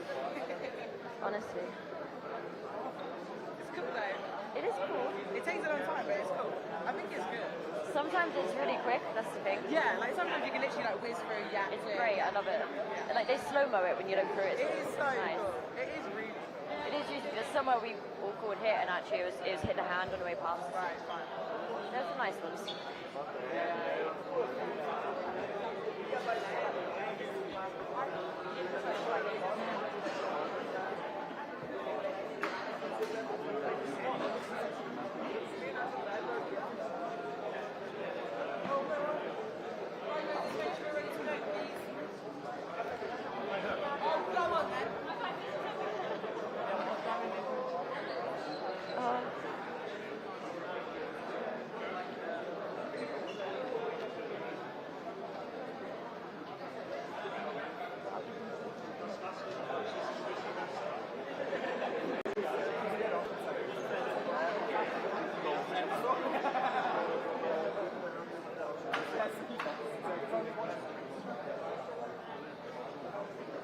Wir haben ja auch eine Stunde Verzögerung gemacht.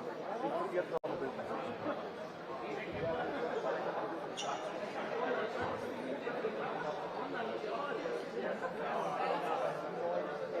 We found it.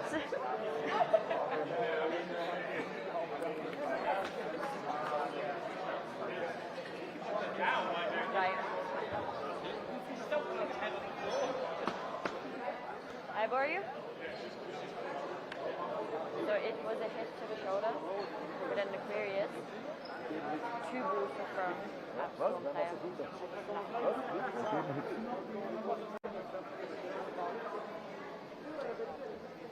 He definitely played off the it was straight shoulder, very clear. Das müssen wir noch klären, ob der Hit uns jetzt von uns Way to is different. It's not very Aber oder der Witzleger ist so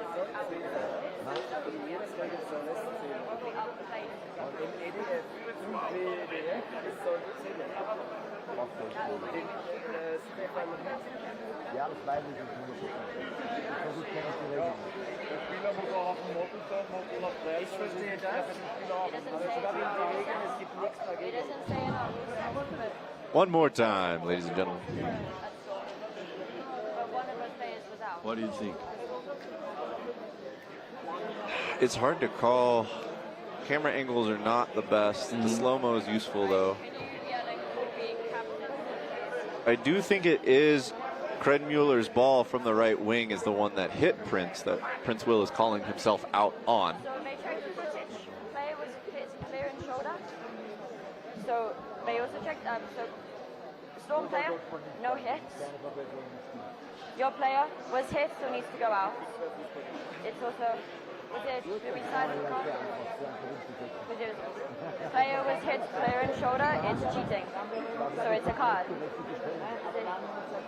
Blue card. The thing is, we challenged him before as well, and he was down, and there was no card given. We challenged him. Yeah, but Earlier in this game, it's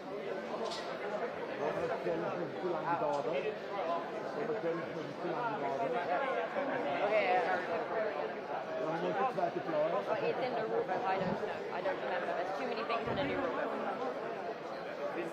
There's 26 pages of stuff.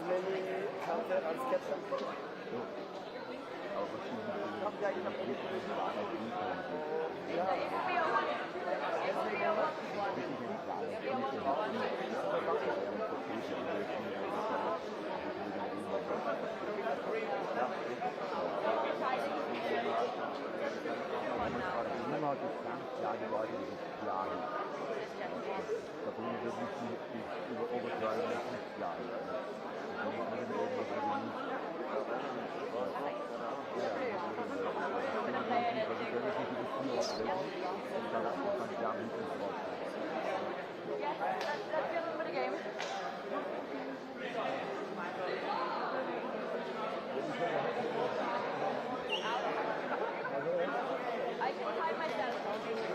I'll do it myself. Right. I don't know. Yeah.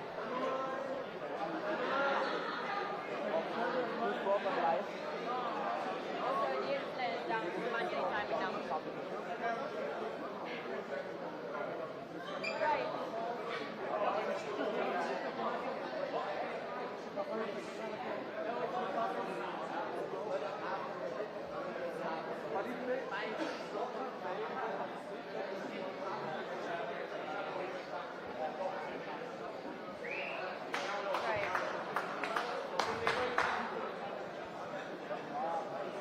So I have to manually time it.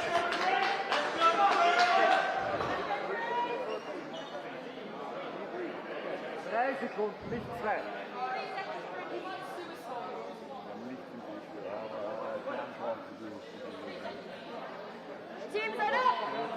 Ready! All right, Princewell was called safe, and the hit on Krent Mueller, good. But it will be Stefan Lettinger and Xavier Schmid who get the hits onto Princewell,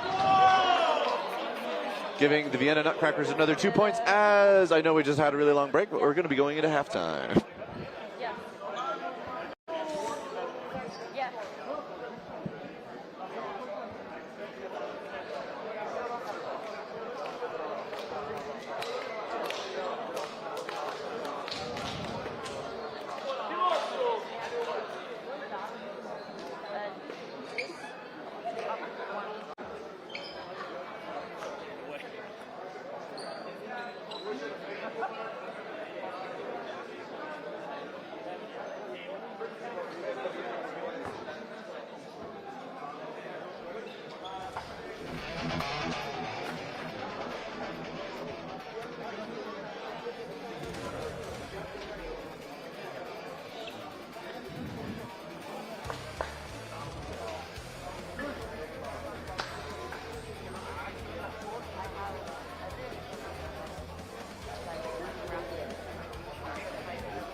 Okay.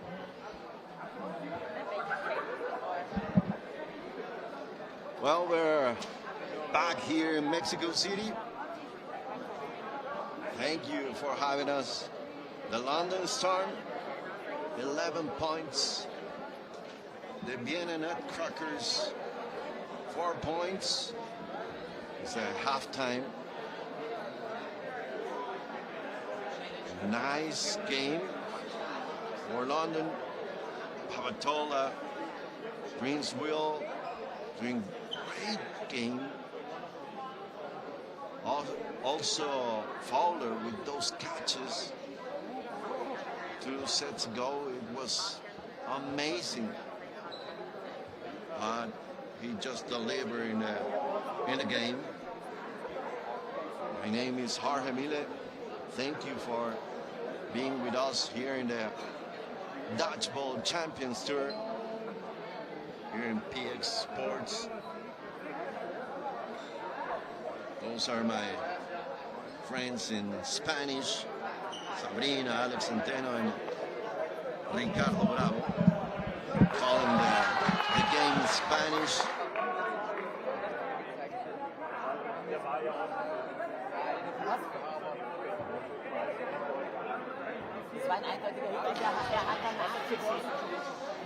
Halftime, Carlo,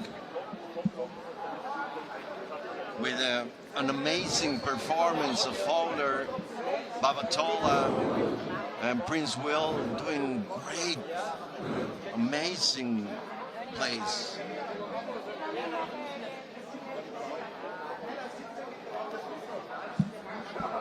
Here, Jorge Mille and Mr. Carlo, we're talking about the amazing plays of Barbatola and obviously Prince Will and Fowler.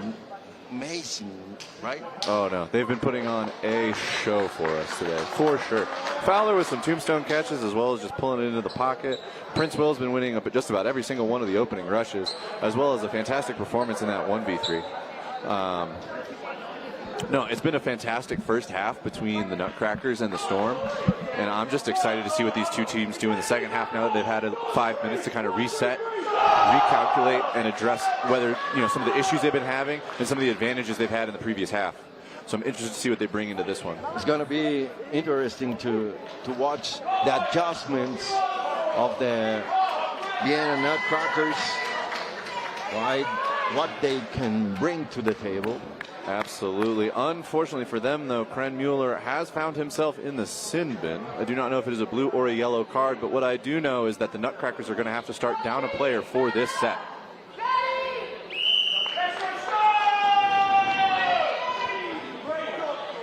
The same story, Prince Will. Babatola punishes Stefan Leitinger for taking out Laverty in the center. Fowler's going to get under it. Britnell Craven's looking for something. Oh. Xavier Schmidt is hunting, gets hit. Babatola also taken out. Florian Leitinger also removed from the court. Storm now up 4 players to 2 in the first 45 seconds. Oh, Britnell Craven with a pre-counter hits the ground in front. The double that follows up is going to remove him from the court. They're looking. Little synchronized dodge there between Fowler and Prince Will. Just a little down into the right. Prince Will with some mobility fires at Rokos with a clean block, but that ball will go back into the possession of Storm. And that is going to be Andresen.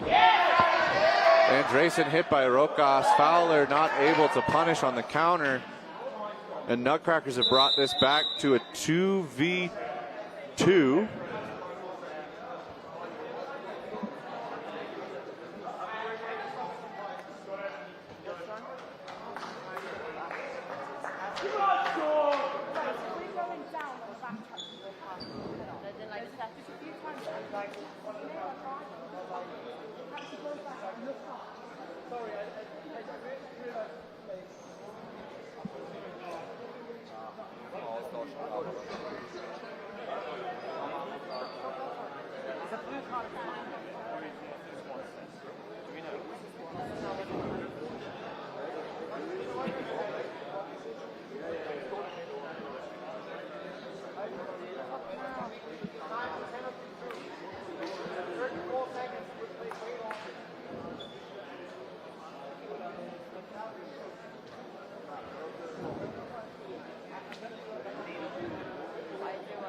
Oh, I see what's happening here.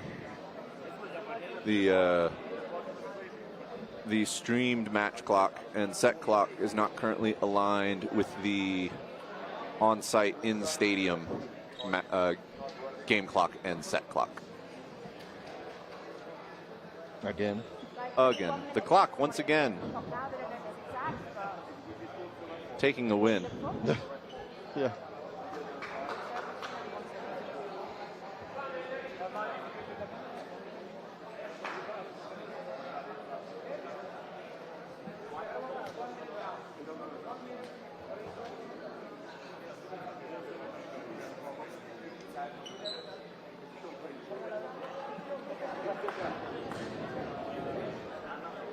Also, Lyorns won 250.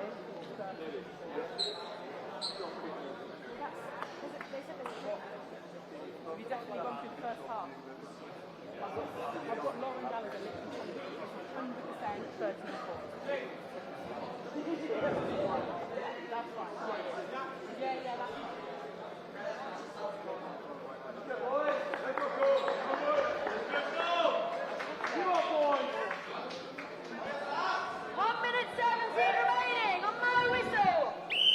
All right, and the clock has been fixed, ladies and gentlemen. We're back into this 2v2. We've got Princewell and Fowler versus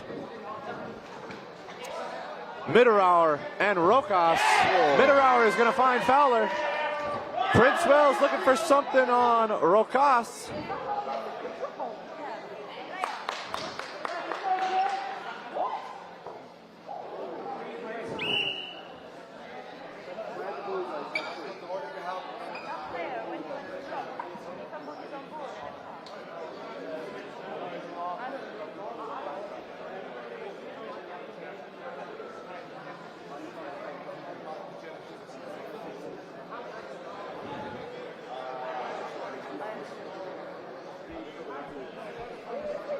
Wonderful rundown from Mitterauer onto Fowler. Yeah, absolutely.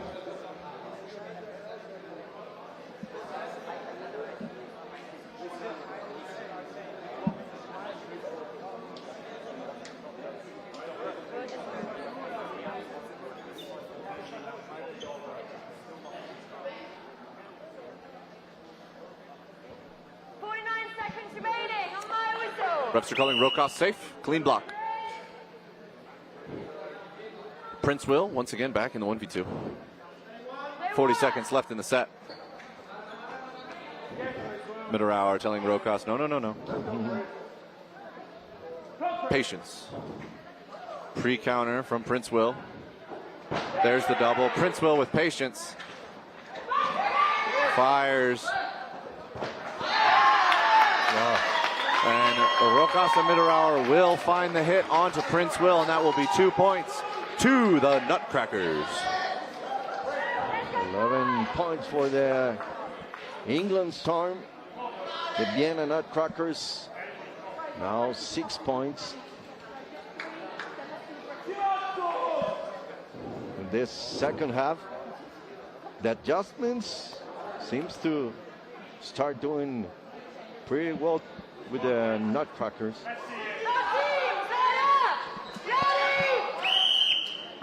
Princewell is winning.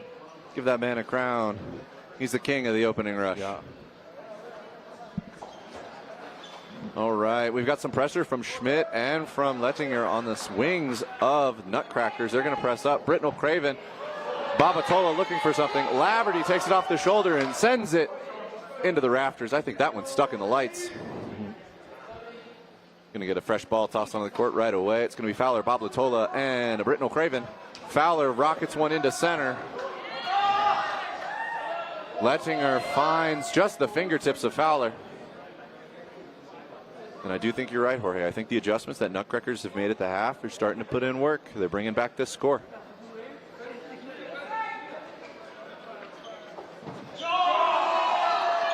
Britnell Craven, though, gets through the blocking ball of Xavier Schmidt and finds his toes. Nutcrackers want to respond. Babatola gets taken out, but it costs Nutcrackers two of their players, both of the Lettinger brothers, Florian and Stefan. And it's going to be 2-ball defense. And Drayson, Prince Will, and Britnell Craven. Prince Will with a huge dodge. Britnell Craven rockets one into Rokas. Rokas blocks it. We've got Kren Mueller, Rokas, and Mitterauer on the court for the Nutcrackers. Britnell Craven and Kren Mueller are going to take the trade here. And it's going to move into a 2v2. It's Andresen and Prince Will with a little under 90 seconds left in the set. Big pumps, lots of pressure towards Andresen. 4 balls.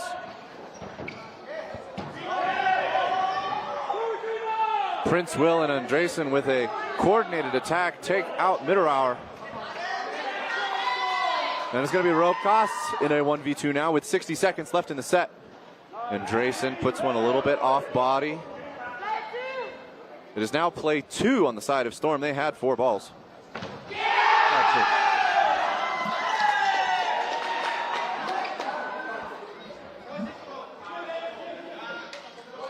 And Jorge, that is going to be game as Rokas with a pre-counter into Prince Will gets a hit, turns and catches Andresen. Oh my God, what a finish, what an end.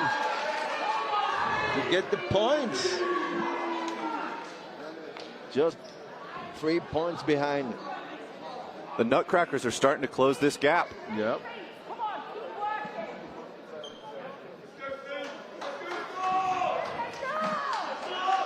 And it looks like Storm has pulled out Babatola, and they have brought in the one, the only, Steve Ndumbe.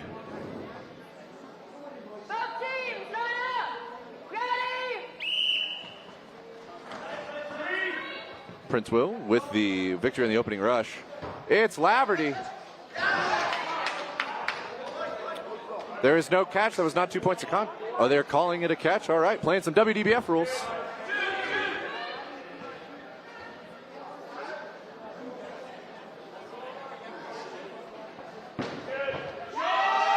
And Britnell Craven pounds it into Schmidt.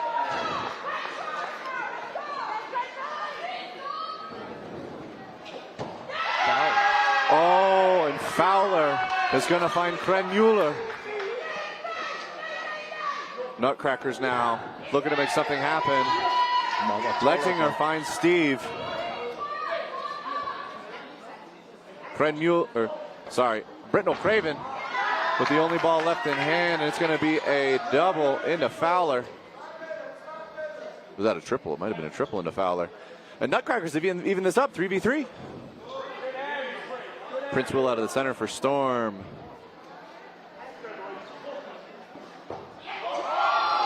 Oh! Andresen gets hit. It pops up. He almost makes the catch, but unfortunately cannot get his hand out to pull it in. It's going to be Britnell Craven and Prince Will in a 2v3 against Nutcrackers. They've really brought this set back. Prince Will gets bopped by his own ball, Jorge. Yeah, and he smiles. Lettinger gets over that one. Body's almost fully horizontal in the air. Whoa! How the agility do that? Jorge, the agility that Prince Will is showing us right now. Amazing. 60 seconds left in the set, and Britnell Craven and Prince Will are putting on a show. Nutcrackers showing us that no matter how many of their players get eliminated, they're still in this, ready to fight. Prince Will with the catch! Prince Will with a catch on Lettinger! God! And that's going to bring Laverty back in for Storm. Whoa-ho! And a pinch from the wings. Laverty and Britnell Craven is going to take out Mitterauer. It's just Rokas. We've seen him do it before. Can he do it again? That's it. No, Laverty and Britnell Craven are not going to let him. London Storm takes that game by elimination. 2 points. Prince Will. Standing ovation. My God.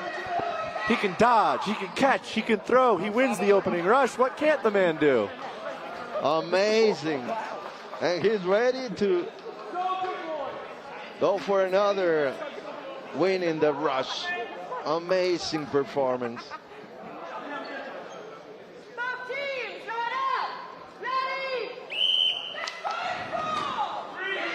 And once again, Prince Will. All right, we got Britnell Craven, Laverty, and Steven Dumbe coming to the line. It's going to be Steve to throw. Stefan Lettinger, though, not going to let him stay on the court for long. Cross court from Florian Lettinger.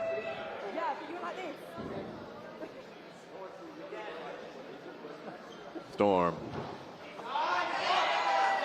Stefan Lettinger finding Laverty. Throw from Fowler still goes through.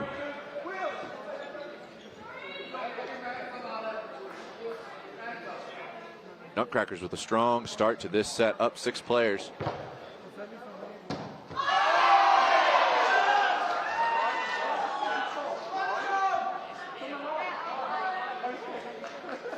The catch by Florian Lettinger not good, as he had lined out.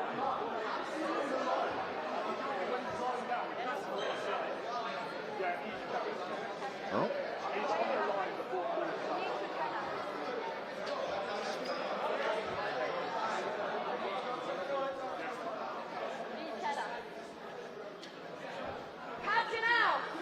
Refs are calling catch and out for Florian Lettinger, pulling that in. That is going to be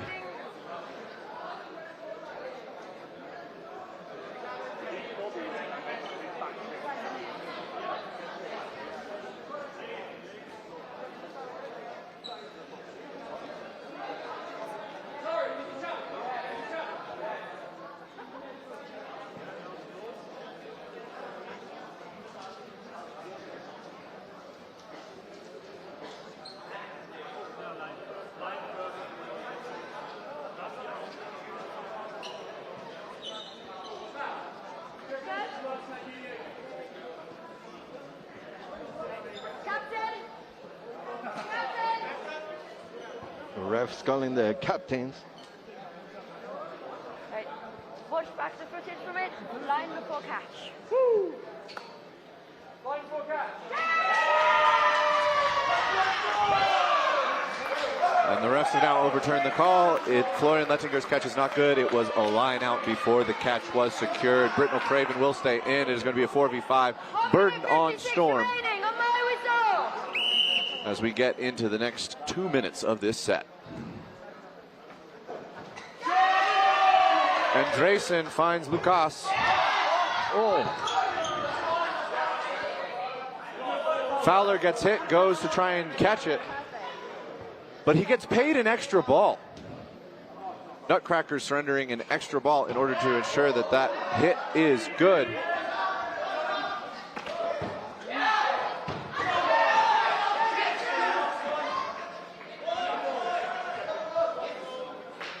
There was a series of throws and blows there.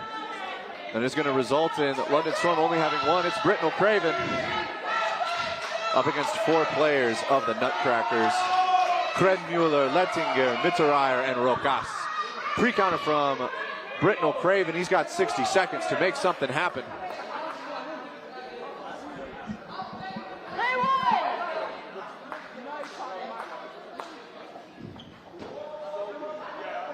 Launches one at Kredmuller, who dances over it.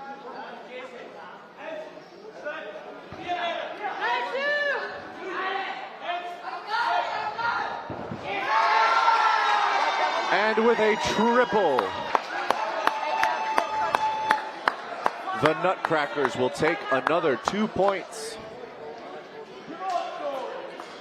They are making this a game for sure. Only 3 points now separate Storm and the Nutcrackers. 8 minutes left in the half. The adjustments, as we said, the Nutcrackers deliver and just another team to the table, right? Yes. They're different now. They took that halftime. They took that time to talk and discuss. We're not watching Fowler doing the catches. We're not watching Babatola with the acrobatics.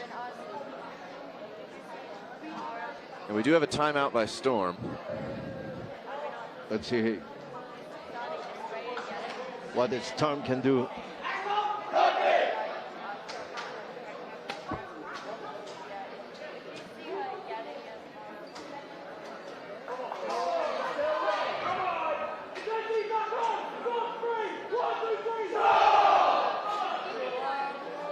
And Jorge, it sounds like they're ready to go. Yes. Yeah, absolutely. Team, line up! Ready! Britnell Craven has been pulled for Storm in favor of having Babatola on the court. A little bit of a lineup change, and Drayson's going to be in left wing, and he finds Florian Lettinger. Mitterauer tries to find Laverty. Laverty gets a ball in the way.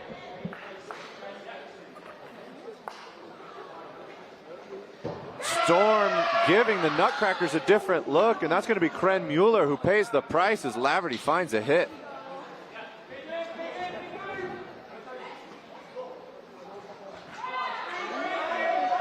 Laverty dancing on the line, and Drayson gets underneath the throw of Mitterauer.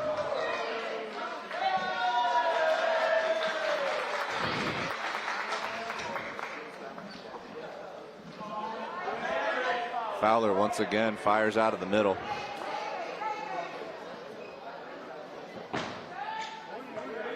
And Steve is going to dodge that throw from Lettinger.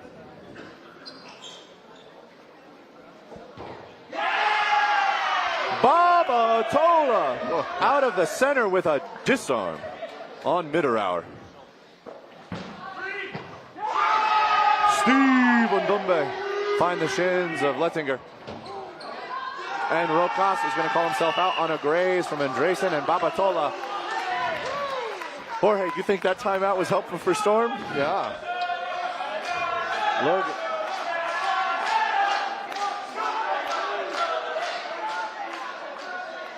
They're having a party there.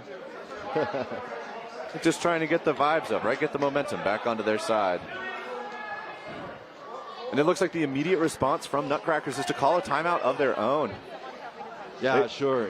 You have to readapt. You have to talk to each other in the team. Let's see what the coach can bring to the table. Oh no, 100%. I mean, they went from being able to hold their own, pull back player deficits and beat Storm set after set, claw back that differential, and then Storm comes out and just essentially 6-0s Nutcrackers in that set.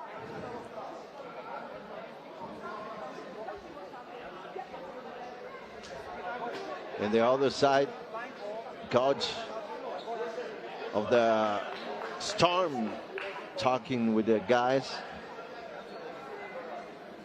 here in Mexico City.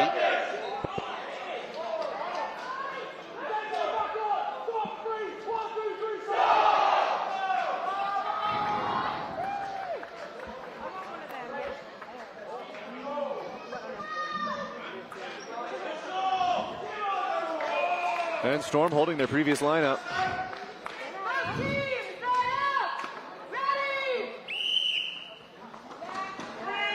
Prince Will wins the opening rush once again. And it's going to be Storm to the line for the first offensive play of set 14.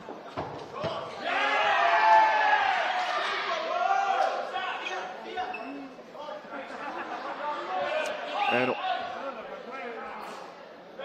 oh, we got a shoelace tie. While Laverty does get taken out in that opening exchange, London Storm is very happy to get Mitterauer and Florian Lettinger off of the court. But burden is on Nutcrackers. Kren Mueller rips one at Babatola, and Drayson is able to get a shot out of Lucas.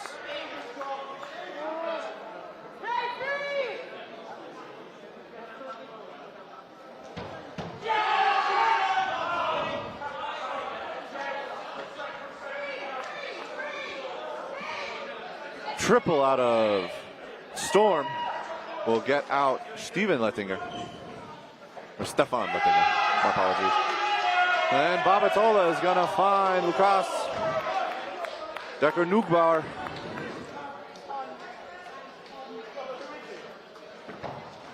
Pre-counter gets Fowler, but the follow-up from Steve gets the hit onto Krenmuller. And it's going to be Rocas in a 1v4.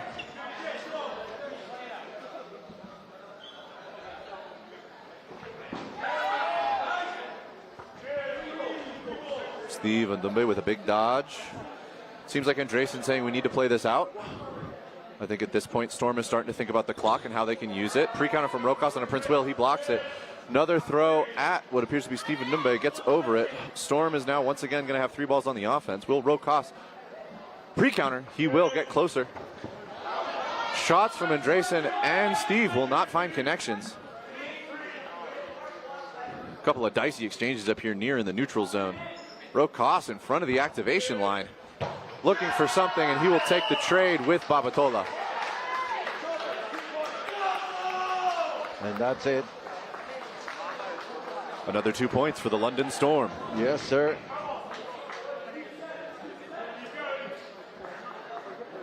Now the coach of the Nutcrackers talking with the team.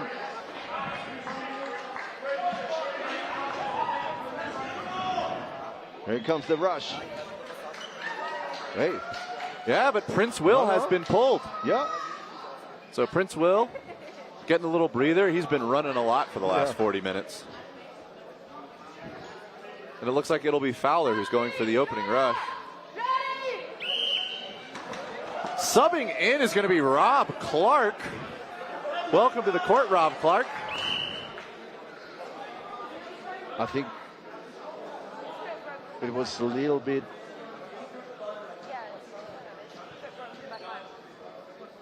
I think it's an offside in the rush. Yep, it's going to be a false start called on London Storm. That is going to be all balls.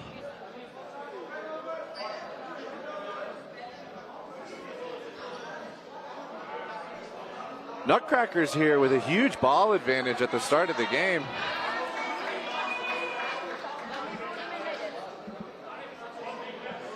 There's no better beginning. There is no better way to start a set, Jorge. Yeah. You are correct. Yeah. You are correct.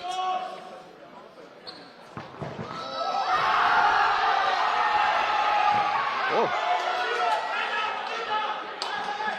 What did I just witness? I was stunned into silence. That was like a full cascade. It's like a crashing river as Nutcrackers, every single one of them almost engages in a flight kill to take out the majority of the Storm players.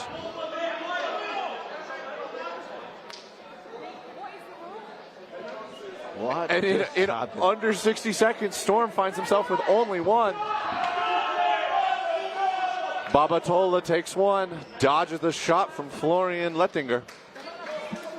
He's got 2 minutes to grind this out. He finds the chest of Krenmuller. Babatola, burden to throw. Ooh, almost finds the shins of Lukas Decker Nugbauer.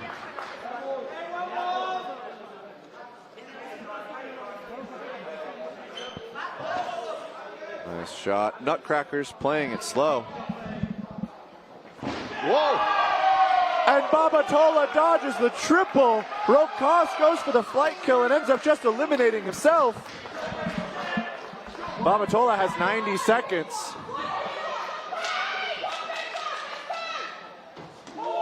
Oh, Babatola almost finds the shins.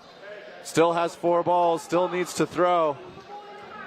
Mitterauer is hungry. He moves into the neutral zone, and he finds the disarm on Babatola. But that was impressive on the behalf of Babatola, bringing back a 1v5 into a 1v2. Yeah. Wild. It was incredible. Let's see if Prince Will is returning, no? I don't think so. There's only 1 minute and 50 seconds left in the half. The score is currently 12-17, so Nutcrackers would need 5 points just to tie it. They'd need 3 sets in order to do so, 2 wins, and then a victory, 2 wins by elimination, and then a win by player count. But I mean, we're talking about three sets in 90 seconds, 30-second sets, everybody, right? Storm is going to opt to surrender the center ball to the Nutcrackers. Nutcrackers are coming up, but for this game, the Storm put in the work early on and then held the lead from there.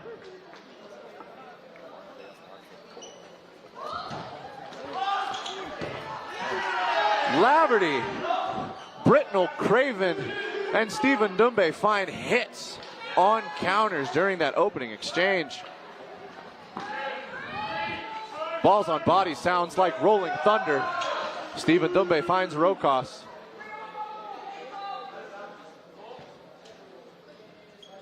And Storm happy to just play this out. They've been called to play 3. Decker Nugbauer finds a catch.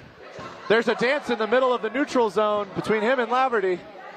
Einer has been subbed in for the Nutcrackers.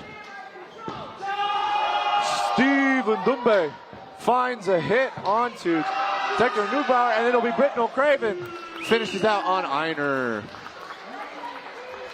And that will take London Storm up 19-12 over the Nutcrackers, and we will play one final 90-second set here to close out the game.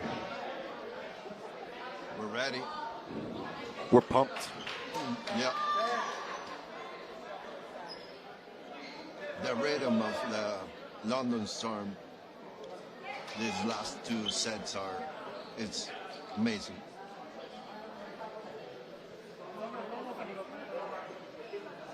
Even without the Prince Will. They've been holding the tempo, holding the speed.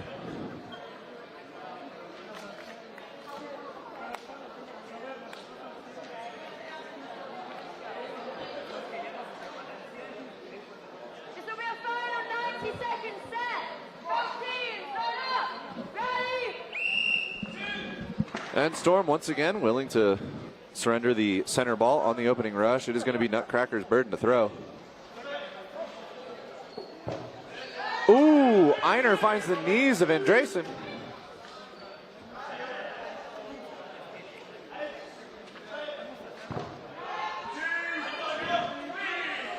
Einer trying to find Britnell Craven, but a beautiful block sends it bouncing back. Rob Clark, big presence in the center. He's going to take it on the toes. Einer's going to catch Britnell Craven.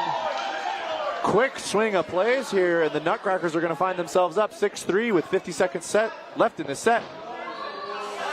Fowler with a pre-counter finds Einer. Steve gets out of the way. Fowler with a pre-counter is going to find Rokos. Stephen Dumbe finds the toes of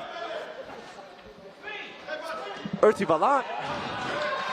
And Storm has evened this back up 3-3. 24 seconds left in the set. Cross court. Fowler goes for the hit. Kren Mueller. Laverty wanted a flight kill of his own. And Kren Mueller finds himself in a 1v3. And Laverty will finish it off with a hit. London Storm will finish this game at 21-12 over the Vienna Nutcrackers. Thank you. The Storm came back in rhythm. The Storm came back doing amazing plays, being very intelligent against a very good team of the Vienna Nutcracker.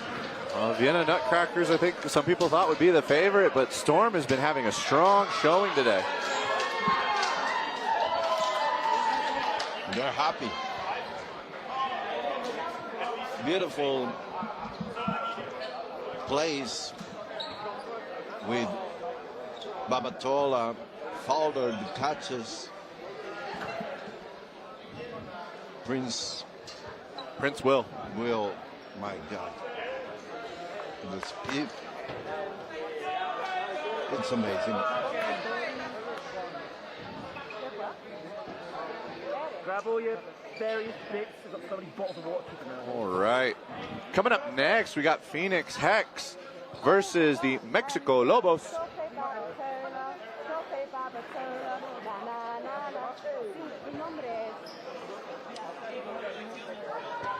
So stay tuned for the Dodgeball Champions Tour tournament here in Mexico City.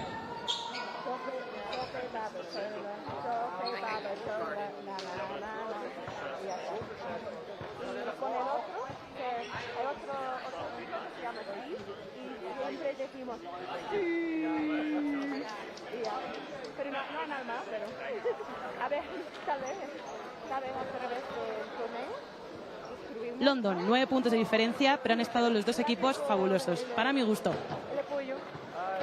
Dos de los favoritos. Grupo B, de verdad que un grupazo, lo que nos espera. Si esto empieza así, no me quiero imaginar mañana.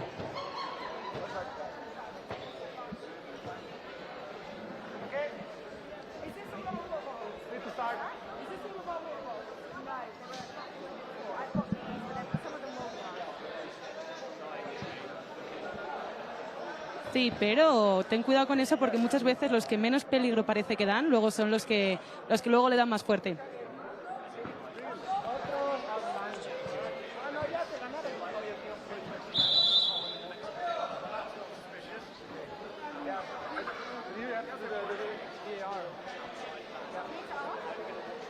Muchas gracias.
And we are off to a blistering start here. Sorry, ladies and gentlemen.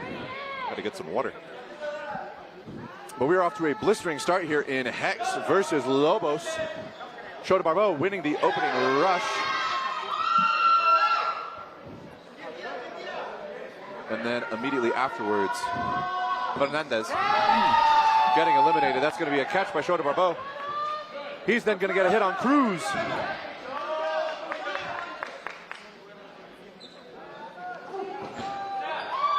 Shot with Castillo. Beautiful placement by Castillo. Takes out Felton.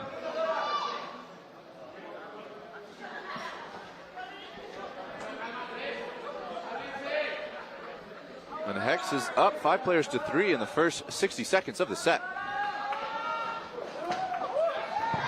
There we go. Parkey finally in all those exchanges.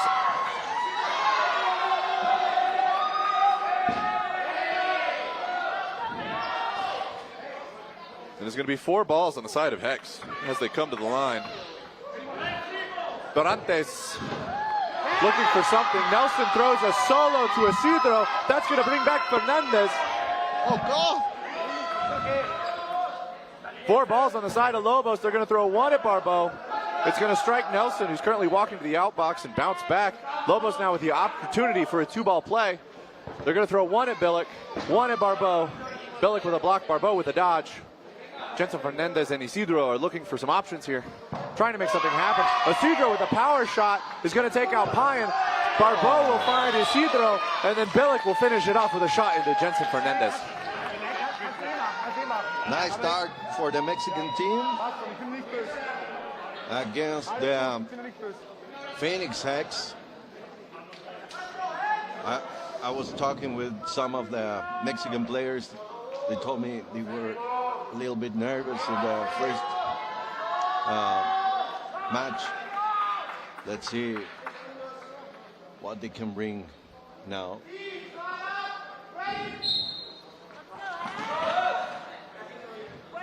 All right, Hex wins the opening rush.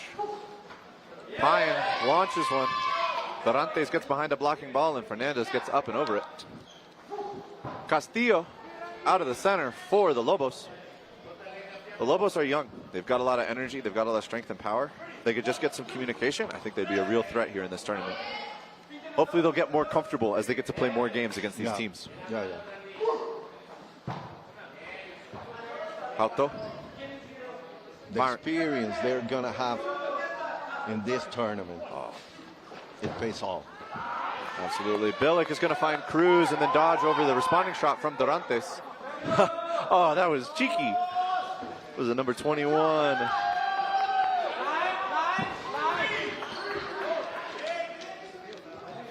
Isidro, thank you. Thank you. 21, a little cheeky fake pump. Unfortunately, he's taken out. It's going to be Bilic's follow-up throw that takes out Jensen Fernandez. And it is going to be Castillo and Guato.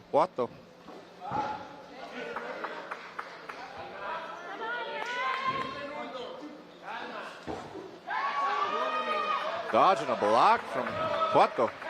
Beautiful footwork. Yep. Hex looking to make something happen. They give the ball to Barbeau.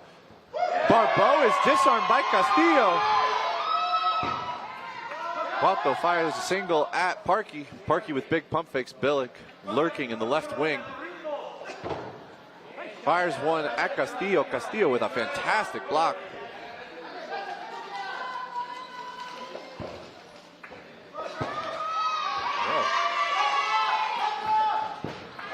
Castillo is going blow for blow over here against Bilic.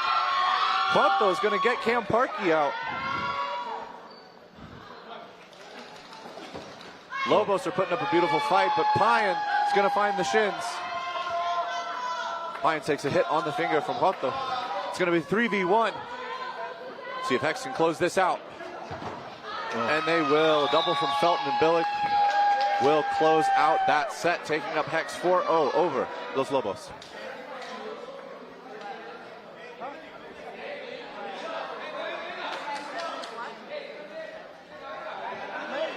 Guato is a fantastic player. Castillo is one of the important players of Laos, playing here in their house. Hex presses up fast. Payan looking for something, doesn't quite find it. I like the tempo that the Lobos are playing at.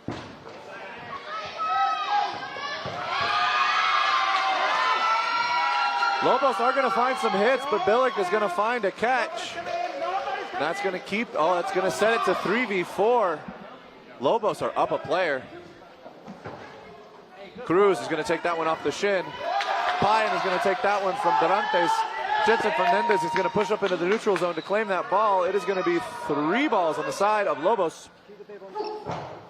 Bilic with a beautiful block into the ground. Felton trades with Jensen Fernandez, and Bilic finds himself in a 1v2. Bilic gets over the double, hits Guato. And it is going to be a 1v1 versus Bilic and Dorantes.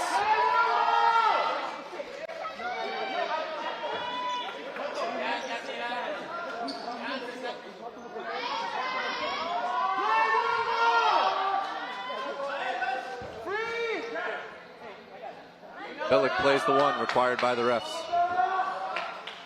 The 1v1, Jorge. Now this is dodgeball. Yes. Let's see. Dorantes. Long shot from the Hex. Bilic is searching, seeing what he can find. Dorantes takes a nice shot. That ball is going to rebound, and Dorantes is going to get another offensive opportunity here. Play one has been called.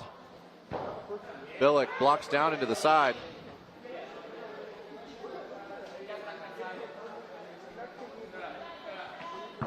And Dorantes for Los Lobos will get the first 2 points for the Mexican team. Gets up into the clutch with Billick. I like the way Dorantes waited. He was patient. You guys understood why nobody came in? And then Yeah? Okay. that final shot, it was very nice for Dorantes. Let's see what can Lobos do here now. Barbeau is going to win the opening rush. Ketchum's back on the court. Billick has been taken off. See what Los Lobos can do. Felton is going to get a catch onto Godoy.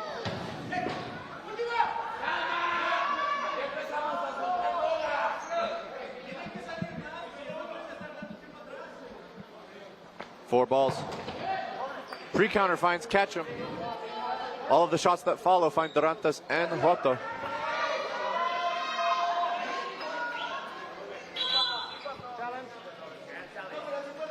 We hit two guys.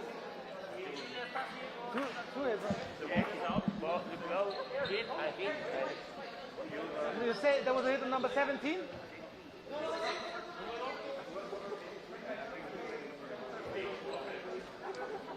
All right, Los Lobos are calling for a TMO check. Oh, no, they're challenging, it's fine. Let me do the challenge. We're talking with Payne.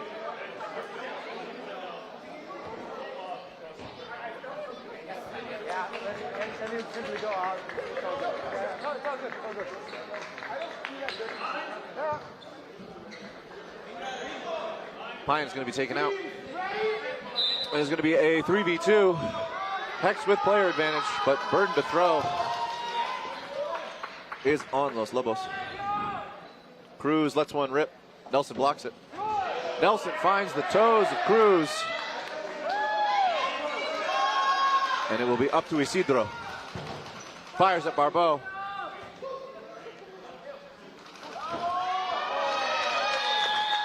And a double from Nelson and Barbeau will close out that set, taking Hex to 6 points over Los Lobos 2.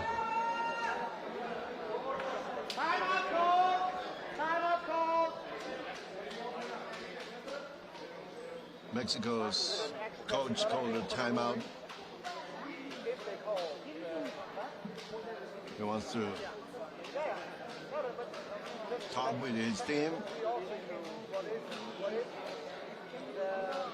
Talking with Dorantes, with Wato, Cruz.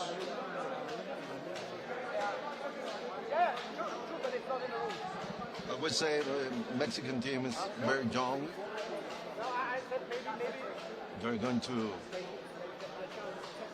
improve a lot with this big experience, this tournament, facing amazing players.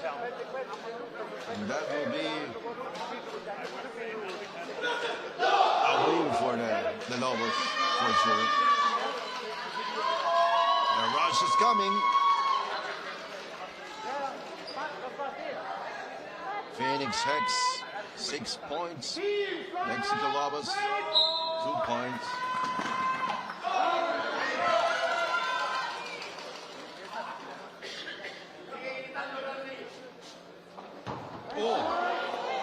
Oh, and an absolutely vicious shot onto Godoy from Billick.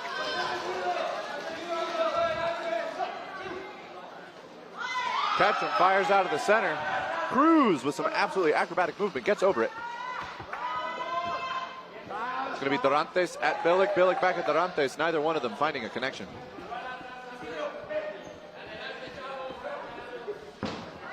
Isidro lets that rip. Cameron Parkey feeling the green, takes a shot at Castillo in the center.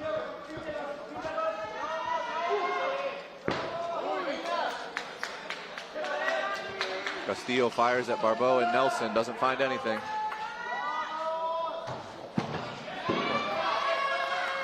Billick is going to get taken out by Dorantes, but Ketchum as well as Parkey are able to find Joto. And Castillo. And Castillo. Barbeau taken out Once again, Dorantes and Cruz searching.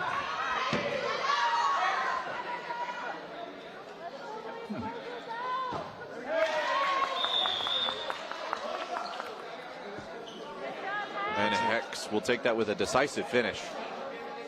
It was a very fast set for the Phoenix Hex.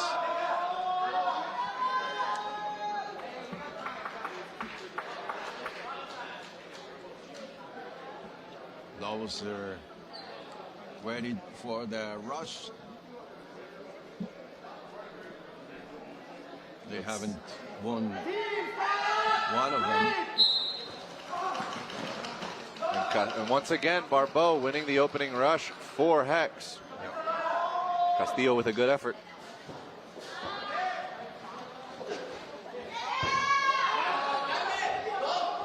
Shots and counters galore, but no hits, no connections on either side of the court.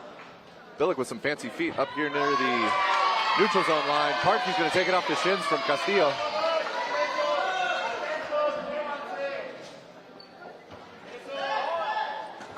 Catch him, lets it rip out of the center. Barbeau in the right wing, Billick in the left wing. We got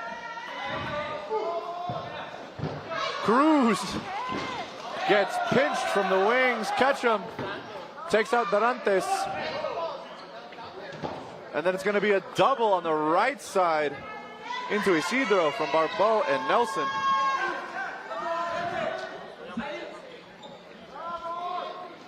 Godoy staying safe, stays behind the center line. Castillo communicating with his teammate. Hex with a 1-2 punch. Payan followed by Billick is going to get Godoy off the court. And Ketchum pressing up in the neutral zone, drawing attention. Blocks the first throw from Castillo. Ketchum just hanging out in the neutral zone. And he will find Castillo. Easy set for the Phoenix Hex. 90 seconds to finish that set. Yeah. Anything, you don't catch the ball, nothing. You're out, you move to the box, nothing else. Yes, rausgehen und dann einen Ball fangen.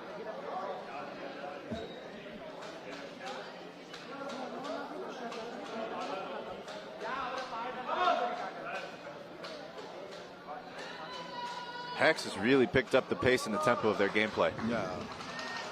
They're doing big plays with Barbeau. Cruz with playing like Cruz with a line violation on the opening rush.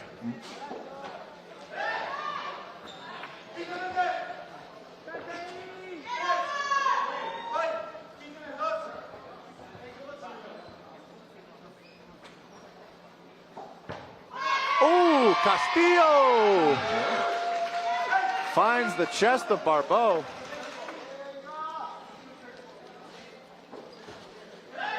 Catch him. Rockets went into the center, doesn't find a connection. It is 5 players to 5. Lobos to throw. And it's going to be Hoto who finds Andrew Ketchum. It is now burden on Hex.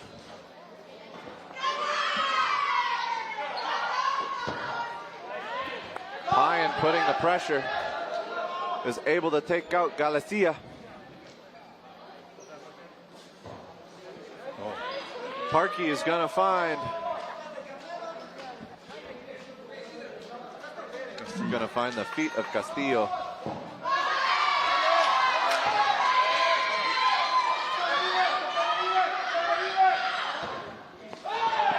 Billick with a double. Takes out both Godoy and Isidro. And it'll be Huauto left to play. Billick, Payan, and Parkey. First throw from Huauto. He throws again. Billick with the rundown. Parkey with a late follow. And once again, Hex takes another 2 points here in this game. We're still in the first half, and they're already up 12-2. Just one team in the card. The Hex are doing every play. They're doing very good offensive and defensive.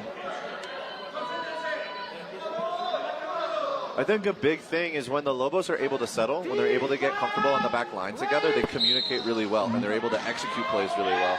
And I think a big thing that we saw in the last set that Hex really put to Lobos was just a lot of pressure on the defensive line. Line violation on Ketchum. But just the wings of Hex putting a lot of pressure onto the defensive back line, or even the offensive line of Lobos. And that's going to be a hit on Cruz from Parkey.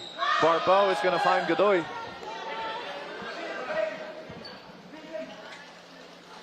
It's going to be Galicia. Barbeau is going to fire at Castillo.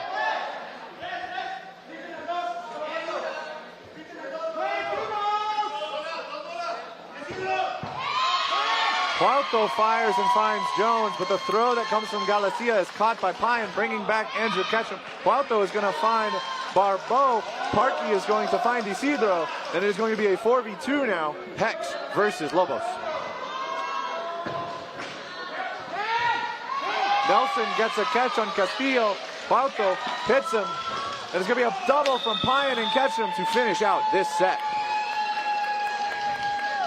in 75 seconds. Yeah, the rhythm for the Phoenix Hex is just growing up. Amazing. I think Hex sees their opportunity in this set to run a big differential and to do that through a lot of aggression and quick play, and I think that's what they're going to hold for this first half and hold into the second half. Speaking of the first half, we've only got 2 minutes and 45 seconds left, so this will be the final set unless it ends in under 90.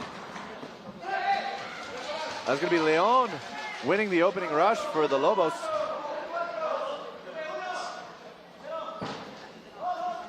Ketchum hopping over that ball from Cuauhto out of the center of Lobos. It's going to be Barbeau, Payan, and Parkey to the line. Payan finds the shins. Parkey finds the shoulder. Barbeau finds the arm. And in a very quick sequence, Hex has eliminated 3 of the Lobos players. Nelson goes for the trade and succeeds. Barbeau goes for a shadow catch on Cuauhto, followed by a flight kill.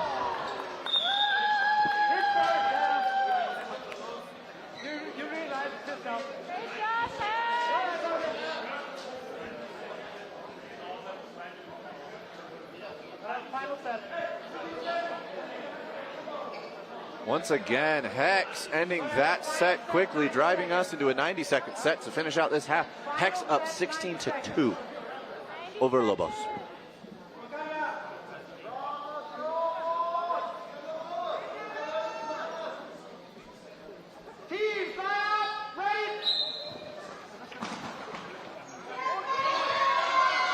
And Leon will once again win the opening rush.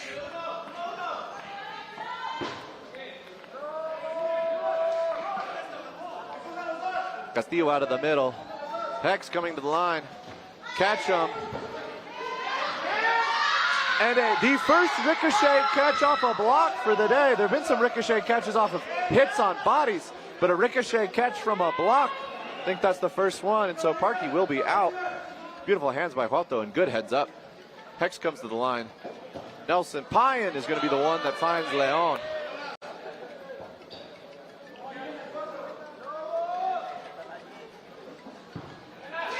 Castillo finds Payan. Barbeau with pressure in the left wing. 40 seconds left in the set. Lobos currently up players. Ketchum lets it rip.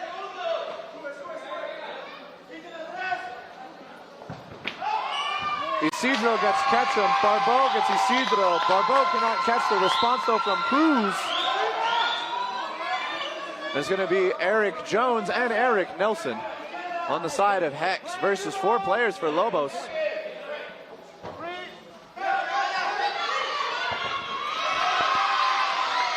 Cruz is hit, Eric Jones is hit, they'll take the trade. It's a triple into Nelson. And the Lobos take another 2 points off of Hex.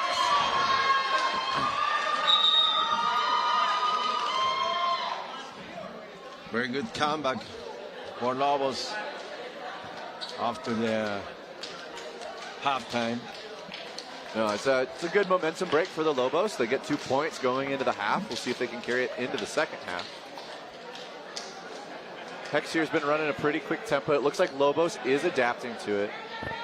I'm curious if Hex is going to make any adjustments or any changes going into the second half, Jorge. I think they're able to do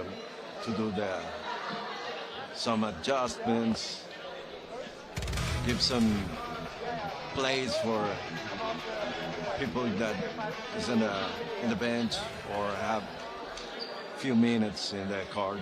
So I see Nelson there, maybe Jones,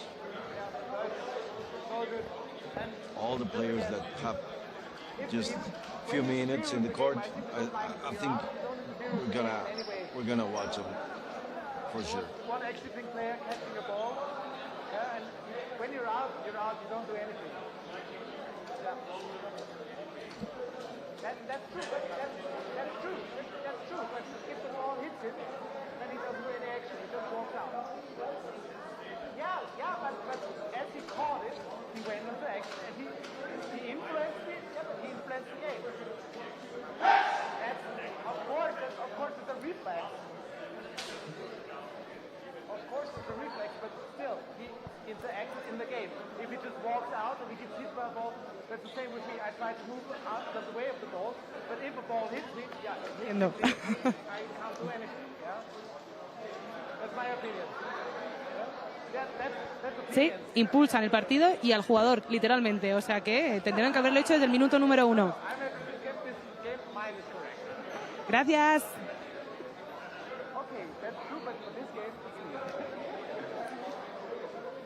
For those of you in the chat that are asking about overall standings,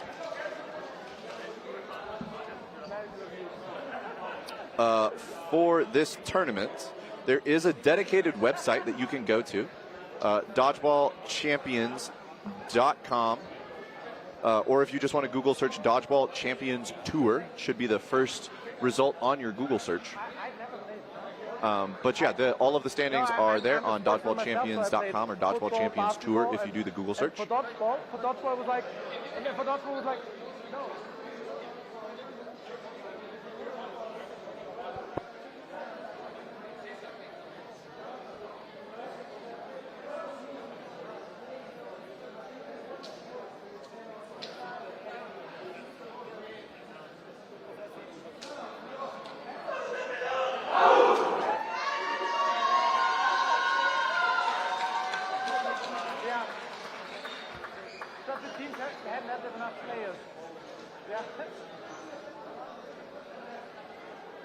You guys play?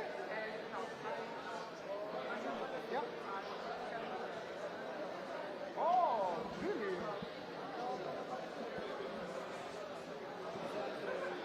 See you at next World.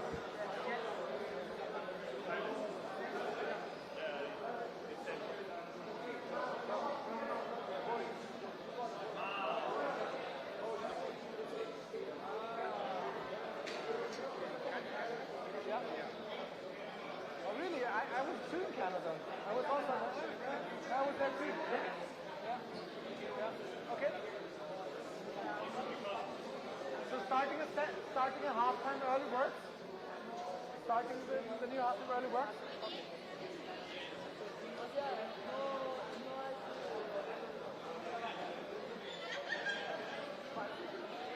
So if you're ready, yeah, guys, X, if you're ready.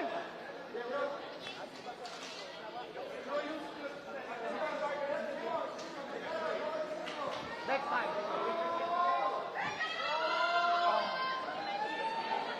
All right, we're gearing up for the second half of this match versus Hex and Lobos here at the Dodgeball Champions Tour in Mexico City.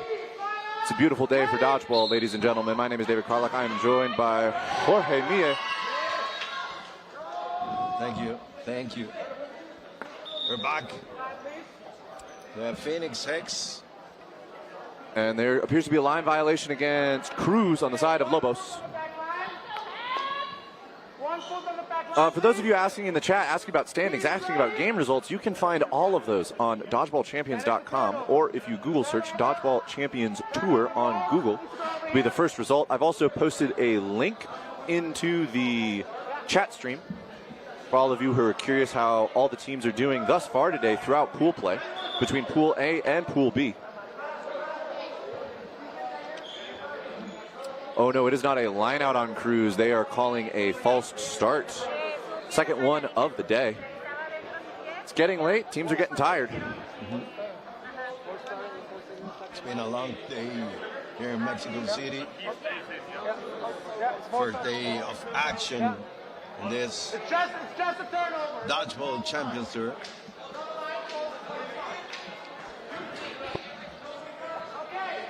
Oh, Jorge, it has been a long day, and we've still got a few more games of dodgeball to play. I know. All right.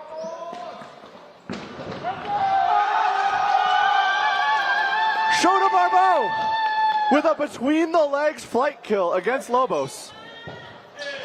He's pulling that one for the highlight reel. Beautiful work from number 9 to take out Cameron Parkey here in the left wing. But in under 30 seconds, Hex has taken out 5 of the players for Lobos. Nelson is hunting for it, sitting in the neutral zone, applying pressure. Castillo firing shots.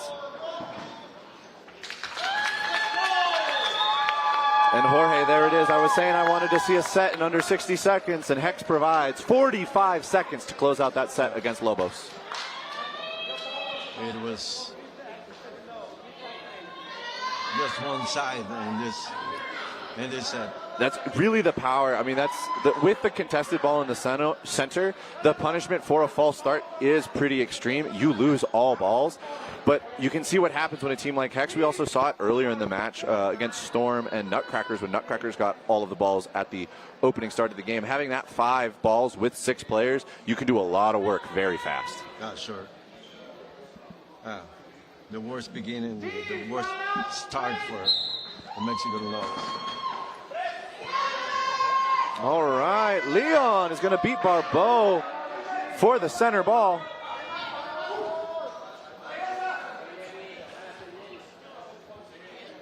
And it is going to be Galicia from the left wing that fires. But it's Billick who finds a hit against Isidro.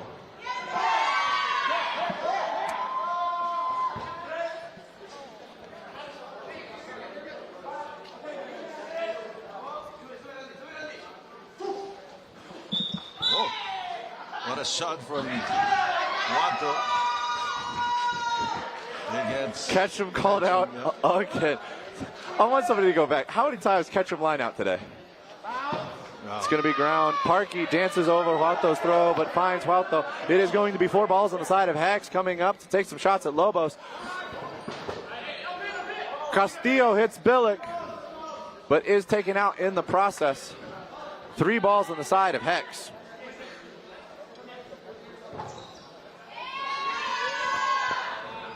Beautiful block by Dorantes. Nice. Good work by Leon, finding Eric Jones. Cameron Parkey getting down and back. And Lobos has turned this into a 3v3. Leon gets under the throw from Barbeau.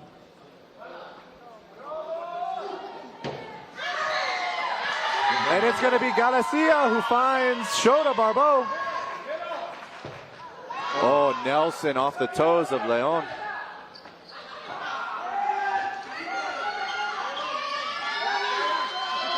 And Dorantes taking advantage of the ball pass that Parkey sent over to Nelson to take a shot at Nelson. Finds just his fingertips, but that's always just enough. Parkey now in a 1v2, 60 seconds left in the set. And that is going to be a catch by Cameron Parkey on Galicia, and that brings back Andrew Ketchum. That's it. And Parkey closes it out. Another set to Hex, going up 20-4 over the Lobos. Yeah, but it was more tight, no? No, was more absolutely. spectacular. I mean, a big change for Lobos that I saw there was just taking a half second, taking a second to have a little bit of patience and communicate. And when they were talking with each other, they were getting hits, surviving the counters. They were whittling down Hex, and they had a player advantage there. Parky there just being a playmaker and getting that catch to bring back Ketchum.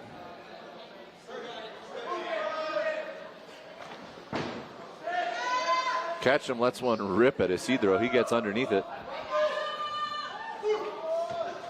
Isidro throws, Ketchum catches. Ketchum blocks Dorantes, throws at Dorantes. Dorantes gets underneath it. Puerto comes to the line. Galicia is pressuring. Parky's the only one with a ball.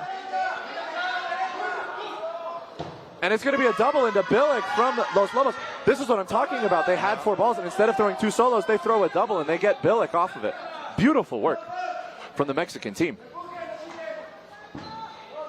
Felton out of the center. Ketchum looks to take Dorantes. Ketchum surrenders the 4th ball. Again, Lobos communicates. It's a double into Ketchum. They get Ketchum for it. Parky takes a pre-counter. Huato and Galicia are going to take a double on him as well. Barbeau charges up and is able to take out Castillo. And it's going to be a 3v4 as Hex is coming to the line for their offensive play. Nelson is going to take the trade on Dorantes. It is now a 3v2. Lobos up players. 4 balls on the side. And Felton gets taken out in the trade, but Barbeau and Felton are able to find Huato.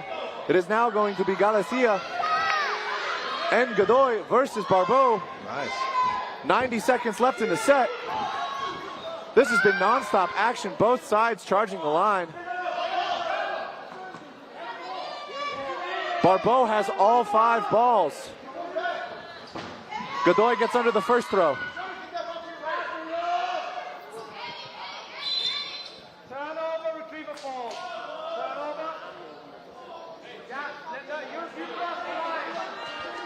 There is a retriever violation. One of the Lobos retrievers passed the center line.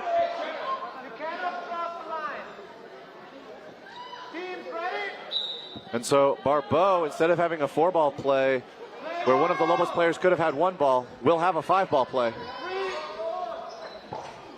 He is going to find Galicia. And he finds Leon. Shota Barbeau showing the skills, not just on the foam court, but here on the cloth court. Hex goes up another 2 points, 22-4. Hex is going to give Barbeau a breather. Boy, you put in some work, you get to rest. Payan is stepping on.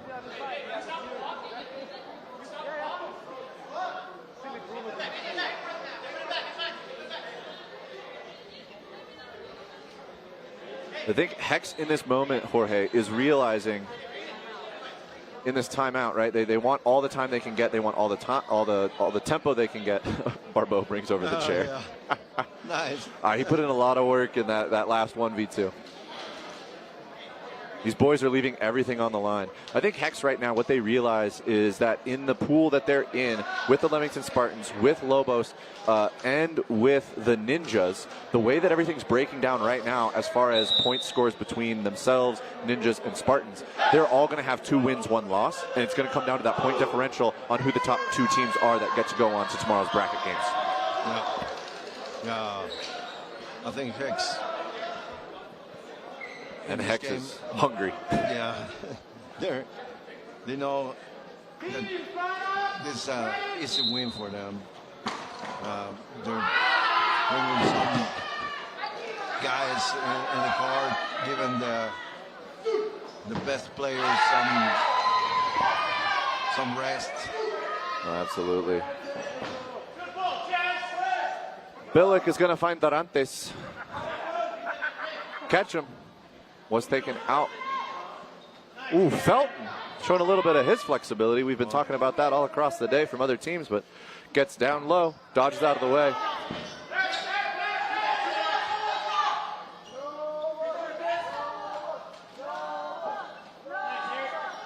Castillo fires out of the center. Ooh.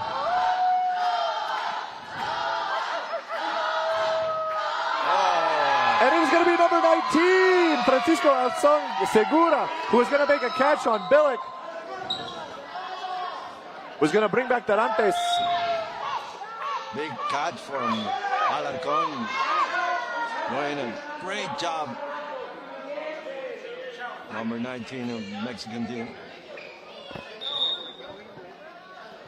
All right, so we've got a ref here on the back line saying there's a hit on Eric Nelson. Immediately, Captain Justin Pine is going to call for a TMO check. Yep.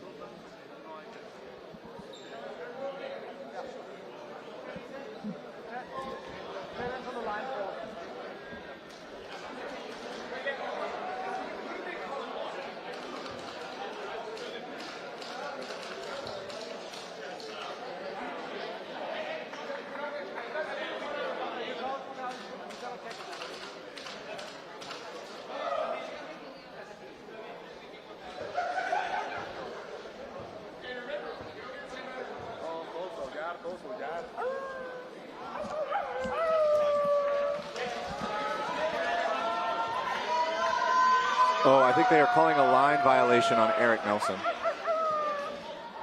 There you go.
Captains, everybody back to captains.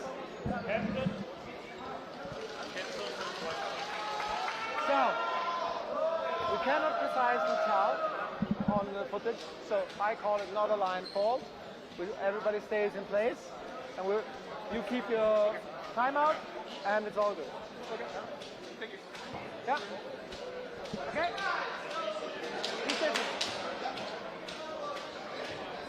No worries. And then I'm just doing my job. Okay, teams ready?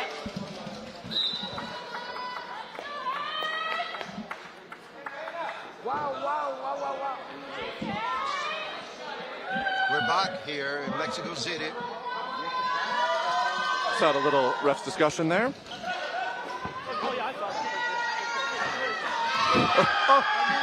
Dorantes with his own 60-foot shot. Parkey thought he could reel that in with just the fingers. Not quite able to. Dorantes takes the shot at Felton. Felton dodges out of the way. It is a 3v4 here with just a little over 60 seconds to go. And Pine is going to find the shins of Dorante.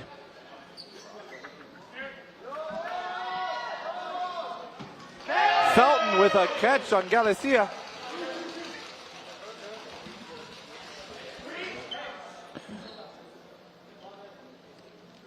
And it is going to be Alarcon and then a catch on Huaco. And that is game. That is set. Catch him with the catch, and Huaco was alone for the Mexican team. So another 2 points for the Phoenix Hex. 22. As they continue to drive up that point differential. But can you skip the break now, because the break has started now? Can you skip it? Okay, because now it's really started late, yeah?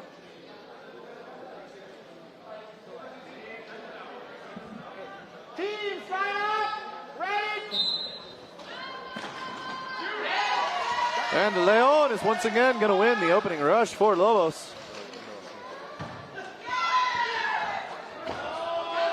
Flurry of throws, only one blow, and that's going to be on Eric Nelson. Beautiful counters, though, coming out of the wings for Hex. Ketchum is going to find Castillo's shins. 5v5 as Lobos comes to the line. It is going to be Hoto onto Ketchum. Parky presses in the right wing, but that ball ricochets back to Lobos. Lobos get another offensive play. It is going to be Alarcon out of the center. Parky is going to get hit by Hoto in the left wing.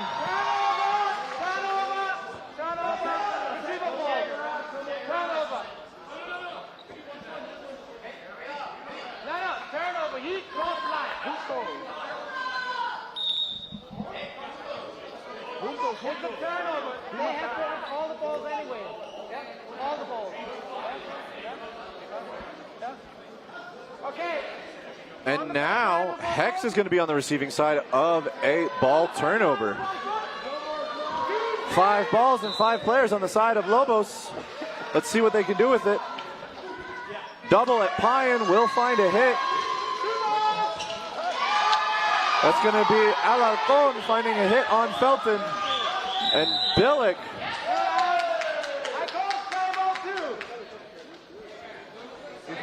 There was a play 2 called on the Lobos. Did not happen, so Hoto is taken off the court by the refs. Billick with a cross court. Fires at Alarcon, or Galicia.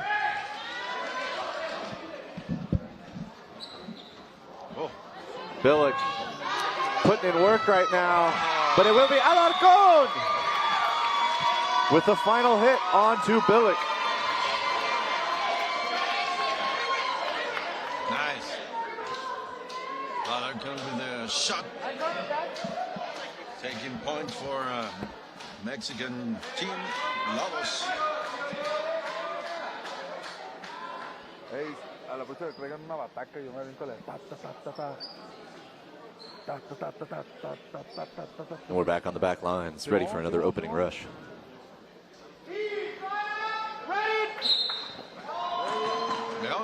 Leon! Showing what this Lobos team can do, winning the opening rush.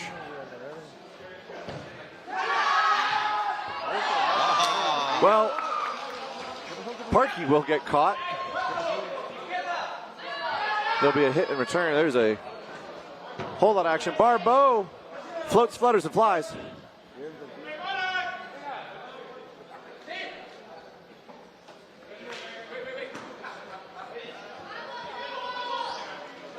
And it is even 4 players to 4 in the first 30 seconds of this set. Payan reads the dodge on Castillo, leads him with the ball and finds a hit. Nelson tries to hit Leon. Leon with some fancy footwork gets out of the way. And it will now be Lobos to throw. Leon finds Nelson. Barbeau! With a tombstone catch will bring back Parky.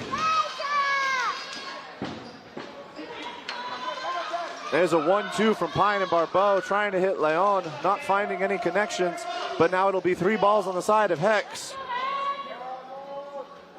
Oh, Leon trying to catch them sleeping. Gets a catch and out, catches Payan and is out. That's going to bring back Hoto.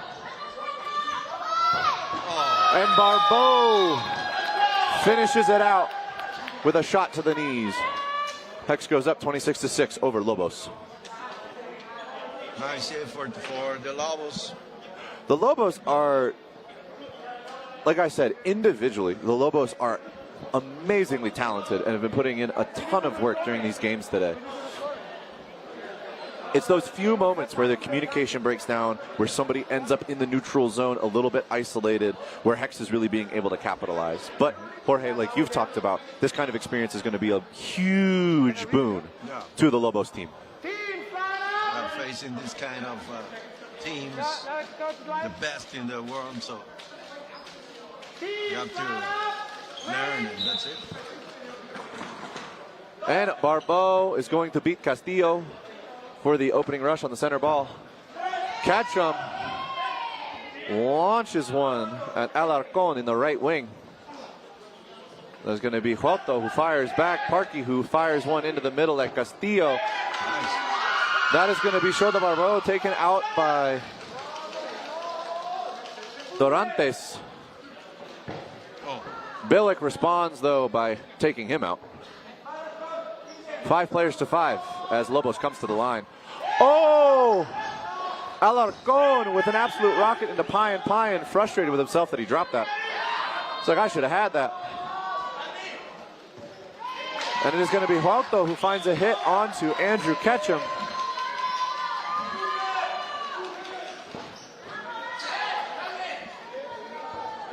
And the Lobos up 5 players to 3 here with 2 minutes left in the set.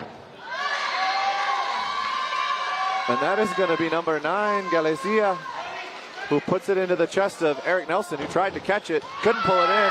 Cameron Parkey catches Huerto, that brings back Shota Barbeau. Bilic is pressuring. He is going to take out Galicia, or Alarcon. My apologies. Alarcon on the right wing. Yeah. Hit and catch by Castillo. Yes. And then it will be a triple from the Lobos to get out Bilic. Mexico showing they're not going down without a fight. Yeah, they're fighting. The Lobos are doing the plays now. Alarcon on the far side, holding his hand from that shot he took from Ketchum. Ketchum throws hard. If those fingers aren't in the right position, can definitely do some damage. Shota Barbeau is going to win the opening rush. Cameron Parkey takes a quick shot, trying to find an easy hit. Dorantes dodges out of the way. Castillo fires out of the center. Ketchum steps to the side. Quick call from Hex as they move into an offensive position. Shot fired from Ketchum.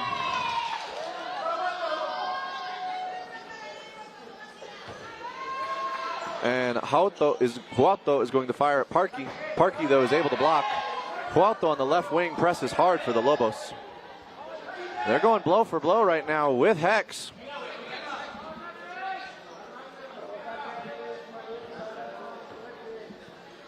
A little bit of a juggle there between Parkey and Ketchum. Barbeau is going to put it into the chest of Castillo, taking a hit. Barbeau fires a second time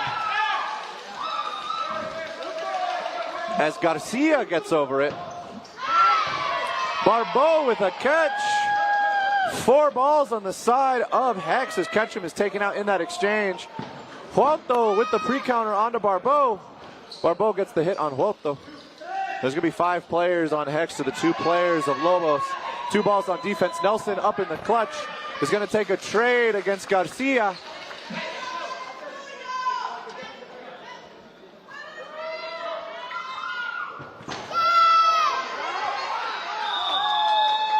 Shota Barbeau just eating with these flight kills. They push Leon into touch.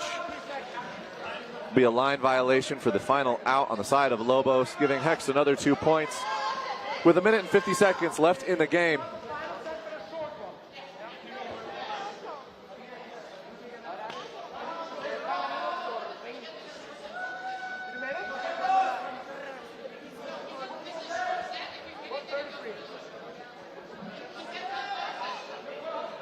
Final set, 90 seconds.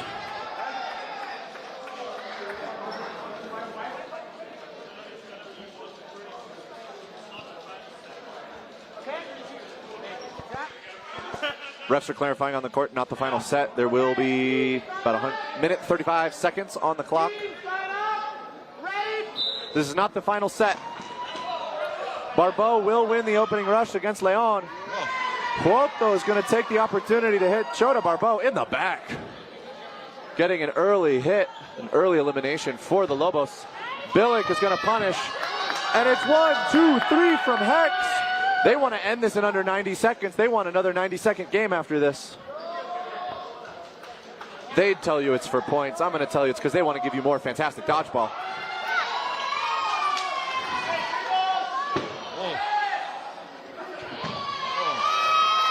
Payan and Ketchum dancing in the middle with Garcia get another elimination. 50 seconds left in the set.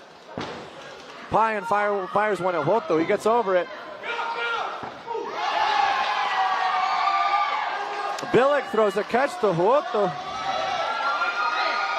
It's going to be Ketchum and Payan up against Castillo and Hoto.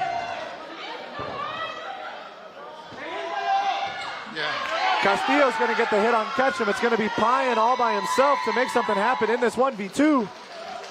Hoto priming on the back line, looking for something, hunting, wants to pounce on Payan. 10 seconds left in the set.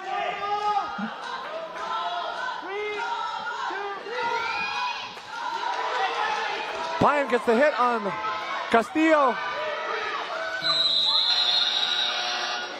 And that will be a tie game as we run out of time.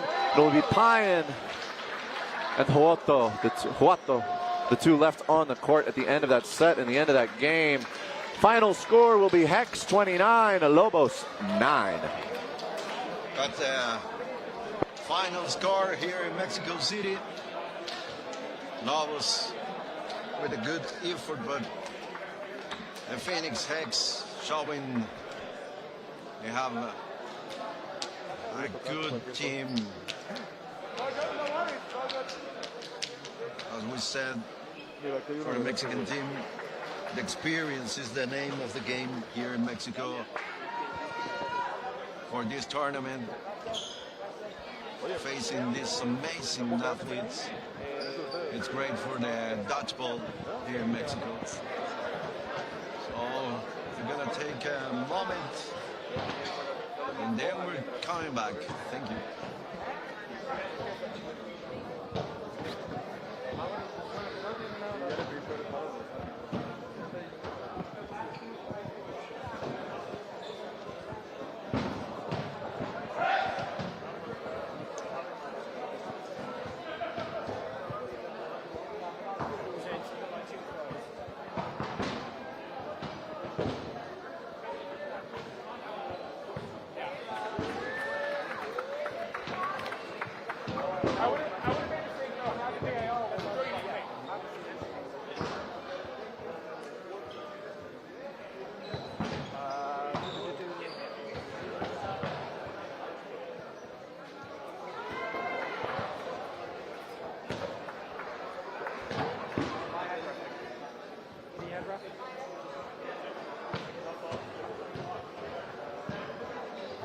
Y otra vez. No, es que estaba a punto de entrar a la cancha y tirar yo, ¿eh? Lo tengo ahí preparado. Ahora voy. Nada, lo he visto muy intenso, me da mucha pena Lobos porque tenían sets que estaban a punto de ganarlo, pero se ponían un poquito nerviosos, quizá pues ver a los familiares aquí apoyándolos y acababan perdiéndolo. Pero bueno, por lo menos no ha sido un palizón y al final han podido remontar un poquito, aunque han acabado perdiendo.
What is it now?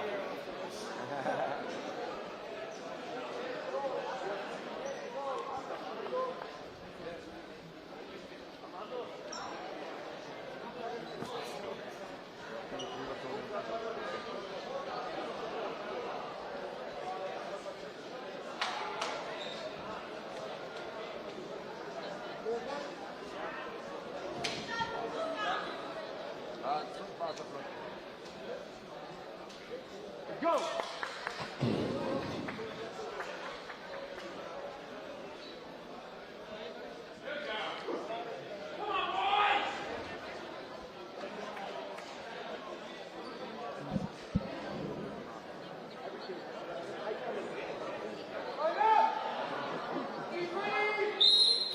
Ladies and gentlemen, welcome back to the Dodgeball Champions Tour tournament here in Mexico City. My name is David Carlock, and I am joined by... And we are bringing you a fantastic game here. It's going to be Boston Anarchy versus the Vienna Nutcrackers. And in the opening moments of this set, it's going to be Xavier Schmid is the first casualty on the side of Nutcrackers. Nutcrackers respond by taking out Adam Hill. His brother Jeremy Hill will quickly fill into the right wing for Boston Anarchy.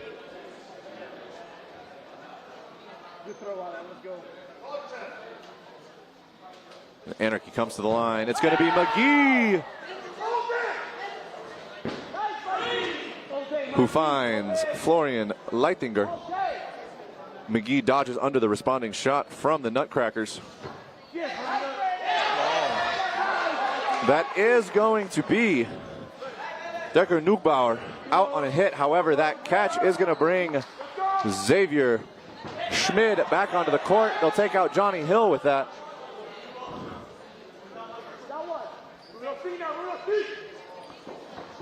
Mike McGee drawing all the attention and all the fire from the side of the Nutcrackers. But it's going to be Murphy, McElroy, and McGee. Oh, Murphy almost takes himself out on that one, but he reels in the catch, which brings back Adam Hill. McElroy is taken out in the ensuing counters that occur in the neutral zone. And it's going to be a play 3 on the Nutcrackers here with 60 seconds left to go. It's going to be a hit onto Adam Hill. And it's going to be Murphy and McGee left to fight with 5 balls. 60 seconds to go. Throw 2 has been called on Anarchy. Double at Schmid. He dodges both. A third one from McGee. Schmid dodges that one as well. I'm so sorry, getting tongue-tied here, folks. It's going to be a toe shot onto Rocas from McGee. Murphy is going to find a shot on the far side against Mitterauer, but Schmid is going to find McGee, and it's going to be Murphy versus Schmid here in the last 30 seconds of the set. Player from Northern Ireland versus one of Vienna's own.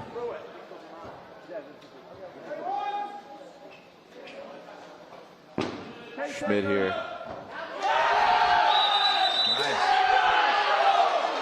And Murphy will find the foot of Schmid through the blocking ball, giving the first 2 points of this game to Anarchy.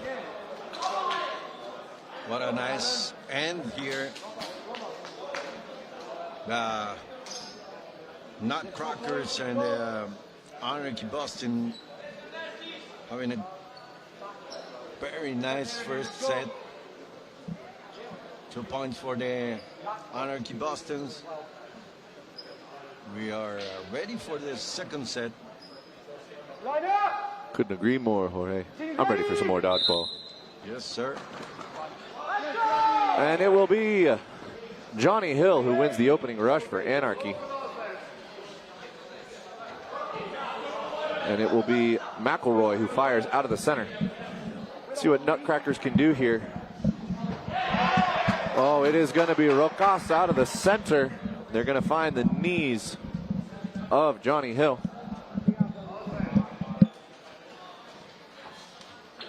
Everyone, please give a warm welcome to Sabrina, who has once again joined us on the broadcast. Yes, David, I'm here with you. I'm so excited because this is a really interesting clash of styles. Absolutely. I'm excited to see how these play out, especially after that first set went down to a 1v1. Yeah, this feels like a test of character for Vienna.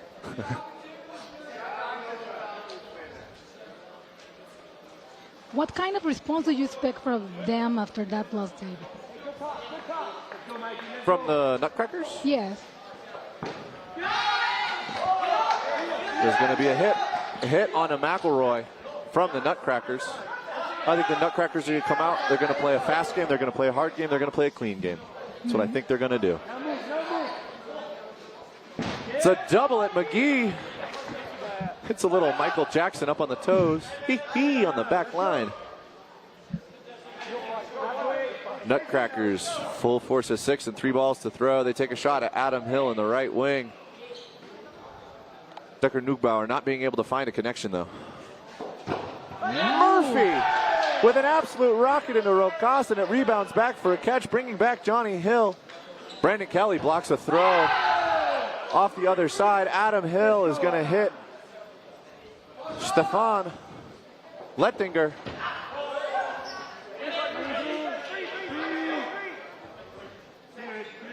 Florian Lettinger taking a shot at Johnny Hill. Mike McGee lets one rip into the center of the defensive formation of the Nutcrackers. It is going to be Florian Lettinger who eventually finds the shins of Johnny Hill. And the Nutcrackers have turned this into a 4v4. Throwing 2, they hit Brandon Kelly. Little work from Florian Lettinger and Mitterauer. Oh, and it's going to be Adam Hill who finds the shoulder of Decker Nugbauer. It's going to be Murphy who finds Schmid. And Anarchy has now turned this into a 4v2. That is going to be a line violation on Florian Lettinger. And McGee going in for a flight kill. But also Adam Hill and Murphy following up. Seals the deal as another set goes to Anarchy.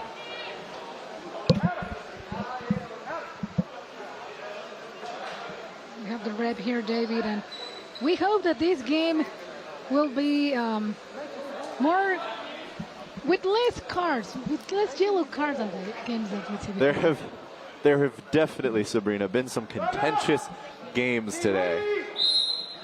But so far, this game is looking to be a fun, clean game of dodgeball. It's going to be Adam Hill with the cross shot to take out Derek Nugbauer. Decker. And it is going to be 5 balls on the side of Anarchy as Adam Hill is taken out in exchange for Stefan Lettinger. It's going to be 2 balls thrown at Schmid, neither of them connecting. Rocas, though, taken out. Oh, McElroy was looking for that catch. Florian Lettinger just putting a little bit too much spice on that ball.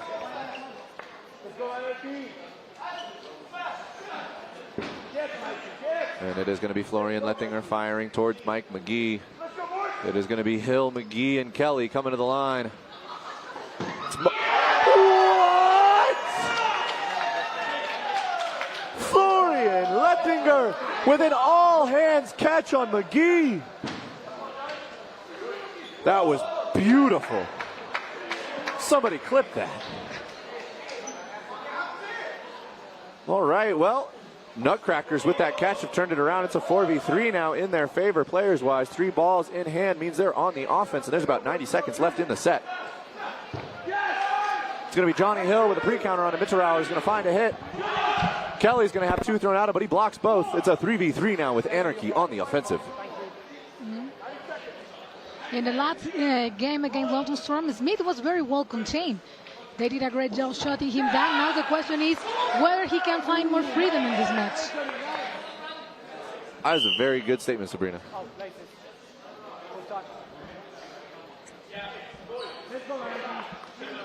You are very right. Storm did a very good job of shutting down Schmid and not letting him have room to work.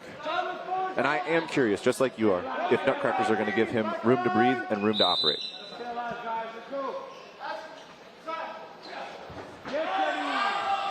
It's going to be a double at Johnny Hill in the right wing. 60 seconds left in the set. It is going to be Decker Nugbauer with a hit onto Kelly, making this a 2v2. Schmid and Johnny Hill are going to throw. Balls will collide in air. The ricochet means both balls hit both players. Both players are out, and it is a 1v1 versus Murphy and Decker Nugbauer. Murphy hops over it. 30 seconds left in the set. Nutcrackers are looking to get on the board. Lucas with his first throw. Murphy, patient.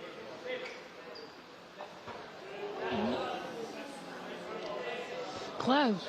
There's some oohs. I think that was just within the necessary 1 meter to not be an invalid throw. Lucas looking to make something happen. Murphy, he wants the hit. And he will get it! In the final 5 seconds, Murphy finds skin. You said it before, the risk that they take in this time, it pays off. Absolutely, absolutely. Nutcrackers now, still looking to get on the board. Anarchy up 6-0. And David, how difficult is it to defend against throws with this kind of speed? For me, difficult. These guys are making it look easy with the amount of blocks and catches that they're making today. But again, I think that's just a testament to the world-class talent that is competing here this weekend. Yeah, all right, it is going to be 6v6. Anarchy with Burden to throw. It's going to be Kelly out of the left wing. Grenmuller now on the court, pressures. But Nutcrackers opt to reset, do a set play together with some punt fakes. Communication between the wings on the side of Nutcracker. Let's see what Anarchy's got in store. It is going to be Adam Hill firing a little bit off tempo, trying to catch the Nutcracker sleeping. Hopefully maybe catch Stefan Lettinger in the foot.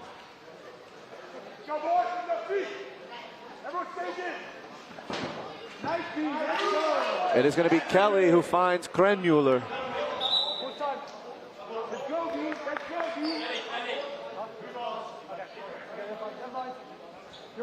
Clarification by Mitterauer. He thought perhaps he got the catch off of Grenmuller.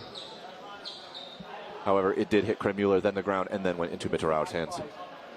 Anarchy will still have all 6 as they come next into their next offensive play.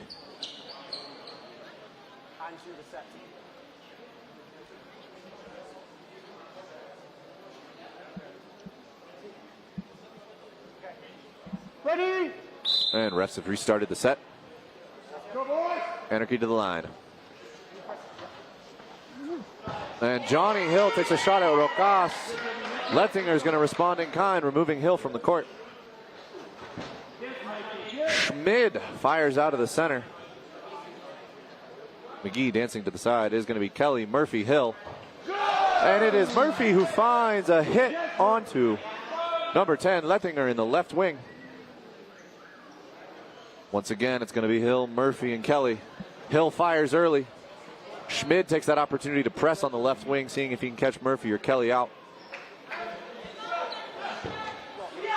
Adam Hill with the pre-counter. Lettinger with the block. Hill is going to survive the double from Schmid and Lettinger, but it will still be 3 balls on the side of Nutcrackers. And it's going to be a shot from number 4, Lettinger, out of the center. Kelly then takes a response shot, but neither of the throws finding a hit. Number 4, Lettinger finds McGee. Kelly responds by taking out Lettinger. Shot at Mitterauer will reset the balls. 3 balls on the side of Nutcrackers now. 45 seconds left in the set. Cross court from Schmid. Adam Hill takes a shot at Rocas. Rocas finds the hip of Adam Hill. But it is now a 3v3 with 30 seconds left in the set. The pace may fluctuate, but the intensity never drops, David. 100% Sabrina. Oh!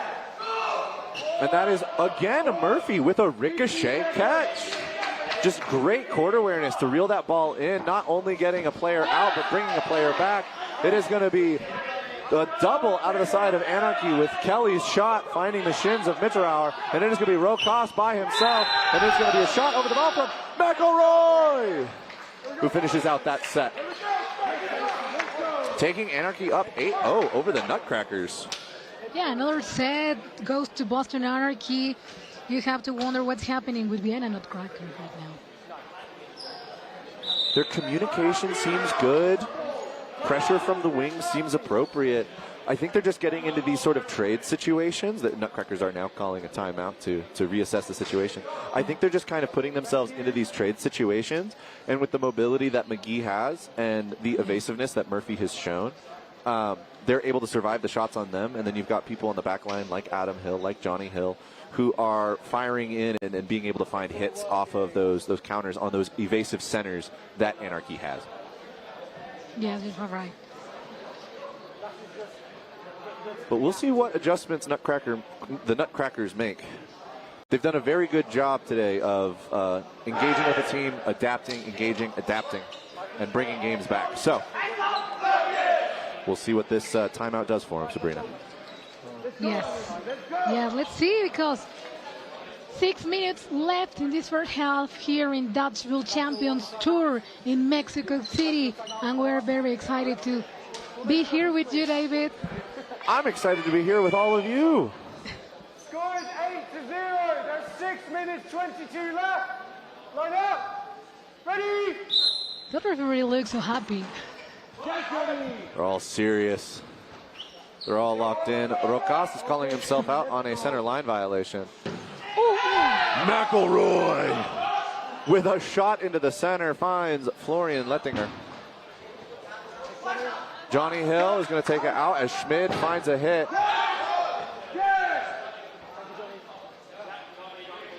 And Anarchy is going to finish that flurry of blows up 5 players to 4. Boston Anarchy's firing rockets right now. However, Adam Hill gets taken out in that last exchange. Lettinger in the left wing finding a hit. Unfortunately, that's going to be Mitterauer, who's taken out in that most recent exchange by Anarchy. Krenmuller looking for something.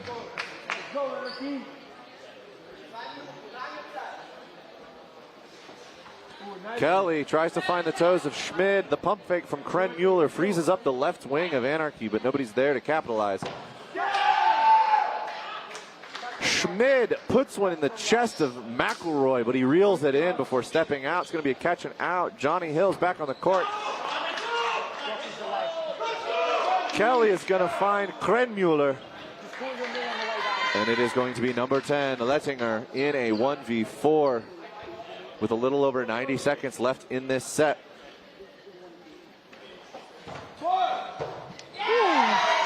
And Lettinger is making things happen. Huge catch on Murphy after a pre-counter onto McGee is going to bring in Rocas.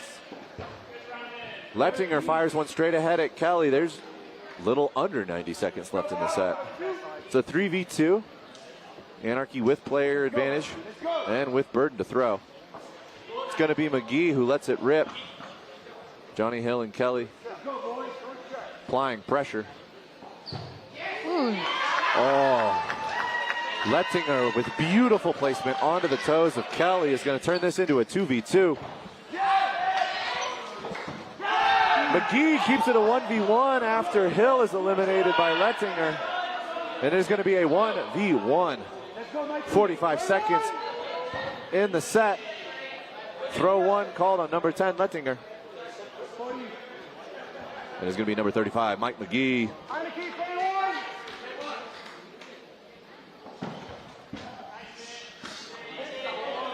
An exchange of blows, throwing simultaneously. Lettinger and McGee. McGee with 4 balls now. Forced to play one. 3 balls. Burton still on the side of Anarchy. 17 seconds on the set clock. Drama, drama. Lettinger looking for his opening. Less than 10 seconds. Lettinger thinking that was a disarm. As McGee drops his ball to go for the block. But McGee will ultimately get the hit on Lettinger in the final seconds of that set. I think he can't stay focused because he thought that maybe he disarmed him, but no.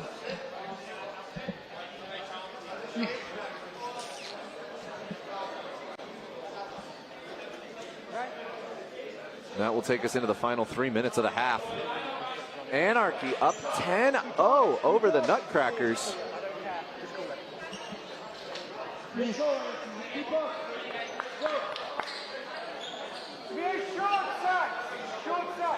As we prepare for another opening rush. It's going to be number 18, Hill, winning the opening rush. It's going to be number 7, Hill, taking the first shot from Anarchy. Nutcrackers come to the line. It is Mitterauer who lets one rip out of the center. Anarchy's turn to throw. Murphy finds Rocas. Grenmuller finds Murphy. Let's go, let's go. And it is going to be Grenmuller and number 4, Lettinger, with a double into McGee to get him off the court. Adam Hill finds Schmid. These teams just going blow for blow in each one of these sets.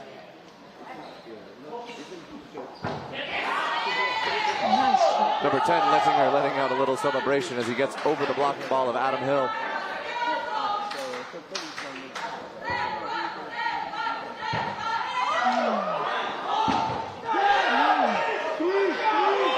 Just 1 minute left in the set, and Anarchy is leading 10. It's a big one. There was a little bit of confusion there between some hits and some ball retrieving that needed to happen. McElroy is going to get eliminated in that exchange, but for it they get Lettinger, and there's going to be Mitterauer in a 2v1. He is going to catch Johnny Hill, is going to bring back Rocas, and they're in a 2v1 against Kelly. 50 seconds left in the set. Kelly dodges the double. One ball rolls back to the side of Nutcrackers. Kelly is looking for a catch.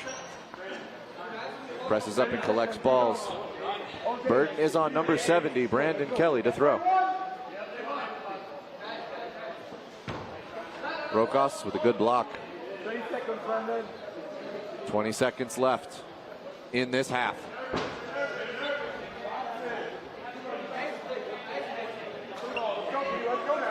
Kelly looking to make something happen. Called to play one. He's catching his breath. Cross court at Mitterauer. But neither Mitterauer nor Rocas can find the hit. And it's going to be victory by players.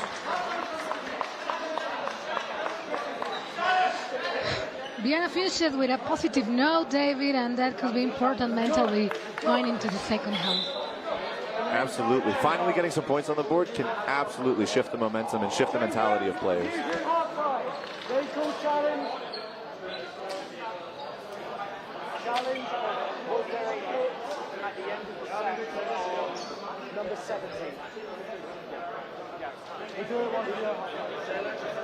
Challenges for this half. Do you think that Anarchy can maintain this level into the second half? I do think they can.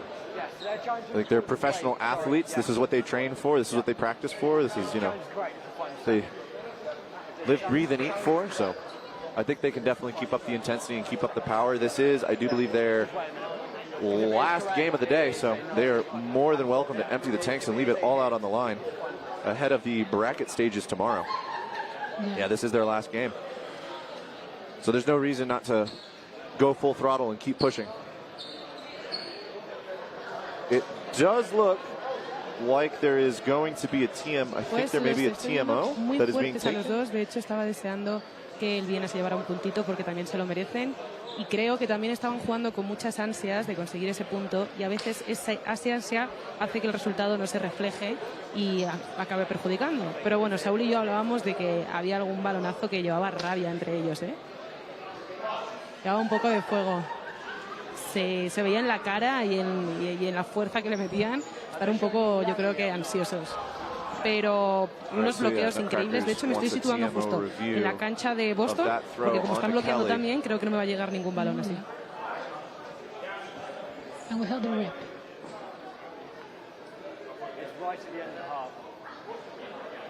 Sí.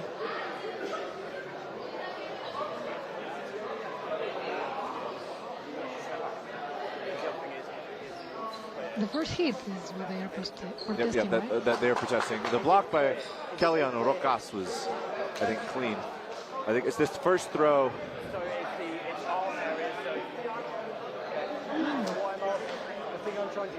Mira, justo lo están revisando, también lo estoy viendo yo aquí. It's that first throw from Mitterauer. Está un poco dudoso. That is what they are challenging here. That is what the contest is. Look at that spin that Mitterauer puts on that ball. Doesn't move a lot, but sure is spinning. They said in the arm. Yeah, I think that's what the refs are saying right now, but they'll make a final judgment call as far as this challenge. If that hit is good, then that means it'll be 2 points for the Nutcrackers going into the second half. It's even bigger for them. Because I say that the first contact is with the ball. Captain team, yeah. Refs making a decision. Go through it slowly so we're nice and clear. So, VAR hit on arm, so not past hands, so it's not a block, it is a hit. So we go to a final 90-second set. It is also, though, because it is a hit, and he has played through the hit, a blue card. Blue card, okay? Okay, so blue card on 70, so that offending was that set, and this set, the new half, you will be up to 6 again. But this 90-second set, you'll be on 5. Okay? Perfect. Okay, right. 70, blue. All right, not only, Sabrina, not only is that going to give the Nutcrackers 2 points on the board, it also means that they ended that set before the set time, which means that there will be another 90-second set. More drama. More drama, and it will be, unfortunately, we were talking about the Nutcrackers earlier, we were talking about playing with good etiquette. It is Anarchy who's going to get a blue card here, as Kelly is put into the sin bin. And so Anarchy will be playing with 5 for this 90-second set before halftime. Final 90 seconds, line up, ready. And we're off. Yes, Johnny Hill. Yes. Oh my goodness! Johnny Hill wins the opening rush. Adam Hill puts a shot into the chest of Schmid. It bounces across, but it is going to be number 91, Rocas, that reels it in.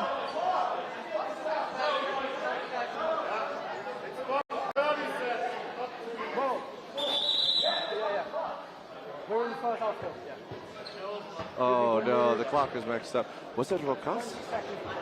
There was a catch on the side of Nutcrackers off of the shot that hit Schmid, which is going to take Adam Hill out, keeping the player count up 1 for the Nutcrackers as the refs get the clock figured out here in the final set of the first half of this game between Boston Anarchy and the Vienna Nutcrackers.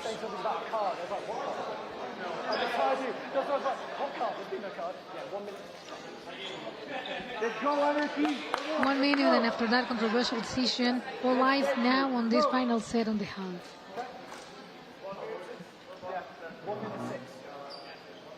Yeah, just run it for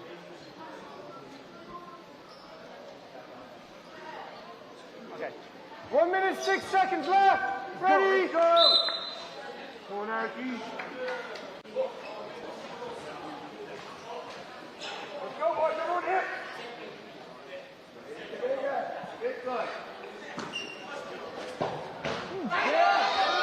it's going to be exchanged. Johnny Hill is taken out. In the response, though, it's going to be number 10, Lettinger. Oh, McElroy's looking for a hit on Mitterauer, but doesn't find it. McGee gets over the double. It's going to be Mitterauer. Rocas, number 4, Lettinger. Number 8, Krenmuller, but Krenmuller lines out. It is a 3v3 now with 30 seconds, just less than 30 seconds left in the set. Nutcrackers want another 2. McGee gets under it. Let's go, Archie, 15 seconds. It's going to be McElroy, Murphy, and McGee. Mitterauer with some pressure and then a little hop to hover over the center line. Play 2 is called.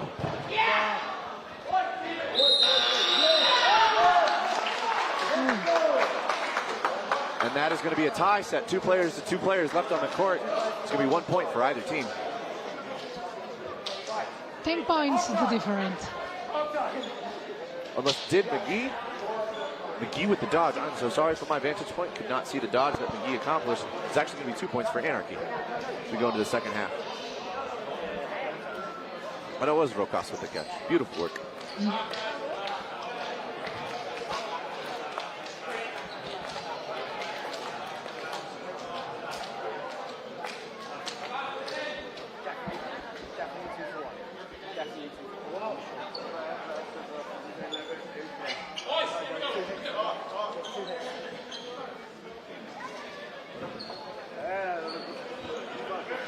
The last set was equal. The last set was equal.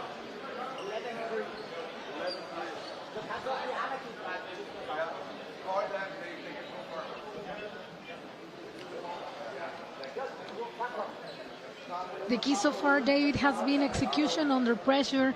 Anarchy capitalized on opportunities, while Vienna has struggled to convert there consistently. I would agree with that. I would agree with that, Sabrina. And I think that's the big transition that Nutcrackers needs to make in this moment. Is I think they're pressing a little hard in some of the transitions on the wings. I think they're finding a lot of success in set plays. I think lean into that a little bit.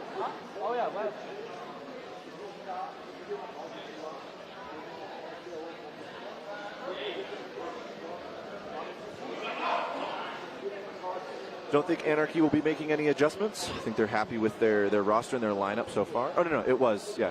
It is, yeah. It's going to be Vienna Nutcrackers 3, Boston Anarchy 11 as we go into the second half.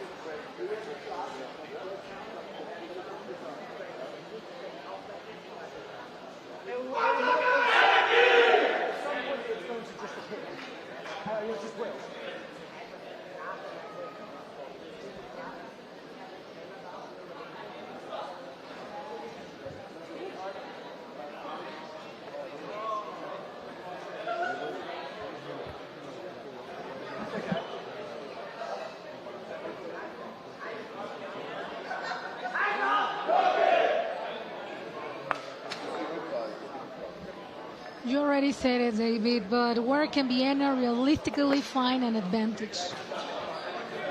Woo. In a tournament like this, with the players like these, advantages are few and far between and they're tight.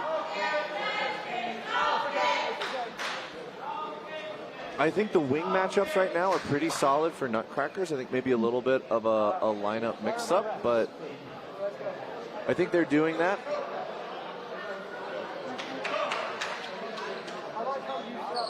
Peering across the court to see who they're going to have stepping on. But it looks like they're going to hold their lineup as far as the 6 players on the court. But let's see if they switch any of the positions. I think the wingers have been doing pretty good. Lettinger and Mitterauer. Krenmuller, they've been putting in the work.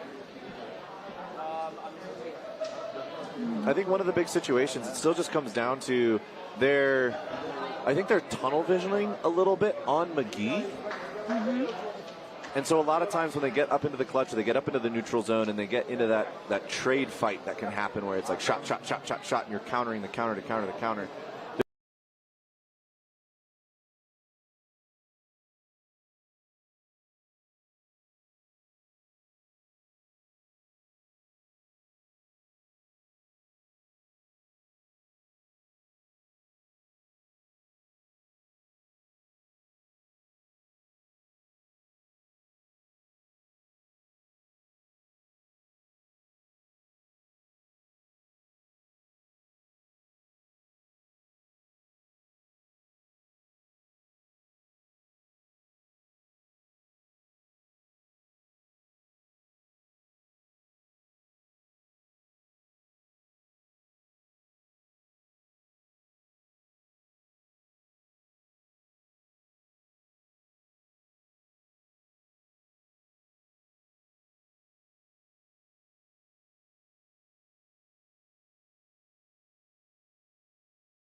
going to be an exchange. Shots at Schmid and at number 10, Lettinger.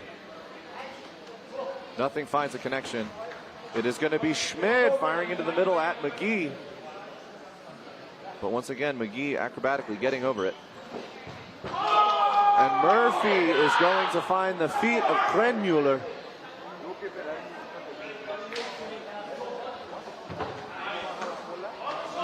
And Lettinger fires at McGee. McGee gets up over it and blocks down.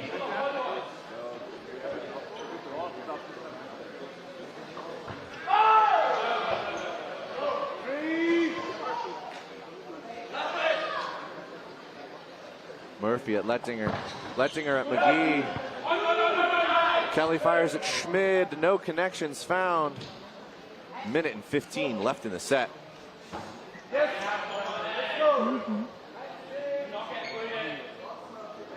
Schmid fires at Kelly. Kelly blocks.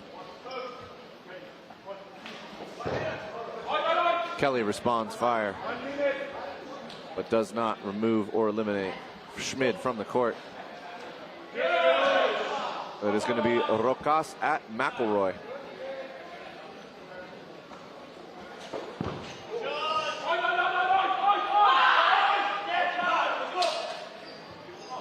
McGee is going to take out Lettinger. It's now a 2v4. Nutcrackers with an uphill battle in front of them and only 30 seconds to do it in. Let's go.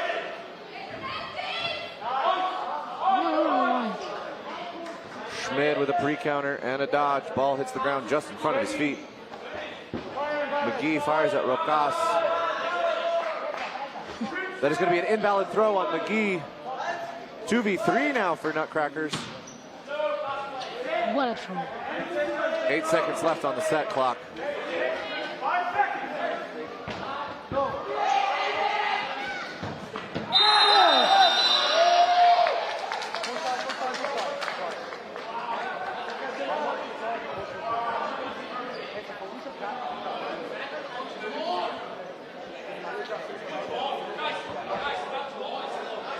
Catch before whistle set. We have the red lady.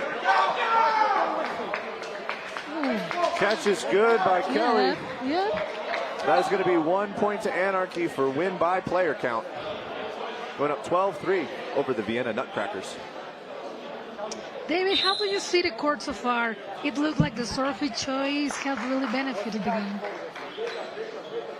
The floor, I've not gotten to, I'm really curious about the floor. I've not gotten to play on it. I'm used to like basketball hardwoods or volleyball hardwoods, so I'm curious about the material. I really could not give you an opinion as I've not had the pleasure or the joy of being able to interact with it. But I will say it doesn't seem to be impeding the skills or talents of any of these dodgeball players here today.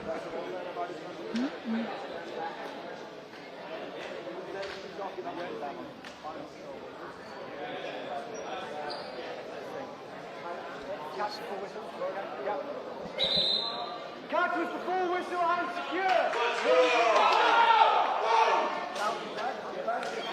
So that will be 1 point to Anarchy as we head into set number 9 in the second half. Both teams, run up. Ready? Go. Big pump fakes out of everybody on the side of Anarchy. It will ultimately be Adam Hill who takes the shot. It is going to be number 10, Lettinger, who fires a 50-foot shot back to remove him from the court. And Burden will now be on Anarchy with 3 balls to throw. McElroy launches one towards the center of the Nutcrackers. In his face. Krenmuller will get taken out in that exchange, but McElroy is not able to pull in the catch from the hit.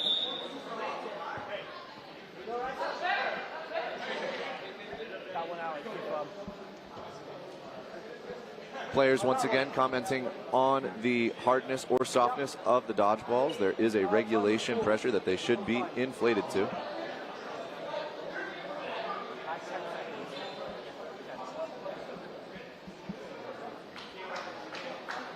And as we reset here on the line with just over 2 minutes left in the set, Nutcrackers up 5 players to 4. But it is Anarchy with 3 balls. Yes, Vienna is trying to build something, but they need a clean sequence to shift the momentum. Absolute disagreement. Yeah. Ready?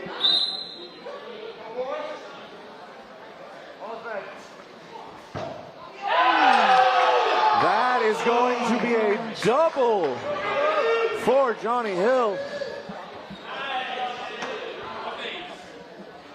That is a momentum swing in the direction of Anarchy in this moment. Murphy looking for Schmid.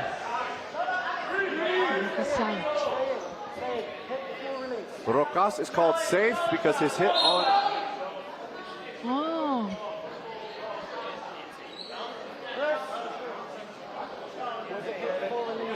Anarchy's going to call for a TMO on this exchange that occurred between Kelly and Lettinger. We have a red card. Or sorry, Rocas. Ooh, that is close. We'll see what the refs say.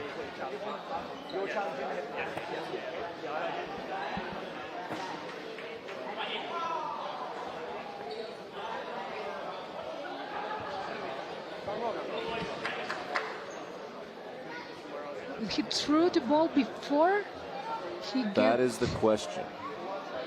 hit.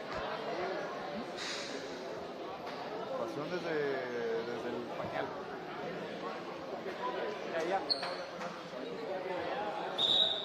1 for 1 call, both players out.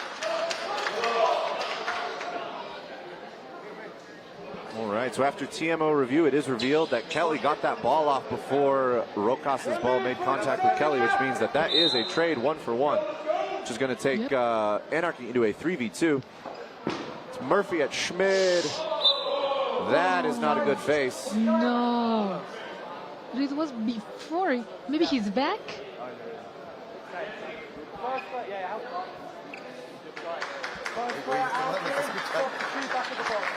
Yeah, he's back. Yeah, it is his back. Schmid is going to ask for an injury sub here. It is going to be Krenmuller who steps onto the court. He was preparing a pretty damn strong shot, but oh my god.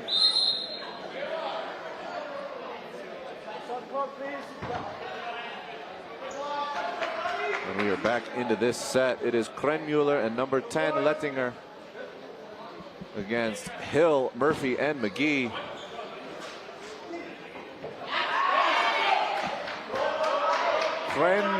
Krenmuller is going to find number 18, Hill, even it up 2-2. Lettinger fires back at McGee.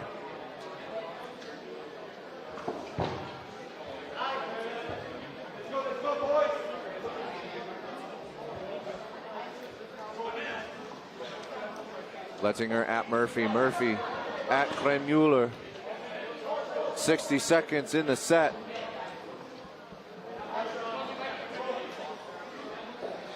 Oof.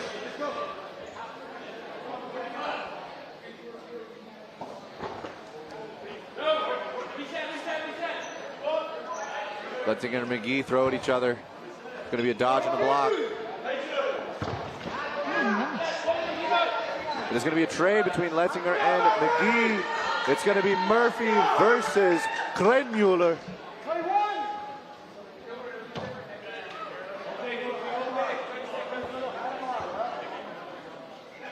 15 seconds left in the set. Krenmuller looking for a catch on Murphy. Murphy.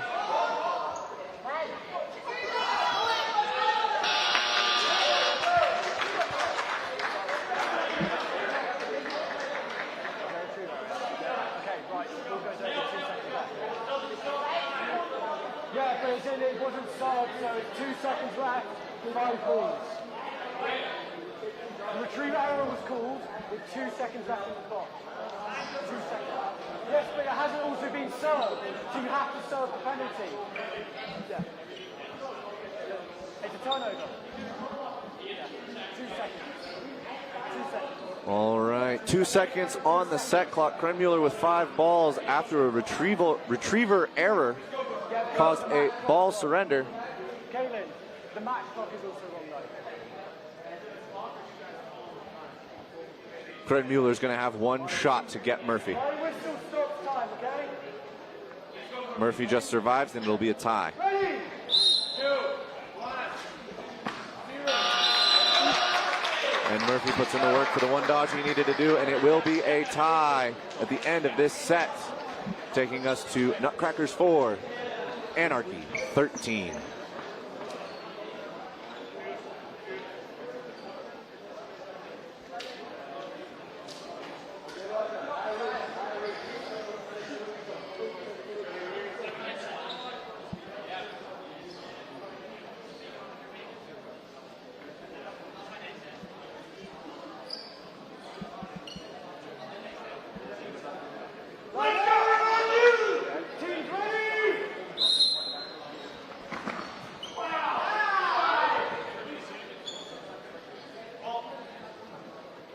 All right, and that opening rush is going to be won by... Ooh. And it's going to be a double, Danchenko to Kelly. Explosive start there. De La Riva is also on the court. Anarchy switching their lineup. McGee with a hit to a rebound catch will bring back Danchenko.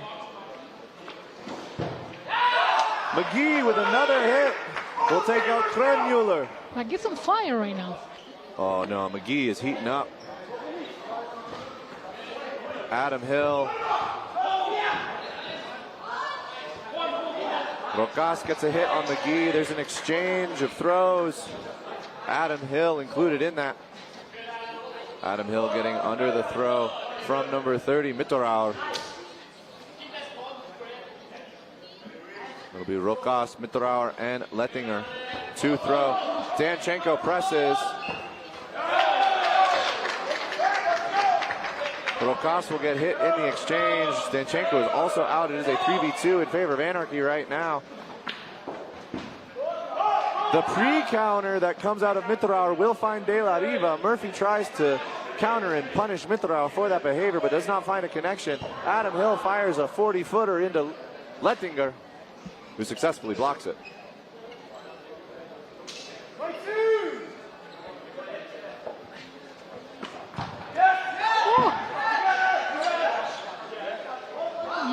It was a surprise for him.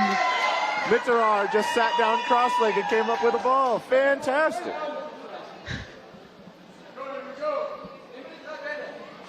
Adam Hill, though. Close, close. Oh, screen still works.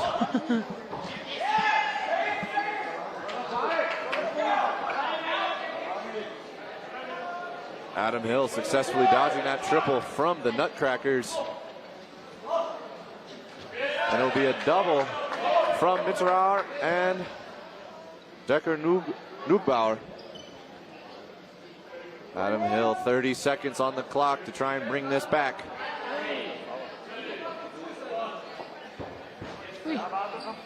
Fires one at Lettinger. Lettinger looks like he's trying to bounce that to one of his teammates for a catch.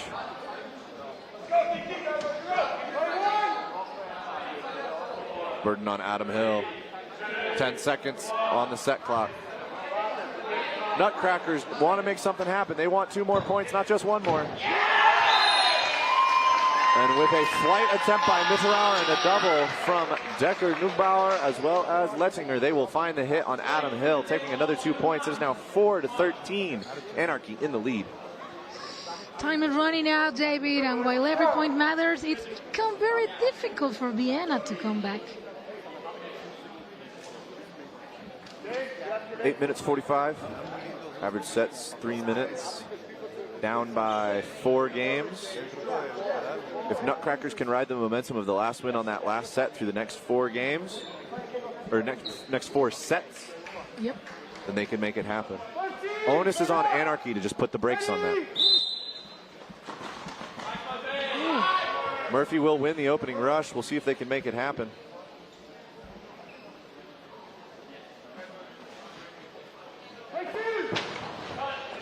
Play 2 is called. McGee survives in the neutral zone from that counter from Lettinger. Rocas fires into the center, but there's nobody there.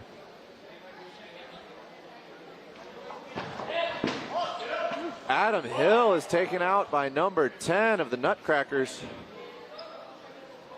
Evens it up 5-5. Krenmuller looks for the pre-counter on Murphy. Kelly follows it up and takes a hit.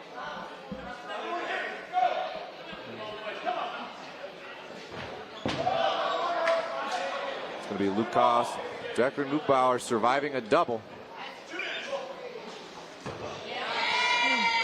And a beautiful shot from Mitterauer out of the center is going to take out De La Riva. But like you said, David, it's a big gap, but it's not impossible, especially if Vienna can find, like you said, the momentum now. Absolutely, Sabrina. Danchenko is going to get hit by Lukas on the right wing. Vienna Nutcrackers up 3-2 with 90 seconds left in the set. Ooh. McGee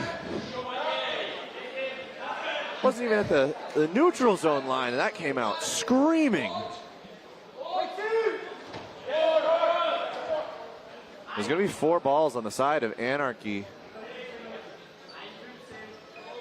I think Nutcrackers there was trying to draw out some of the intention from Murphy and McGee. Maybe get McGee to jump a little bit. Catch him mid-dodge. 60 seconds left in the set.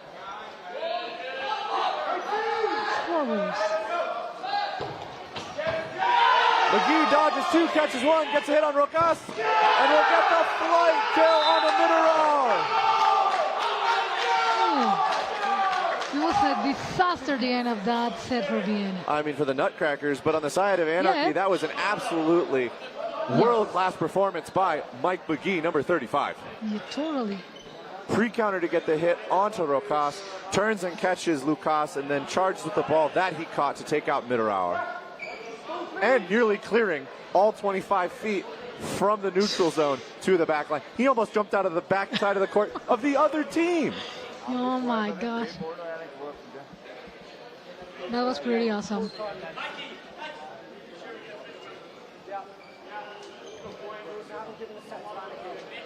Okay, 5:29. Time is at 5:29.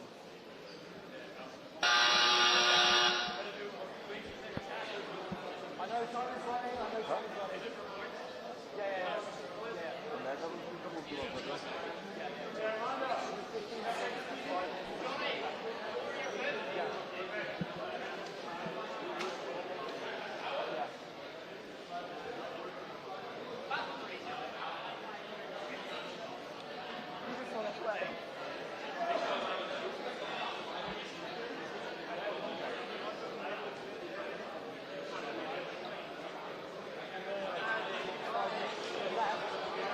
What a surprise for Dodgeball Fantasy here in Dodgeball Champions Tour.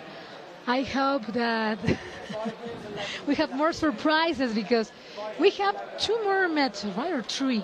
We have 2 more games. So we have this match between Boston Anarchy and the Vienna Nutcrackers. Coming up next, we've got London Storm versus the Paris Lyorns. And then we will finish off the day with our final game, which is going to be the Vienna Dodgeball Ninjas versus Lobos Mexico. Okay. So there's still plenty of dodgeball, ladies and gentlemen. I know we've been here all day already, but we've got almost 2 more hours of dodgeball to give you. Or you don't look like you're suffering, huh? Oh, I'm in heaven right now. You're telling me I get to fly to Mexico City, enjoy the culture, enjoy the food of Mexico, and then I also get to watch some of the best cloth dodgeball in the world with a front row seat. Sabrina, I wouldn't be anywhere else. These are your vacations. Absolutely, 100%. These are my vacations. This is all of the vacation time that I get from work goes to dodgeball, whether it's coming to watch tournaments like this or to compete in USA Premier Tour tournaments or tournaments up in Canada. I'm hoping to spread my wings a little bit and start getting out to Europe, maybe get down to API. We'll see what the coming years hold. Cool. All right, seems like the one person that is always winning, the clock, has once again given us some trouble.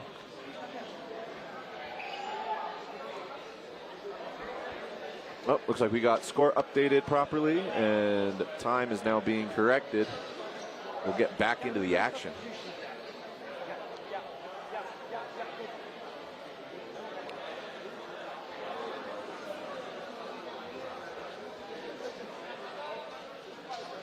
We can see Paris Lyorns closely watching this matchup as they prepare for their upcoming game. Yes, inside.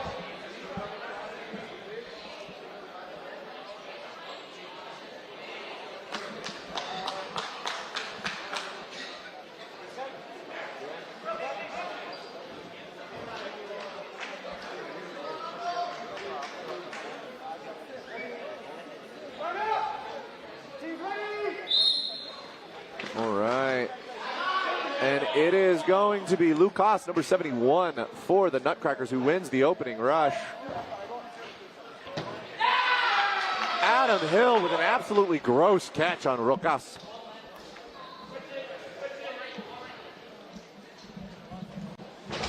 There's going to be De La Riva and Kelly into the right wing of the Nutcrackers. Krenmuller will do a little side step, get out of the way. And it will be 3 balls on the side of the Nutcrackers. Lettingers will going to take out De La Riva. And transfer burden back to Anarchy. Murphy with an absolute heater. Tries to blast somebody in the center of the Nutcrackers. Doesn't find anything. Krenmuller is going to find Kelly. Armando Valdez has stepped onto the court now in left wing for Anarchy. Lucas fires into the center. Danchenko dodges to the side. It's going to be 5 players on the side of Nutcrackers to the 4 players of Anarchy. Danchenko is going to get taken out, as well as Krenmuller in that exchange. And Anarchy has brought themselves into a 3v3. 1 dodge, 1 block from Armando Valdez, number 9 of Anarchy in the left wing. Pre-counter from Lucas, tries to catch Armando. Hops over the ensuing double from Murphy and Valdez. Pre-counter from Adam Hill does not find Earthy Ballon.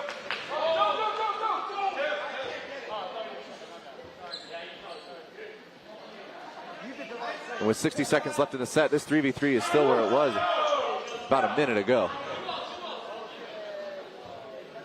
We also have number 45, or 35, Einer. And it will be a double from the wings. Number 71, Lucas Decker Nugbauer. Little hop, skip, and a jump. That was a nice little dance. Lucas can't get hit. 3 balls, 3 dodges. The far side. Earthy Ballon trades with Murphy. 15 seconds left in the set. Ooh. Armando finds Earthy Ballon. Or was that Einer? No, that was Earthy Ballon. And it is now a 1v1. And Armando Valdez puts it into the chest of Lucas to win the 1v1 by elimination, getting Anarchy another 2 points. I would say at this point, Sabrina, Anarchy has secured the win for this game. Yeah. He took 2 points more. 17 to 6. 17 to 6 in favor of Boston Anarchy.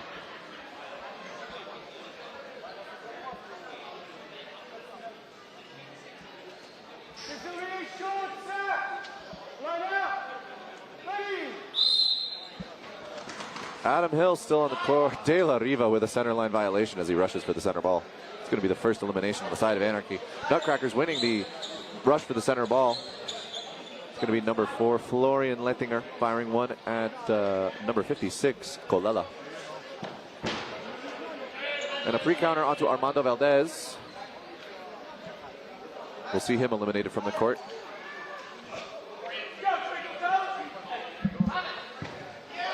And Danchenko lets one rip at Rocas, but Rocas drops and pulls it in. Rocas saves himself from an invalid throw. Adam Hill will be hit out, but Kelly will secure the catch, bringing back De La Riva. 51 seconds left in the game. Yes, but Anarchy has this firmly under control. Ooh, no, double.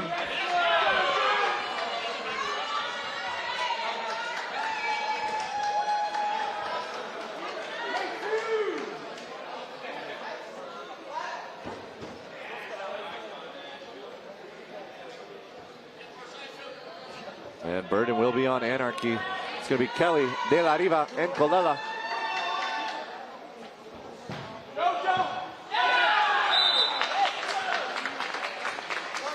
And with a couple throws, a block, and 2 hits, Anarchy is going to take another set, which will trigger, since it ended before standard game time, will be another 90-second set.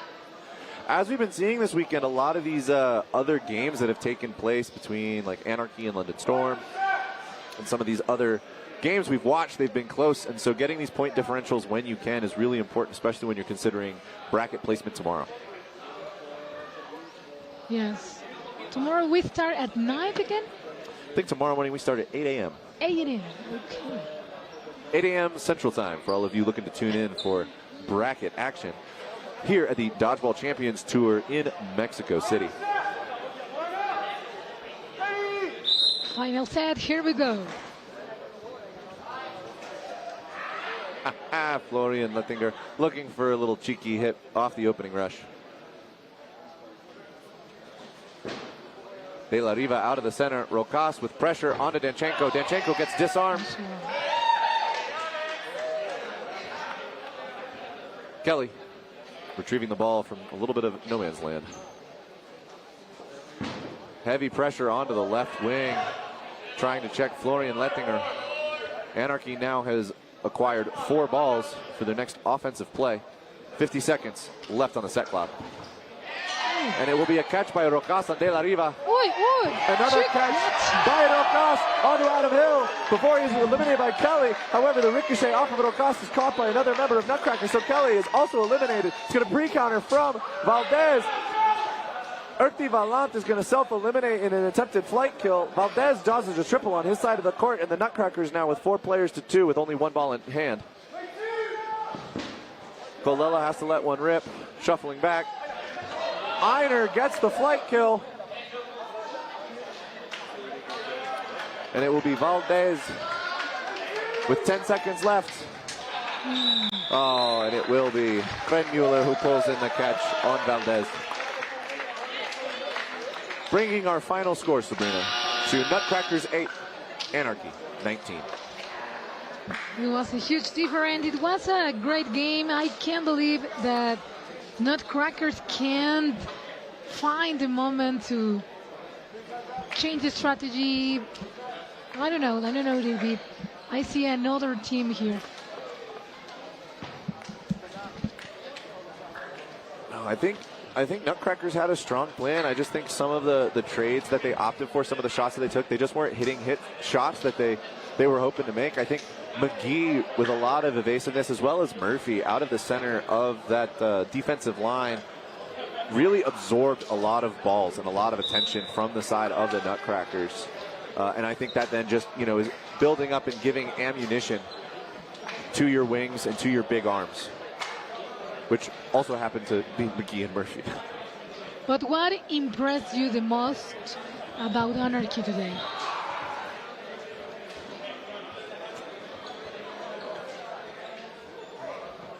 They had a lot of great plays. A lot of good stuff. I think... Hola, ¿qué tal? Os presento a Armando Valdés. ¿Quieres saludar? Mucho gusto, todos. Te veo agotado. Quiero preguntarte cómo estás. Invictos, enhorabuena, lo primero de todo. Muchas gracias. Fue un grupo muy difícil. Lo conocían como el grupo de la muerte. Y pues contentos de pasar a la siguiente etapa. Y tanto de la muerte que me habéis quemado hasta a mí, ¿eh? Me habéis amalonado en el estómago también. Perdón. No pasa nada. ¿Cómo estás? ¿Te ves preparado para mañana? ¿El equipo lo ves bien? ¿Igual de fuerte para mañana? Sí, obviamente ya los partidos de semifinales son mucho más intensos, pero haremos nuestra tarea, nos prepararemos y mañana veremos. ¿Y jugaréis mejor que hoy? Esperemos que sí. Sí. Me alegro mucho. Enhorabuena, Armando. Muchísimas gracias. Muchas gracias a ustedes. Hasta luego. Bueno, pues acabamos de conocer a Valdés, un chico muy simpático, estaba sudando, normal, porque lo han dado todo, e Invictos, un equipo que parece ser muy fuerte para el Mundial también.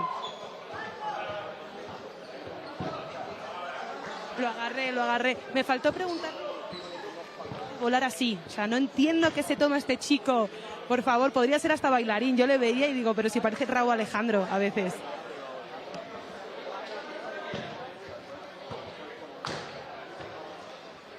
Secreto.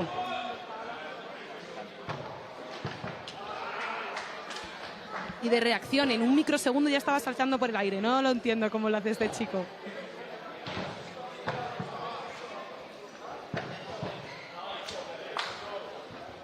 Gracias a vosotros.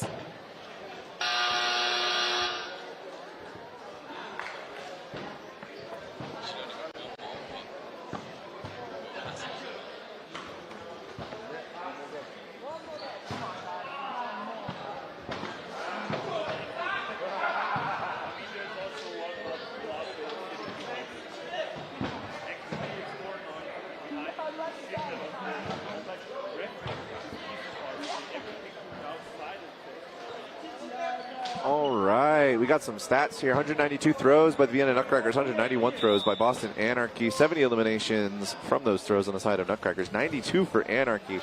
A lot of these, I think these stats really tell the story. There were a couple crucial catches by Anarchy, as you can see, 16-10 over Nutcrackers. But it was really just making the hits you needed to hit. I think this was really just this was not necessarily a question of tactics, a question of strategy. I think it was just a question of evasiveness, and Anarchy was able to find a few more dodges and a few more inches in order to survive just a little bit longer. Yeah, similar volume, different efficiency.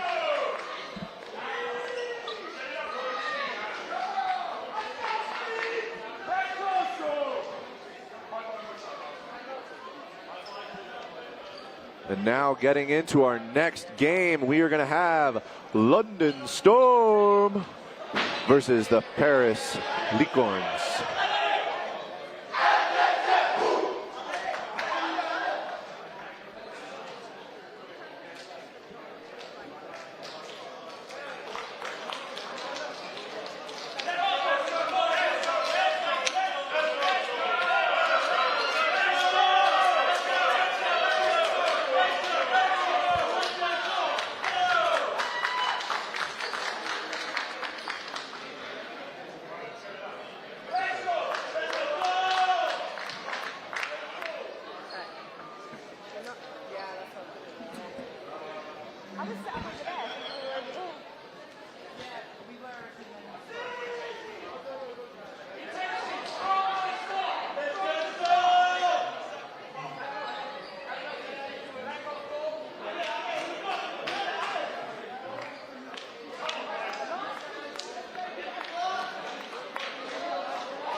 All right. Starting lineup for Storm is going to be Steve Ndumbe, Princewell, Laverty, Fowler, Andresen, and last but not least, Babatola. On the side of the Paris Lyorns, we've got Dupuis. We've got Ryu. We've got Kyudango. We also have Ponroy. I do believe Giovarchi is also on the court, as well as Auger. Should be a speedy match. Lots of power. Fantastic catches across the board. I'm excited. I hope y'all are excited. Penalty box protected behind it is fine. Just be behind it. can stand here, but don't use the penalty box because. Yeah, but here's okay.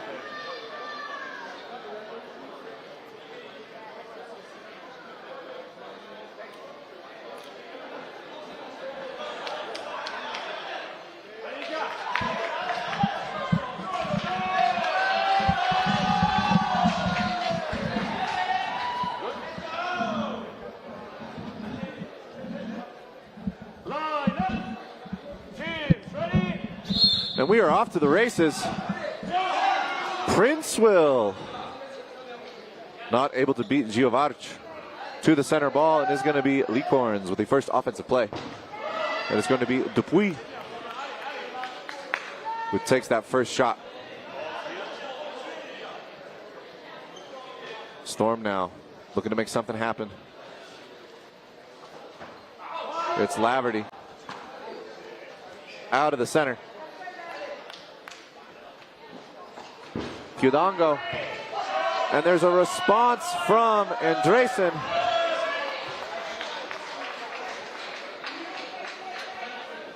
Kudongo now in the outbox. Lyorns with 5. It's going to be Giovarch out of the middle. Andresen pressing hard from the left wing. Ryu looking for an opportunity. Dupuy presses hard, fires at Fowler.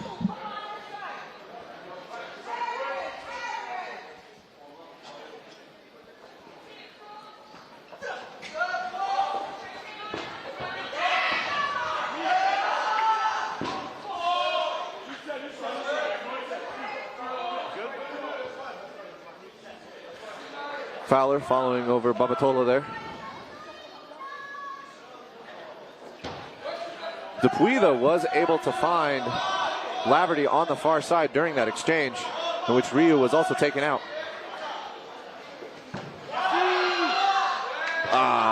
Off the knees of Babatola. He doesn't hop up and run for it, but it was still live. Yeah. Sabrina, that ball was still live. What a shame. Would have loved to see a diving catch. Yeah. All right, Augers moved into the right wing for Lyorns. Stephen Dumbe with a big block against Dupuy. And it is 4v4 with 60 seconds left in this set to open up this game of Storm versus Lyorns. Fowler rockets one back into Auger. And they're going to go up one player over Lyorns as Storm comes to the line. Because London Storm coming. Ball in the commentator's booth.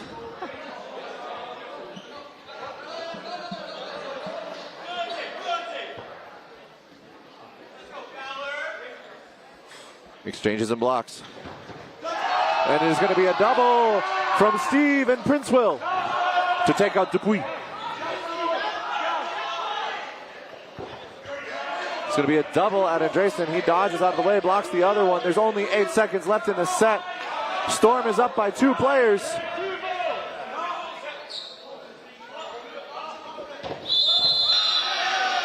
And an exchange of throws and blocks means that London Storm will take that first game by player count, which means only 1 point in this game format.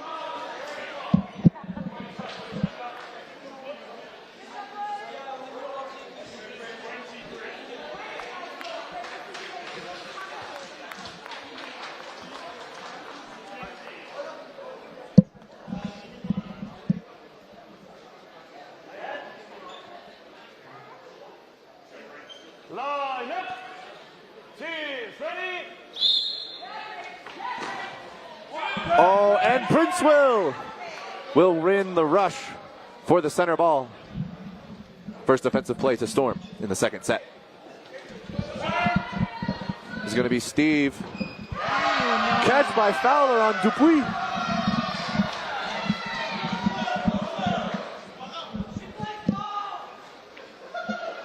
Big pumps across the board from Storm, but it's ultimately Andresen who takes the shot. Doesn't find his mark, Ponroy. Ponroy responds by throwing at Laverty. Andresen with big pressure and big pumps gets a lot of movement out of the Lyorns defensive line. Kudongo applying pressure to the offensive line of Storm. Storm with a double into Ryu. Will find a hit. Qdongo looking to catch Andresen sleeping, but he's wide awake. It is going to be a double into Steve.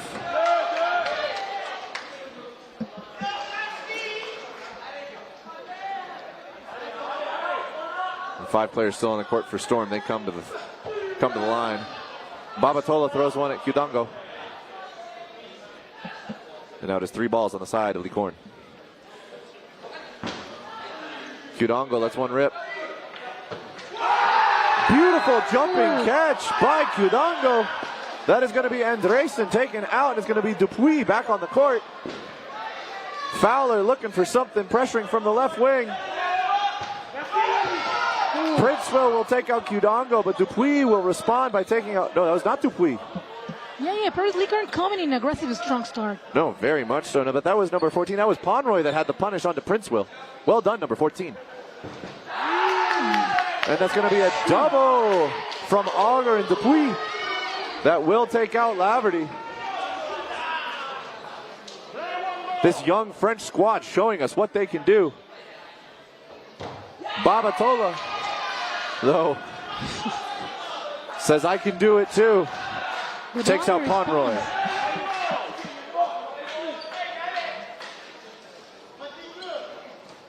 Babatola straight ahead at Dupuis. Burden is still going to be on Storm with 3 balls.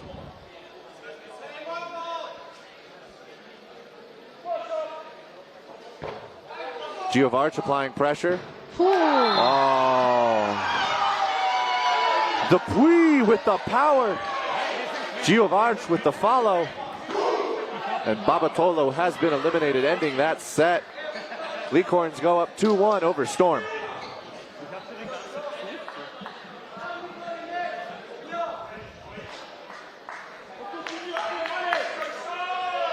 That early aggression really paid off. Oh no, 100%. And I think Lyorns are getting to play the game that they want to play. Fast-paced, in your face, pressure from the wings, and it's working.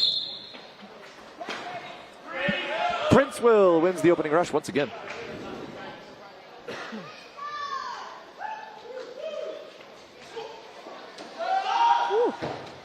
And Dupuis and Laverty will trade in the neutral zone. 4 balls on the side of Lyorns. It'll be two balls to Steve and Dumbe. And they will get a hit off of it. Storm now down 4 players to 5.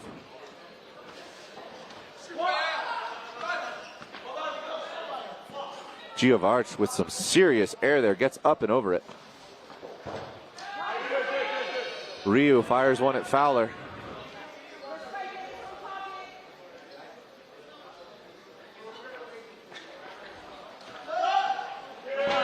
Oh, Dupuis Ryu wants it.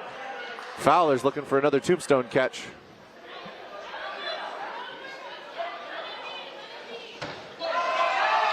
And Fowler finds 2. Pomeroy and Auger. Babatola gets under that throw from Qdongo.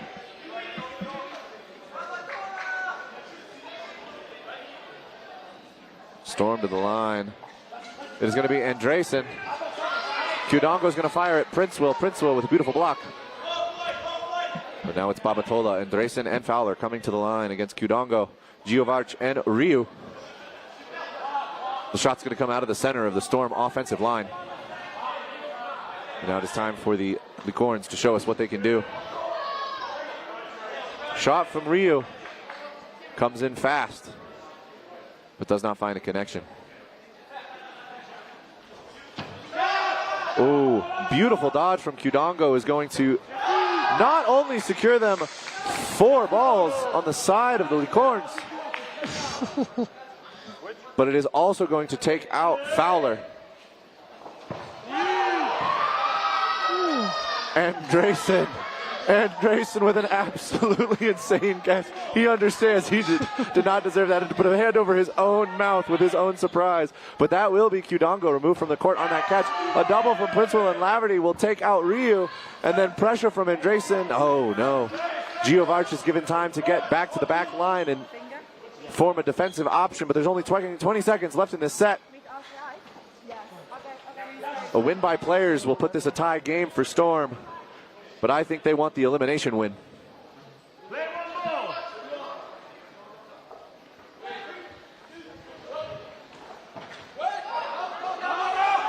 Princeville and Laverty with a double. Giovarch with a block. And it will be victory to Storm by players, tying us up 2-2 with 10 minutes left in the half. It's early, but Paris Lyorns is showing a clear shift. Better structure, better energy, and more confidence than the before game that they had. Absolutely, Sabrina. I agree. The adaptations that Lyorns have been making throughout the day and growing and adapting as they've played, it's showing here in this final game of day one of the Dodgeball Champions Tour. We're off to the races again. This time Giovarch will win the opening rush. Lyorns getting the first offensive option here in set number 4. And they will use it to take out Babatola. Storm swapping in. Britnell Craven to the left wing.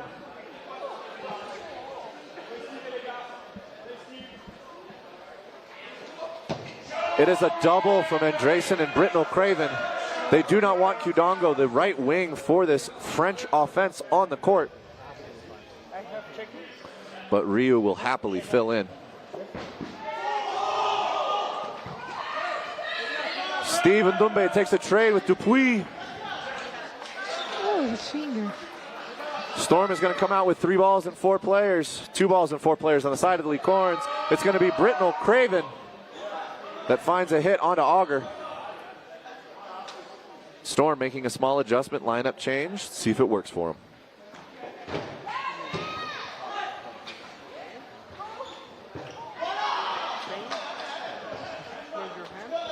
And Laverty gets hit. It pops up. He thinks he can get it, but it goes up into the control booth. It's now a 2v2. Princeville and Britnell Craven versus Ryu and Giovarch.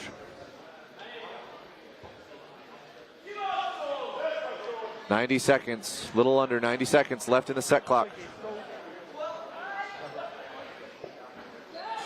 Ryu's looking for something. Oh, he's looking for the catch. Britnell Craven, though, with just a little bit too much sauce. It is going to be Giovarch in a 1v2 against Princeville and Britnell Craven with 60 seconds left in the set.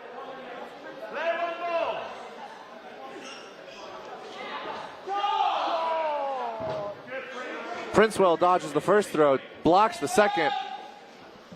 Britnell Craven lets it rip. Britnell Craven gets hit by Giovarch, and it is now a 1v1 between Princeville and Giovarch.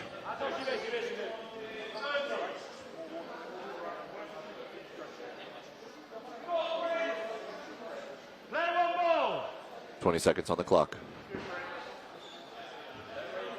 Princeville presses to the line. Giovarch blocks. Princeville gets under it.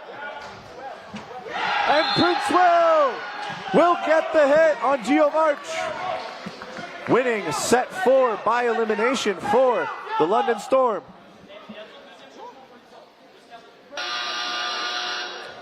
And that will put London Storm up 4-2 over the Paris Lyorns. Just to clarify for everyone, can you explain the rule about a valid catch when a player jumps from inside the court and catches the ball outside while still in the air? So, Sabrina, you ask a controversial question. Yes, but so people are asking. Yeah, absolutely. No, I'm happy you asked it. So in the current 2024 WDBF, because they have not released the 2026 rules yet, but for the 2024 WDBF rule set, ooh, that does not look good. No, his finger the looks pinky, so bad. yeah, the pinky for Fowler. That is not something we want to see. But as far as a valid catch in the 2024 WDBF rules, as long as you have control of the ball before you make contact with the ground, then the catch is valid. It is a valid catch. That has been ruled here today, which is a little bit of a controversial issue because in the rules meeting last night that I attended, the rules were explicitly stated as you need to have 2 points of contact inside of the court in order for a catch to count. Oh, okay. So this set that we are playing today is technically 2024 WDBF with minor modifications, one of which being that it should be 2 feet inside the court for a valid catch. However, Steve Ndumbe getting a hit on Dupuis. Ponroy is going to take the counter into Steve to take him off the court as well. But I think as long as refs are staying consistent within a single game, that is fair enough to the 2 teams that are playing. Thank you, David. I will say I'm curious to see what the 2026 WDBF rule set will be ahead of the World's Championship later this year. All right. Storm has made some lineup adjustments. Obviously, Britnell Craven coming back in. They also, Lyorns trying to adapt to this by moving Qdongo into the left wing. However, it seems that Storm's adjustments are paying off just a little bit more. Andreessen's going to call himself out on a forearm hit. Auger with some good placement. Costain is also on the court for the Lyorns. But with 90 seconds left, this 2v4 that the Frenchmen find themselves in is definitely a hill to climb.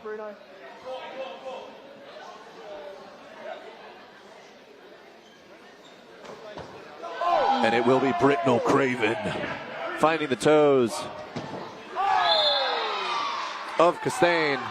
And then it is a double from Laverty and Babatola.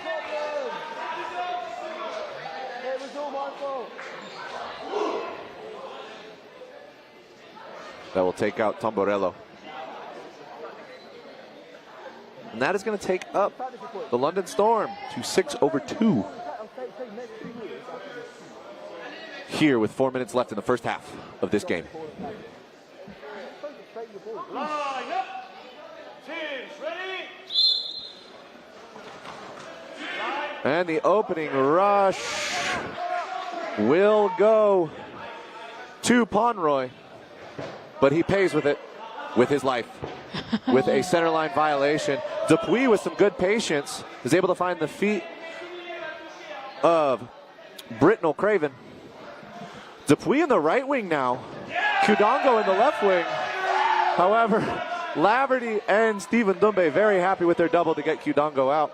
Seems like Lyorns is making some lineup changes to their defensive and offensive line to maybe try and get some more hits. Dupuis is eliminated on that exchange with Andreessen.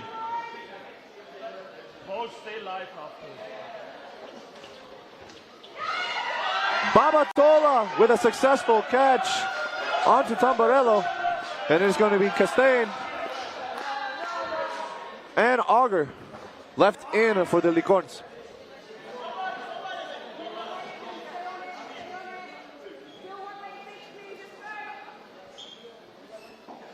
Lyorns looking for something. Steve with a big block over the right wing of London Storm. Offensive line of Storm presses forward. And it is a pre-counter from Costain and then a 1-2 Andreessen and Britnell Craven. Andreessen doesn't find the hit, but the dodge that he gets Costain into, Britnell Craven is able to capitalize. And it is Steve Ndumbe.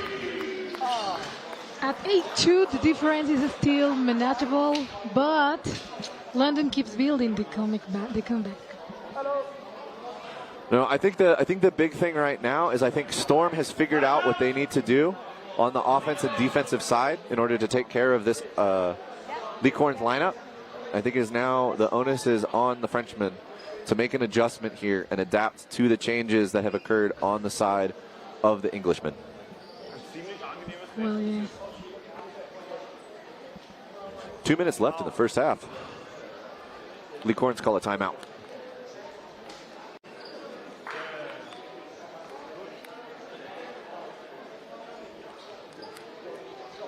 Well, Paris is still in it.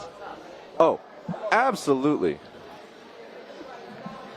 Only down by 3 sets. And with the performance that they showed at the start of this game during the first 2 sets, yes, I absolutely think that the Lyorns have the capability to bring the heat and put the pressure on the Storm. Totally.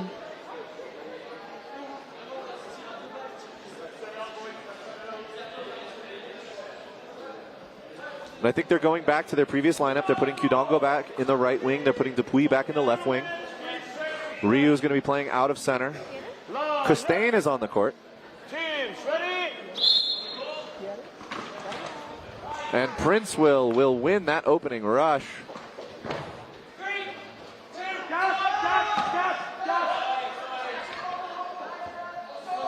Last ball will get tossed to Britnell Craven. Ooh.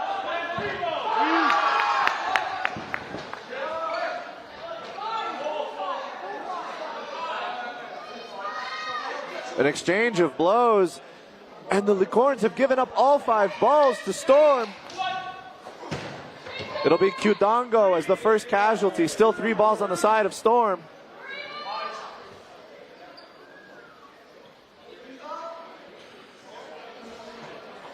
Big pumps, and it is Steve who is ultimately the thrower for Storm.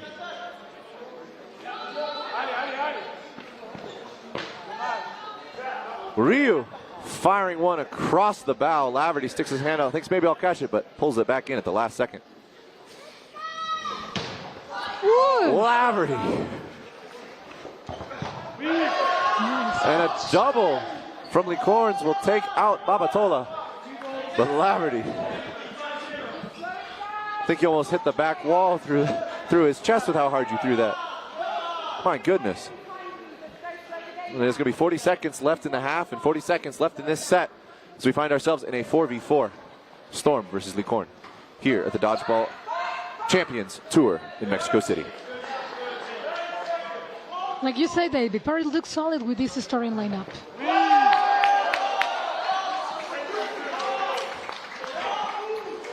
And a beautiful shot from Dupuy, I believe, takes out Steven Dumbe from the far side. Will be a double from Princeville and Andresen. 9 seconds left on the clock. 3v3.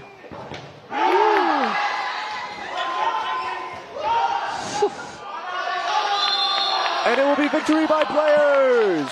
Yeah. To the Lyorns. It was a great set.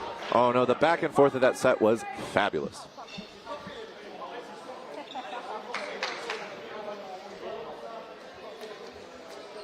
Beautiful shot from Qdongo onto the knees of Britnell Craven. Wonderful double by Costain, and then the right wing of the Lyorns. And now will be the time for London to be with the wall. Oh, that is true. Storm now has the wall at their backs. We'll see if the Lyorns can take advantage of it. But like a player, you know that it's really important. It's frustrating sometimes when they hit you that shot that you can contain the ball on your side. Absolutely, Sabrina.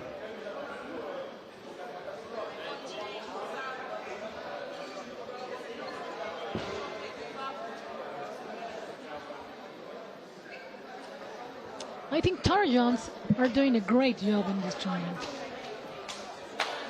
Her dodgeball IQ, absolutely fantastic. Well, it's just like, she's sitting on the sidelines, she's watching all the players, and like obviously right now she's directly below the commentator's booth. We're eavesdropping on the London Storm conversation, but the adjustments that she's asking for are not huge from the London Storm players. She's like, hey, we're doing what we need to be doing, but we need to make these small adjustments. You need to be popping off a little bit quicker. You need to be shifting a little bit more. We're going to make this one lineup change. And she's making these small tweaks in order to really maximize the potential, not just the players as individuals, but the players as a cohesive team for London Storm. Yeah. Wow, this has been a pretty low throw game. First half, we're only at 59 throws for London Storm and 78 for the Lyorns. But again, we get back into that throw efficiency conversation. And it is 35 hits over 59 throws for Storm versus the 26 hits over 78 throws for the Lyorns.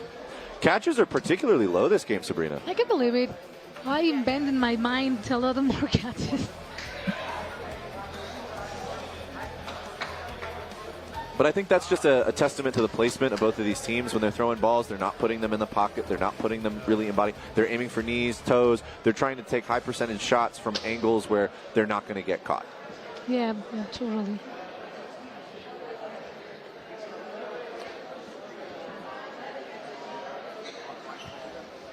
Ya está. Ya está. No, pero solo me hacen ellos dos, ¿eh? Igual no pido más.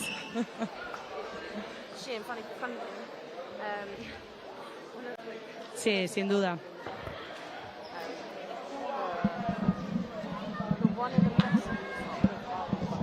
Cierto, es verdad también.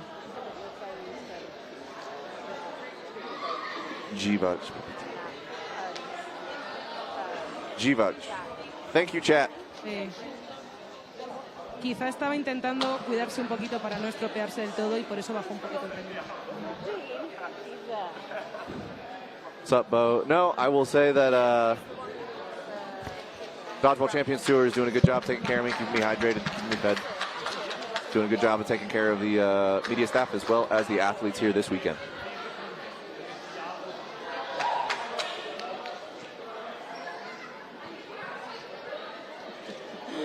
All right, halftime's winding down. Estamos viendo lo mismo, efectivamente. David,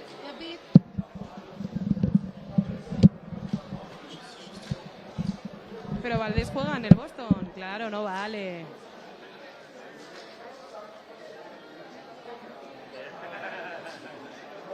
Y Galicia.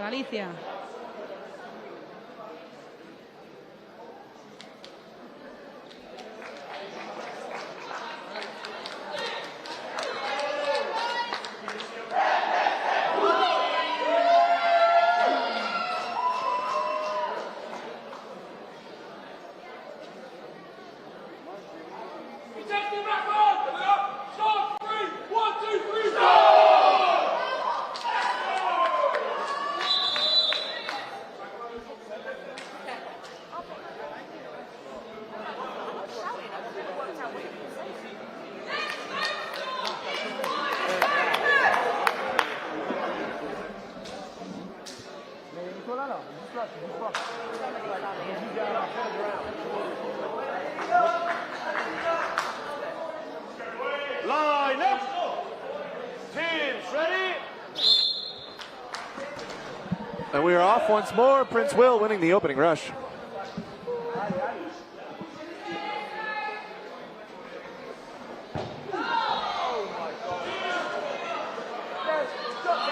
And it is going to be a hit onto Costain. Response. It's going to be a hit onto number 66 for Storm. That is Rob Clark. How's it going, man? Welcome to the court. Dupuis on to Steve. Babatola into Dupuis. Storm keeping it even here, player versus player. Jorge, welcome back to the booth. Thank you. And it is going to be Babatola out of the center onto the foot of Kudango.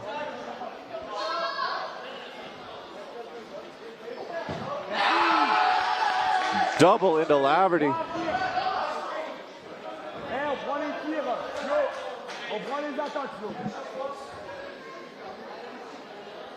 And Burden now on Storm to throw. 3v3, minute 50 left in the set.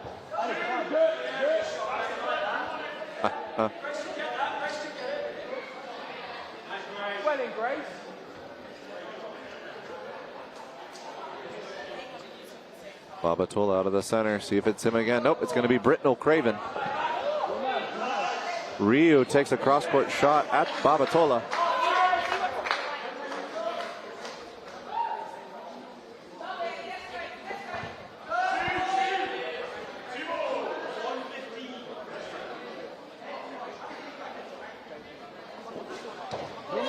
It is a double from the wings on the side of Lyorns at Britnell Craven. He gets underneath both of them. It is going to be 4 balls on the side of Storm. Ooh. Doubles into the center. Princewell is going to take the trade on Ryu. And it is going to be Pomeroy versus Britnell Craven and Babatola. And Britnell Craven charges the neutral zone as Pomeroy lets one rip at Babatola. And Storm will take the first set of the second half in this game. With good rhythm, with Babatola connecting with his teammates. And as usually, Greensville Going to the rush. That's the end of the set. And here we go. Oh, Prince Will, once again, victorious in the rush. Steve in the right wing fires at Dupuy. Dupuy blocks.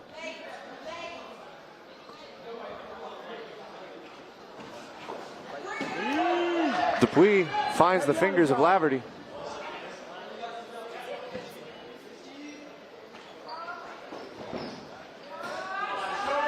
Britnell Craven gets Costain. 5v5. Storm to the line. They find the feet of Ryu. Beautiful placement by Britnell Craven.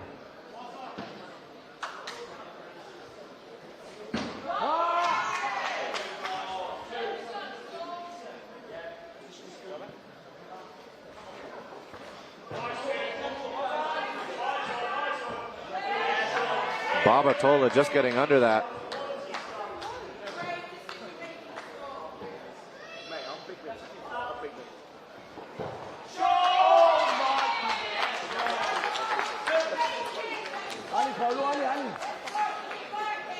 Storm putting in the work right now. It is a double out of the Lyorns. Oh, okay. What a block with Babatola. No, it was wonderful. Storm now with 4 balls. Dupuy applying pressure.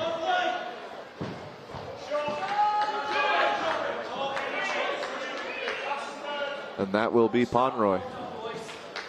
Eliminated with that double from Storm.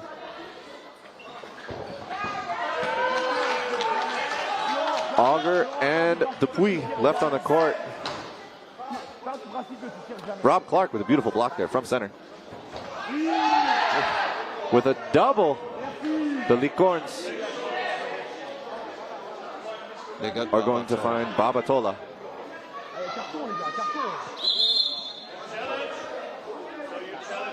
He wants the challenge.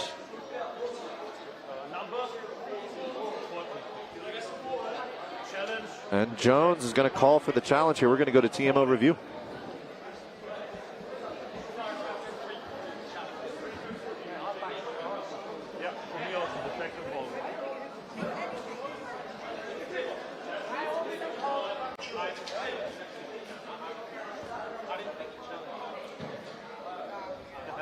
Here's See what the video tells us. The first one clearly wasn't. The second one was. We called it both for the second one. There's the first throw from Dupuy. Going to be blocked, and then the second shot.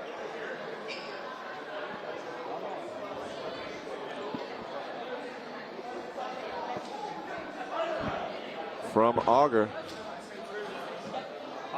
It touched the floor first or not?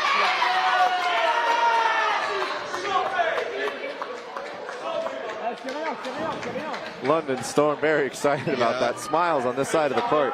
So Babatola returns to the court. Yes. Gameplay has resumed now. 4 balls on the side of Storm. And they are going to take out Dupuy. Clark putting pressure. Gets one, but gets hit by the second. 30 seconds left on the set clock.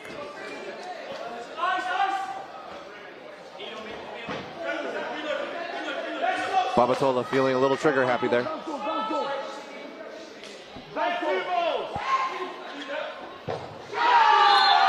And it will be Prince Will and Britnell Craven with a double into Auger to close out that set with only 8 seconds left on the clock.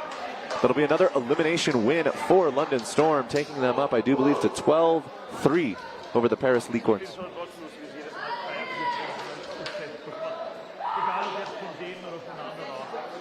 We're going to set 10 here in Mexico City. The Dodgeball Champions Tour. Live. It has been a long, long day here with a lot of emotions here in Mexico City. Oh! Breaking news. Prince Will lost that rush. Oh, but Britnell Craven with a double gets Kyudongo and Ryu. Storm may have lost Babatola, but they have not lost their spirit. Fighting hard, Steve is going to find Dupuy.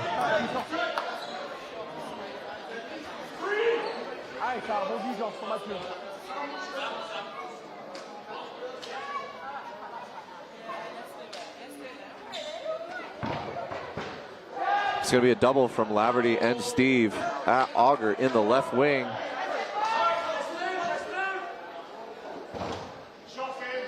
Britnell Craven takes the trade.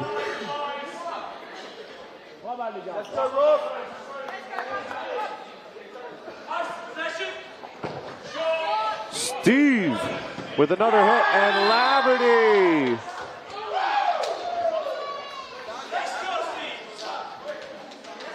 What a strong finish by the London Storm. Laverty.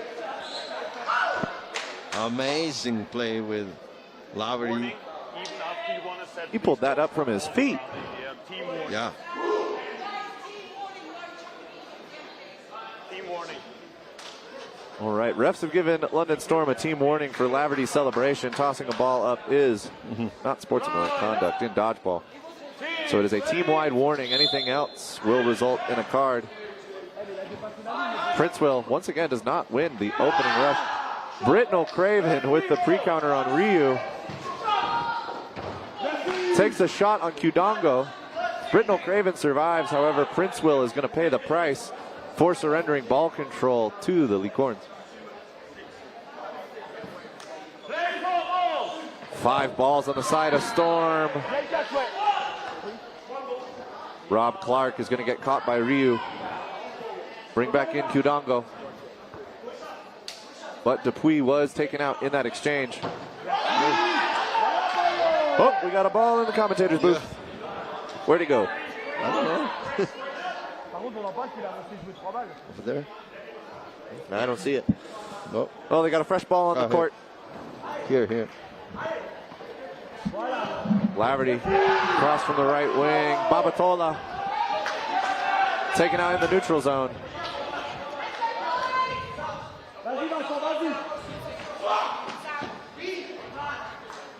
Britnell Craven with some smooth moves dodges a double. Blocks the third throw. And there's going to be a 2v5 here for the London Storm.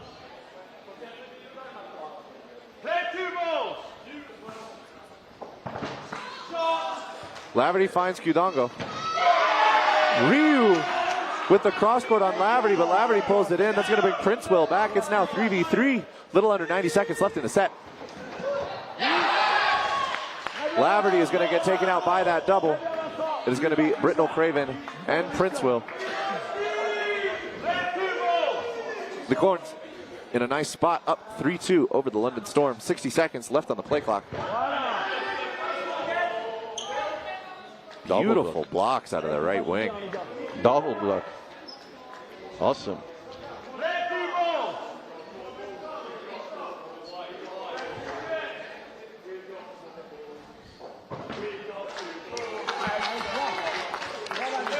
With that double, they will find the toes of Givarch. Number 11 for this Paris team. Princeville finds the hit, and now Storm is the one who is up players. Princeville with a jump and a dodge, and then finds the hit on Auger. Princeville closes out that set for the London Storm. What an athlete. Amazing player here. Princeville. Let's watch it again. Look at that. Oh. And Auger was so close to pulling that in. That was almost a catch. You can see the look on his face. He knew it. It was in the pocket. And that will be victory for the opening rush, thanks to Givarch on the side of the Lyorns. Ooh, Dupuy.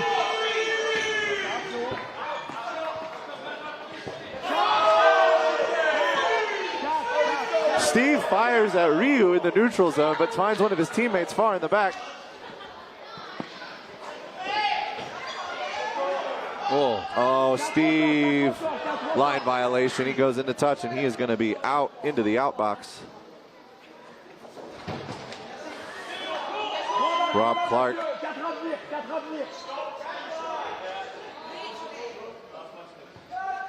Play 3 balls. Oh, Lyorns are called to play 3.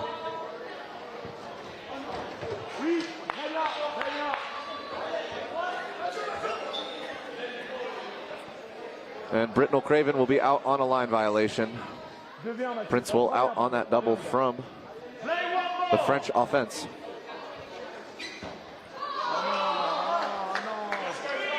All right, Fowler finds one.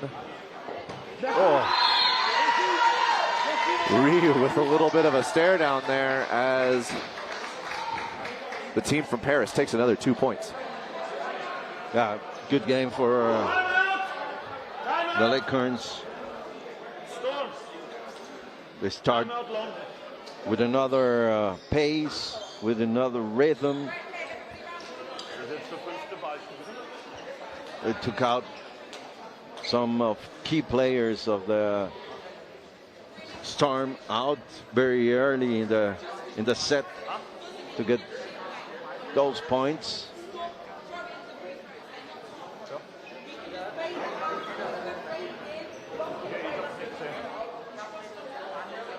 Very near of us here, we have the Storm coach talking with his team, with her team.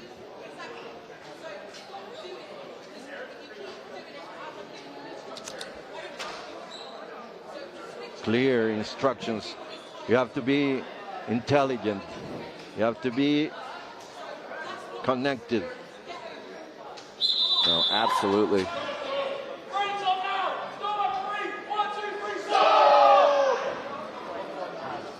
And I think right here, right now, I think Storm wants to set the pace.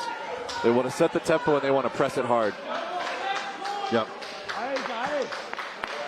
Let's see if the Lyorns can use the momentum that they gained in that last game, taking 2 points off of Storm to bring this game back. And it will be Givarch once again winning the opening rush. Coming to the line, it will be Dupuy who throws. And Drayson pressuring hard on the left wing for Storm.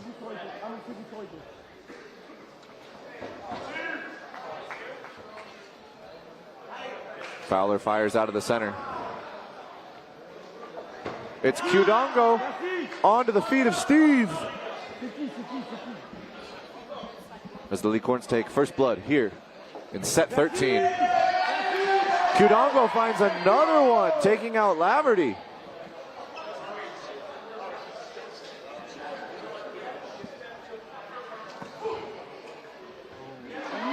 Dupuy with the pre-counter onto Andresen, finds a hit. Fowler punishes onto Dupuy, and it will be 4 balls on the side of Storm. And a play 3 has been called. It'll be Ryu and Kudongo taken out in that exchange. 3 balls back to the side of Storm in this 3v3. Just under 2 minutes left in this set.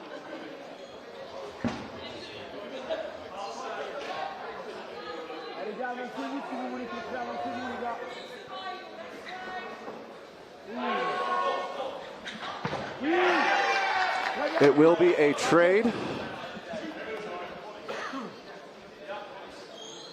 between Princewell and I believe Moulton.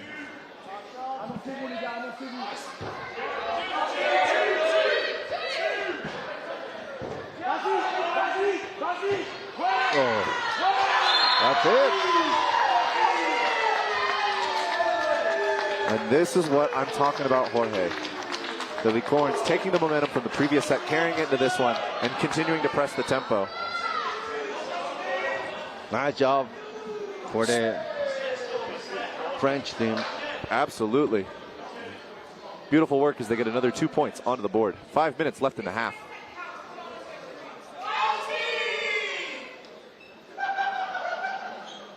Line up. Teams ready? And Givart once again winning the opening rush. Wow. Prince Will and him are getting to the ball at about the same time, but he's just a little bit quicker with the hands.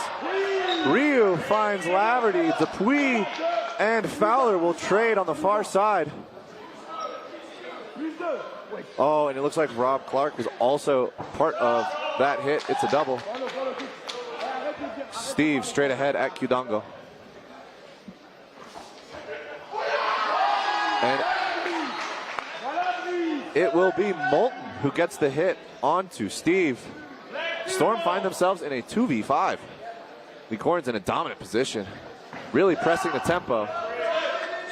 Throw two is called, they do. Ryu takes a cross-court shot at Prince Will, but he dodges back. And another double out of the Lyorns. We'll see Andresen removed from the court. Prince Will in a 1v5.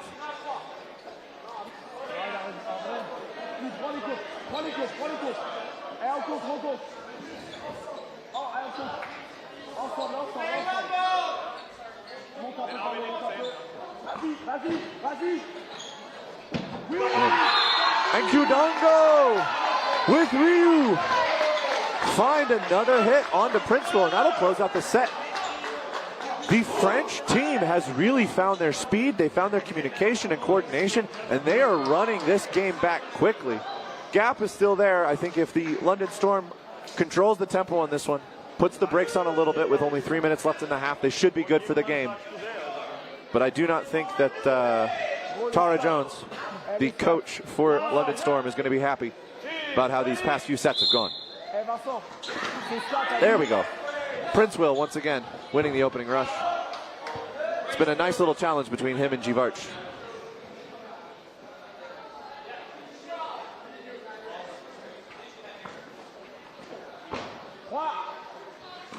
Dupuis with a ton of pressure out of that right wing.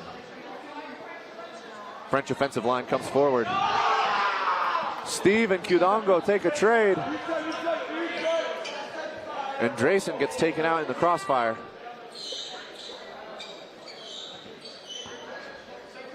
Storm with 4 balls. It is a double at Ryu.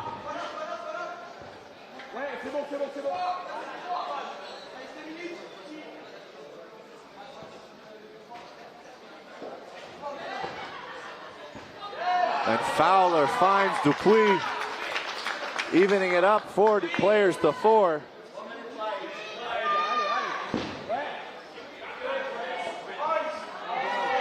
Ryu taking a long shot, seeing if he can find some feet. No connections though. Laverty gets caught by Pomeroy. Pomeroy uses that ball to get a hit onto Prince Will. And it is going to be Rob Clark and Fowler left on the court for the side of the Storm. Lyorns in a 5v2. Ball is passed to Qdongo. Shot onto the knees of Ryu. Qdongo finds Fowler.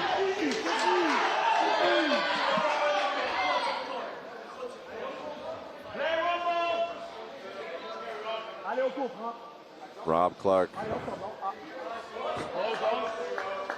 Qdongo with a clean block.